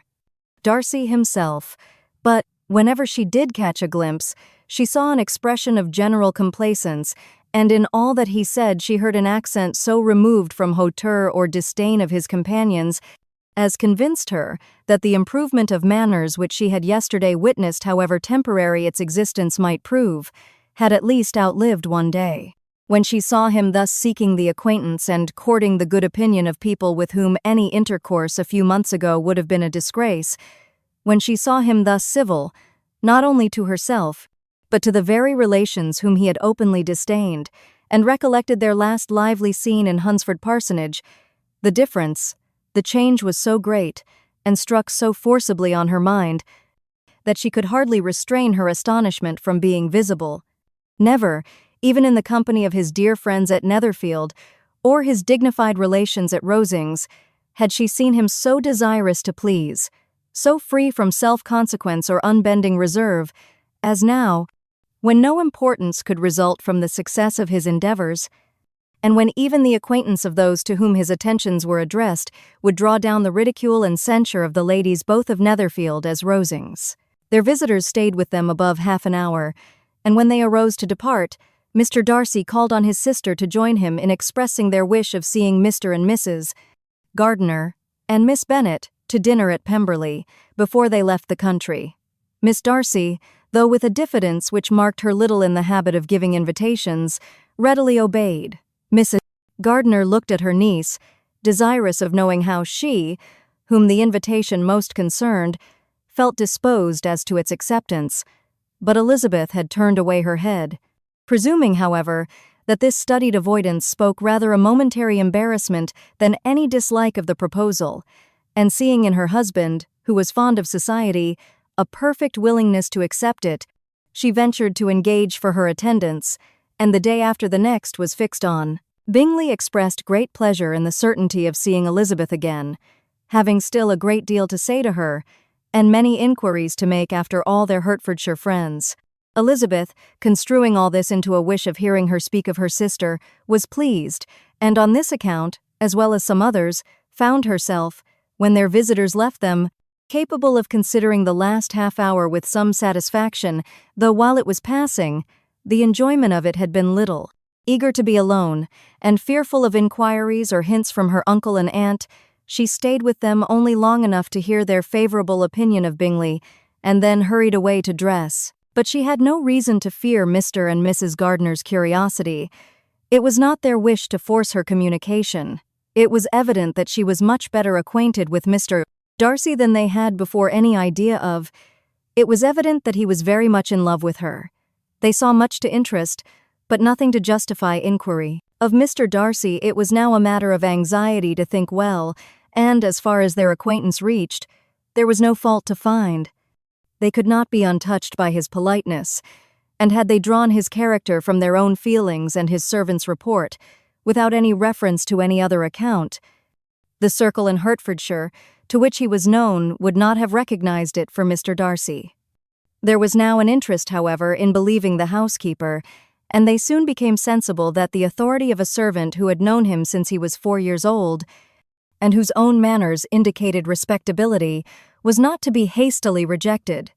Neither had anything occurred in the intelligence of their Lambton friends that could materially lessen its weight. They had nothing to accuse him of but pride. Pride he probably had, and if not, it would certainly be imputed by the inhabitants of a small market, town where the family did not visit. It was acknowledged, however, that he was a liberal man, and did much good among the poor. With respect to Wickham, the travellers soon found that he was not held there in much estimation. For though the chief of his concerns with the son of his patron were imperfectly understood, it was yet a well-known fact that, on his quitting Derbyshire, he had left many debts behind him, which Mr. Darcy afterwards discharged. As for Elizabeth, her thoughts were at Pemberley this evening more than the last, and the evening, though as it passed it seemed long, was not long enough to determine her feelings towards one in that mansion, and she lay awake 2 whole hours endeavoring to make them out. She certainly did not hate him. No, hatred had vanished long ago, and she had almost as long been ashamed of ever feeling a dislike against him that could be so called. The respect created by the conviction of his valuable qualities, though at first unwillingly admitted, had for some time ceased to be repugnant to her feeling, and it was now heightened into somewhat of a friendlier nature by the testimony so highly in his favor, and bringing forward his disposition in so amiable a light, which yesterday had produced. But above all, above respect and esteem, there was a motive within her of goodwill which could not be overlooked. It was gratitude. Gratitude, not merely for having once loved her, but for loving her still well enough to forgive all the petulance and acrimony of her manner in rejecting him, and all the unjust accusations accompanying her rejection. He who, she had been persuaded, would avoid her as his greatest enemy, seemed, on this accidental meeting, most eager to preserve the acquaintance, and without any indelicate display of regard, or any peculiarity of manner, where their two selves only were concerned, was soliciting the good opinion of her friends, and bent on making her known to his sister. Such a change in a man of so much pride exciting not only astonishment but gratitude, for to love, ardent love, it must be attributed, and as such its impression on her was of a sort to be encouraged, as by no means unpleasing, though it could not be exactly defined. She respected, she esteemed, she was grateful to him, she felt a real interest in his welfare, and she only wanted to know how far she wished that welfare to depend upon herself, and how far it would be for the happiness of both that she should employ the power, which her fancy told her she still possessed, of bringing on her the renewal of his addresses. As for Elizabeth, her thoughts were at Pemberley this evening more than the last, and the evening, though it had been settled in the evening between the aunt and the niece, that such a striking civility as Miss Darcy's in coming to see them on the very day of her arrival at Pemberley, for she had reached it only to a late breakfast, ought to be imitated, though it could not be equalled, by some exertion of politeness on their side, and, consequently, that it would be highly expedient to wait on her at Pemberley the following morning. They were, therefore, to go. Elizabeth was pleased, though when she asked herself the reason, she had very little to say in reply. Mr. Gardiner left them soon after breakfast. The fishing scheme had been renewed the day before, and a positive engagement made of his meeting some of the gentlemen at Pemberley before noon. Convinced as Elizabeth now was that Miss Bingley's dislike of her had originated in jealousy, she could not help feeling how unwelcome her appearance at Pemberley must be to her, and was curious to know with how much civility on that lady's side the acquaintance would now be renewed. On reaching the house, they were shown through the hall into the saloon, whose northern aspect rendered it delightful for summer. Its windows opening to the ground admitted a most refreshing view of the high woody hills behind the house, and of the beautiful oaks and Spanish chestnuts which were scattered over the intermediate lawn. In this house they were received by Miss Darcy, who was sitting there with Mrs. Hurst and Miss Bingley, and the lady with whom she lived in London. Georgiana's reception of them was very civil, but attended with all the embarrassment, which, though proceeding from shyness and the fear of doing wrong, would easily give to those who felt themselves inferior the belief of her being proud and reserved.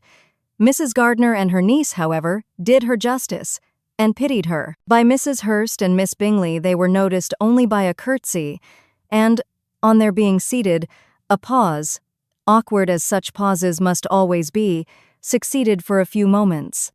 It was first broken by Mrs.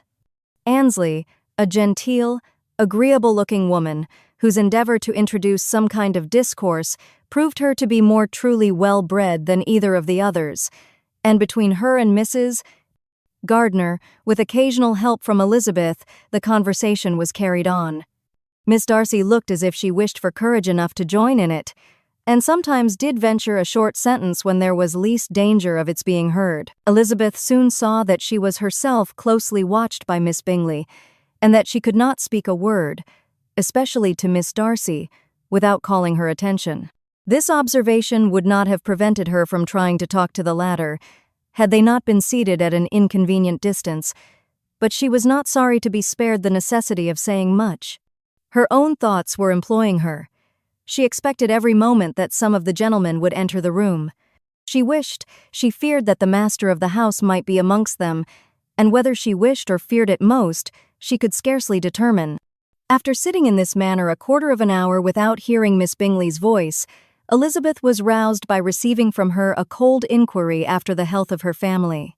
She answered with equal indifference and brevity, and the others said no more. The next variation which their visit afforded was produced by the entrance of servants with cold meat, cake, and a variety of all the finest fruits in season, but this did not take place till after many a significant look and smile from Mrs. Annesley to Miss Darcy had been given, to remind her of her post.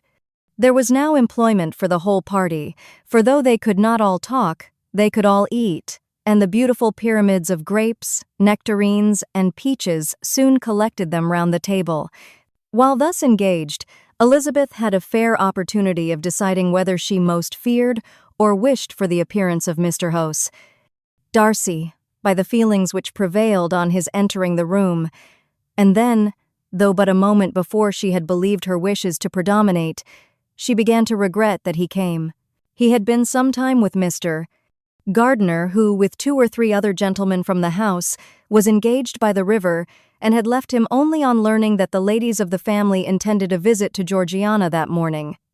No sooner did he appear than Elizabeth wisely resolved to be perfectly easy and unembarrassed, a resolution the more necessary to be made, but perhaps not the more easily kept, because she saw that the suspicions of the whole party were awakened against them, and that there was scarcely an eye which did not watch his behavior when he first came into the room.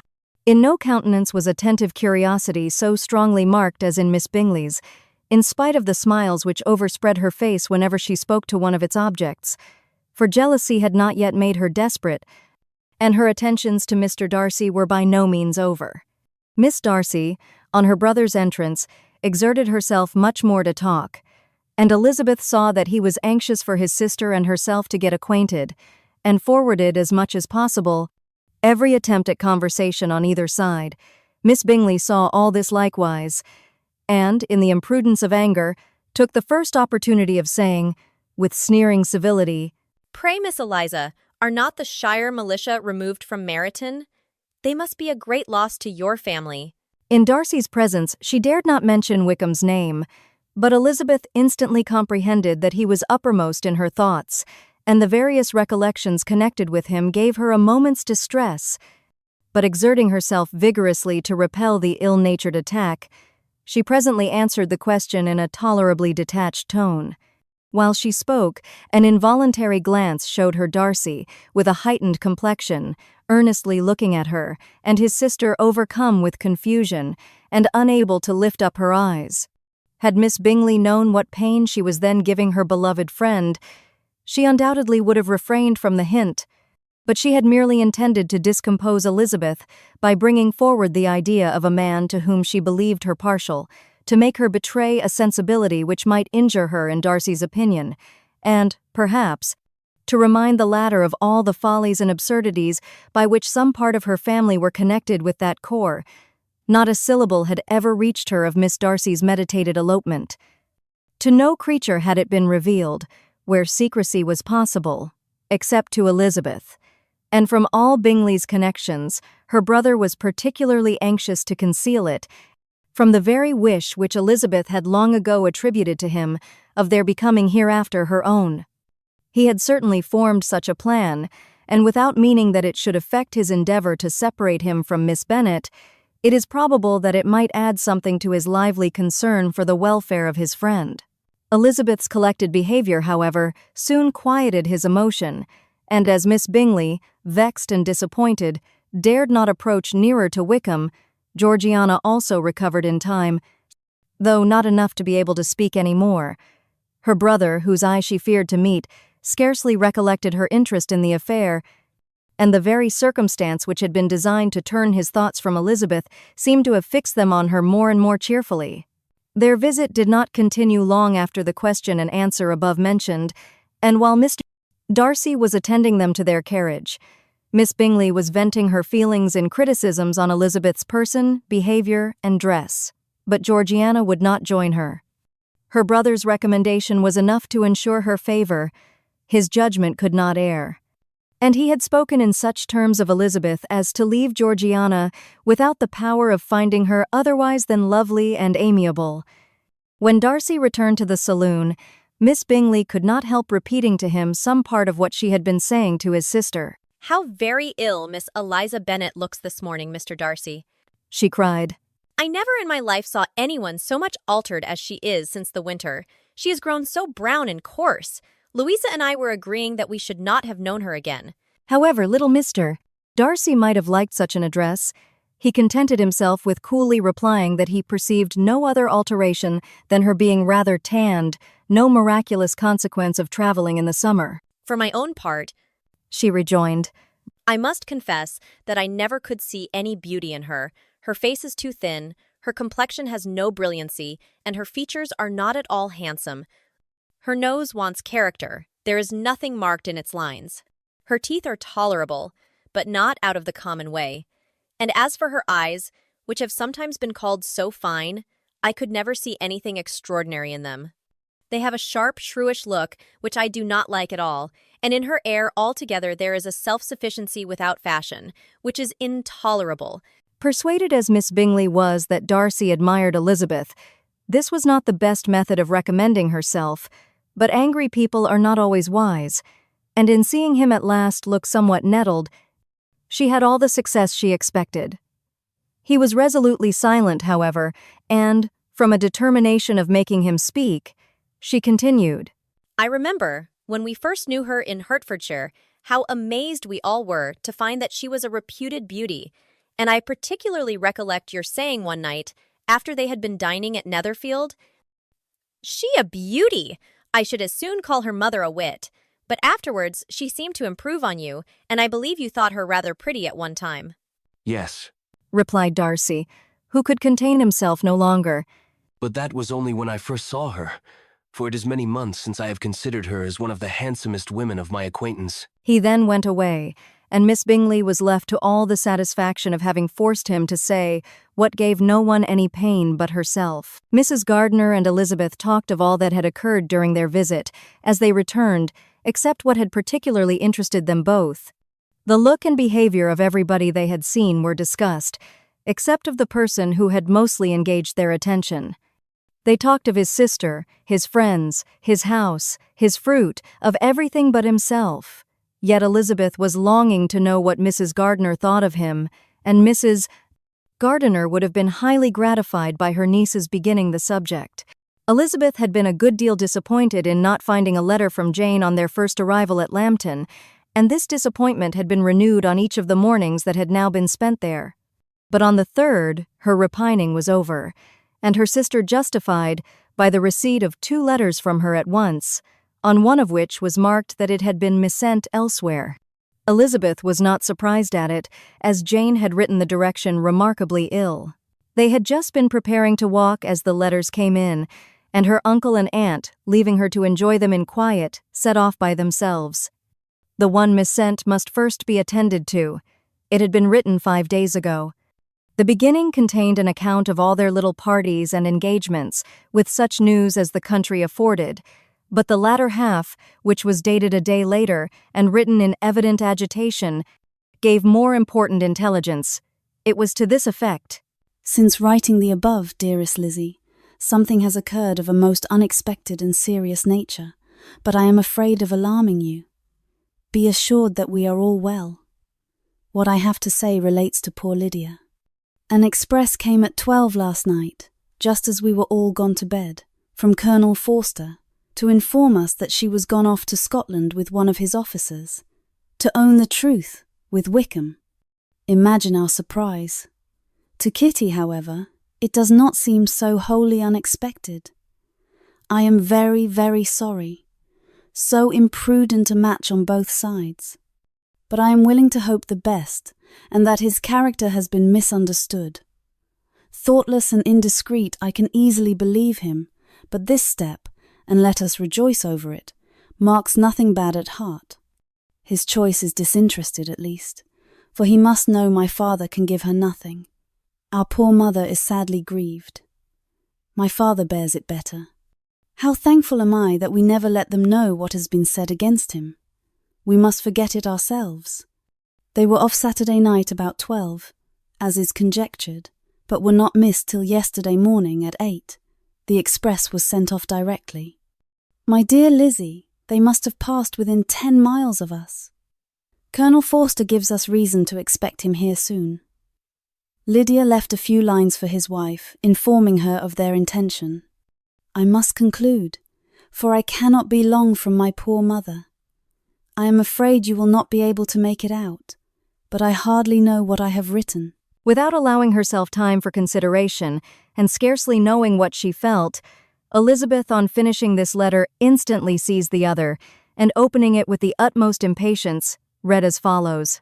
It had been written a day later than the conclusion of the first. By this time, my dearest sister, you have received my hurried letter. I wish this may be more intelligible, but though not confined for time, my head is so bewildered that I cannot answer for being coherent. Dearest Lizzie, I hardly know what I would write, but I have bad news for you, and it cannot be delayed, imprudent as the marriage between Mr. Clay's.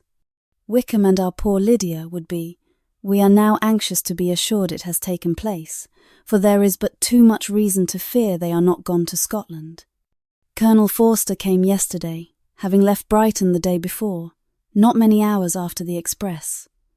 Though Lydia's short letter to Mrs. F. gave them to understand that they were going to Gretna Green, something was dropped by Denny expressing his belief that W. never intended to go there, or to marry Lydia at all, which was repeated to Colonel F., who, instantly taking the alarm, set off from B, intending to trace their route. He did trace them easily to Clapham, but no further, for on entering that place they removed into a hackney coach and dismissed the chaise that brought them from Epsom. All that is known after this is that they were seen to continue the London road. I know not what to think. After making every possible inquiry on that side London, Colonel F. came on into Hertfordshire, anxiously renewing them at all the turnpikes, and at the inns in Barnet and Hatfield, but without any success. No such people had been seen to pass through. With the kindest concern he came on to Longbourn, and broke his apprehensions to us in a manner most creditable to his heart. I am sincerely grieved for him and Mrs. F., but no one can throw any blame on them. Our distress, my dear Lizzie, is very great. My father and mother believe the worst, but I cannot think so ill of him. Many circumstances might make it more eligible for them to be married privately in town than to pursue their first plan. And even if he could form such a design against a young woman of Lydia's connections, which is not likely, can I suppose her so lost to everything? Impossible. I grieve to find, however, that Colonel F. is not disposed to depend upon their marriage. He shook his head when I expressed my hopes, and said he feared W. was not a man to be trusted. My poor mother is really ill, and keeps her room. Could she exert herself, it would be better, but this is not to be expected. And as to my father, I never in my life saw him so affected. Poor Kitty has anger for having concealed their attachment, but as it was a matter of confidence, one cannot wonder. I am truly glad, dearest Lizzie, that you have been spared something of these distressing scenes. But now, as the first shock is over, shall I own that I long for your return? I am not so selfish, however, as to press for it, if inconvenient. Adieu. I take up my pen again to do what I have just told you I would not, but circumstances are such that I cannot help earnestly begging you all to come here as soon as possible. I know my dear uncle and aunt so well that I am not afraid of requesting it, though I have still something more to ask of the former. My father is going to London with Colonel Forster instantly, to try to discover her. What he means to do I am sure I know not, but his excessive distress will not allow him to pursue any measure in the best and safest way, and Colonel Forster is obliged to be at Brighton again tomorrow evening. In such an exigence, my uncle's advice and assistance would be everything in the world. He will immediately comprehend what I must feel, and I rely upon his goodness. Oh, where? Where is my uncle? Cried Elizabeth, darting from her seat as she finished the letter, in eagerness to follow him, without losing a moment of the time so precious. But as she reached the door, it was opened by a servant, and Mr. Darcy appeared. Her pale face and impetuous manner made him start, and before he could recover himself to speak, she, in whose mind every idea was superseded by Lydia's situation, hastily exclaimed, I beg your pardon, but I must leave you. I must find Mr. Gardiner this moment, on business that cannot be delayed. I have not an instant to lose. Good God, what is the matter? Cried he, with more feeling than politeness. Then recollecting himself, I will not detain you a minute, but let me, or let the servant go after Mr. and Mrs. Gardiner. You are not well enough. You cannot go yourself. Elizabeth hesitated, but her knees trembled under her, and she felt how little would be gained by her attempting to pursue them. Calling back the servant, therefore, she commissioned him, though in so breathless an accent as made her almost unintelligible, to fetch his master and mistress home instantly. On his quitting the room, she sat down, unable to support herself, and looking so miserably ill that it was impossible for Darcy to leave her, or to refrain from saying, in a tone of gentleness and commiseration, Let me call your maid. Is there nothing you could take to give you present relief? A glass of wine. Shall I get you one? You are very ill. No, I thank you, she replied, endeavoring to recover herself. There is nothing the matter with me. I am quite well. I am only distressed by some dreadful news which I have just received from Longbourn. She burst into tears as she alluded to it, and for a few minutes could not speak another word. Darcy, in wretched suspense, could only say something indistinctly of his concern, and observe her in compassionate silence. At length she spoke again. I have just had a letter from Jane, with such dreadful news. It cannot be concealed from anyone. My younger sister has left all her friends, has eloped, has thrown herself into the power of Mr. Wickham. They are gone off together from Brighton. You know him too well to doubt the rest. She has no money, no connections, nothing that can tempt him to. She is lost forever. Darcy was fixed in astonishment. When I consider, she added in a yet more agitated voice, that I might have prevented it, I, who knew what he was, had I but explained some part of it only, some part of what I learnt, to my own family. Had his character been known, this could not have happened. But it is all too late now, that I might have prevented it. I, who knew what he was, had I but explained some part of it only, some part of what I learnt, to my own family. Had his character been known, this could not have happened. But it is all too late now. I am grieved indeed, cried Darcy. Grieved, shocked. But is it certain? Absolutely certain? Oh, yes. They left Brighton together on Sunday night, and were traced almost to London, but not beyond. They are certainly not gone to Scotland. And what has been done? What has been attempted to recover her? My father is gone to London, and Jane has written to beg my uncle's immediate assistance, and we shall be off, I hope, in half an hour. But nothing can be done. I know very well that nothing can be done. How is such a man to be worked on? How are they even to be discovered? I have not the smallest hope. It is every way horrible. Darcy shook his head in silent acquiescence. When my eyes were opened to his real character, oh, had I known what I ought, what I dared to do, but I knew not. I was afraid of doing too much. Wretched, wretched mistake. Darcy made no answer. He seemed scarcely to hear her, and was walking up and down the room in earnest meditation, his brow contracted, his air gloomy. Elizabeth soon observed, and instantly understood it. Her power was sinking. Everything must sink under such a proof of family weakness, such an assurance of the deepest disgrace. She could neither wonder nor condemn, but the belief of his self-conquest brought nothing to her consolatory to her bosom, afforded no palliation of her distress. It was, on the contrary, exactly calculated to make her understand her own wishes, and never had she so honestly felt that she could have loved him as now, when all love must be vain. But self, though it would intrude, could not engross her. Lydia, the humiliation, the misery she was bringing on them all, soon swallowed up every private care, and covering her face with her handkerchief, Elizabeth was soon lost to everything else, and, after a pause of several minutes, was only recalled to a sense of her situation by the voice of her companion, who, in a manner which, though it spoke compassion, spoke likewise restraint, said, "I am afraid you have been long desiring my absence, nor have I anything to plead in excuse of my stay, but real, though unavailing concern. Would to heaven that anything could be either said or done on my part that might offer consolation to such distress, but I will not torment you with vain wishes, which may seem purposely to ask for your thanks. This unfortunate affair will, I fear, prevent my sister's having the pleasure of seeing you at Pemberley today." Oh yes, be so kind as to apologize for us to Miss Darcy. Say that urgent business calls us home immediately. Conceal the unhappy truth as long as it is possible. I know it cannot be long.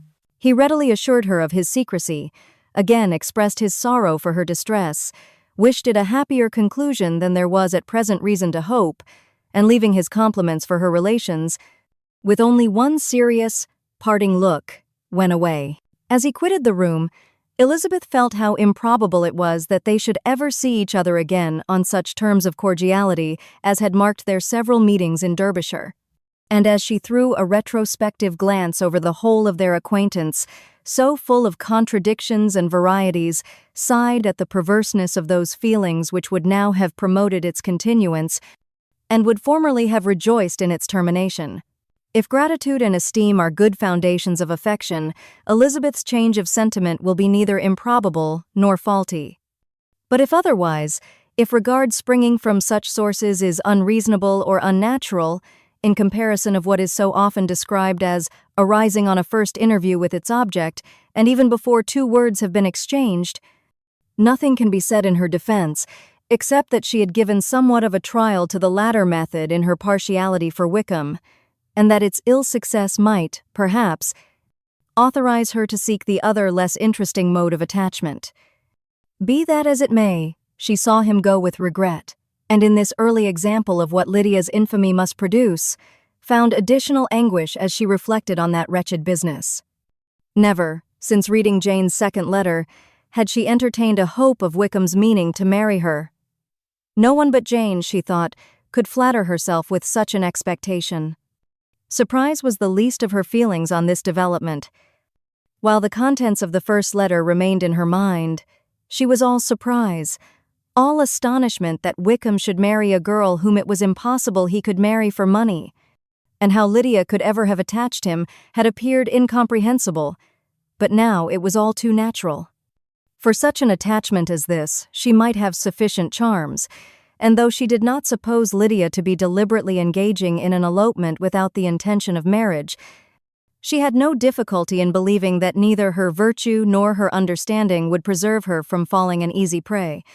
She had never perceived, while the regiment was in Hertfordshire, that Lydia had any partiality for him, but she was convinced that Lydia wanted only encouragement to attach herself to anybody. Sometimes one officer, sometimes another had been her favorite, as their attentions raised them in her opinion. Her affections had continually been fluctuating, but never without an object. The mischief of neglect and mistaken indulgence towards such a girl, oh, how acutely did she now feel it!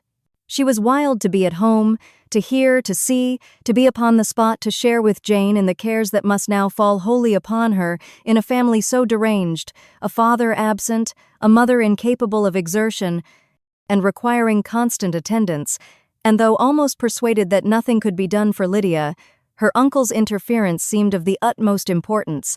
Until he entered the room, her impatience was severe. Mr. and Mrs. Gardiner had hurried back in alarm, supposing by the servant's account that their niece was taken suddenly ill, but satisfying them instantly on that head, she eagerly communicated the cause of their summons, reading the 2 letters aloud, and dwelling on the postscript of the last with trembling energy. Though Lydia had never been a favorite with them, Mr. and Mrs. Gardiner could not but be deeply afflicted. Not Lydia only, but all were concerned in it, and after the first exclamations of surprise and horror, Mr. Gardner promised every assistance in his power. Elizabeth, though expecting no less, thanked him with tears of gratitude, and all three being actuated by one spirit, everything relating to their journey was speedily settled. They were to be off as soon as possible. But what is to be done about Pemberley? Cried Mrs. Gardner. John told us Mr. Darcy was here when you sent for us. Was it so? Yes, and I told him we should not be able to keep our engagement. That is all settled. What is all settled? Repeated the other, as she ran into her room to prepare. And are they upon such terms as for her to disclose the real truth? Oh, that I knew how it was. But wishes were vain, or at least could only serve to amuse her in the hurry and confusion of the following hour. Had Elizabeth been at leisure to be idle, she would have remained certain that all employment was impossible to one so wretched as herself, but she had her share of business as well as her aunt, and amongst the rest, there were notes to be written to all their friends at Lambton, with false excuses for their sudden departure. An hour, however, saw the whole completed, and Mr.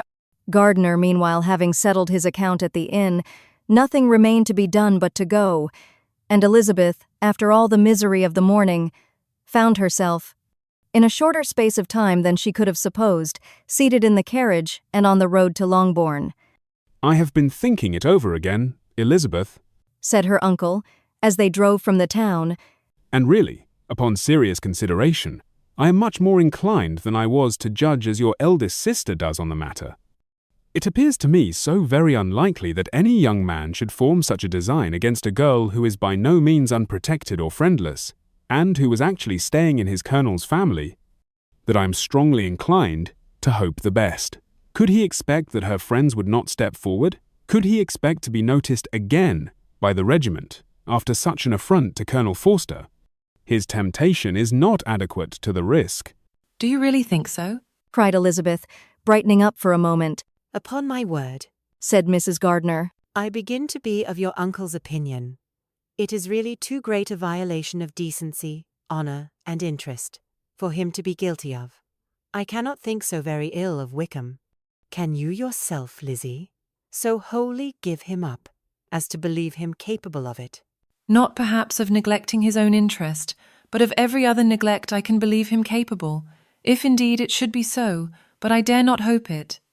Why should they not go on to Scotland if that had been the case? In the first place, replied Mr. Gardner, there is no absolute proof that they are not gone to Scotland. Oh, but their removing from the chaise into a hackney coach is such a presumption, and besides, no traces of them were to be found on the Barnet road. Well then, supposing them to be in London, they may be there, though for the purpose of concealment, for no more exceptional purpose. It is not likely that money should be very abundant on either side, and it might strike them that they could be more economically, though less expeditiously, married in London than in Scotland. But why all this secrecy? Why any fear of detection? Why must their marriage be private?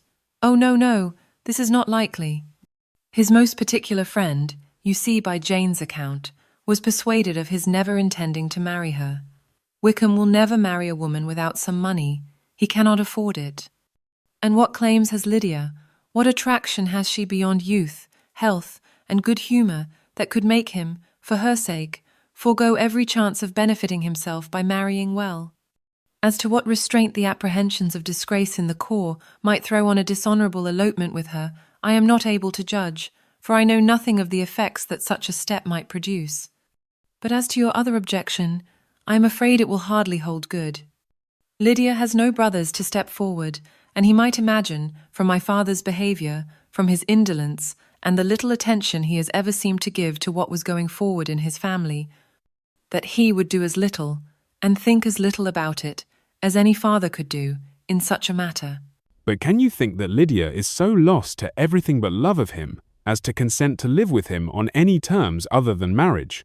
It does seem, and it is most shocking indeed, replied Elizabeth, with tears in her eyes, that a sister's sense of decency and virtue in such a point should admit of doubt. But really, I know not what to say. Perhaps I am not doing her justice. But she is very young. She has never been taught to think on serious subjects, and for the last half-year, Nay, for a 12-month, she has been given up to nothing but amusement and vanity. She has been allowed to dispose of her time in the most idle and frivolous manner, and to adopt any opinions that came in her way. Since the Shear were first quartered in Meryton, nothing but love, flirtation, and offices have been in her head. She has been doing everything in her power, by thinking and talking on the subject, to give greater, what shall I call it, susceptibility to her feelings, which are naturally lively enough. And we all know that Wickham has every charm of person and address that can captivate a woman. But you see that Jane, said her aunt, does not think so very ill of Wickham as to believe him capable of the attempt. Of whom does Jane ever think ill? And who is there, whatever might be their former conduct, that she would think capable of such an attempt till it were proved against them? But Jane knows, as well as I do, what Wickham really is. We both know that he has been profligate in every sense of the word, that he has neither integrity nor honour, that he is as false and deceitful as he is insinuating. And do you really know all this? cried Mrs. Gardiner, whose curiosity as to the mode of her intelligence was all alive. I do indeed, replied Elizabeth, colouring.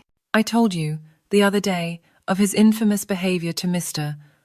Darcy, and you yourself, when last at Longbourn, heard in what manner he spoke of the man who had behaved with such forbearance and liberality towards him. And there are other circumstances which I am not at liberty, which it is not worth while to relate, but his lies about the whole Pemberley family are endless.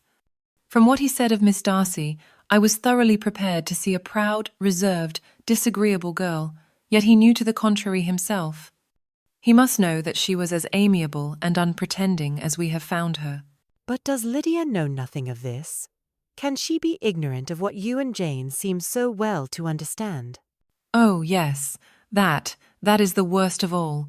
Till I was in Kent, and saw so much both of Mr. Darcy and his relation Colonel Fitzwilliam, I was ignorant of the truth myself.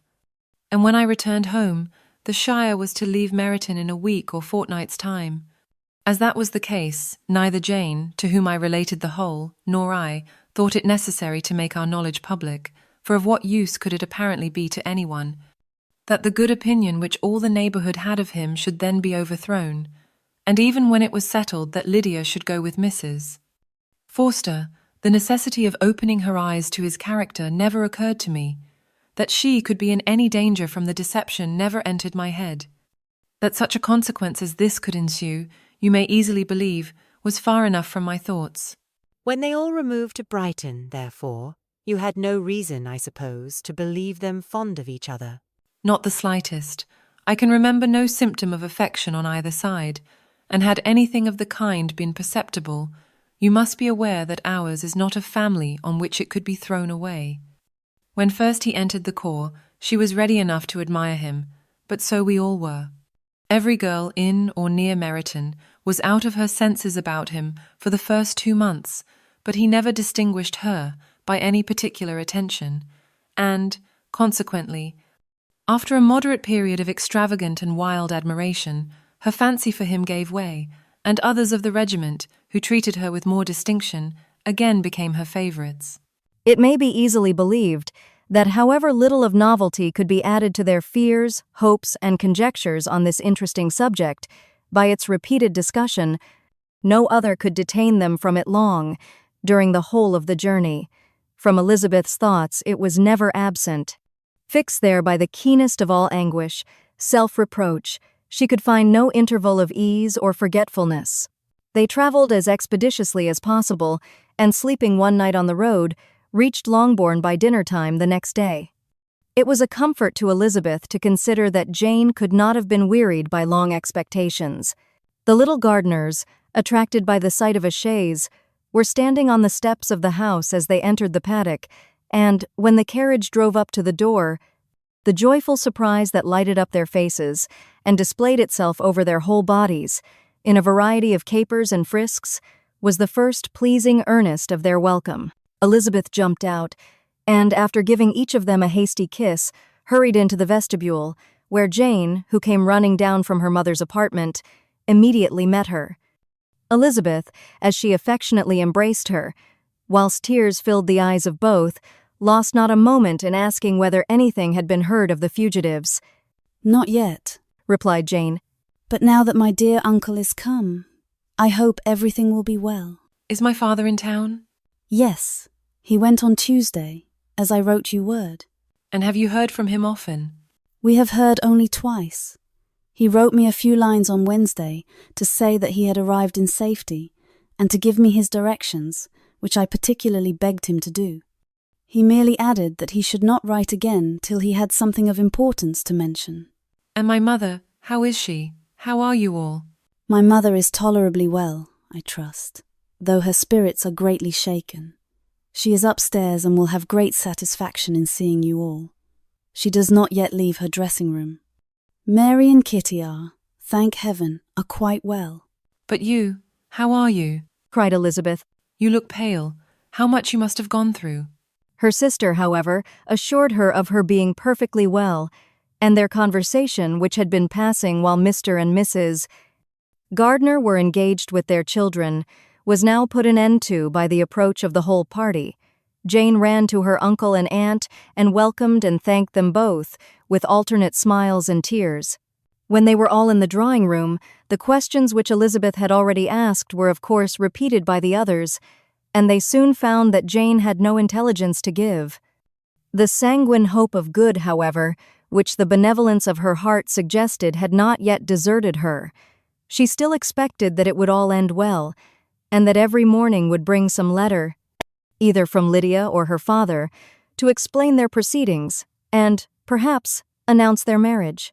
Mrs. Bennet, to whose apartment they all repaired, after a few minutes' conversation together, received them exactly as might be expected, with tears and lamentations of regret, invectives against the villainous conduct of Wickham, and complaints of her own sufferings and ill usage, blaming everybody but the person to whose ill-judging indulgence the errors of her daughter must principally be owing. "If I had been able," said she, "to carry my point in going to Brighton, with all my family, this would not have happened. But poor dear Lydia had nobody to take care of her. Why did the Forsters ever let her go out of their sight? I am sure there was some great neglect or other on their side, for she is not the kind of girl to do such a thing if she had been well looked after. I always thought they were very unfit to have the charge of her, but I was overruled, as I always am. Poor dear child. And now here's Mr. Bennet gone away, and I know he will fight Wickham, wherever he meets him, and then he will be killed, and what is to become of us all? The Collinses will turn us out before he is cold in his grave. And if you are not kind to us, brother, I do not know what we shall do." Do not give way to useless alarm, added he. Though it is right to be prepared for the worst, there is no occasion to look on it as certain. It is not quite a week since they left Brighton. In a few days more, we may gain some news of them. Until we know that they are not married, and have no design of marrying, do not let us give the matter over as lost. As soon as I get to town, I shall go to my brother, and make him come home with me to Gracechurch Street, and then we may consult together as to what is to be done." "Oh, my dear brother," replied Mrs. Bennet, "that is exactly what I could most wish for. And now do, when you get to town, find them out, wherever they may be. And if they are not married already, Massachusetts K.E. them marry. And as for wedding clothes, do not let them wait for that, but tell Lydia she shall have as much money as she chooses to buy them after they are married. And, above all, keep Mr. Bennet from fighting. Tell him what a dreadful state I am in, that I am frighted out of my wits, and have such tremblings, such flutterings all over me, such spasms in my side and pains in my head, and such beatings at heart, that I can get no rest by night nor by day. And tell my dear Lydia not to give any directions about her clothes till she has seen me, for she does not know which are the best warehouses. Oh, brother, how kind you are! I know you will contrive it all." But Mr. Gardner, though he assured her again of his earnest endeavours in the cause, could not avoid recommending moderation to her, as well in her hopes as her fear, and after talking with her in this manner till dinner was on the table, They all left her to vent all her feelings on the housekeeper, who attended in the absence of her daughters. Though her brother and sister were persuaded that there was no real occasion for such a seclusion from the family, they did not attempt to oppose it, for they knew that she had not prudence enough to hold her tongue before the servants, while they waited at table, and judged it better that one only of the household, and the one whom they could most trust, should comprehend all her fears and solicitude on the subject. In the dining room they were soon joined by Mary and Kitty, who had been too busily engaged in their separate apartments to make their appearance before. One came from her books, and the other from her toilette. The faces of both, however, were tolerably calm, and no change was visible in either, except that the loss of her favorite sister, or the anger which she had herself incurred in this business, had given more of fretfulness than usual to the accents of Kitty. As for Mary, she was mistress enough of herself to whisper to Elizabeth, with a countenance of grave reflection, soon after they were seated at table, "This is a most unfortunate affair, and will probably be much talked of, but we must stem the tide of malice, and pour into the wounded bosoms of each other the balm of sisterly consolation." Then, perceiving in Elizabeth no inclination of replying, she added, "Unhappy as the event must be for Lydia, we may draw from it this useful lesson, that loss of virtue in a female is irretrievable, that one false step involves her in endless ruin, that her reputation is no less brittle than it is beautiful, and that she cannot be too much guarded in her behavior towards the undeserving of the other sex." Elizabeth lifted up her eyes in amazement, but was too much oppressed to make any reply. Mary, however, continued to console herself with such kind of moral extractions from the evil before them. In the afternoon, the two elder Miss Bennets were able to be for half an hour by themselves, and Elizabeth instantly availed herself of the opportunity of making any inquiries, which Jane was equally eager to satisfy. After joining in general lamentations over the dreadful sequel of this event, which Elizabeth considered as all but certain, and Miss Bennet could not assert to be wholly impossible, the former continued the subject by saying, "But tell me all and everything about it which I have not already heard. Give me further particulars. What did Colonel Forster say? Had they no apprehension of anything before the elopement took place? They must have seen them together forever." Colonel Forster did own that he had often suspected some partiality, especially on Lydia's side, but nothing to give him any alarm. "I am so grieved for him. His behaviour was attentive and kind to the utmost. He was coming to us, in order to assure us of his concern, before he had any idea of their not being gone to Scotland. When that apprehension first got abroad, it hastened his journey." And was Denny convinced that Wickham would not marry? Did he know of their intending to go off? Had Colonel Forster seen Denny himself? "Yes, but when questioned by him, Denny denied knowing anything of their plans, and would not give his real opinion about it. He did not repeat his persuasion of their not marrying, and from that, I am inclined to hope, he might have been misunderstood before." Until Colonel Forster came himself, not one of you entertained a doubt, I suppose, of their being really married? "How was it possible that such an idea should enter our brains? I felt a little uneasy, a little fearful of my sister's happiness with him in marriage, because I knew that his conduct had not been always quite right. My father and mother knew nothing of that. They only felt how imprudent a match it must be." Kitty then owned, with a very natural triumph on knowing more than the rest of us, that in Lydia's last letter she had prepared her for such a step. She had known, it seems, of their being in love with each other many weeks. But not before they went to Brighton? No, I believe not. And did Colonel Forster appear to think well of Wickham himself? Does he know his real character? I must confess that he did not speak so well of Wickham as he formerly did. He believed him to be imprudent and extravagant. And since this sad affair has taken place, it is said that he left Meryton greatly in debt, but I hope this may be false. Oh, Jane, had we been less secret, had we told what we knew of him, this could not have happened. Perhaps it would have been better, replied her sister. But to expose the former faults of any person without knowing what their present feelings were seemed unjustifiable. We acted with the best intentions. Could Colonel Forster repeat the particulars of Lydia's note to his wife? He brought it with him for us to see. Jane then took it from her pocketbook and gave it to Elizabeth. These were the contents. My dear Harriet, you will laugh when you know where I am gone, and I cannot help laughing myself at your surprise tomorrow morning as soon as I am missed. I am going to Gretna Green, and if you cannot guess with who, I shall think you a simpleton, for there is but one man in the world I love, and he is an angel. I should never be happy without him, so think it no harm to be off. You need not send them word at Longbourn of my going, if you do not like it, for it will make the surprise the greater when I write to them and sign my name Lydia Wickham. What a good joke it will be! I can hardly write for laughing. Pray make my excuses to Pratt for not keeping my engagement and dancing with him tonight. Tell him I hope he will excuse me when he knows all, and tell him I will dance with him at the next ball we meet, with great pleasure.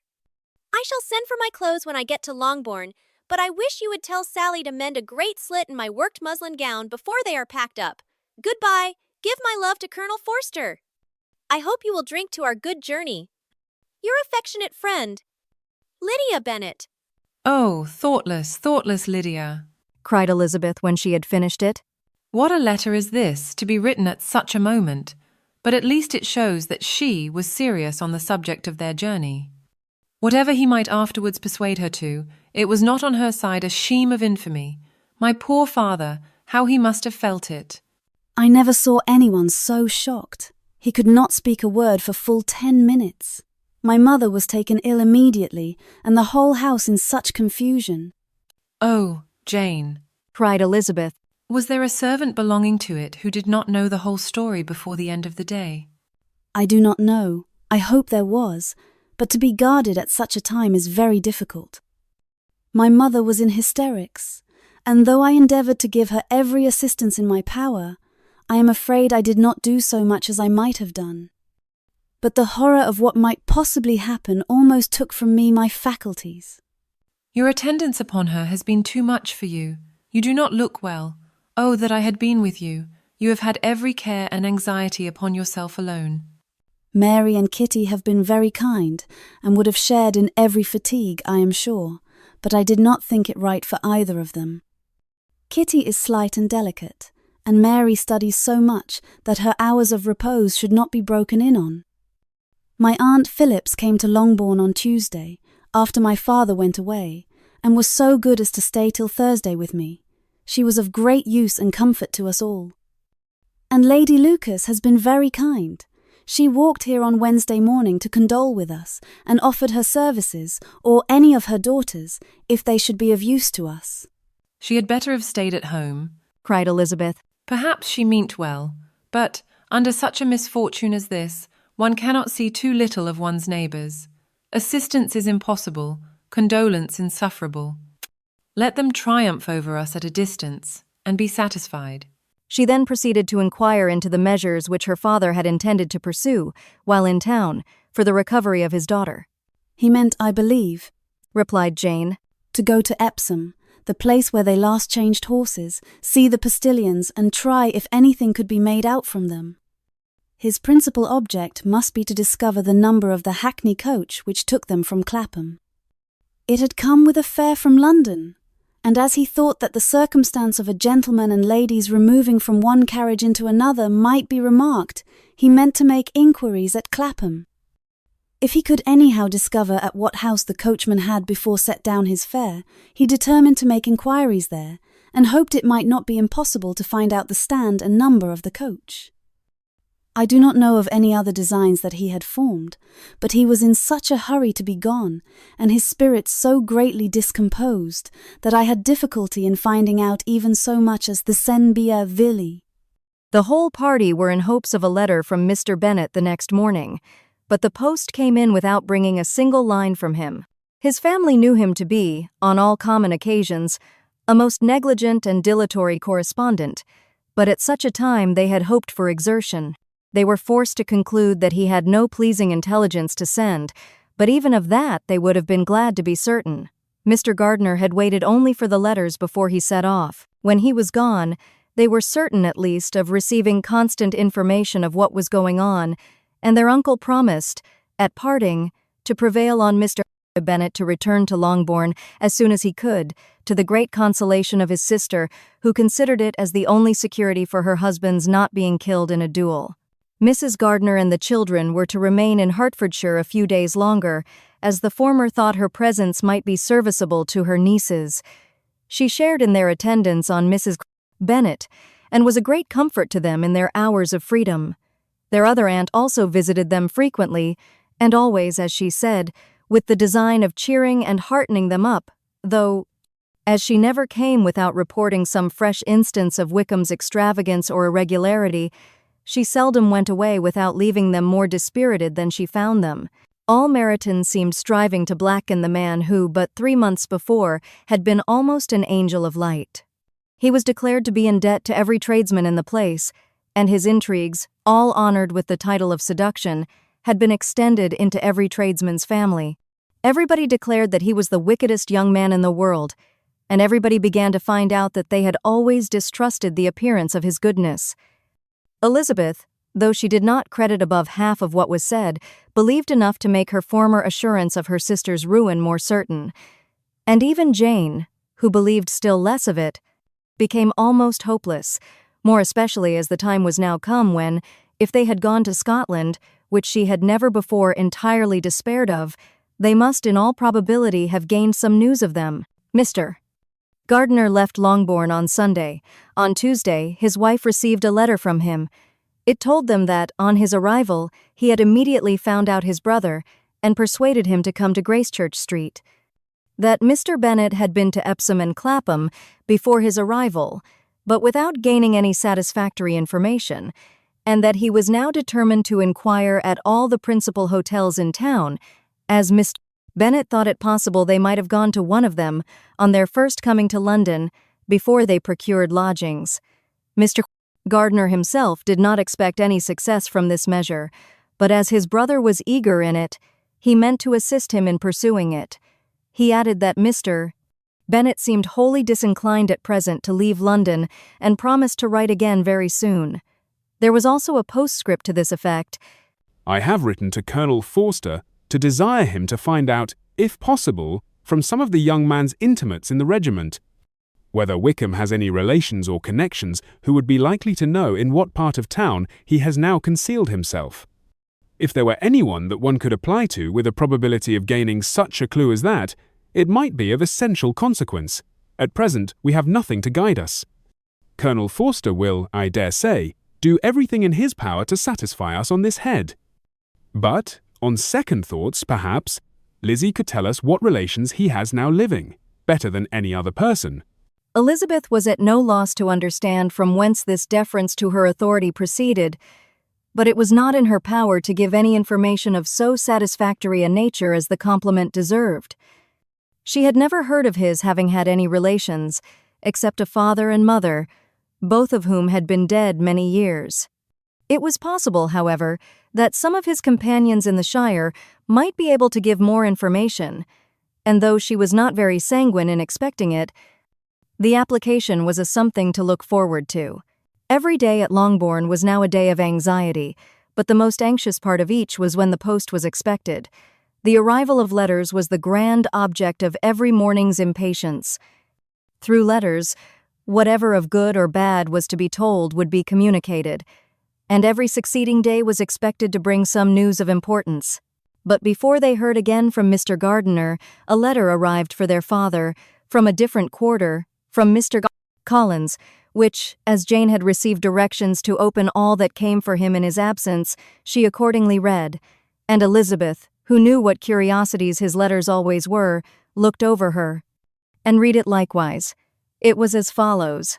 My dear sir, I feel myself called upon by our relationship and my situation in life to condole with you on the grievous affliction you are now suffering under, of which we were yesterday informed by a letter from Hertfordshire. Be assured, my dear sir, that Mrs. Collins and myself sincerely sympathize with you and all your respectable family in your present distress, which must be of the bitterest kind, because proceeding from a cause which no time can remove. No arguments shall be wanting on my part that can alleviate so severe a misfortune, or that may comfort you, under a circumstance that must be of all others the most afflicting to a parent's mind. The death of your daughter would have been a blessing in comparison of this, and it is the more to be lamented because there is reason to suppose, as my dear Charlotte informs me, that this licentiousness of behavior in your daughter has proceeded from a faulty degree of indulgence, though, at the same time, for the consolation of yourself and Mrs. Bennet, I am inclined to think that her own disposition must be naturally bad, or she could not be guilty of such an enormity at so early an age. Howsoever that may be, you are grievously to be pitied, in which opinion I am not only joined by Mrs. Collins, but likewise by Lady Catherine and her daughter, to whom I have related the affair. They agree with me in apprehending that this false step in one daughter will be injurious to the fortunes of all the others, for who, as Lady Catherine herself condescendingly says, will connect themselves with such a family? And this consideration leads me moreover to reflect, with augmented satisfaction, on a certain event of last November, for had it been otherwise, I must have been involved in all your sorrow and disgrace.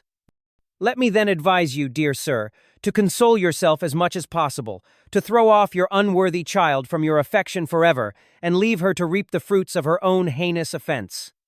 I am, dear sir, etc., etc. Mr. Gardiner did not write again till he had received an answer from Colonel Forster, and then he had nothing of a pleasant nature to send. It was not known that Wickham had a single relationship with whom he kept up any connection, and it was certain that he had no near one living. His former acquaintances had been numerous, but since he had been in the militia, it did not appear that he was on terms of particular friendship with any of them. There was no one, therefore, who could be pointed out as likely to give any news of him.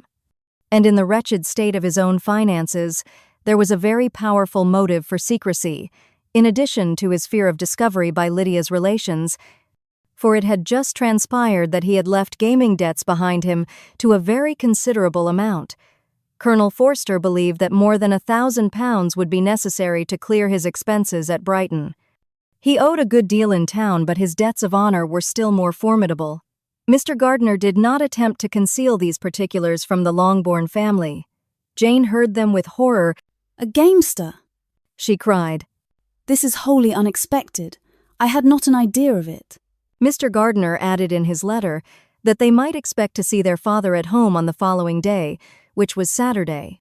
Rendered spiritless by the ill success of all their endeavors, he had yielded to his brother-in-law's entreaty that he would return to his family and leave it to him to do whatever occasion might suggest to be advisable for continuing their pursuit.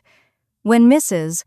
Bennet was told of this, she did not express so much satisfaction as her children expected, considering what her anxiety for his life had been before. "What? Is he coming home, and without poor Lydia?" she cried. "Sure he will not leave London before he has found them. Who is to fight Wickham, and make him marry her, if he comes away?" As Mrs. Gardiner began to wish to be at home, it was settled that she and the children should go to London, at the same time that Mr. Bennet came from it. The coach, therefore, took them the first stage of their journey, and brought its master back to Longbourn. Mrs. Gardiner went away in all the perplexity about Elizabeth and her Derbyshire friend that had attended her from that part of the world. His name had never been voluntarily mentioned before them by her niece, and the kind of half-expectation which Mrs. Gardiner had formed, of their being followed by a letter from him, had ended in nothing. Elizabeth had received none since her return that could come from Pemberley. The present unhappy state of the family rendered any other excuse for the lowness of her spirits unnecessary. Nothing, therefore, could be fairly conjectured from that, though Elizabeth, who was by this time tolerably well acquainted with her own feelings, was perfectly aware that, had she known nothing of Darcy, she could have borne the dread of Lydia's infamy somewhat better. It would have spared her, she thought, one sleepless night out of 2. When Mr. Bennet arrived, he had all the appearance of his usual philosophic composure. He said as little as he had ever been in the habit of saying, made no mention of the business that had taken him away, and it was some time before his daughters had courage to speak of it. It was not till the afternoon, when he had joined them at tea, that Elizabeth ventured to introduce the subject, and then, on her briefly expressing her sorrow for what he must have endured, he replied, "Say nothing of that. Who should suffer but myself? It has been my own doing, and I ought to feel it." "You must not be too severe upon yourself," replied Elizabeth. "You may well warn me against such an evil. Human nature is so prone to fall into it. No, Lizzie, let me once in my life feel how much I have been to blame. I am not afraid of being overpowered by the impression. It will pass away soon enough. Do you suppose them to be in London? Yes. Where else can they be so well concealed? And Lydia used to want to go to London, added Kitty. She is happy then, said her father dryly. And her residence there will probably be of some duration. Then after a short silence he continued, Lizzie, I bear you no ill will for being justified in your advice to me last May, which, considering the event, shows some greatness of mind. They were interrupted by Miss Bennet, who came to fetch her mother's tea. This is a parade, he cried, which does one good. It gives such an elegance to misfortune. Another day I will do the same. I will sit in my library in my nightcap and powdering gown and give as much trouble as I can, or perhaps I may defer it till Kitty runs away. I am not going to run away, Papa, said Kitty fretfully. If I should ever go to Brighton, I would behave better than Lydia. You go to Brighton?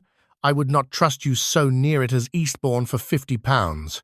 No, Kitty, I have at last learnt to be cautious, and you will feel the effects of it. No officer is ever to enter into my house again, nor even to pass through the village. Balls will be absolutely prohibited, unless you stand up with one of your sisters. And you are never to stir out of doors till you can prove that you have spent 10 minutes of every day in a rational manner. Kitty, who took all these threats in a serious light, began to cry. Well, said he, do not make yourself unhappy. If you are a good girl for the next 10 years, I will take you to a review at the end of them. 2 days after Mr. Bennet's return, as Jane and Elizabeth were walking together in the shrubbery behind the house, they saw the housekeeper coming towards them, and, concluding that she came to call them to their mother, went forward to meet her, but, instead of the expected summons, when they approached her, she said to Miss Bennet, I beg your pardon, madam, for interrupting you, but I was in hopes you might have got some good news from town, so I took the liberty of coming to ask. What do you mean, Hill? We have heard nothing from town. Dear madam, cried Mrs. Hill, in great astonishment, don't you know there is an express come for Master from Mr. Gardiner? He has been here this half hour, and Master has had a letter. Away ran the girls, too eager to get in to have time for speech. They ran through the vestibule into the breakfast room, from thence to the library. Their father was in neither, and they were on the point of seeking him upstairs with their mother, when they were met by the butler, who said, If you are looking for my master, ma'am, he is walking towards the little copse. Upon this information, they instantly passed through the hall once more, and ran across the lawn after their father, who was deliberately pursuing his way towards a small wood on one side of the paddock. Jane, who was not so light, nor so much in the habit of running as Elizabeth, soon lagged behind, while her sister, panting for breath, came up with him, and eagerly cried out, Oh, Papa, what news? What news? Have you heard from my uncle? Yes, I have had a letter from him by express. Well, and what news does it bring, good or bad? What is there of good to be expected? Said he, taking the letter from his pocket. But perhaps you would like to read it. Elizabeth impatiently caught it from his hand. Jane now came up. Read it aloud, said their father, for I hardly know myself what it is about. Gracechurch Street, Monday, the 2nd of August. My dear brother, at last I am able to send you some tidings of my niece, and such as, upon the whole, I hope it will give you satisfaction. Soon after you left me on Saturday, I was fortunate enough to find out in what part of London they were.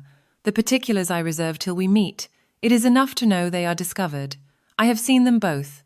Then it is as I always hoped, cried Jane. They are married. Elizabeth read on. I have seen them both. They are not married, nor can I find there was any intention of being so, but if you are willing to perform the engagements which I have ventured to make on your side, I hope it will not be long before they are.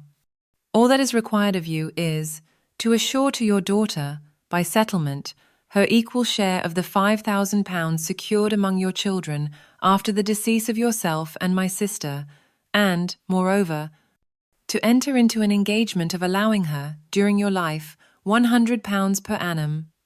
These are conditions which, considering everything, I had no hesitation in complying with, as far as I thought myself privileged, for you.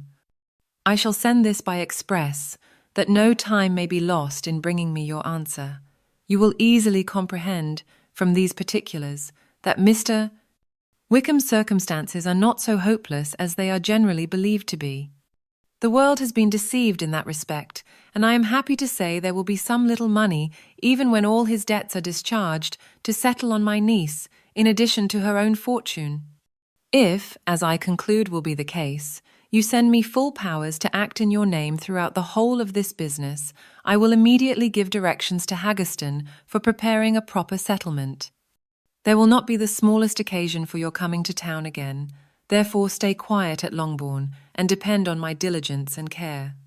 Send back your answer as fast as you can, and be careful to write explicitly. We have judged it best that my niece should be married from this house, of which I hope you will approve. She comes to us today. I shall write again as soon as anything more is determined on. Yours, etc. Ed Blue, Gardener. Is it possible? Cried Elizabeth, when she had finished. Can it be possible that he will marry her? Wickham is not so undeserving, then, as we thought him, said her sister. My dear father, I congratulate you. And have you answered the letter? Cried Elizabeth. No, but it must be done soon. Most earnestly did she then entreat him to lose no more time before he wrote. Oh, my dear father, she cried, come back and write immediately. Consider how important every moment is in such a case. Let me write for you, said Jane. If you dislike the trouble yourself. I dislike it very much, he replied. But it must be done. And so saying, he turned back with them and walked towards the house. And may I ask, said Elizabeth, but the terms, I suppose, must be complied with. Complied with? I am only ashamed of his asking so little. And they must marry, yet he is such a man. Yes, they must marry. There is nothing else to be done.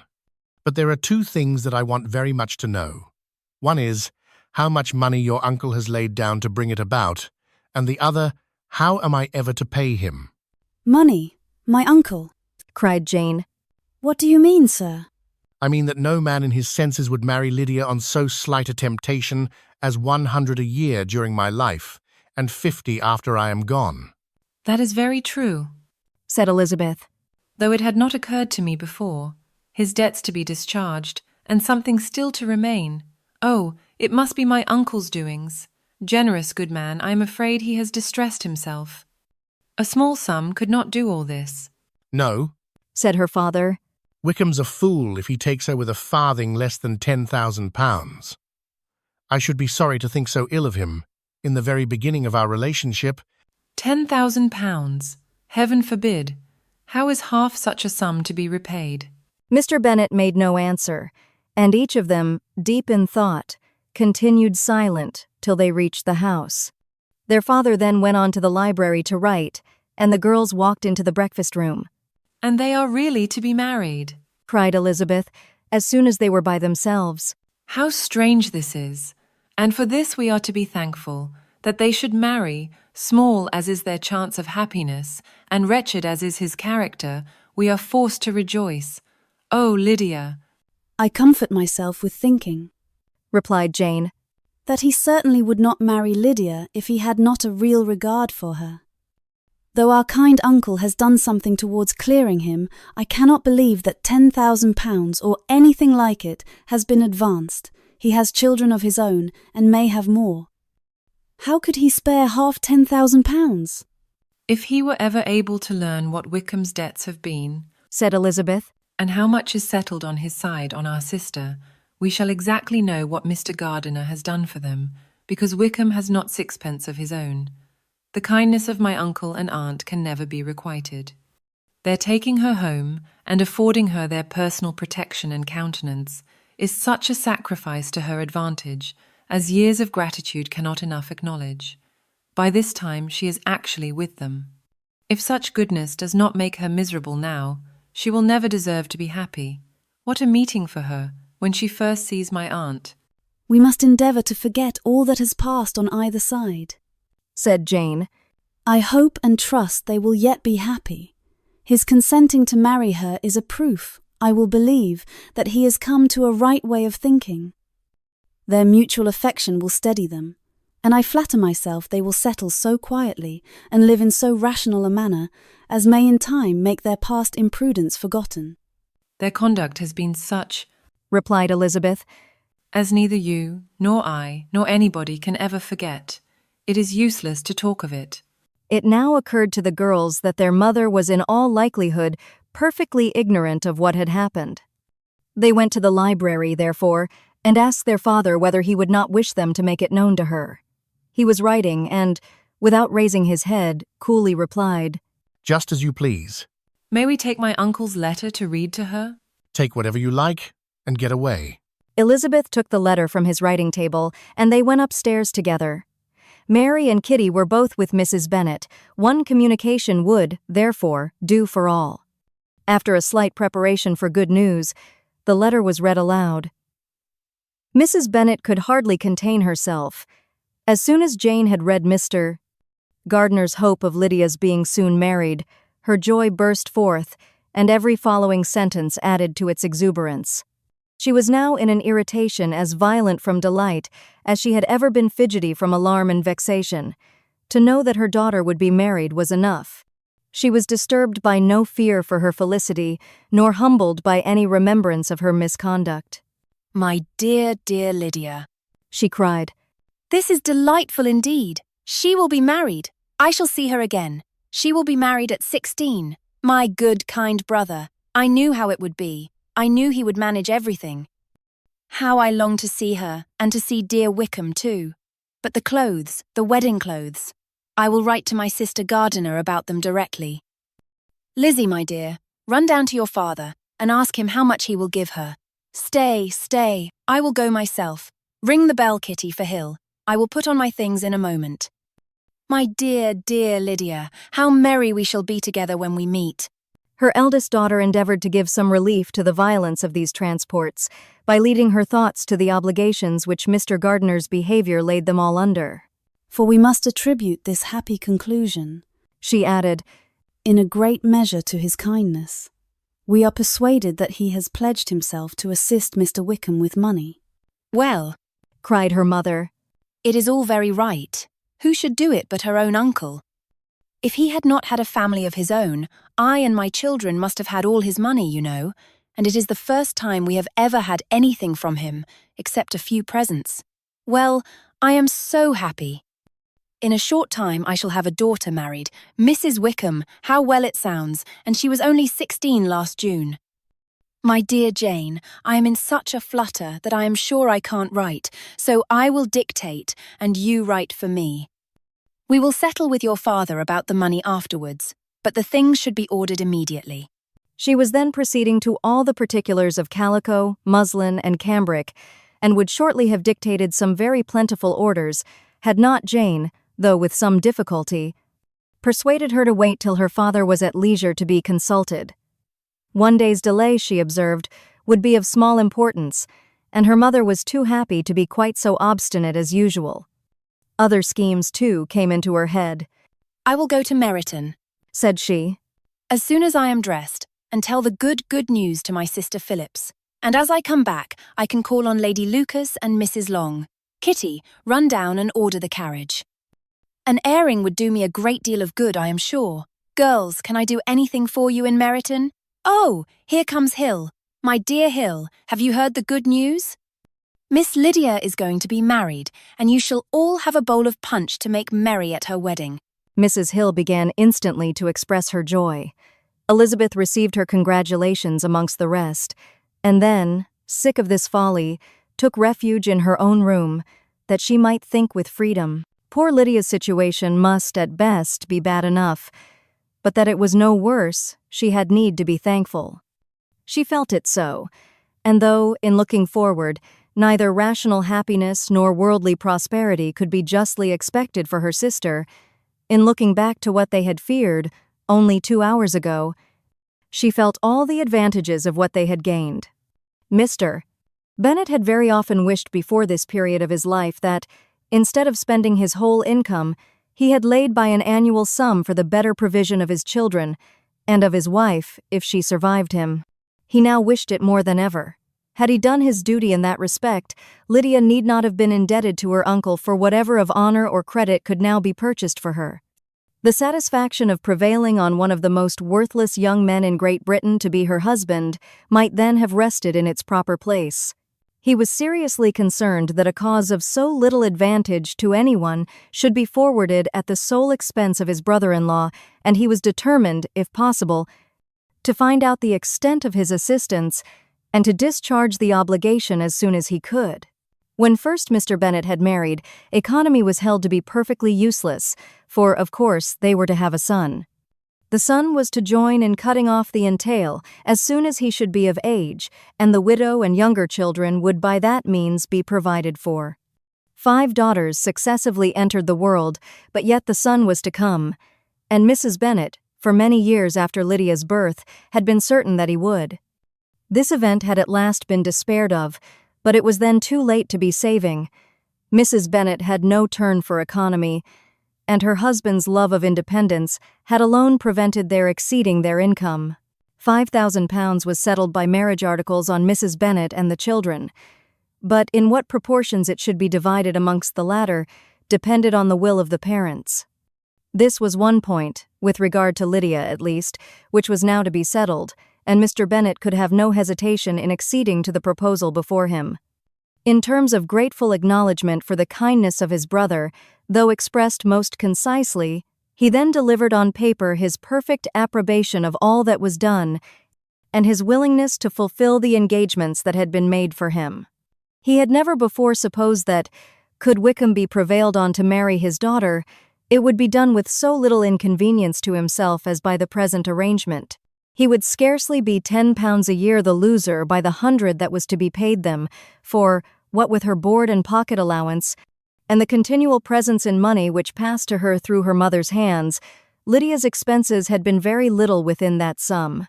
That it would be done with such trifling exertion on his side, too, was another very welcome surprise, for his wish at present was to have as little trouble in the business as possible. When the first transports of rage which had produced his activity in seeking her were over, he naturally returned to all his former indolence. His letter was soon dispatched, for though dilatory in undertaking business, he was quick in its execution. He begged to know further particulars of what he was indebted to his brother, but was too angry with Lydia to send any message to her. The good news spread quickly through the house, and with proportionate speed through the neighborhood. It was borne in the latter with decent philosophy. To be sure, it would have been more for the advantage of conversation had Miss Lydia Bennet come upon the town, or, as the happiest alternative, been secluded from the world, in some distant farmhouse. But there was much to be talked of in marrying her, and the good-natured wishes for her well-doing which had proceeded before from all the spiteful old ladies in Meryton lost but a little of their spirit in this change of circumstances, because with such an husband, her misery was considered certain. It was a fortnight since Mrs. Bennet had been downstairs, but on this happy day she again took her seat at the head of her table, and in spirits oppressively high. No sentiment of shame gave a damp to her triumph. The marriage of a daughter, which had been the first object of her wishes since Jane was 16, was now on the point of accomplishment, and her thoughts and her words ran wholly on those attendants of elegant nuptials, fine muslins, new carriages, and servants. She was busily searching through the neighborhood for a proper situation for her daughter, and, without knowing or considering what their income might be, rejected many as deficient in size and importance. Hay Park might do, said she, if the Gouldings could quit it, or the great house at Stoke, if the drawing-room were larger, but Ashworth is too far off. I could not bear to have her 10 miles from me, and as for Pulvis Lodge, the attics are dreadful. Her husband allowed her to talk on without interruption while the servants remained, but when they had withdrawn, he said to her, Mrs. Bennet, before you take any or all of these houses for your son and daughter, let us come to a right understanding. Into one house in this neighborhood they shall never have admittance. I will not encourage the impudence of either by receiving them at Longbourn. A long dispute followed this declaration, but Mr. Bennet was firm. It soon led to another, and Mrs. Bennet found, with amazement and horror, that her husband would not advance a guinea to buy clothes for his daughter. He protested that she should receive from him no mark of affection whatever on the occasion. Mrs. Bennet could hardly comprehend it, that his anger could be carried to such a point of inconceivable resentment as to refuse his daughter a privilege without which her marriage would scarcely seem valid, exceeded all she could believe possible. She was more alive to the disgrace which her want of new clothes must reflect on her daughter's nuptials than to any sense of shame at her eloping and living with Wickham a fortnight before they took place. Elizabeth was now most heartily sorry that she had, from the distress of the moment, been led to make Mr. Darcy acquainted with their fears for her sister, for since her marriage would so shortly give the proper termination to the elopement, they might hope to conceal its unfavorable beginning from all those who were not immediately on the spot. She had no fear of its spreading farther through his means. There were few people on whose secrecy she would have more confidently depended, but, at the same time, there was no one whose knowledge of a sister's frailty would have mortified her so much, not, however, from any fear of disadvantage from it individually to herself, for, at any rate, there seemed a gulf impassable between them. Had Lydia's marriage been concluded on the most honorable terms, it was not to be supposed that Mr. Darcy would connect himself with a family where, to every other objection, would now be added an alliance and relationship of the nearest kind with a man whom he so justly scorned. From such a connection she could not wonder that he would shrink. The wish of procuring her regard, which she had assured herself of his feeling in Derbyshire, could not in rational expectation survive such a blow as this. She was humbled, she was grieved, she repented, though she hardly knew of what. She became jealous of his esteem, when she could no longer hope to be benefited by it. She wanted to hear of him, when there seemed the least chance of gaining intelligence. She was convinced that she could have been happy with him, when it was no longer likely they should meet. What a triumph for him, as she often thought, could he know that the proposals which she had proudly spurned only 4 months ago would now have been most gladly and gratefully received. He was as generous, she doubted not, as the most generous of his sex. But while he was mortal, there must be a triumph. She began now to comprehend that he was exactly the man who, in disposition and talents, would most suit her. His understanding and temper, though unlike her own, would have answered all her wishes. It was an union that must have been to the advantage of both. By her ease and liveliness, his mind might have been softened, his manners improved, and from his judgment, information, and knowledge of the world, she must have received benefit of greater importance. But no such happy marriage could now teach the admiring multitude what connubial felicity really was. An union of a different tendency, and precluding the possibility of the other, was soon to be formed in their family. How Wickham and Lydia were to be supported in tolerable independence, she could not imagine. But how little of permanent happiness could belong to a couple who were only brought together because their passions were stronger than their virtue, she could easily conjecture. Mr. Gardiner soon wrote again to his brother. To Mr. Bennet's acknowledgments he briefly replied, with assurance of his eagerness to promote the welfare of any of his family, and concluded with entreaties that the subject might never be mentioned to him again. The principal purport of his letter was to inform them that Mr. Wickham had resolved on quitting the militia. It was greatly my wish that he should do so, he added, as soon as his marriage was fixed on.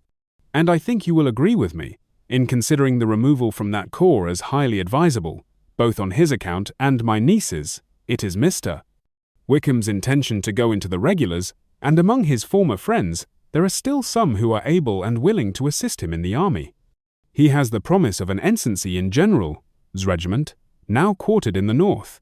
It is an advantage to have it so far from this part of the kingdom. He promises fairly, and I hope among different people, where they may each have a character to preserve, they will both be more prudent. I have written to Colonel Forster to inform him of our present arrangements, and to request that he will satisfy the various creditors of Mr.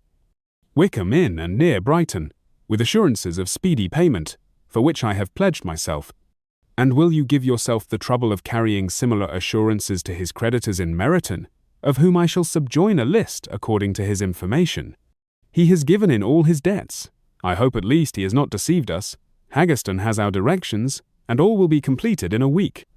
They will then join his regiment, unless they are first invited to Longbourn, and I understand from Mrs. Gardiner that my niece is very desirous of seeing you all before she leaves the south. She is well, and begs to be dutifully remembered to you and your mother, yours, etc. E. Gardiner. Mr. Bennet and his daughters saw all the advantages of Wickham's removal from the Shire as clearly as Mr. Gardiner could do, but Mrs. Bennet was not so well pleased with it. Lydia's being settled in the north, just when she had expected most pleasure and pride in her company, for she had by no means given up her plan of their residing in Hertfordshire, was a severe disappointment, and, besides, it was such a pity that Lydia should be taken from a regiment where she was acquainted with everybody and had so many favourites. "She is so fond of Mrs. Forster," said she. "It will be quite shocking to send her away, and there are several of the young men, too, that she likes very much. The officers may not be so pleasant in General's regiment." His daughter's request, for such it might be considered, of being admitted into her family again before she set off for the north, received at first an absolute negative. But Jane and Elizabeth, who agreed in wishing, for the sake of their sister's feelings and consequence, that she should be noticed on her marriage by her parents, urged him so earnestly, yet so rationally and so mildly, to receive her and her husband at Longbourn as soon as they were married, that he was prevailed on to think as they thought and act as they wished. And their mother had the satisfaction of knowing that she would be able to show her married daughter in the neighbourhood before she was banished to the north. When Mr. Bennet wrote again to his brother, therefore he sent his permission for them to come, and it was settled that as soon as the ceremony was over, they should proceed to Longbourn. Elizabeth was surprised, however, that Wickham should consent to such a scheme, and had she consulted only her own inclination, any meeting with him would have been the last object of her wishes. Their sister's wedding day arrived, and Jane and Elizabeth felt for her probably more than she felt for herself. The carriage was sent to meet them at, and they were to return in it by dinner time. Their arrival was dreaded by the elder Miss Bennets, and Jane more especially, who gave Lydia the feelings which would have attended herself, had she been the culprit, and was wretched in the thought of what her sister must endure. They came. The family were assembled in the breakfast room to receive them. Smiles decked the face of Mrs. Bennet as the carriage drove up to the door. Her husband looked impenetrably grave. Her daughters, alarmed, anxious, uneasy. Lydia's voice was heard in the vestibule. The door was thrown open, and she ran into the room. Her mother stepped forwards, embraced her, and welcomed her with rapture, gave her hand with an affectionate smile to Wickham, who followed his lady, and wished them both joy with an alacrity which showed no doubt of their happiness.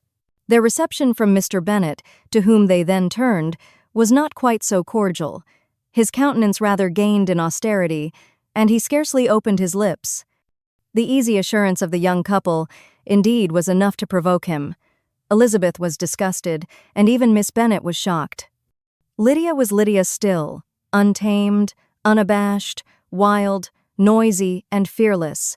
She turned from sister to sister, demanding their congratulations, and when at length they all sat down, looked eagerly round the room, took notice of some little alteration in it, and observed, with a laugh, that it was a great while since she had been there. Wickham was not at all more distressed than herself, but his manners were always so pleasing that had his character and his marriage been exactly what they ought, his smiles and his easy address, while he claimed their relationship, would have delighted them all. Elizabeth had not before believed him quite equal to such assurance, but she sat down, resolving within herself to draw no limits in future to the impudence of an impudent man. She blushed, and Jane blushed, but the cheeks of the two who caused their confusion suffered no variation of color. There was no want of discourse. The bride and her mother could neither of them talk fast enough, and Wickham, who happened to sit near Elizabeth, began inquiring after his acquaintance in that neighborhood, with a good-humored ease which she felt very unable to equal in her replies. They seemed each of them to have the happiest memories in the world. Nothing of the past was recollected with pain, and Lydia led voluntarily to subjects which her sisters would not have alluded to for the world. Only think of its being 3 months. she cried. Since I went away, it seems but a fortnight, I declare, and yet there have been things enough happened in the time. Good gracious! When I went away, I am sure I had no more idea of being married till I came back again, though I thought it would be very good fun if I was. Her father lifted up his eyes. Jane was distressed. Elizabeth looked expressively at Lydia, but she, who never heard nor saw anything of which she chose to be insensible, gaily continued, Oh, Mama, do the people hereabouts know I am married today? I was afraid they might not, and we overtook William Goulding in his curricle, so I was determined he should know it, and so I let down the side glass next to him and took off my glove and let my hand just rest upon the window frame so that he might see the ring, and then I bowed and smiled like anything. Elizabeth could bear it no longer. She got up and ran out of the room, and returned no more, till she heard them passing through the hall to the dining parlor. She then joined them soon enough to see Lydia, with anxious parade, walk up to her mother's right hand, and hear her say to her eldest sister, Ah, Jane, I take your place now, and you must go lower, because I am a married woman. It was not to be supposed that time would give Lydia that embarrassment from which she had been so wholly free at first. Her ease and good spirits increased.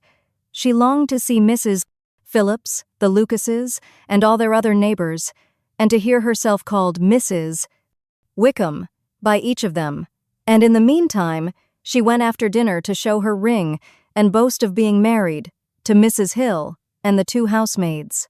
Well, Mama, said she when they were all returned to the breakfast room, and what do you think of my husband? Is not he a charming man? I am sure my sisters must all envy me. I only hope they may have half my good luck. They must all go to Brighton. That is the place to get husbands. What a pity it is, Mama, we did not all go. Very true, and if I had my will, we should. But my dear Lydia, I don't at all like your going such a way off. Must it be so? Oh, Lord, yes. There is nothing in that. I shall like it of all things. You and Papa and my sisters must come down and see us. We shall be at Newcastle all the winter, and I dare say there will be some balls, and I will take care to get good partners for them all.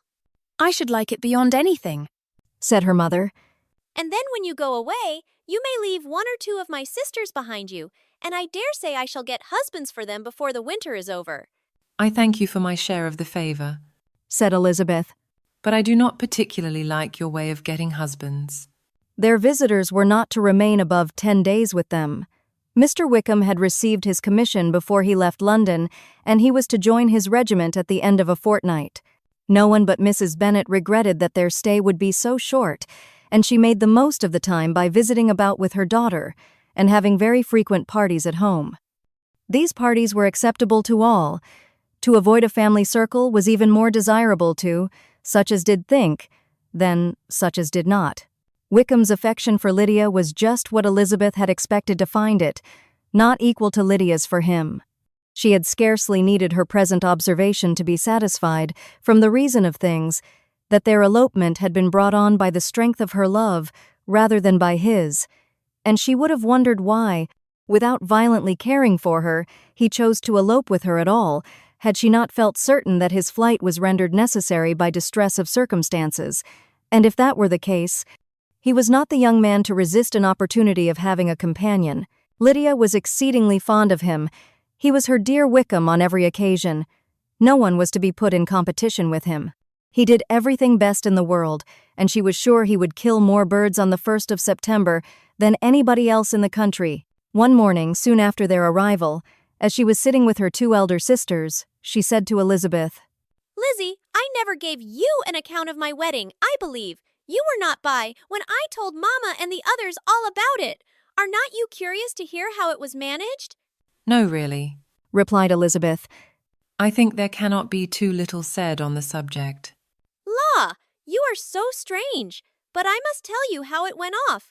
We were married, you know, at St. Clement's, because Wickham's lodgings were in that parish. And it was settled that we should all be there by 11 o'clock. My uncle and aunt and I were to go together, and the others were to meet us at the church. Well, Monday morning came, and I was in such a fuss. I was so afraid, that something would happen to put it off, and then I should have gone quite distracted. And there was my aunt. All the time I was dressing, preaching, and talking away, just as if she was reading a sermon. However, I did not hear above 1 word in 10, for I was thinking, you may suppose, of my dear Wickham. I longed to know whether he would be married in his blue coat. Well, and so we breakfasted at 10 as usual. I thought it would never be over, for, by the by, you are to understand that my uncle and aunt were horrid unpleasant all the time I was with them. If you'll believe me, I did not once put my foot out of doors, though I was there a fortnight, not one party or scheme or anything. To be sure, London was rather thin, but, however, the little theatre was open. Well, and so just as the carriage came to the door, my uncle was called away upon business to that horrid man, Mr. Stone. And then, when once they get together, there is no end of it. Well, I was so frightened I did not know what to do, for my uncle was to give me away, and if we were beyond the hour, we could not be married all day. But, luckily, he came back again in 10 minutes' time, and then we all set out. However, I recollected afterwards that if he had been prevented going, the wedding need not be put off, for Mr. Darcy might have done as well. Mr. Darcy, repeated Elizabeth, in utter amazement. Oh, yes, he was to come there with Wickham, but gracious me, I quite forgot. I ought not to have said a word about it. I promised them so faithfully. What will Wickham say? It was to be such a secret. If it was to be secret, said Jane, say not another word on the subject. You may depend upon my seeking no further. Oh, certainly, said Elizabeth, though burning with curiosity. We will ask you no questions. Thank you, said Lydia. For if you did, I should certainly tell you all, and then Wickham would be angry.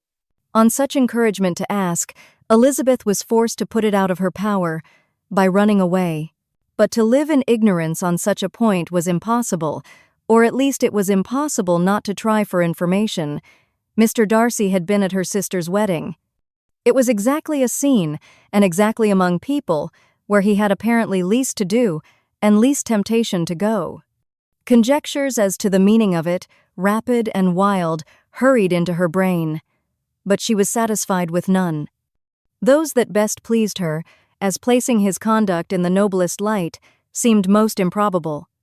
She could not bear such suspense, and hastily seizing a sheet of paper, wrote a short letter to her aunt to request an explanation of what Lydia had dropped, if it were compatible with the secrecy which had been intended. You may readily comprehend, she added, what my curiosity must be to know how a person unconnected with any of us, and, comparatively speaking, a stranger to our family, should have been amongst you at such a time. Pray write instantly, and let me understand it, unless it is, for very cogent reasons, to remain in the secrecy which Lydia seems to think necessary, and then I must endeavour to be satisfied with ignorance. Not that I shall, though, she added to herself, as she finished the letter. And my dear aunt, if you do not tell me in an honourable manner, I shall certainly be reduced to tricks and stratagems to find it out. Jane's delicate sense of honour would not allow her to speak to Elizabeth privately of what Lydia had let fall. Elizabeth was glad of it. Till it appeared whether her inquiries would receive any satisfaction, she had rather be without a confidant. Elizabeth had the satisfaction of receiving an answer to her letter as soon as she possibly could. She was no sooner in possession of it than, hurrying into the little copse, where she was least likely to be interrupted, she sat down on one of the benches and prepared to be happy, for the length of the letter convinced her that it did not contain a denial. Gracechurch Street, the 6th of September. My dear niece, I have just received your letter, and shall devote this whole morning to answering it, as I foresee that a little writing will not comprise what I have to tell you. I must confess myself surprised by your application. I did not expect it from you. Don't think me angry, however, for I only mean to let you know that I had not imagined such inquiries to be necessary on your side. If you do not choose to understand me, forgive my impertinence. Your uncle is as much surprised as I am, and nothing but the belief of your being a party concerned would have allowed him to act as he has done. But if you are really innocent and ignorant, I must be more explicit. On the very day of my coming home from Longbourn, your uncle had a most unexpected visitor. Mr. Darcy called and was shut up with him several hours. It was all over before I arrived, so my curiosity was not so dreadfully racked as yours seems to have been. He came to tell Mr. Gardiner that he had found out where your sister and Mr. Wickham were, and that he had seen and talked with them both. Wickham repeatedly, Lydia once. From what I can collect, he left Derbyshire only one day after ourselves, and came to town with the resolution of hunting for them. The motive professed was his conviction of its being owing to himself that Wickham's worthlessness had not been so well known as to make it impossible for any young woman of character to love or confide in him. He generously imputed the whole to his mistaken pride, and confessed that he had before thought it beneath him to lay his private actions open to the world. His character was to speak for itself. He called it, therefore, his duty to step forward and endeavor to remedy an evil which had been brought on by himself. If he had another motive, I am sure it would never disgrace him. He had been some days in town before he was able to discover them, but he had something to direct his search, which was more than we had. And the consciousness of this was another reason for his resolving to follow us. There is a lady, it seems, a Mrs. Young, who was some time ago governess to Miss Darcy, and was dismissed from her charge on some cause of disapprobation, though he did not say what. She then took a large house in Edward Street, and has since maintained herself by letting lodgings. This Mrs. Young was, he knew, intimately acquainted with Wickham, and he went to her for intelligence of him as soon as he got to town, but it was 2 or 3 days before he could get from her what he wanted. She would not betray her trust, I suppose, without bribery and corruption, for she really did know where her friend was to be found. Wickham, indeed, had gone to her on their first arrival in London, and had she been able to receive them into her house, they would have taken up their abode with her. At length, however, our kind friend procured the wished-for direction. They were in Street. He saw Wickham, and afterwards insisted on seeing Lydia. His first object with her, he acknowledged, had been to persuade her to quit her present disgraceful situation and return to her friends as soon as they could be prevailed on to receive her, offering his assistance as far as it would go. But he found Lydia absolutely resolved on remaining where she was. She cared for none of her friends. She wanted no help of his. She would not hear of leaving Wickham. She was sure they should be married some time or other, and it did not much signify when. Since such were her feelings, it only remained, he thought, to secure and expedite a marriage, which, in his very first conversation with Wickham, he easily learnt had never been his design. He confessed himself obliged to leave the regiment, on account of some debts of honour, which were very pressing, and scrupled not to lay all the ill consequences of Lydia's flight on her own folly alone.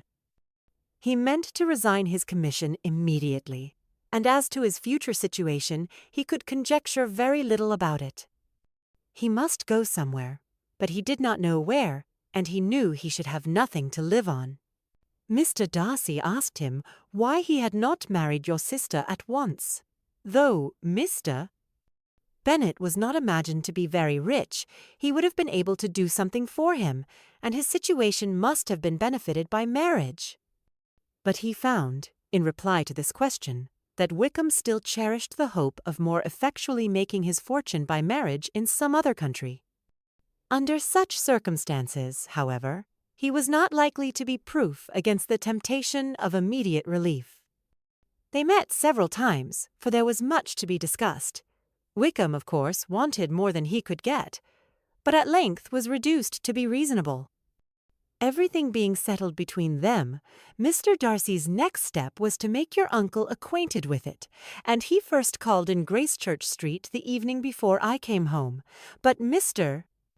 Gardiner could not be seen, and Mr. Darcy found, on further inquiry, that your father was still with him, but would quit town the next morning.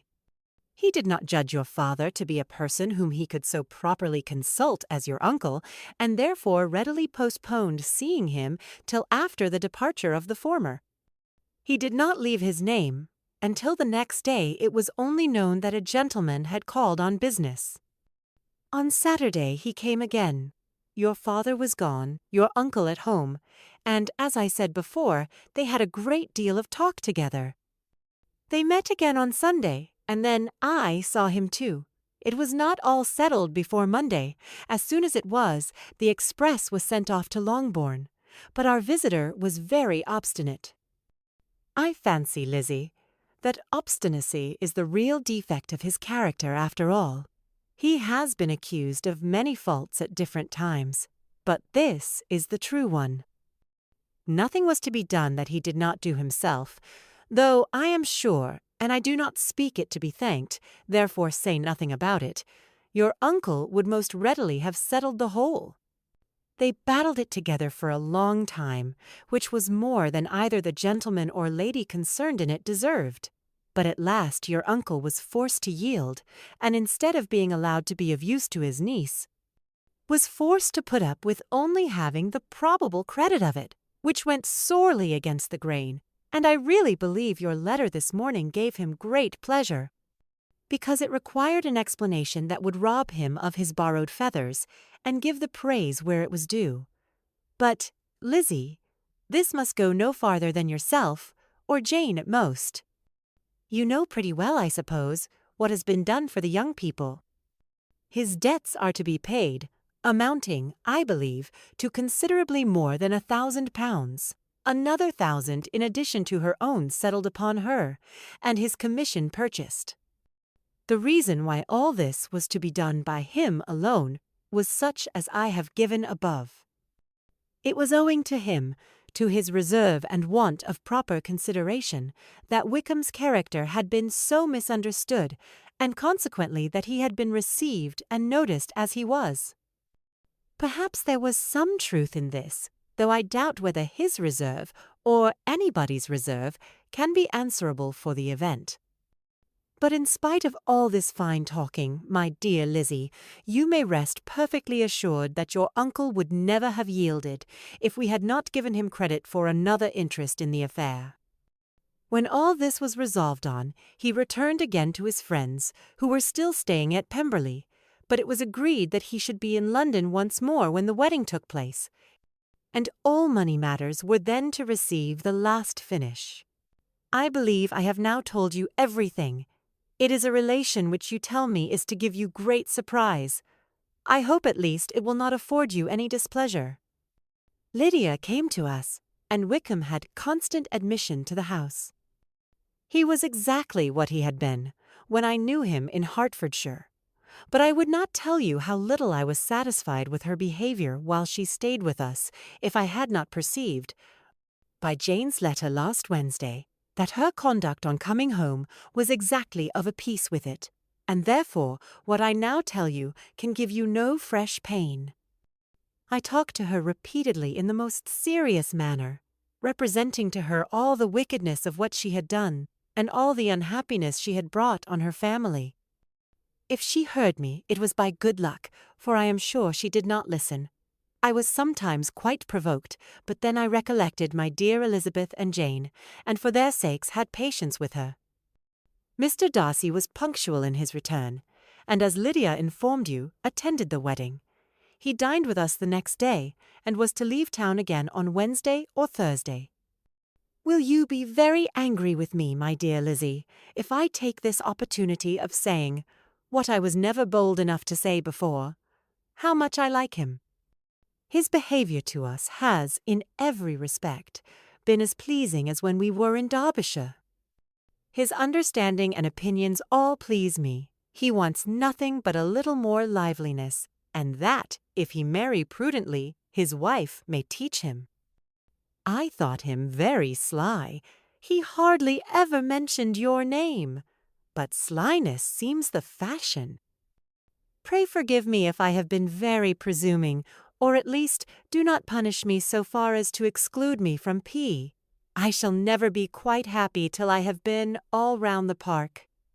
A low phaeton with a nice little pair of ponies would be the very thing. But I must write no more. The children have been wanting me this half hour. Yours, very sincerely, Monsieur Gardiner.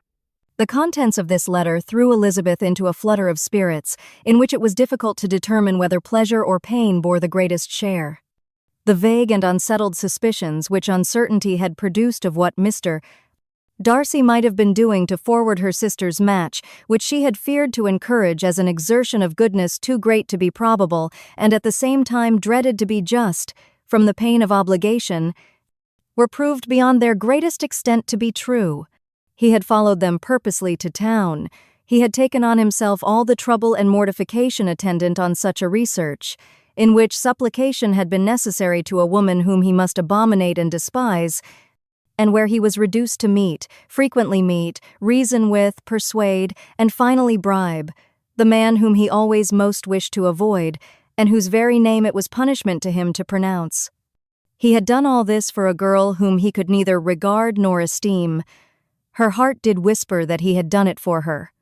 But it was a hope shortly checked by other considerations, and she soon felt that even her vanity was insufficient when required to depend on his affection for her, for a woman who had already refused him, as able to overcome a sentiment so natural as abhorrence against relationship with Wickham, brother-in-law of Wickham.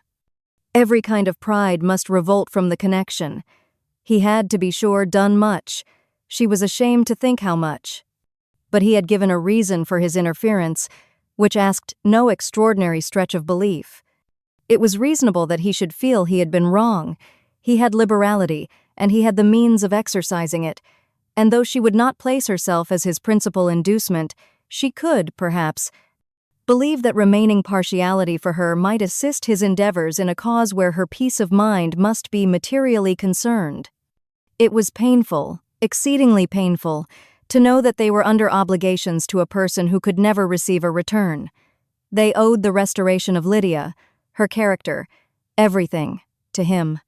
Oh, how heartily did she grieve over every ungracious sensation she had ever encouraged, every saucy speech she had ever directed towards him. For herself she was humbled, but she was proud of him, proud that in a cause of compassion and honor he had been able to get the better of himself. She read over her aunt's commendation of him again and again. It was hardly enough, but it pleased her. She was even sensible of some pleasure, though mixed with regret, on finding how steadfastly both she and her uncle had been persuaded that affection and confidence subsisted between Mr. Darcy and herself. She was roused from her seat and her reflections by someone's approach, and before she could strike into another path, she was overtaken by Wickham. "I am afraid I interrupt your solitary ramble, my dear sister," said he, as he joined her. You certainly do, she replied with a smile. But it does not follow that the interruption must be unwelcome. "I should be sorry indeed if it were. We were always good friends, and now we are better." True. Are the others coming out? "I do not know. Mrs. Bennet and Lydia are going in the carriage to Meryton. And so, my dear sister, I find from our uncle and aunt that you have actually seen Pemberley." She replied in the affirmative. "I almost envy you the pleasure, and yet I believe it would be too much for me, or else I could take it in my way to Newcastle. And you saw the old housekeeper, I suppose?" "Poor Reynolds! She was always very fond of me. But of course, she did not mention my name to you." Yes, she did. "And what did she say?" That you were gone into the army, and she was afraid had not turned out well. At such a distance as that, you know, things are strangely misrepresented. "Certainly," he replied, biting his lips. Elizabeth hoped she had silenced him, but he soon afterwards said, "I was surprised to see Darcy in town last month. We passed each other several times. I wonder what he can be doing there." Perhaps preparing for his marriage with Miss de Bourgh, said Elizabeth. It must be something particular to take him there at this time of year. "Undoubtedly. Did you see him while you were at Lambton?" I thought I understood from the gardeners that you had. Yes, he introduced us to his sister. And do you like her? Very much. I have heard indeed that she is uncommonly improved within this year or two. When I last saw her, she was not very promising. I am very glad you liked her. I hope she will turn out well. I dare say she will. She has got over the most trying age. Did you go by the village of Kimpton? I do not recollect that we did. I mention it because it is the living which I ought to have had. A most delightful place, excellent parsonage house. It would have suited me in every respect. How should you have liked making sermons? Exceedingly well. I should have considered it as part of my duty, and the exertion would soon have been nothing. One ought not to repine, but, to be sure, it would have been such a thing for me. The quiet, the retirement of such a life would have answered all my ideas of happiness. But it was not to be. Did you ever hear Darcy mention the circumstance when you were in Kent? I have heard from authority, which I thought as good, that it was left you conditionally only, and at the will of the present patron. You have? Yes, there was something in that. I told you so from the first, you may remember. I did hear, too, that there was a time when sermon-making was not so palatable to you as it seems to be at present, that you actually declared your resolution of never taking orders, and that the business had been compromised accordingly. You did, and it was not wholly without foundation. You may remember what I told you on that point when first we talked of it. They were now almost at the door of the house, for she had walked fast to get rid of him, and unwilling for her sister's sake to provoke him, she only said in reply, with a good-humoured smile, "Come, Mr. Wickham, we are brother and sister, you know. Do not let us quarrel about the past. In future, I hope we shall be always of one mind." She held out her hand. He kissed it with affectionate gallantry, though he hardly knew how to look, and they entered the house. Mr. Wickham was so perfectly satisfied with this conversation that he never again distressed himself or provoked his dear sister Elizabeth by introducing the subject of it, and she was pleased to find that she had said enough to keep him quiet. The day of his and Lydia's departure soon came, and Mrs. Bennet was forced to submit to a separation, which, as her husband by no means entered into her scheme of their all going to Newcastle, was likely to continue at least a 12-month. "Oh, my dear Lydia," she cried, "when shall we meet again?" "Oh, Lord, I don't know. Not these 2 or 3 years, perhaps?" "Write to me very often, my dear." "As often as I can. But you know married women have never much time for writing. My sisters may write to M.E. They will have nothing else to do." Mr. Wickham's adieus were much more affectionate than his wife's. He smiled, looked handsome, and said many pretty things. "He is as fine a fellow," said Mr. Bennet, as soon as they were out of the house, "as ever I saw. He simpers and smirks and makes love to us all. I am prodigiously proud of him. I defy even Sir William Lucas himself to produce a more valuable son-in-law." The loss of her daughter made Mrs. Bennet very dull for several days. "I often think," said she, "that there is nothing so bad as parting with one's friends. One seems so forlorn without them." "This is the consequence, you see, madam, of marrying a daughter," said Elizabeth. "It must make you better satisfied that your other 4 are single." "It is no such thing. Lydia does not leave me because she is married, but only because her husband's regiment happens to be so far off. If that had been nearer, she would not have gone so soon." But the spiritless condition which this event threw her into was shortly relieved, and her mind opened again to the agitation of hope by an article of news which then began to be in circulation.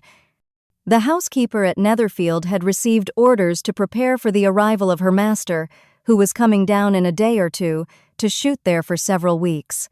Mrs. Bennet was quite in the fidgets. She looked at Jane, and smiled and shook her head by turns. "Well, well, and so Mr. Bingley is coming down, sister?" For Mrs. Phillips first brought her the news. "Well, so much the better. Not that I care about it, though. He is nothing to us, you know, and I am sure I never want to see him again. But, however, he is very welcome to come to Netherfield, if he likes it. And who knows what may happen, but that is nothing to us. You know, sister, we agreed long ago never to mention a word about it, and so is it quite certain he is coming?" "You may depend on it," replied the other. for Mrs. Nichols was in Meryton last night. I saw her passing by, and went out myself on purpose to know the truth of it, and she told me that it was certain true. He comes down on Thursday at the latest, very likely on Wednesday. She was going to the butcher's, she told me, on purpose to order in some meat on Wednesday, and she has got 3 couple of ducks just fit to be killed. Miss Bennet had not been able to hear of his coming without changing color. It was many months since she had mentioned his name to Elizabeth, but now, as soon as they were alone together, she said, I saw you look at me today, Lizzie, when my aunt told us of the present report, and I know I appeared distressed, but don't imagine it was from any silly cause. I was only confused for the moment because I felt that I should be looked at. I do assure you that the news does not affect me either with pleasure or pain. I am glad of one thing, that he comes alone, because we shall see the less of him. Not that I am afraid of myself, but I dread other people's remarks. Elizabeth did not know what to make of it. Had she not seen him in Derbyshire, she might have supposed him capable of coming there with no other view than what was acknowledged, but she still thought him partial to Jane, and she wavered as to the greater probability of his coming there with his friend's permission, or being bold enough to come without it. Yet, it is hard, she sometimes thought, that this poor man cannot come to a house which he has legally hired without raising all this speculation. I will leave him to himself. In spite of what her sister declared, and really believed to be her feelings in the expectation of his arrival, Elizabeth could easily perceive that her spirits were affected by it. They were more disturbed, more unequal, than she had often seen them. The subject which had been so warmly canvassed between their parents about a 12-month ago was now brought forward again. As soon as ever Mr. Bingley comes, my dear, said Mrs. Bennet. You will wait on him, of course. No. You forced me into visiting him last year and promised, if I went to see him, he should marry one of my daughters. But it ended in nothing, and I will not be sent on a fool's errand again. His wife represented to him how absolutely necessary such an attention would be from all the neighbouring gentlemen on his returning to Netherfield. Dis an etiquette y despise, said he. If he wants our society, let him seek it. He knows where we live. I will not spend my hours in running after my neighbours every time they go away and come back again. Well, all I know is that it will be abominably rude if you do not wait on him. But however, that shan't prevent my asking him to dine here. I am determined. We must have Mrs. Long and the Gouldings soon. That will make 13 with ourselves, so there will be just room at table for him.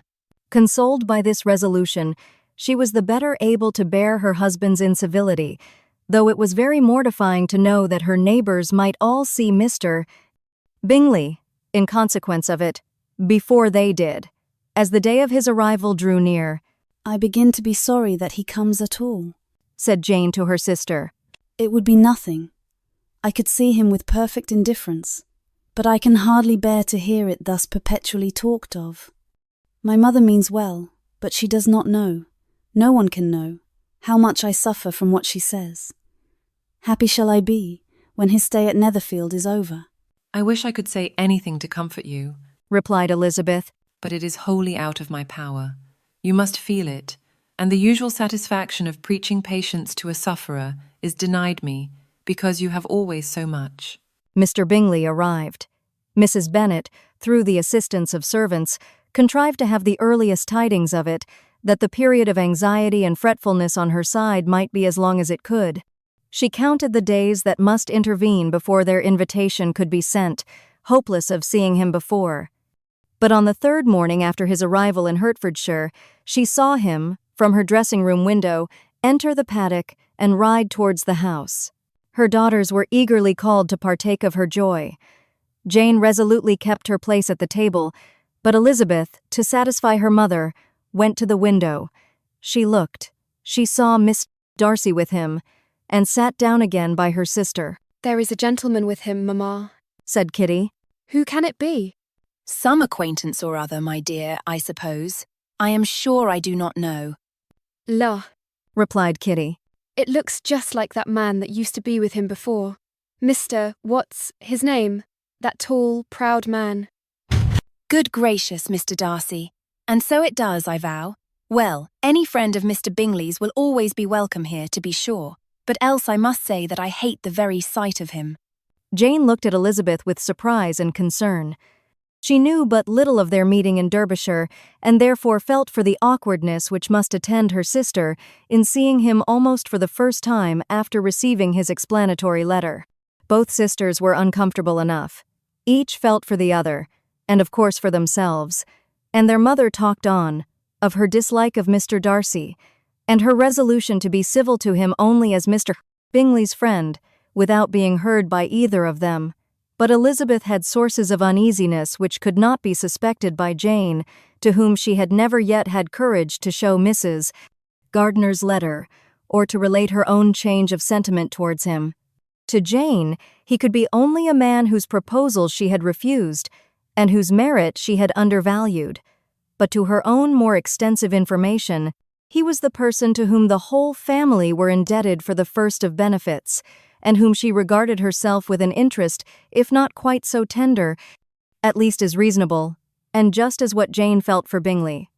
Her astonishment at his coming to Netherfield, to Longbourn, and voluntarily seeking her again, was almost equal to what she had known on first witnessing his altered behavior in Derbyshire. The colour which had been driven from her face returned for half a minute with an additional glow, and a smile of delight added lustre to her eyes, as she thought for that space of time that his affection and wishes must still be unshaken. But she would not be secure. "Let me first see how he behaves," said she. "It will then be early enough for expectation." She sat intently at work, striving to be composed, and without daring to lift up her eyes, till anxious curiosity carried them to the face of her sister as the servant was approaching the door. Jane looked a little paler than usual, but more sedate than Elizabeth had expected. On the gentleman's appearing, her colour increased, yet she received them with tolerable ease, and with a propriety of behaviour equally free from any symptom of resentment or any unnecessary complaisance. Elizabeth said as little to either as civility would allow, and sat down again to her work, with an eagerness which it did not often command. She had ventured only one glance at Darcy. He looked serious, as usual, and she thought, more as he had been used to look in Hertfordshire than as she had seen him at Pemberley. But perhaps he could not in her mother's presence be what he was before her uncle and aunt. It was a painful, but not an improbable conjecture. Bingley, she had likewise seen for an instant, and in that short period saw him looking both pleased and embarrassed. He was received by Mrs. Bennet with a degree of civility which made her two daughters ashamed, especially when contrasted with the cold and ceremonious politeness of her curtsy and address to his friend. Elizabeth, particularly, who knew that her mother owed to the latter the preservation of her favourite daughter from irremediable infamy, was hurt and distressed to a most painful degree by a distinction so ill applied. Darcy, after inquiring of her how Mr. and Mrs. Gardiner did, a question which she could not answer without confusion, said scarcely anything. He was not seated by her, perhaps that was the reason of his silence, but it had not been so in Derbyshire. There he had talked to her friends, when he could not to herself. But now several minutes elapsed without bringing the sound of his voice, and when occasionally, unable to resist the impulse of curiosity, she raised his eyes to his face. She as often found him looking at Jane as at herself, and frequently on no object but the ground. More thoughtfulness and less anxiety to please than when they last met were plainly expressed. She was disappointed, and angry with herself for being so. "Could I expect it to be otherwise?" said she. "Yet why did he come?" She was in no humor for conversation with anyone but himself, and to him she had hardly courage to speak. She inquired after his sister, but could do no more. "It is a long time, Mr. Bingley, since you went away," said Mrs. Bennet. He readily agreed to it. "I began to be afraid you would never come back again. People did say you meant to quit the place entirely at Michaelmas, but, however, I hope it is not true. A great many changes have happened in the neighbourhood. Since you went away, Miss Lucas is married and settled, and one of my own daughters. I suppose you have heard of it. Indeed, you must have seen it in the papers. It was in the Times and the Courier, I know, though it was not put in as it ought to be. It was only said, Lately, George Wickham, Esquire to Miss Lydia Bennet, without there being a syllable said of her father, or the place where she lived, or anything. It was my brother Gardiner's drawing up too, and I wonder how he came to make such an awkward business of it. Did you see it? Bingley replied that he did, and made his congratulations. Elizabeth dared not lift up her eyes. How Mr. Darcy looked, therefore, she could not tell. It is a delightful thing, to be sure, to have a daughter well married, continued her mother. But at the same time, Mr. Bingley, it is very hard to have her taken such away from me. They are gone down to Newcastle, a place quite northward it seems, and there they are to stay, I do not know how long. His regiment is there, for I suppose you have heard of his leaving the Shire, and of his being gone into the regulars. Thank heaven, he has some friends, though perhaps not so many as he deserves. Elizabeth, who knew this to be levelled at Mr. Darcy, was in such misery of shame that she could hardly keep her seat. It drew from her, however, the exertion of speaking, which nothing else had so effectually done before, and she asked Bingley whether he meant to make any stay in the country at present. A few weeks, he believed. When you have killed all your own birds, Mr. Bingley, said her mother, I beg you will come here and shoot as many as you please on Mr. Bennet's manor. I am sure he will be vastly happy to oblige you, and will save all the best of the coveys for you. Elizabeth's misery increased at such unnecessary, such officious attention. Were the same fair prospect to arise at present as had flattered them a year ago, everything, she was persuaded, would be hastening to the same vexatious conclusion. At that instant, she felt that years of happiness could not make Jane or herself amends for moments of such painful confusion. The first wish of my heart, said she to herself, is never more to be in company with either of them. Their society can afford no pleasure that will atone for such wretchedness as this. Let me never see either one or the other again. Yet the misery, for which years of happiness were to offer no compensation, received soon afterwards material relief, from observing how much the beauty of her sister rekindled the admiration of her former lover. When first he came in, he had spoken to her but little, but every 5 minutes seemed to be giving her more of his attention. He found her as handsome as she had been last year, as good-natured, and as unaffected, though not quite so chatty. Jane was anxious that no difference should be perceived in her at all, and was really persuaded that she talked as much as ever, but her mind was so busily engaged that she did not always know when she was silent. When the gentleman rose to go away, Mrs. Bennet was mindful of her intended civility, and they were invited and engaged to dine at Longbourn in a few days' time. You are quite a visit in my debt, Mr. Bingley, she added, for when you went to town last winter, you promised to take a family dinner with us as soon as you returned. I have not forgot, you see, and I assure you, I was very much disappointed that you did not come back and keep your engagement. Bingley looked a little silly at this reflection, and said something of his concern at having been prevented by business.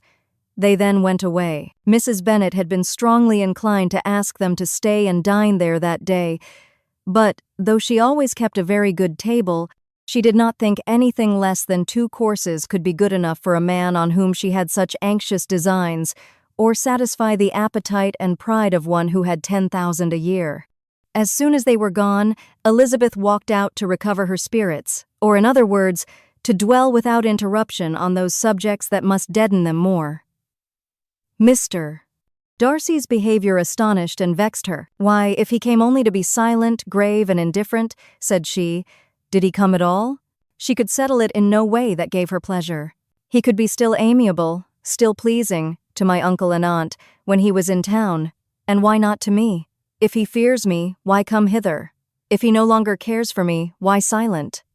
Teasing, man. I will think no more about him. Her resolution was for a short time involuntarily kept by the approach of her sister, who joined her with a cheerful look, which showed her better satisfied with their visitors than Elizabeth.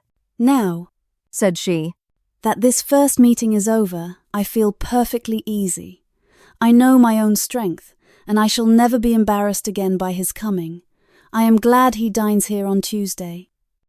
It will then be publicly seen that, on both sides, we meet only as common and indifferent acquaintance.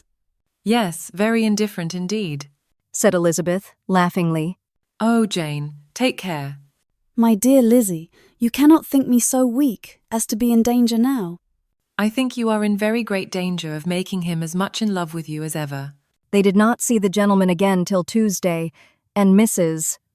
Bennet, in the meanwhile, was giving way to all the happy schemes, which the good humour and common politeness of Bingley, in half an hour's visit, had revived. On Tuesday there was a large party assembled at Longbourn, and the two who were most anxiously expected, to the credit of their punctuality as sportsmen, were in very good time. When they repaired to the dining-room, Elizabeth eagerly watched to see whether Bingley would take the place, which, in all their former parties, had belonged to him by her sister. Her prudent mother, occupied by the same ideas, forbore to invite him to sit by herself. On entering the room, he seemed to hesitate, but Jane happened to look round, and happened to smile. It was decided. He placed himself by her. Elizabeth, with a triumphant sensation, looked towards his friend. He bore it with noble indifference, and she would have imagined that Bingley had received his sanction to be happy had she not seen his eyes likewise turned towards Mr. Darcy with an expression of half-laughing alarm. His behaviour to her sister was such, during dinner-time, as showed an admiration of her, which, though more guarded than formerly, persuaded Elizabeth that if left wholly to himself, Jane's happiness, and his own, would be speedily secured. Though she dared not depend upon the consequence, she yet received pleasure from observing his behavior. It gave her all the animation that her spirits could boast, for she was in no cheerful humor. Mr. Darcy was almost as far from her as the table could divide them. He was on one side of her mother. She knew how little such a situation would give pleasure to either, or make either appear to advantage. She was not near enough to hear any of their discourse, but she could see how seldom they spoke to each other, and how formal and cold was their manner whenever they did. Her mother's ungraciousness made the sense of what they owed him more painful to Elizabeth's mind, and she would, at times, have given anything to be privileged to tell him that his kindness was neither unknown nor unfelt by the whole of the family. She was in hopes that the evening would afford some opportunity of bringing them together, that the whole of the visit would not pass away without enabling them to enter into something more of conversation than the mere ceremonious salutation attending his entrance. Anxious and uneasy, the period which passed in the drawing-room before the gentleman came was wearisome and dull to a degree that almost made her uncivil. She looked forward to their entrance as the point on which all her chance of pleasure for the evening must depend. "If he does not come to me, then," said she, "I shall give him up forever." The gentleman came, and she thought he looked as if he would have answered her hopes, but, alas! The ladies had crowded round the table where Miss Bennet was making tea, and Elizabeth pouring out the coffee, in so close a confederacy that there was not a single vacancy near her which would admit of a chair. And on the gentleman's approaching, one of the girls moved closer to her than ever, and said in a whisper, "The men shan't come and part us, I am determined. We want none of them, do we?" Darcy had walked away to another part of the room. She followed him with her eyes, envied everyone to whom he spoke, had scarcely patience enough to help anybody to coffee, and then was enraged against herself for being so silly. A man who has once been refused. How could I ever be foolish enough to expect a renewal of his love? Is there one among the sex who would not protest against such a weakness as a second proposal to the same woman? There is no indignity so abhorrent to their feelings. She was a little revived, however, by his bringing back his coffee cup himself, and she seized the opportunity of saying, "Is your sister at Pemberley still?" Yes, she will remain there till Christmas. "And quite alone? Have all her friends left her?" Mrs. Annesley is with her. The others have been gone on to Scarborough these 3 weeks. She could think of nothing more to say, but if he wished to converse with her, he might have better success. He stood by her, however, for some minutes, in silence, and at last, on the young lady's whispering to Elizabeth again, he walked away. When the tea things were removed and the card tables placed, the ladies all rose, and Elizabeth was then hoping to be soon joined by him, when all her views were overthrown by seeing him fall a victim to her mother's rapacity for whist players, and in a few moments after seated with the rest of the party, she now lost every expectation of pleasure. They were confined for the evening at different tables, and she had nothing to hope but that his eyes were so often turned towards her side of the room as to make him play as unsuccessfully as herself. Mrs. Bennet had designed to keep the two Netherfield gentlemen to supper, but their carriage was unluckily ordered before any of the others, and she had no opportunity of detaining them. "Well, girls," said she, as soon as they were left to themselves, "what say you to the day? I think everything has passed off uncommonly well, I assure you. The dinner was as well dressed as any I ever saw. The venison was roasted to a turn, and everybody said they never saw so fat a haunch. The soup was 50 times better than what we had at the Lucases last week, and even Mr. Darcy acknowledged that the partridges were remarkably well done, and I suppose he has 2 or 3 French cooks at least, and my dear Jane, I never saw you look in greater beauty. Mrs. Long said so too, for I asked her whether you did not. And what do you think she said besides? Ah, Mrs. Bennet, we shall have her at Netherfield at last. She did indeed. I do think Mrs. Long is as good a creature as ever lived, and her nieces are very pretty behaved girls, and not at all handsome. I like them prodigiously." Mrs. Bennet, in short, was in very great spirits. She had seen enough of Bingley's behavior to Jane to be convinced that she would get him at last, and her expectations of advantage to her family, when in a happy humor, were so far beyond reason that she was quite disappointed at not seeing him there again the next day to make his proposals. "It has been a very agreeable day," said Miss Bennet to Elizabeth. "The party seems so well selected, so suitable one with the other. I hope we may often meet again." Elizabeth smiled. "Lizzie, you must not do so. You must not suspect me. It mortifies me. I assure you that I have now learnt to enjoy his conversation as an agreeable and sensible young man, without having a wish beyond it. I am perfectly satisfied, from what his manners now are, that he never had any design of engaging my affection. It is only that he is blessed with greater sweetness of address, and a stronger desire of generally pleasing than any other man." "You are very cruel," said her sister. "You will not let me smile, and are provoking me to it every moment." "How hard it is in some cases to be believed." "And how impossible in others." "But why should you wish to persuade me that I feel more than I acknowledge?" "That is a question which I hardly know how to answer. We all love to instruct, though we can teach only what is not worth knowing. Forgive me, and if you persist in indifference, do not make me your confidant." A few days after this visit, Mr. Bingley called again, and alone. His friend had left him that morning for London, but was to return home in 10 days' time. He sat with them above an hour, and was in remarkably good spirits. Mrs. Bennet invited him to dine with them, but, with many expressions of concern, he confessed himself engaged elsewhere. "Next time you call," said she, "I hope we shall be more lucky." He should be particularly happy at any time, etc., etc., and if she would give him leave, would take an early opportunity of waiting on them. "Can you come tomorrow?" Yes, he had no engagement at all for tomorrow, and her invitation was accepted with alacrity. He came, and in such very good time that the ladies were none of them dressed. In ran Mrs. Bennet to her daughter's room, in her dressing gown, and with her hair half finished, crying out, "My dear Jane, make haste and hurry down. He is come. Mr. Bingley is come. He is, indeed. Make haste, make haste. Here, Sarah, come to Miss Bennet this moment, and help her on with her gown. Never mind Miss Lizzie's hair." "We will be down as soon as we can," said Jane. "But I dare say Kitty is forwarder than either of us, for she went upstairs half an hour ago." "Oh, hang Kitty. What has she to do with it? Come, be quick, be quick. Where is your sash, my dear?" But when her mother was gone, Jane would not be prevailed on to go down without one of her sisters. The same anxiety to get them by themselves was visible again in the evening.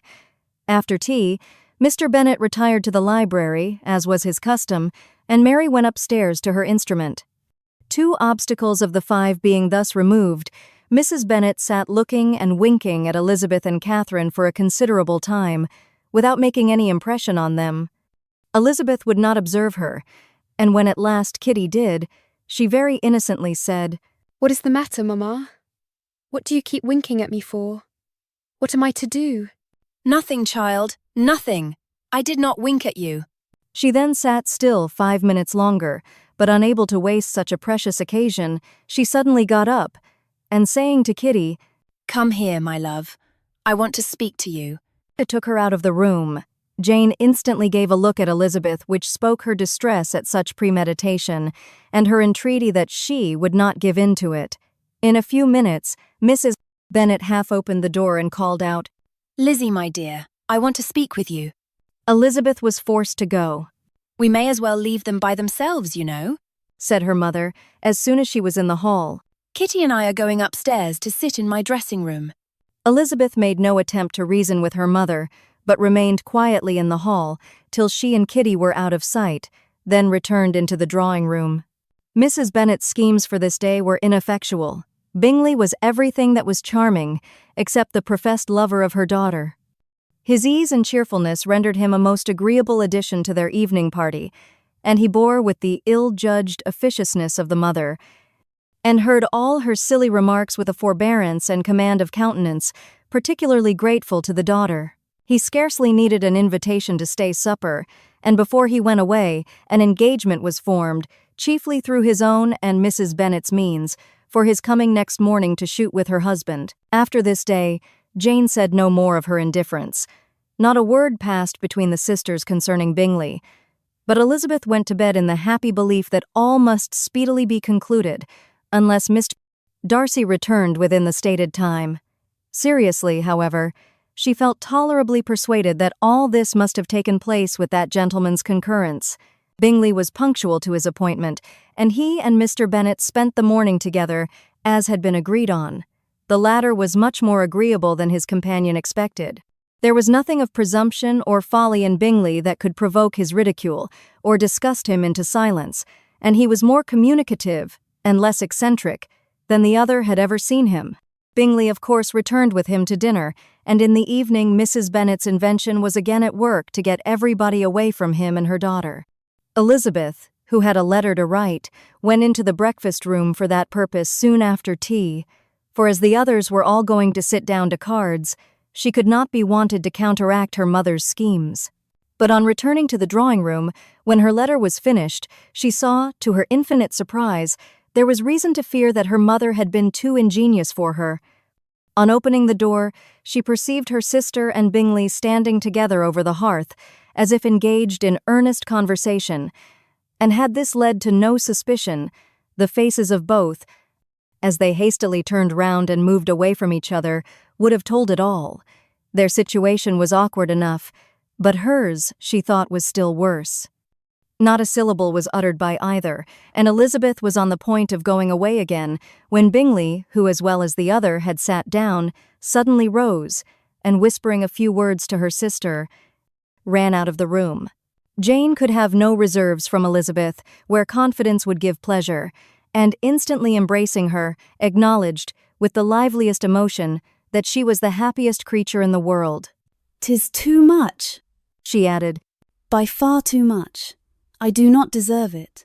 Oh, why is not everybody as happy?" Elizabeth's congratulations were given with a sincerity, a warmth, a delight, which words could but poorly express. Every sentence of kindness was a fresh source of happiness to Jane.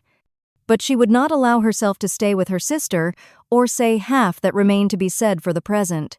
"I must go instantly to my mother," she cried. "I would not on any account trifle with her affectionate solicitude, or allow her to hear it from anyone but myself. He is gone to my father already. Oh, Lizzie, to know that what I have to relate will give such pleasure to all my dear family. How shall I bear so much happiness?" She then hastened away to her mother, who had purposely broken up the card party, and was sitting upstairs with Kitty. Elizabeth, who was left by herself, now smiled at the rapidity and ease with which an affair was finally settled, that had given them so many previous months of suspense and vexation. "And this," said she, "is the end of all his friend's anxious circumspection, of all his sister's falsehood and contrivance, the happiest, wisest, most reasonable end."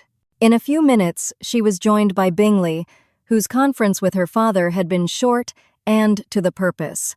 "Where is your sister?" said he hastily, as he opened the door. "With my mother upstairs. She will be down in a moment, I dare say." He then shut the door and, coming up to her, claimed the good wishes and affection of a sister. Elizabeth honestly and heartily expressed her delight in the prospect of their relationship. They shook hands with great cordiality, and then, till her sister came down, she had to listen to all he had to say of his own happiness and of Jane's perfections, and in spite of his being a lover, Elizabeth really believed all his expectations of felicity to be rationally founded, because they had for basis the excellent understanding and super-excellent disposition of Jane, and a general similarity of feeling and taste between her and himself. It was an evening of no common delight to them all. The satisfaction of Miss Bennet's mind gave a glow of such sweet animation to her face as made her look handsomer than ever. Kitty simpered and smiled, and hoped her turn was coming soon. Mrs. Bennet could not give her consent or speak her approbation in terms warm enough to satisfy her feelings, though she talked to Bingley of nothing else for half an hour, and when Mr. Bennet joined them at supper, his voice and manner plainly showed how really happy he was. Not a word, however, passed his lips in allusion to it, till their visitor took his leave for the night. But as soon as he was gone, he turned to his daughter, and said, "Jane, I congratulate you. You will be a very happy woman." Jane went to him instantly, kissed him, and thanked him for his goodness. "You are a good girl," he replied, "and I have great pleasure in thinking you will be so happily settled. I have not a doubt of your doing very well together. Your tempers are by no means unlike. You are each of you so complying that nothing will ever be resolved on, so easy that every servant will cheat you, and so generous that you will always exceed your income." I hope not so. Imprudence or thoughtlessness in money matters would be unpardonable in me. "Exceed their income? My dear Mr. Bennet," cried his wife. "what are you talking of? Why, he has 4,000 or 5,000 a year, and very likely more." Then addressing her daughter, "Oh, my dear, dear Jane, I am so happy. I am sure I shan't get a wink of sleep all night. I knew how it would be. I always said it must be so, at last. I was sure you could not be so beautiful for nothing. I remember, as soon as ever I saw him, when he first came into Hertfordshire last year, I thought how likely it was that you should come together. Oh, he is the handsomest young man that ever was seen." Wickham, Lydia, were all forgotten. Jane was beyond competition her favorite child. At that moment, she cared for no other. Her younger sisters soon began to make interest with her for objects of happiness which she might in future be able to dispense. Mary petitioned for the use of the library at Netherfield, and Kitty begged very hard for a few balls there every winter.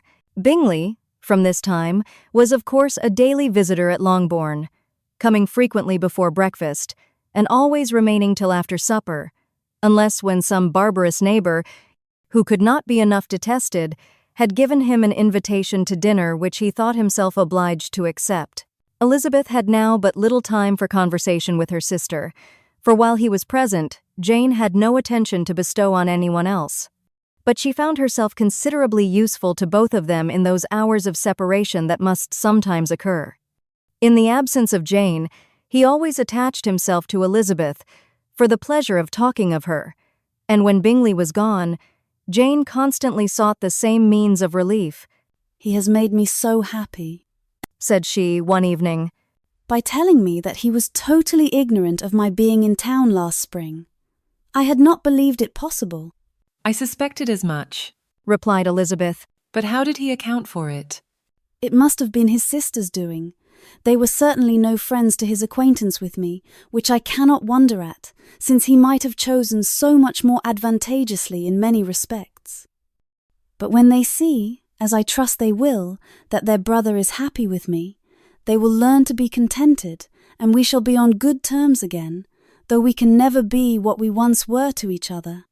"That is the most unforgiving speech," said Elizabeth, "that I ever heard you utter. Good girl, it would vex me indeed to see you again the dupe of Miss Bingley's pretended regard."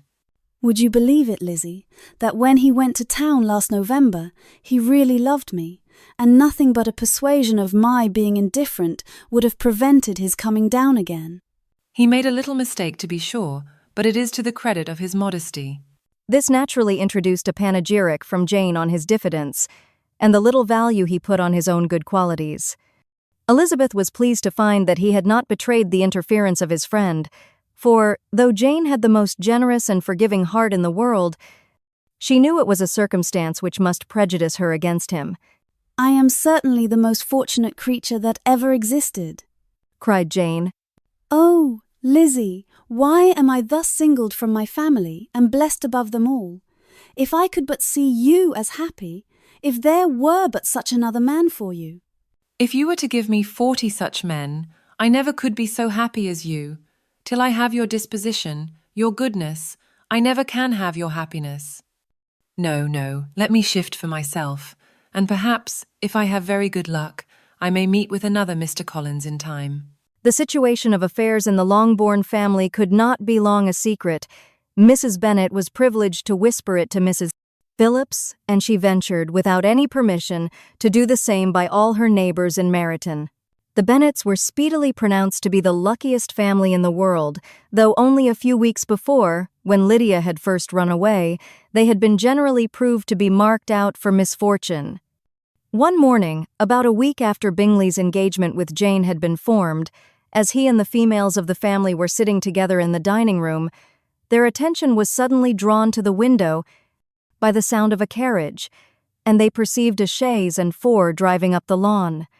It was too early in the morning for visitors, and besides, the equipage did not answer to that of any of their neighbours. The horses were post, and neither the carriage nor the livery of the servant who preceded it were familiar to them.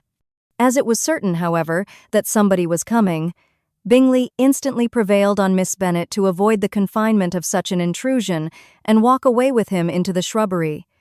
They both set off, and the conjectures of the remaining three continued, though with little satisfaction, till the door was thrown open and their visitor entered. It was Lady Catherine de Bourgh. They were, of course, all intending to be surprised, but their astonishment was beyond their expectation, and on the part of Mrs. Bennet and Kitty, though she was perfectly unknown to them, even inferior to what Elizabeth felt. She entered the room with an air more than usually ungracious, made no other reply to Elizabeth's salutation than a slight inclination of the head, and sat down without saying a word. Elizabeth had mentioned her name to her mother on her ladyship's entrance, though no request of introduction had been made. Mrs. Bennet, all amazement, though flattered by having a guest of such high importance, received her with the utmost politeness. After sitting for a moment in silence, she said very stiffly to Elizabeth, "I hope you are well, Miss Bennet. That lady, I suppose, is your mother." Elizabeth replied very concisely that she was. "And that, I suppose, is one of your sisters?" "Yes, madam," said Mrs. Bennet, delighted to speak to a Lady Catherine. "She is my youngest girl but one. My youngest of all is lately married, and my eldest is somewhere about the grounds, walking with a young man who, I believe, will soon become a part of the family." "You have a very small park here," returned Lady Catherine after a short silence. "It is nothing in comparison of Rosings, my lady, I dare say, but I assure you it is much larger than Sir William Lucas's." "This must be a most inconvenient sitting room for the evening, in summer. The windows are full west." Mrs. Bennet assured her that they never sat there after dinner, and then added, "May I take the liberty of asking your ladyship whether you left Mr. and Mrs. Collins well?" "Yes, very well. I saw them the night before last." Elizabeth now expected that she would produce a letter for her from Charlotte, as it seemed the only probable motive for her calling. But no letter appeared, and she was completely puzzled. Mrs. Bennet, with great civility, begged her ladyship to take some refreshment, but Lady Catherine very resolutely, and not very politely, declined eating anything, and then, rising up, said to Elizabeth, "Miss Bennet, there seemed to be a prettyish kind of a little wilderness on one side of your lawn. I should be glad to take a turn in it, if you will favour me with your company." "Go, my dear," cried her mother. and show her ladyship about the different walks. I think she will be pleased with the hermitage." Elizabeth obeyed, and running into her own room for her parasol, attended her noble guest downstairs. As they passed through the hall, Lady Catherine opened the doors into the dining parlour and drawing room, and pronouncing them, after a short survey, to be decent-looking rooms, walked on. Her carriage remained at the door, and Elizabeth saw that her waiting woman was in it. They proceeded in silence along the gravel walk that led to the copse. Elizabeth was determined to make no effort for conversation with a woman who was now more than usually insolent and disagreeable. "How could I ever think her like her nephew?" said she as she looked in her face. As soon as they entered the copse, Lady Catherine began in the following manner. "You can be at no loss, Miss Bennet, to understand the reason of my journey hither. Your own heart, your own conscience, must tell you why I come." Elizabeth looked with unaffected astonishment. "Indeed, you are mistaken, madam. I have not been at all able to account for the honour of seeing you here." "Miss Bennet," replied her ladyship, in an angry tone, "you ought to know that I am not to be trifled with. But, however insincere you may choose to be, you shall not find me so. My character has ever been celebrated for its sincerity and frankness, and in a cause of such moment as this, I shall certainly not depart from it. A report of a most alarming nature reached me 2 days ago. I was told that not only your sister was on the point of being most advantageously married, but that you, that Miss Elizabeth Bennet, would, in all likelihood, be soon afterwards united to my nephew, my own nephew, Mr. Darcy.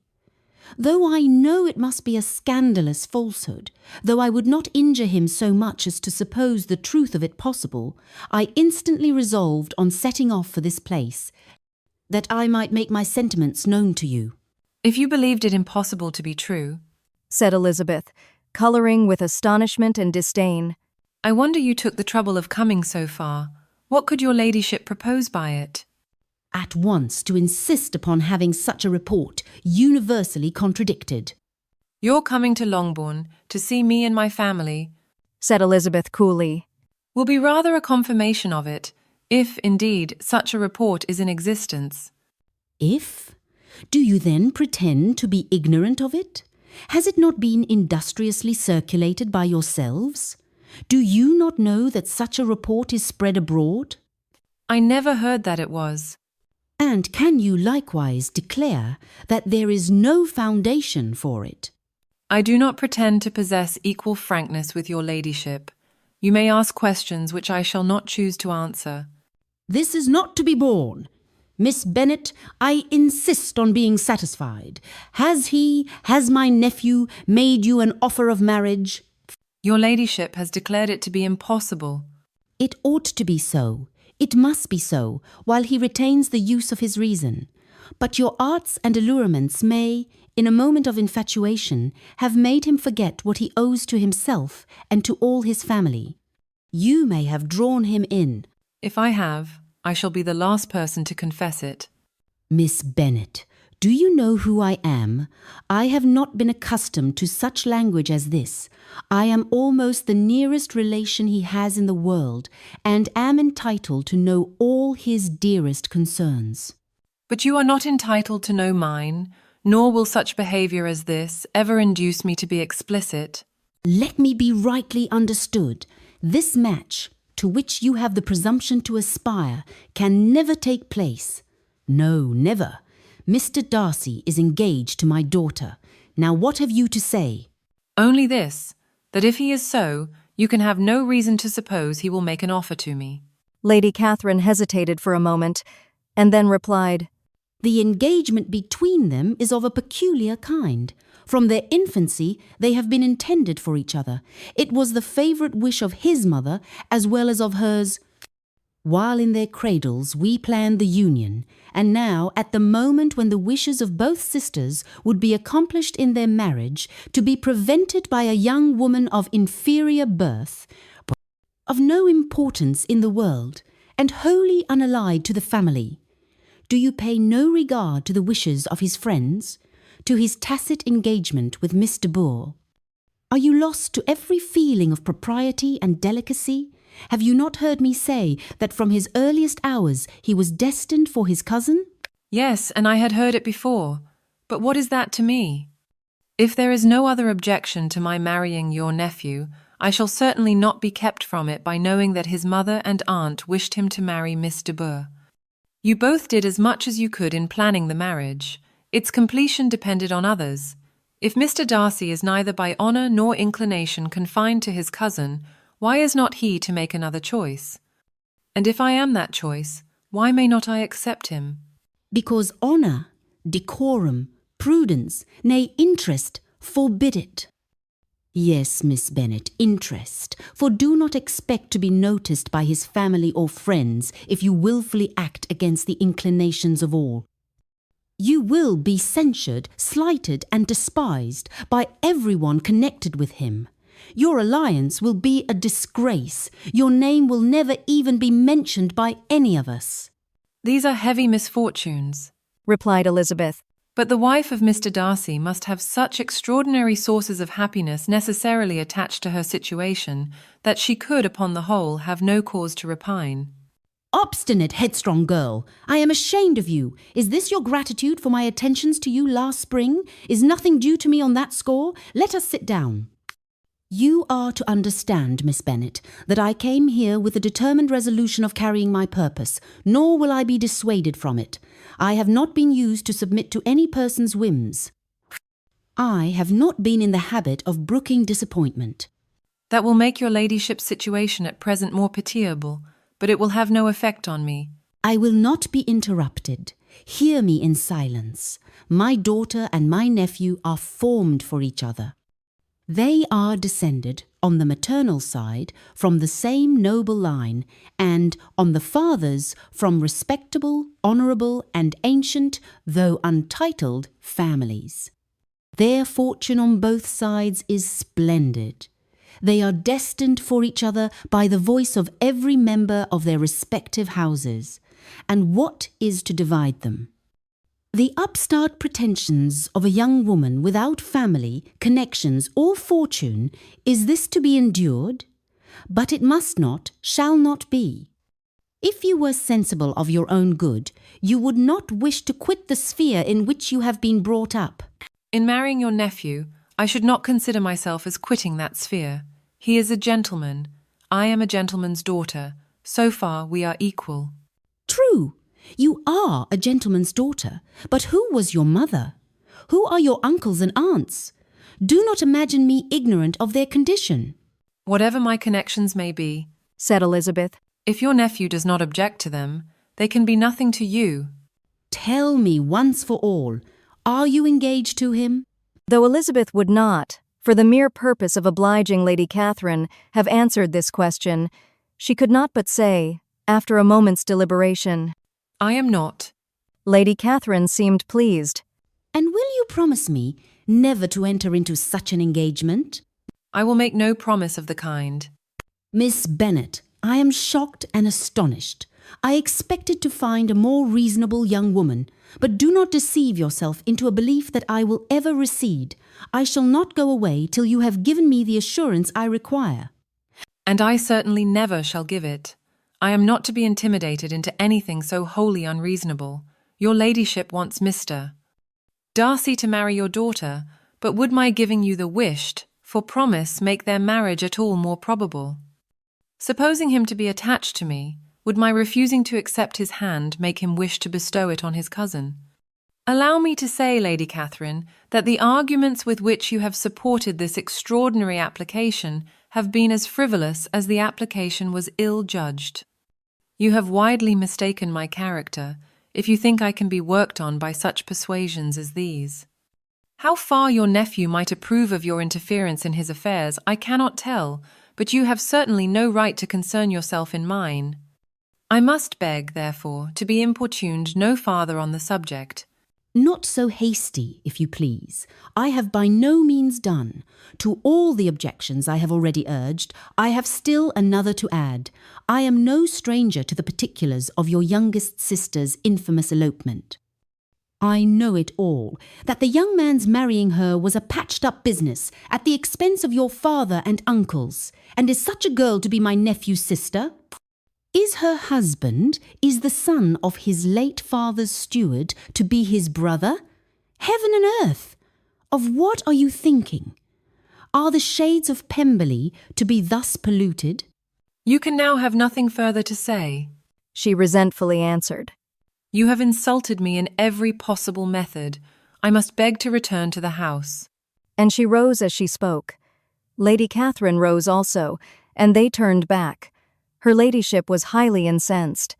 You have no regard, then, for the honour and credit of my nephew. Unfeeling, selfish girl, do you not consider that a connection with you must disgrace him in the eyes of everybody? Lady Catherine, I have nothing further to say. You know my sentiments. You are then resolved to have him? I have said no such thing. I am only resolved to act in that manner, which will, in my own opinion, constitute my happiness, without reference to you or to any person so wholly unconnected with me. It is well. You refuse, then, to oblige me. You refuse to obey the claims of duty, honour, and gratitude. You are determined to ruin him in the opinion of all his friends and make him the contempt of the world. Neither duty, nor honour, nor gratitude, replied Elizabeth, don't have any possible claim on me, in the present instance. No principle of either would be violated by my marriage with Mr. Darcy. And with regard to the resentment of his family, or the indignation of the world, if the former were excited by his marrying me, it would not give me one moment's concern, and the world in general would have too much sense to join in the scorn. And this is your real opinion. This is your final resolve. Very well. I shall now know how to act. Do not imagine, Miss Bennet, that your ambition will ever be gratified. I came to try you. I hoped to find you reasonable, but, depend upon it, I will carry my point. In this manner Lady Catherine talked on, till they were at the door of the carriage, when, turning hastily round, she added, I take no leave of you, Miss Bennet. I send no compliments to your mother. You deserve no such attention. I am most seriously displeased. Elizabeth made no answer, and without attempting to persuade her ladyship to return into the house, walked quietly into it herself. She heard the carriage drive away as she proceeded upstairs. Her mother impatiently met her at the door of the dressing-room to ask why Lady Catherine would not come in again and rest herself. She did not choose it, said her daughter. She would go. She is a very fine-looking woman, and her calling here was prodigiously civil, for she only came, I suppose, to tell us the Collinses were well. She is on her road somewhere, I dare say, and so, passing through Meryton, thought she might as well call on you. I suppose she had nothing particular to say to you, Lizzie? Elizabeth was forced to give into a little falsehood here, for to acknowledge the substance of their conversation was impossible. The discomposure of spirits which this extraordinary visit threw Elizabeth into could not be easily overcome, nor could she, for many hours, learn to think of it less than incessantly. Lady Catherine, it appeared, had actually taken the trouble of this journey from Rosings, for the sole purpose of breaking off her supposed engagement with Mr. Darcy. It was a rational scheme, to be sure, but from what the report of their engagement could originate, Elizabeth was at a loss to imagine, till she recollected that his being the intimate friend of Bingley and her being the sister of Jane was enough, at a time when the expectation of one wedding made everybody eager for another, to supply the idea. She had not herself forgotten to feel that the marriage of her sister must bring them more frequently together, and her neighbours at Lucas Lodge, therefore, for through their communication with the Collinses, the report, she concluded, had reached Lady Catherine, had only set that down as almost certain and immediate, which she had looked forward to as possible at some future time. In revolving Lady Catherine's expressions, however, she could not help feeling some uneasiness as to the possible consequence of her persisting in this interference. From what she had said of her resolution to prevent their marriage, it occurred to Elizabeth that she must meditate an application to her nephew, and how Hay might take a similar representation of the evils attached to a connection with her, she dared not pronounce. She knew not the exact degree of his affection for his aunt, or his dependence on her judgment, but it was natural to suppose that he thought much higher of her ladyship than she could do, and it was certain that, in enumerating the miseries of a marriage with one whose immediate connections were so unequal to his own, his aunt would address him on his weakest side. With his notions of dignity, he would probably feel that the arguments, which to Elizabeth had appeared weak and ridiculous, contained much good sense and solid reasoning. If he had been wavering before as to what he should do, which had often seemed likely, the advice and entreaty of so near a relation might settle every doubt and determine him at once to be as happy as dignity unblemished could make him. In that case, he would return no more. Lady Catherine might see him in her way through town, and his engagement to Bingley of coming again to Netherfield must give way. If, therefore, an excuse for not keeping his promise should come to his friend within a few days, she added, I shall know how to understand it. I shall then give over every expectation, every wish of his constancy. If he is satisfied with only regretting me, when he might have obtained my affections in hand, I shall soon cease to regret him at all. The surprise of the rest of the family, on hearing who their visitor had been, was very great, but they obligingly satisfied it, with the same kind of supposition which had appeased Mrs. Bennet's curiosity, and Elizabeth was spared from much teasing on the subject. The next morning, as she was going downstairs, she was met by her father, who came out of his library with a letter in his hand.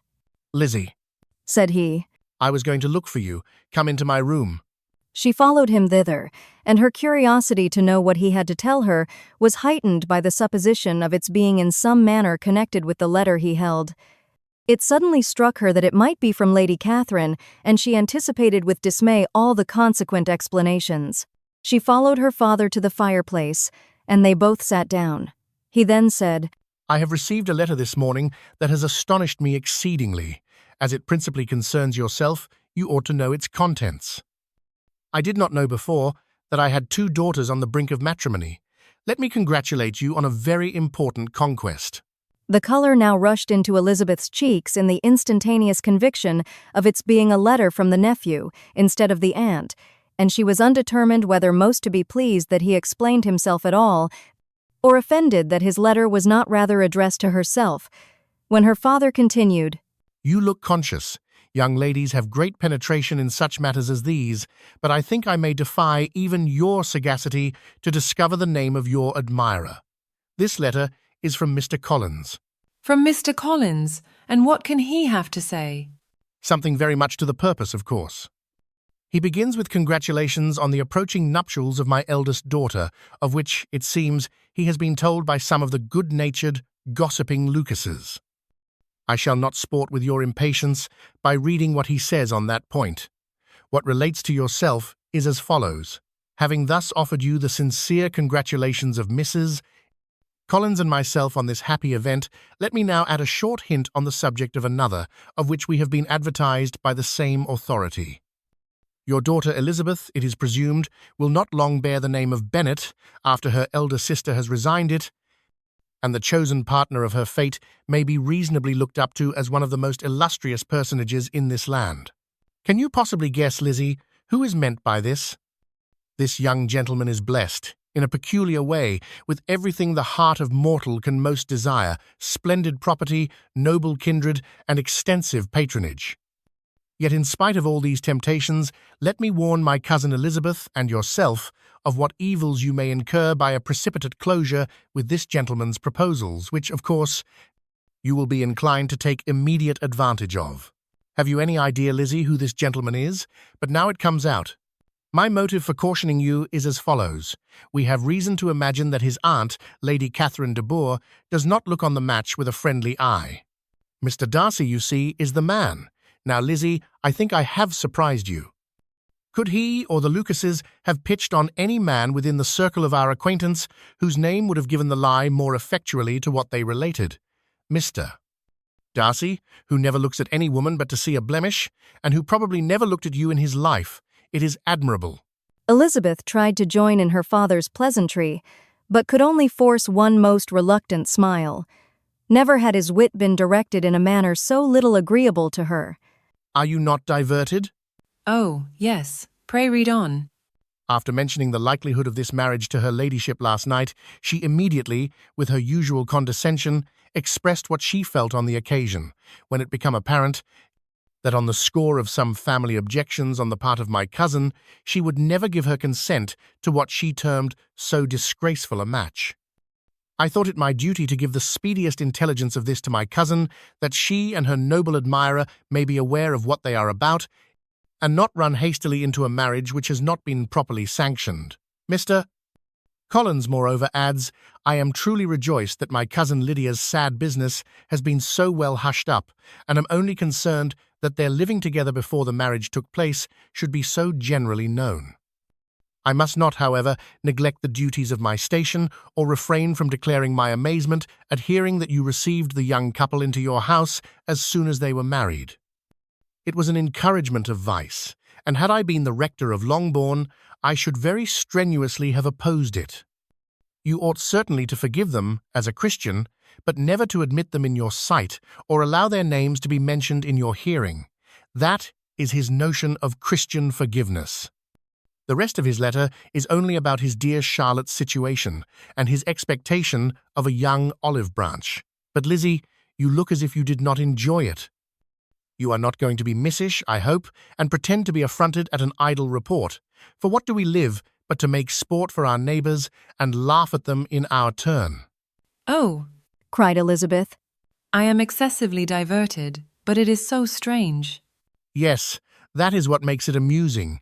Had they fixed on any other man, it would have been nothing, but his perfect indifference and your pointed dislike make it so delightfully absurd. Much as I abominate writing, I would not give up Mr. Collins's correspondence for any consideration. Nay, when I read a letter of his, I cannot help giving him the preference even over Wickham, much as I value the impudence and hypocrisy of my son-in-law. And pray, Lizzie, what said Lady Catherine about this report? Did she call to refuse her consent? To this question his daughter replied only with a laugh, and as it had been asked without the least suspicion, she was not distressed by his repeating it. Elizabeth had never been more at a loss to make her feelings appear what they were not. It was necessary to laugh, when she would rather have cried. Her father had most cruelly mortified her by what he said of Mr. Darcy's indifference, and she could do nothing but wonder at such a want of penetration, or fear that perhaps, instead of his seeing too little, she might have fancied too much. Instead of receiving any such letter of excuse from his friend, as Elizabeth half expected Mr. Bingley to do, he was able to bring Darcy with him to Longbourn before many days had passed after Lady Catherine's visit. The gentlemen arrived early, and before Mrs. Bennet had time to tell him of their having seen his aunt, of which her daughter sat in momentary dread, Bingley, who wanted to be alone with Jane, proposed their all walking out. It was agreed to. Mrs. Bennet was not in the habit of walking. Mary could never spare time, but the remaining 5 set off together. Bingley and Jane, however, soon allowed the others to outstrip them. They lagged behind, while Elizabeth, Kitty, and Darcy were to entertain each other. Very little was said by either. Kitty was too much afraid of him to talk. Elizabeth was secretly forming a desperate resolution, and perhaps he might be doing the same. They walked towards the Lucases because Kitty wished to call upon Maria, and as Elizabeth saw no occasion for making it a general concern, when Kitty left them, she went boldly on with him alone. Now was the moment for her resolution to be executed, and, while her courage was high, she immediately said, Mr. Darcy, I am a very selfish creature, and for the sake of giving relief to my own feelings, care not how much I may be wounding yours. I can no longer help thanking you for your unexampled kindness to my poor sister. Ever since I have known it, I have been most anxious to acknowledge to you how gratefully I feel it. Were it known to the rest of my family, I should not have merely my own gratitude to express. I am sorry, exceedingly sorry, replied Darcy, in a tone of surprise and emotion, that you have ever been informed of what may, in a mistaken light, have given you uneasiness. I did not think Mrs. Gardiner was so little to be trusted. You must not blame my aunt. Lydia's thoughtlessness first betrayed to me that you had been concerned in the matter, and of course, I could not rest till I knew the particulars. Let me thank you again and again, in the name of all my family, for that generous compassion which induced you to take so much trouble and bear so many mortifications for the sake of discovering them. If you will thank me, he replied, let it be for yourself alone, that the wish of giving happiness to you might add force to the other inducements which led me on, I shall not attempt to deny, but your family owe me nothing. Much as I respect them, I believe I thought only of you. Elizabeth was too much embarrassed to say a word. After a short pause, her companion added, You are too generous to trifle with me. If your feelings are still what they were last April, tell me so at once. My affections and wishes are unchanged, but one word from you will silence me on this subject forever. Elizabeth, feeling all the more than common awkwardness and anxiety of his situation, now forced herself to speak, and immediately, though not very fluently, gave him to understand that her sentiments had undergone so material a change since the period to which he alluded as to make her receive with gratitude and pleasure his present assurances. The happiness which this reply produced was such as he had probably never felt before, and he expressed himself on the occasion as sensibly and as warmly as a man violently in love can be supposed to do. Had Elizabeth been able to encounter his eye, she might have seen how well the expression of heartfelt delight, diffused over his face, became him. But, though she could not look, she could listen, and he told her of feelings, which, in proving of what importance she was to him, made his affection every moment more valuable. They walked on, without knowing in what direction. There was too much to be thought, and felt, and said, for attention to any other objects. She soon learnt that they were indebted for their present good understanding to the efforts of his aunt, who did call on him in her return through London, and there relate her journey to Longbourn, its motive, and the substance of her conversation with Elizabeth, dwelling emphatically on every expression of the latter which, in her ladyship's apprehension, peculiarly denoted her perverseness and assurance, in the belief that such a relation must assist her endeavors to obtain that promise from her nephew which she had refused to give. But, unluckily for her ladyship, its effect had been exactly contrariwise. It taught me to hope, said he, as I had scarcely ever allowed myself to hope before. I knew enough of your disposition to be certain that, had you been absolutely, irrevocably decided against me, you would have acknowledged it to Lady Catherine, frankly and openly. Elizabeth colored and laughed as she replied, Yes, you know enough of my frankness to believe me capable of that. After abusing you so abominably to your face, I could have no scruple in abusing you to all your relations. What did you say of me, that I did not deserve? For, though your accusations were ill-founded, formed on mistaken premises, my behavior to you at the time had merited the severest reproof. It was unpardonable. I cannot think of it without abhorrence. We will not quarrel for the greater share of blame annexed to that evening, said Elizabeth. The conduct of neither, if strictly examined, will be irreproachable, but since then, we have both, I hope, improved in civility. I cannot be so easily reconciled to myself. The recollection of what I then said, of my conduct, my manners, my expressions during the whole of it, is now, and has been many months, inexpressibly painful to me. Your reproof, so well applied, I shall never forget. Had you behaved in a more gentlemanlike manner, those were your words. You know not, you can scarcely conceive how they have tortured me, though it was some time, I confess, before I was reasonable enough to allow their justice. I was certainly very far from expecting them to make so strong an impression. I had not the smallest idea of their being ever felt in such a way. I can easily believe it. You thought me then devoid of every proper feeling, I am sure you did.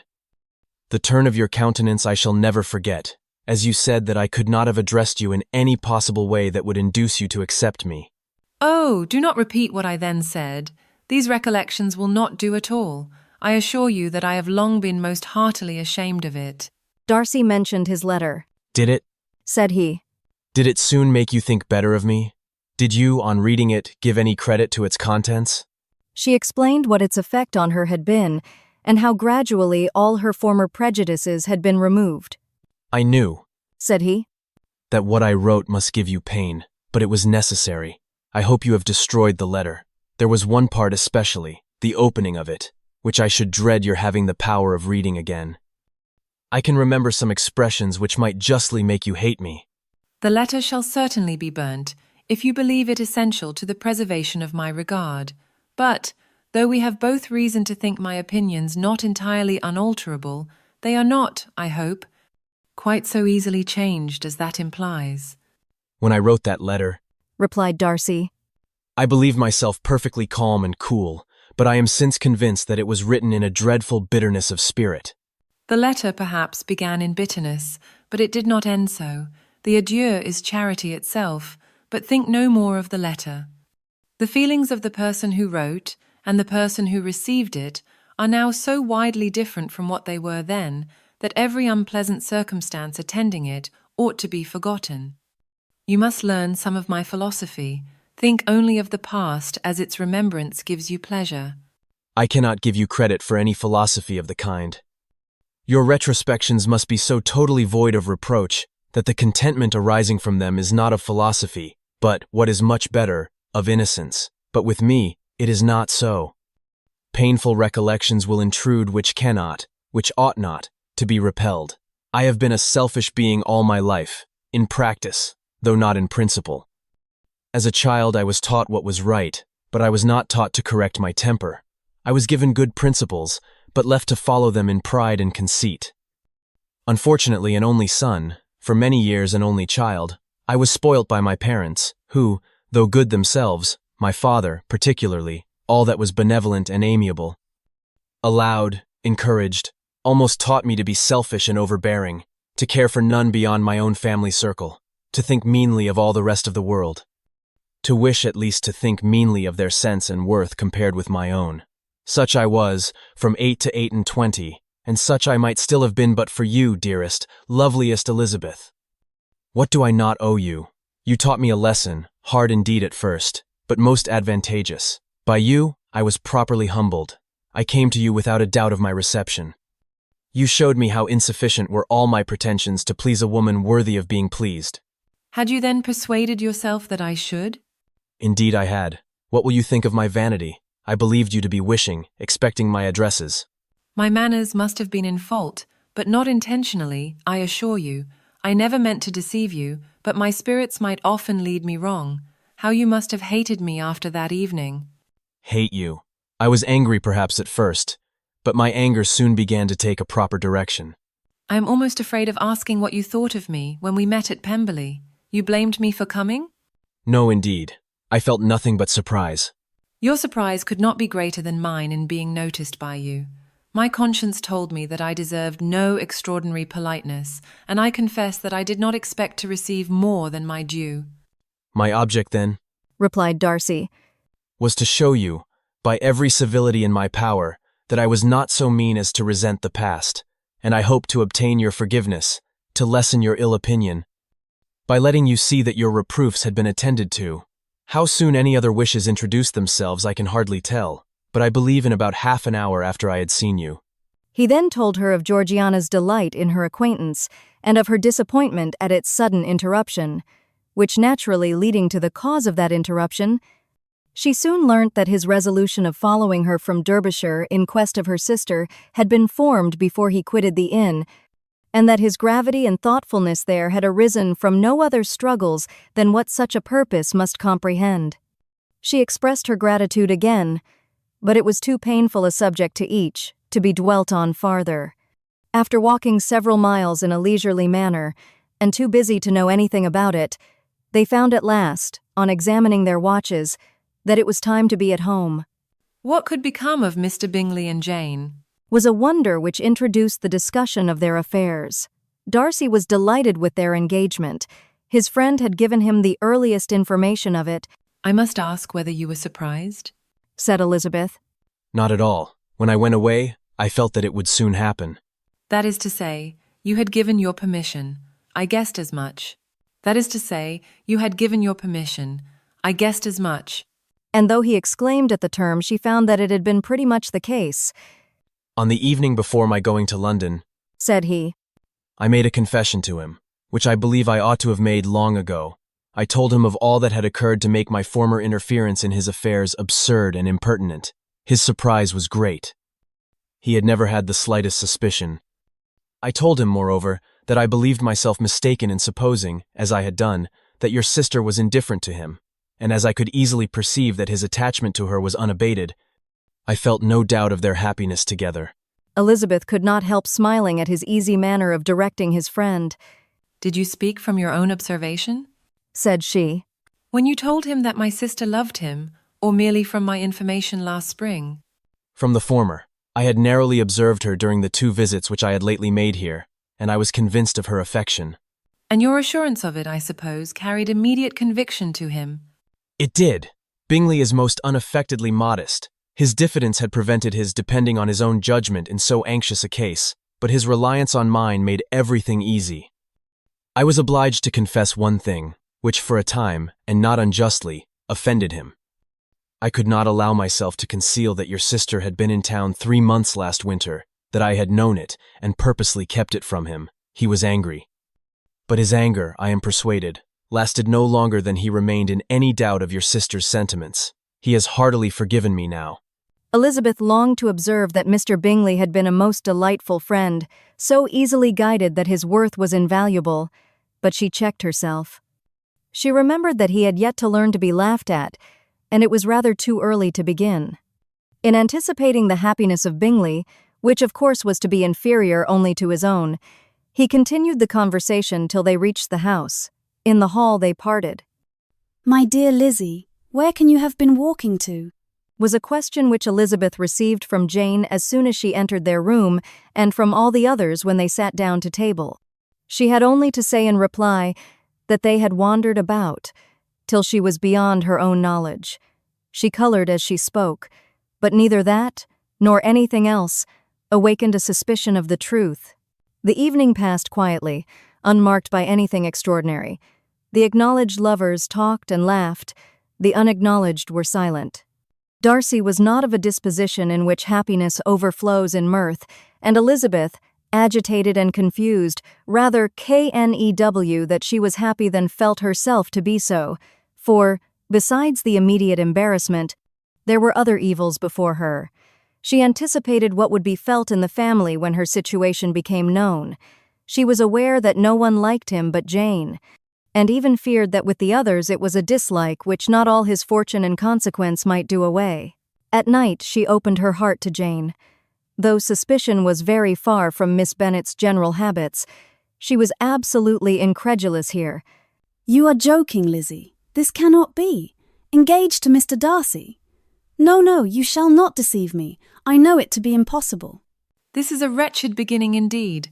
My sole dependence was on you, and I am sure nobody else will believe me if you do not. Yet, indeed, I am in earnest. I speak nothing but the truth. He still loves me, and we are engaged." Jane looked at her doubtingly. "Oh, Lizzie, it cannot be. I know how much you dislike him." "You know nothing of the matter. That is all to be forgot. Perhaps I did not always love him so well as I do now, but in such cases as these, a good memory is unpardonable. This is the last time I shall ever remember it myself." Miss Bennet still looked all amazement.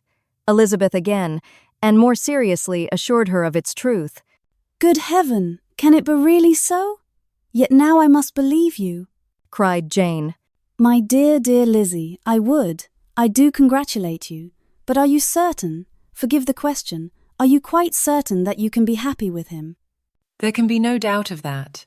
It is settled between us already that we are to be the happiest couple in the world. But are you pleased, Jane? Shall you like to have such a brother?" "Very, very much. Nothing could give either Bingley or myself more delight. But we considered it. We talked of it as impossible. And do you really love him quite well enough? Oh, Lizzie! Do anything rather than marry without affection. Are you quite sure that you feel what you ought to do?" "Oh, yes.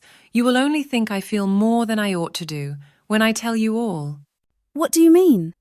"Why, I must confess that I love him better than I do Bingley. I am afraid you will be angry." "My dearest sister, now be serious. I want to talk very seriously.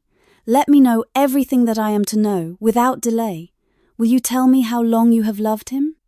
"It has been coming on so gradually that I hardly know when it began, but I believe I must date it from my first seeing his beautiful grounds at Pemberley."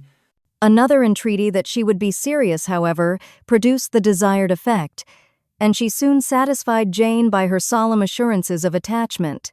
When convinced on that article, Miss Bennet had nothing further to wish. Now I am quite happy, said she, for you will be as happy as myself. I always had a value for him.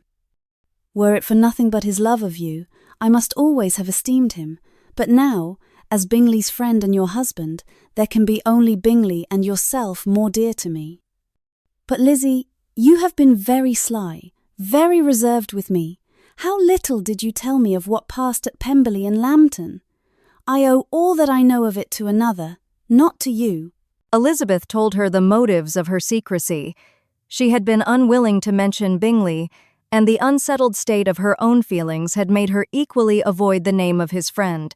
But now she would no longer conceal from her his share in Lydia's marriage. All was acknowledged, and half the night spent in conversation. "Good gracious," cried Mrs. Bennet as she stood at a window the next morning. "If that disagreeable Mr. Darcy is not coming here again with our dear Bingley, what can he mean by being so tiresome as to be always coming here? I had no notion but he would go a-shooting or something or other and not disturb us with his company. What shall we do with him?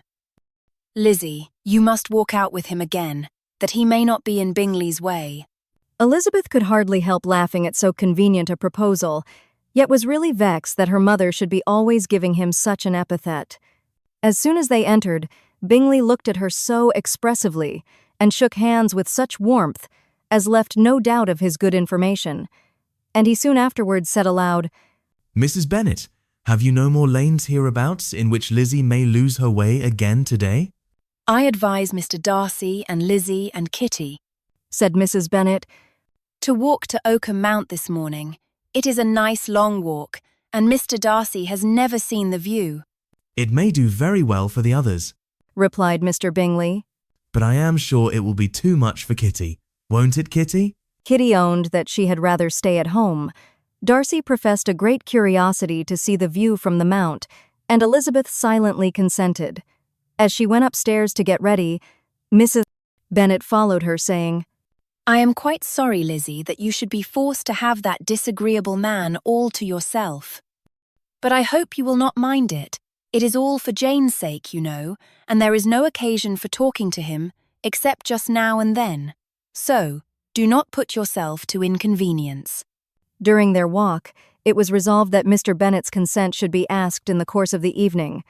Elizabeth reserved to herself the application for her mother's. She could not determine how her mother would take it, sometimes doubting whether all his wealth and grandeur would be enough to overcome her abhorrence of the man. But whether she were violently set against the match or violently delighted with it, it was certain that her manner would be equally ill-adapted to do credit to her sense, and she could no more bear that Mr. Darcy should hear the first raptures of her joy than the first vehemence of her disapprobation. In the evening, soon after Mr. Bennet withdrew to the library, she saw Mr. Darcy rise also and follow him, and her agitation on seeing it was extreme.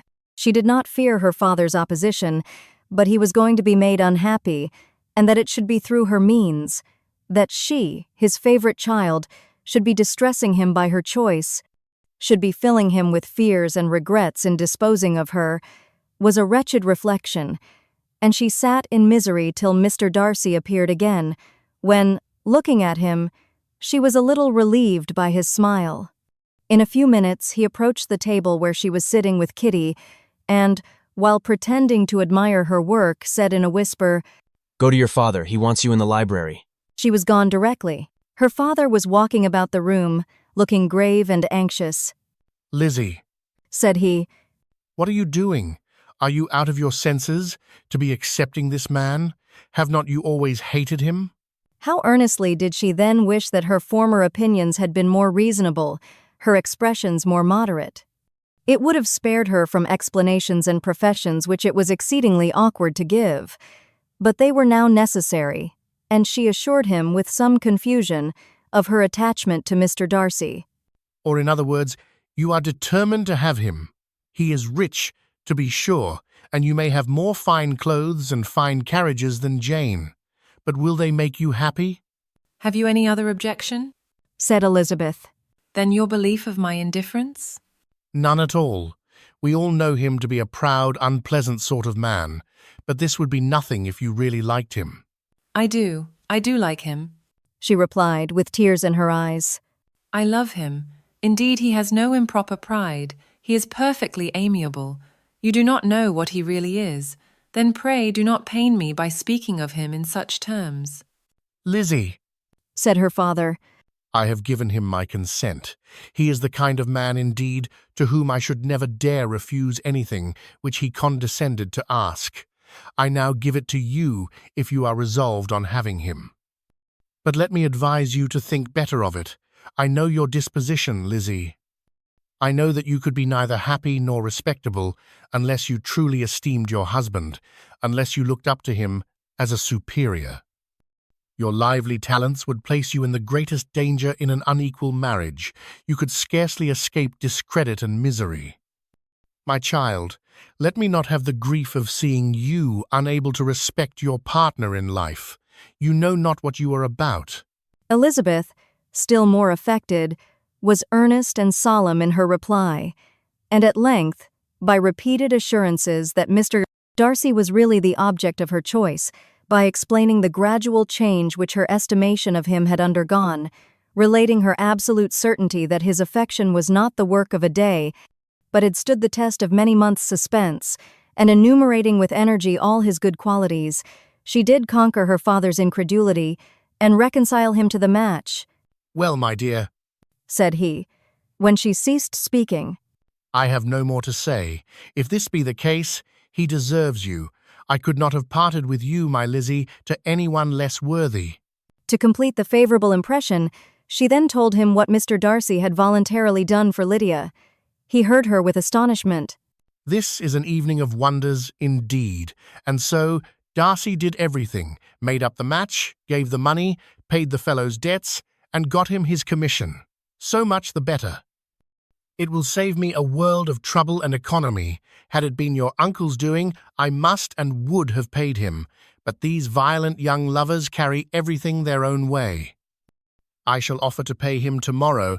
He will rant and storm about his love for you, and there will be an end of the matter.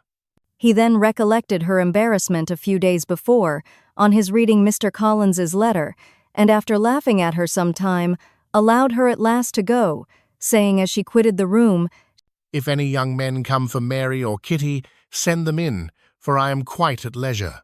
Elizabeth's mind was now relieved from a very heavy weight, and, after half an hour's quiet reflection in her own room, she was able to join the others with tolerable composure. Everything was too recent for gaiety, but the evening passed tranquilly away. There was no longer anything material to be dreaded, and the comfort of ease and familiarity would come in time. When her mother went up to her dressing room at night, she followed her and made the important communication. Its effect was most extraordinary, for on first hearing it, Mrs. Bennet sat quite still and unable to utter a syllable, nor was it under many minutes that she could comprehend what she heard, though not in general backward to credit what was for the advantage of her family, or that came in the shape of a lover to any of them. She began at length to recover, to fidget about in her chair, get up, sit down again, wonder, and bless herself. Good gracious! Lord bless me! Only think! Dear me! Mr. Darcy! Who would have thought it? And is it really true? Oh, my sweetest Lizzie, how rich and how great you will be! What pin money, what jewels, what carriages you will have! Jane's is nothing to it, nothing at all. I am so pleased, so happy. Such a charming man, so handsome, so tall. Oh, my dear Lizzie, pray apologize for my having disliked him so much before. I hope he will overlook it. Dear, dear Lizzie, a house in town, everything that is charming. 3 daughters married, 10,000 a year. Oh, Lord, what will become of me? I shall go distracted. This was enough to prove that her approbation need not be doubted, and Elizabeth, rejoicing that such an effusion was heard only by herself, soon went away. But before she had been 3 minutes in her own room, her mother followed her. My dearest child, she cried, I can think of nothing else. 10,000 a year, and very likely more. 'Tis as good as a lord, and a special license. You must and shall be married by a special license. But my dearest love, tell me what dish Mr. Darcy is particularly fond of, that I may have it tomorrow. This was a sad omen of what her mother's behavior to the gentleman himself might be, and Elizabeth found that, though in the certain possession of his warmest affection and secure of her relations' consent, there was still something to be wished for. But the morrow passed off much better than she expected. For Mrs. Bennet luckily stood in such awe of her intended son-in-law that she ventured not to speak to him unless it was in her power to offer him any attention or mark her deference for his opinion. Elizabeth had the satisfaction of seeing her father taking pains to get acquainted with him, and Mr. Bennet soon assured her that he was rising every hour in his esteem. "I admire all my 3 sons-in-law highly," said he. "Wickham, perhaps, is my favourite, but I think I shall like your husband quite as well as Jane's." Elizabeth's spirits soon rising to playfulness again, she wanted Mr. Darcy to account for his having ever fallen in love with her. "How could you begin?" said she. "I can comprehend your going on charmingly when you had once made a beginning, but what could set you off in the first place?" I cannot fix on the hour, or the spot, or the look, or the words, which laid the foundation. It is too long ago. I was in the middle before I knew that I had begun. My beauty you had early withstood, and as for my manners, my behaviour to you was at least always bordering on the uncivil, and I never spoke to you without rather wishing to give you pain than not. Now be sincere. Did you admire me for my impertinence? For the liveliness of your mind, I did. You may as well call it impertinence at once. It was very little less. The fact is that you were sick of civility, of deference, of officious attention. You were disgusted with the women who were always speaking and looking and thinking for your approbation alone. I roused and interested you because I was so unlike them. Had you not been really amiable, you would have hated me for it, but in spite of the pains you took to disguise yourself, your feelings were always noble and just, and in your heart, you thoroughly despised the persons who so assiduously courted you. There, I have saved you the trouble of accounting for it, and really, all things considered, I begin to think it perfectly reasonable. To be sure, you knew no actual good of me, but nobody thinks of that when they fall in love. Was there no good in your affectionate behavior to Jane while she was ill at Netherfield? Dearest Jane, who could have done less for her, but make a virtue of it by all means. My good qualities are under your protection, and you are to exaggerate them as much as possible, and, in return, it belongs to me to find occasions for teasing and quarrelling with you as often as may be. And I shall begin directly by asking you what made you so unwilling to come to the point at last. What made you so shy of me when you first called and afterwards dined here? Why, especially when you called, did you look as if you did not care about me? Because you were grave and silent, and gave me no encouragement. But I was embarrassed. And so was I. You might have talked to me more when you came to dinner. A man who had felt less might. How unlucky that you should have a reasonable answer to give, and that I should be so reasonable as to admit it. But I wonder how long you would have gone on if you had been left to yourself. I wonder when you would have spoken if I had not asked you. My resolution of thanking you for your kindness to Lydia had certainly great effect. Too much, I am afraid, for what becomes of the moral if our comfort springs from a breach of promise? For I ought not to have mentioned the subject. This will never do. You need not distress yourself. The moral will be perfectly fair. Lady Catherine's unjustifiable endeavours to separate us were the means of removing all my doubts. I am not indebted for my present happiness to your eager desire of expressing your gratitude. I was not in a humour to wait for any opening of yours. My aunt's intelligence had given me hope, and I was determined at once to know everything. Lady Catherine has been of infinite use, which ought to make her happy, for she loves to be of use. But tell me, what did you come down to Netherfield for? Was it merely to ride to Longbourn and be embarrassed, or had you intended any more serious consequence? My real purpose was to see you, and to judge, if I could, whether I might ever hope to make you love me. My avowed one, or what I avowed to myself, was to see whether your sister were still partial to Bingley, and if she were, to make the confession to him which I have since made. Shall you ever have courage to announce to Lady Catherine what is to befall her? I am more likely to want more time than courage, Elizabeth. But it ought to done, and if you will give me a sheet of paper, it shall be done directly. And if I had not a letter to write myself, I might sit by you and admire the evenness of your writing, as another young lady once did. But I have an aunt, too, who must not be longer neglected. From an unwillingness to confess how much her intimacy with Mr. Darcy had been overrated, Elizabeth had never yet answered Mrs. Gardiner's long letter, but now, having that to communicate which she knew would be most welcome, she was almost ashamed to find that her uncle and aunt had already lost 3 days of happiness, and immediately wrote as follows. I would have thanked you before, my dear aunt, as I ought to have done, for your long, kind, satisfactory detail of particulars. But to say the truth, I was too cross to write. You supposed more than really existed. But now suppose as much as you choose. Give a loose rein to your fancy, indulge your imagination in every possible flight which the subject will afford, and unless you believe me actually married, you cannot greatly err. You must write again very soon, and praise him a great deal more than you did in your last.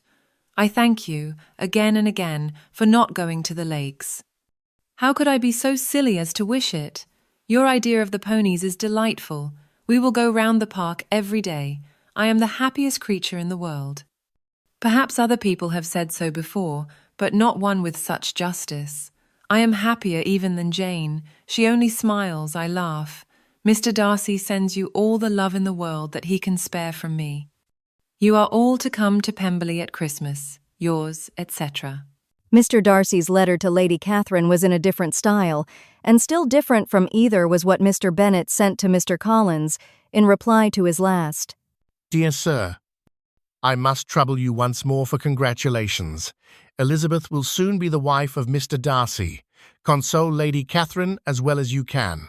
But, if I were you, I would stand by the nephew. He has more to give. Yours sincerely, etc. Miss Bingley's congratulations to her brother on his approaching marriage were all that was affectionate and insincere.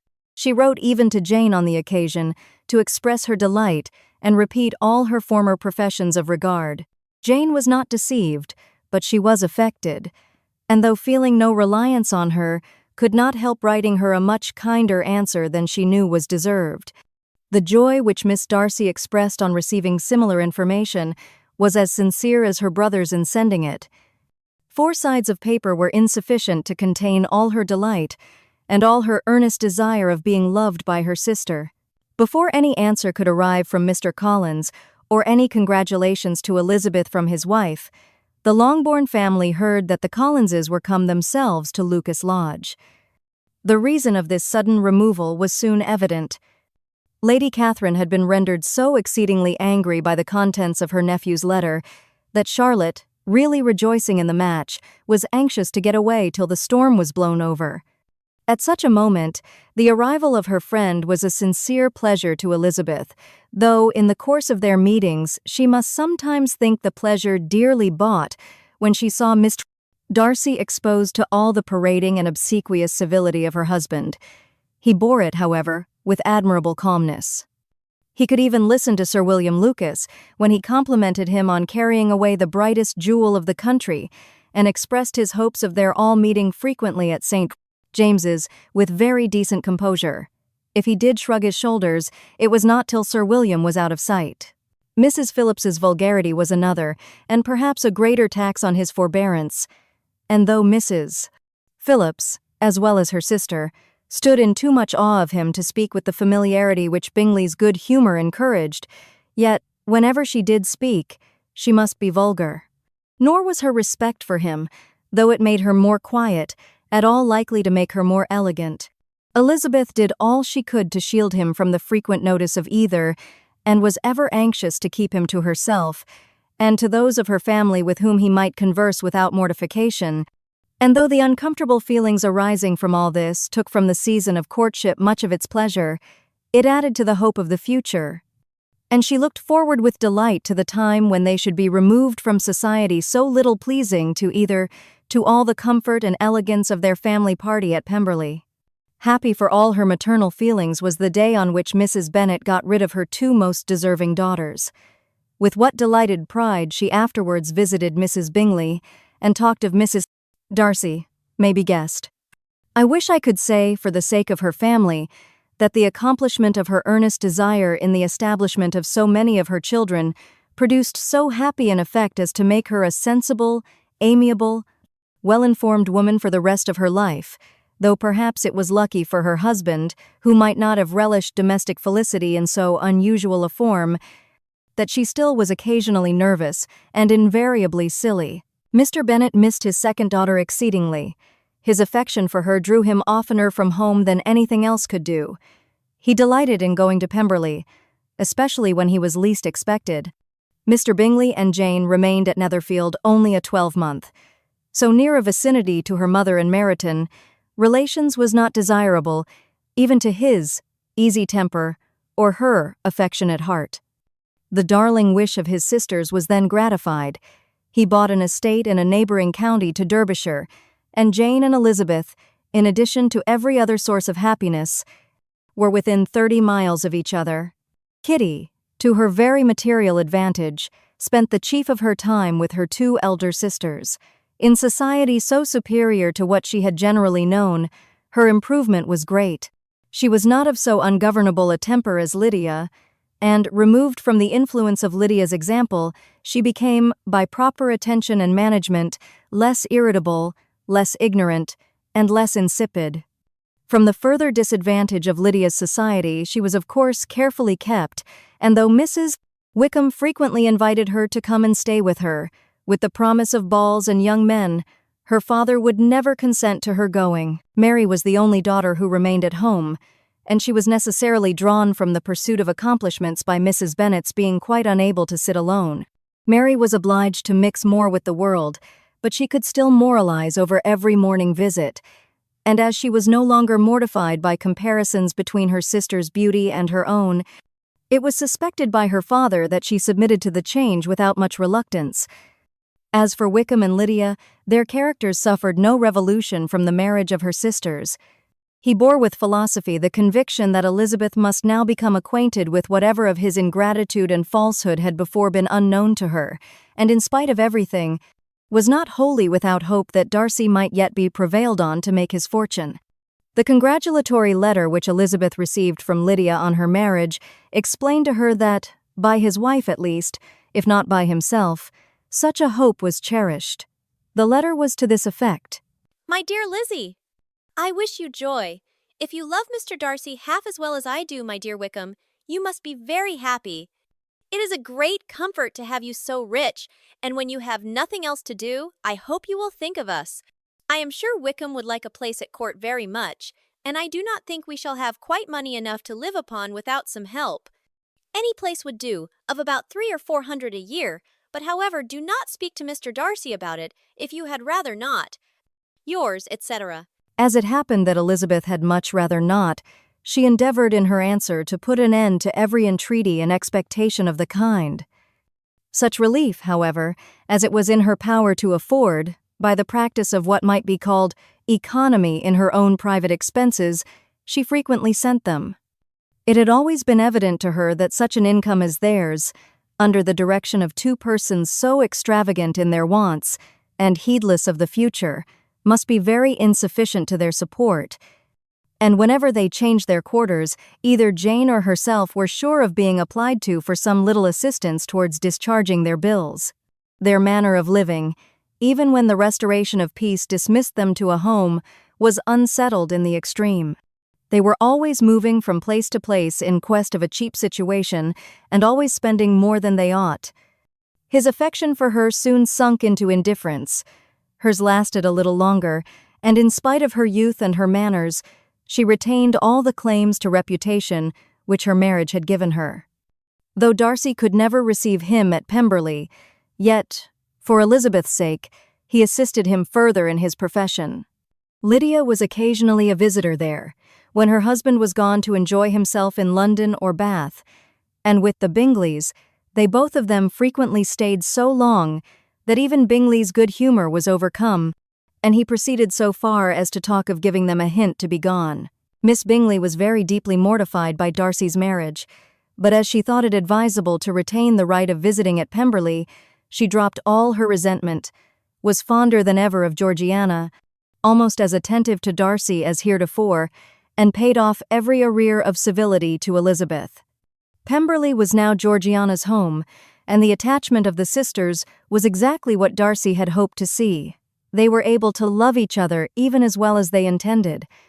Georgiana had the highest opinion in the world of Elizabeth, though at first she often listened with an astonishment bordering on alarm at her lively, sportive manner of talking to her brother. He, who had always inspired in herself a respect which almost overcame her affection, she now saw the object of open pleasantry. Her mind received knowledge which had never before fallen in her way. By Elizabeth's instructions, she began to comprehend that a woman may take liberties with her husband, which a brother will not always allow in a sister more than 10 years younger than himself. Lady Catherine was extremely indignant on the marriage of her nephew, and as she gave way to all the genuine frankness of her character in her reply to the letter which announced its arrangement, she sent him language so very abusive, especially of Elizabeth, that for some time all intercourse was at an end.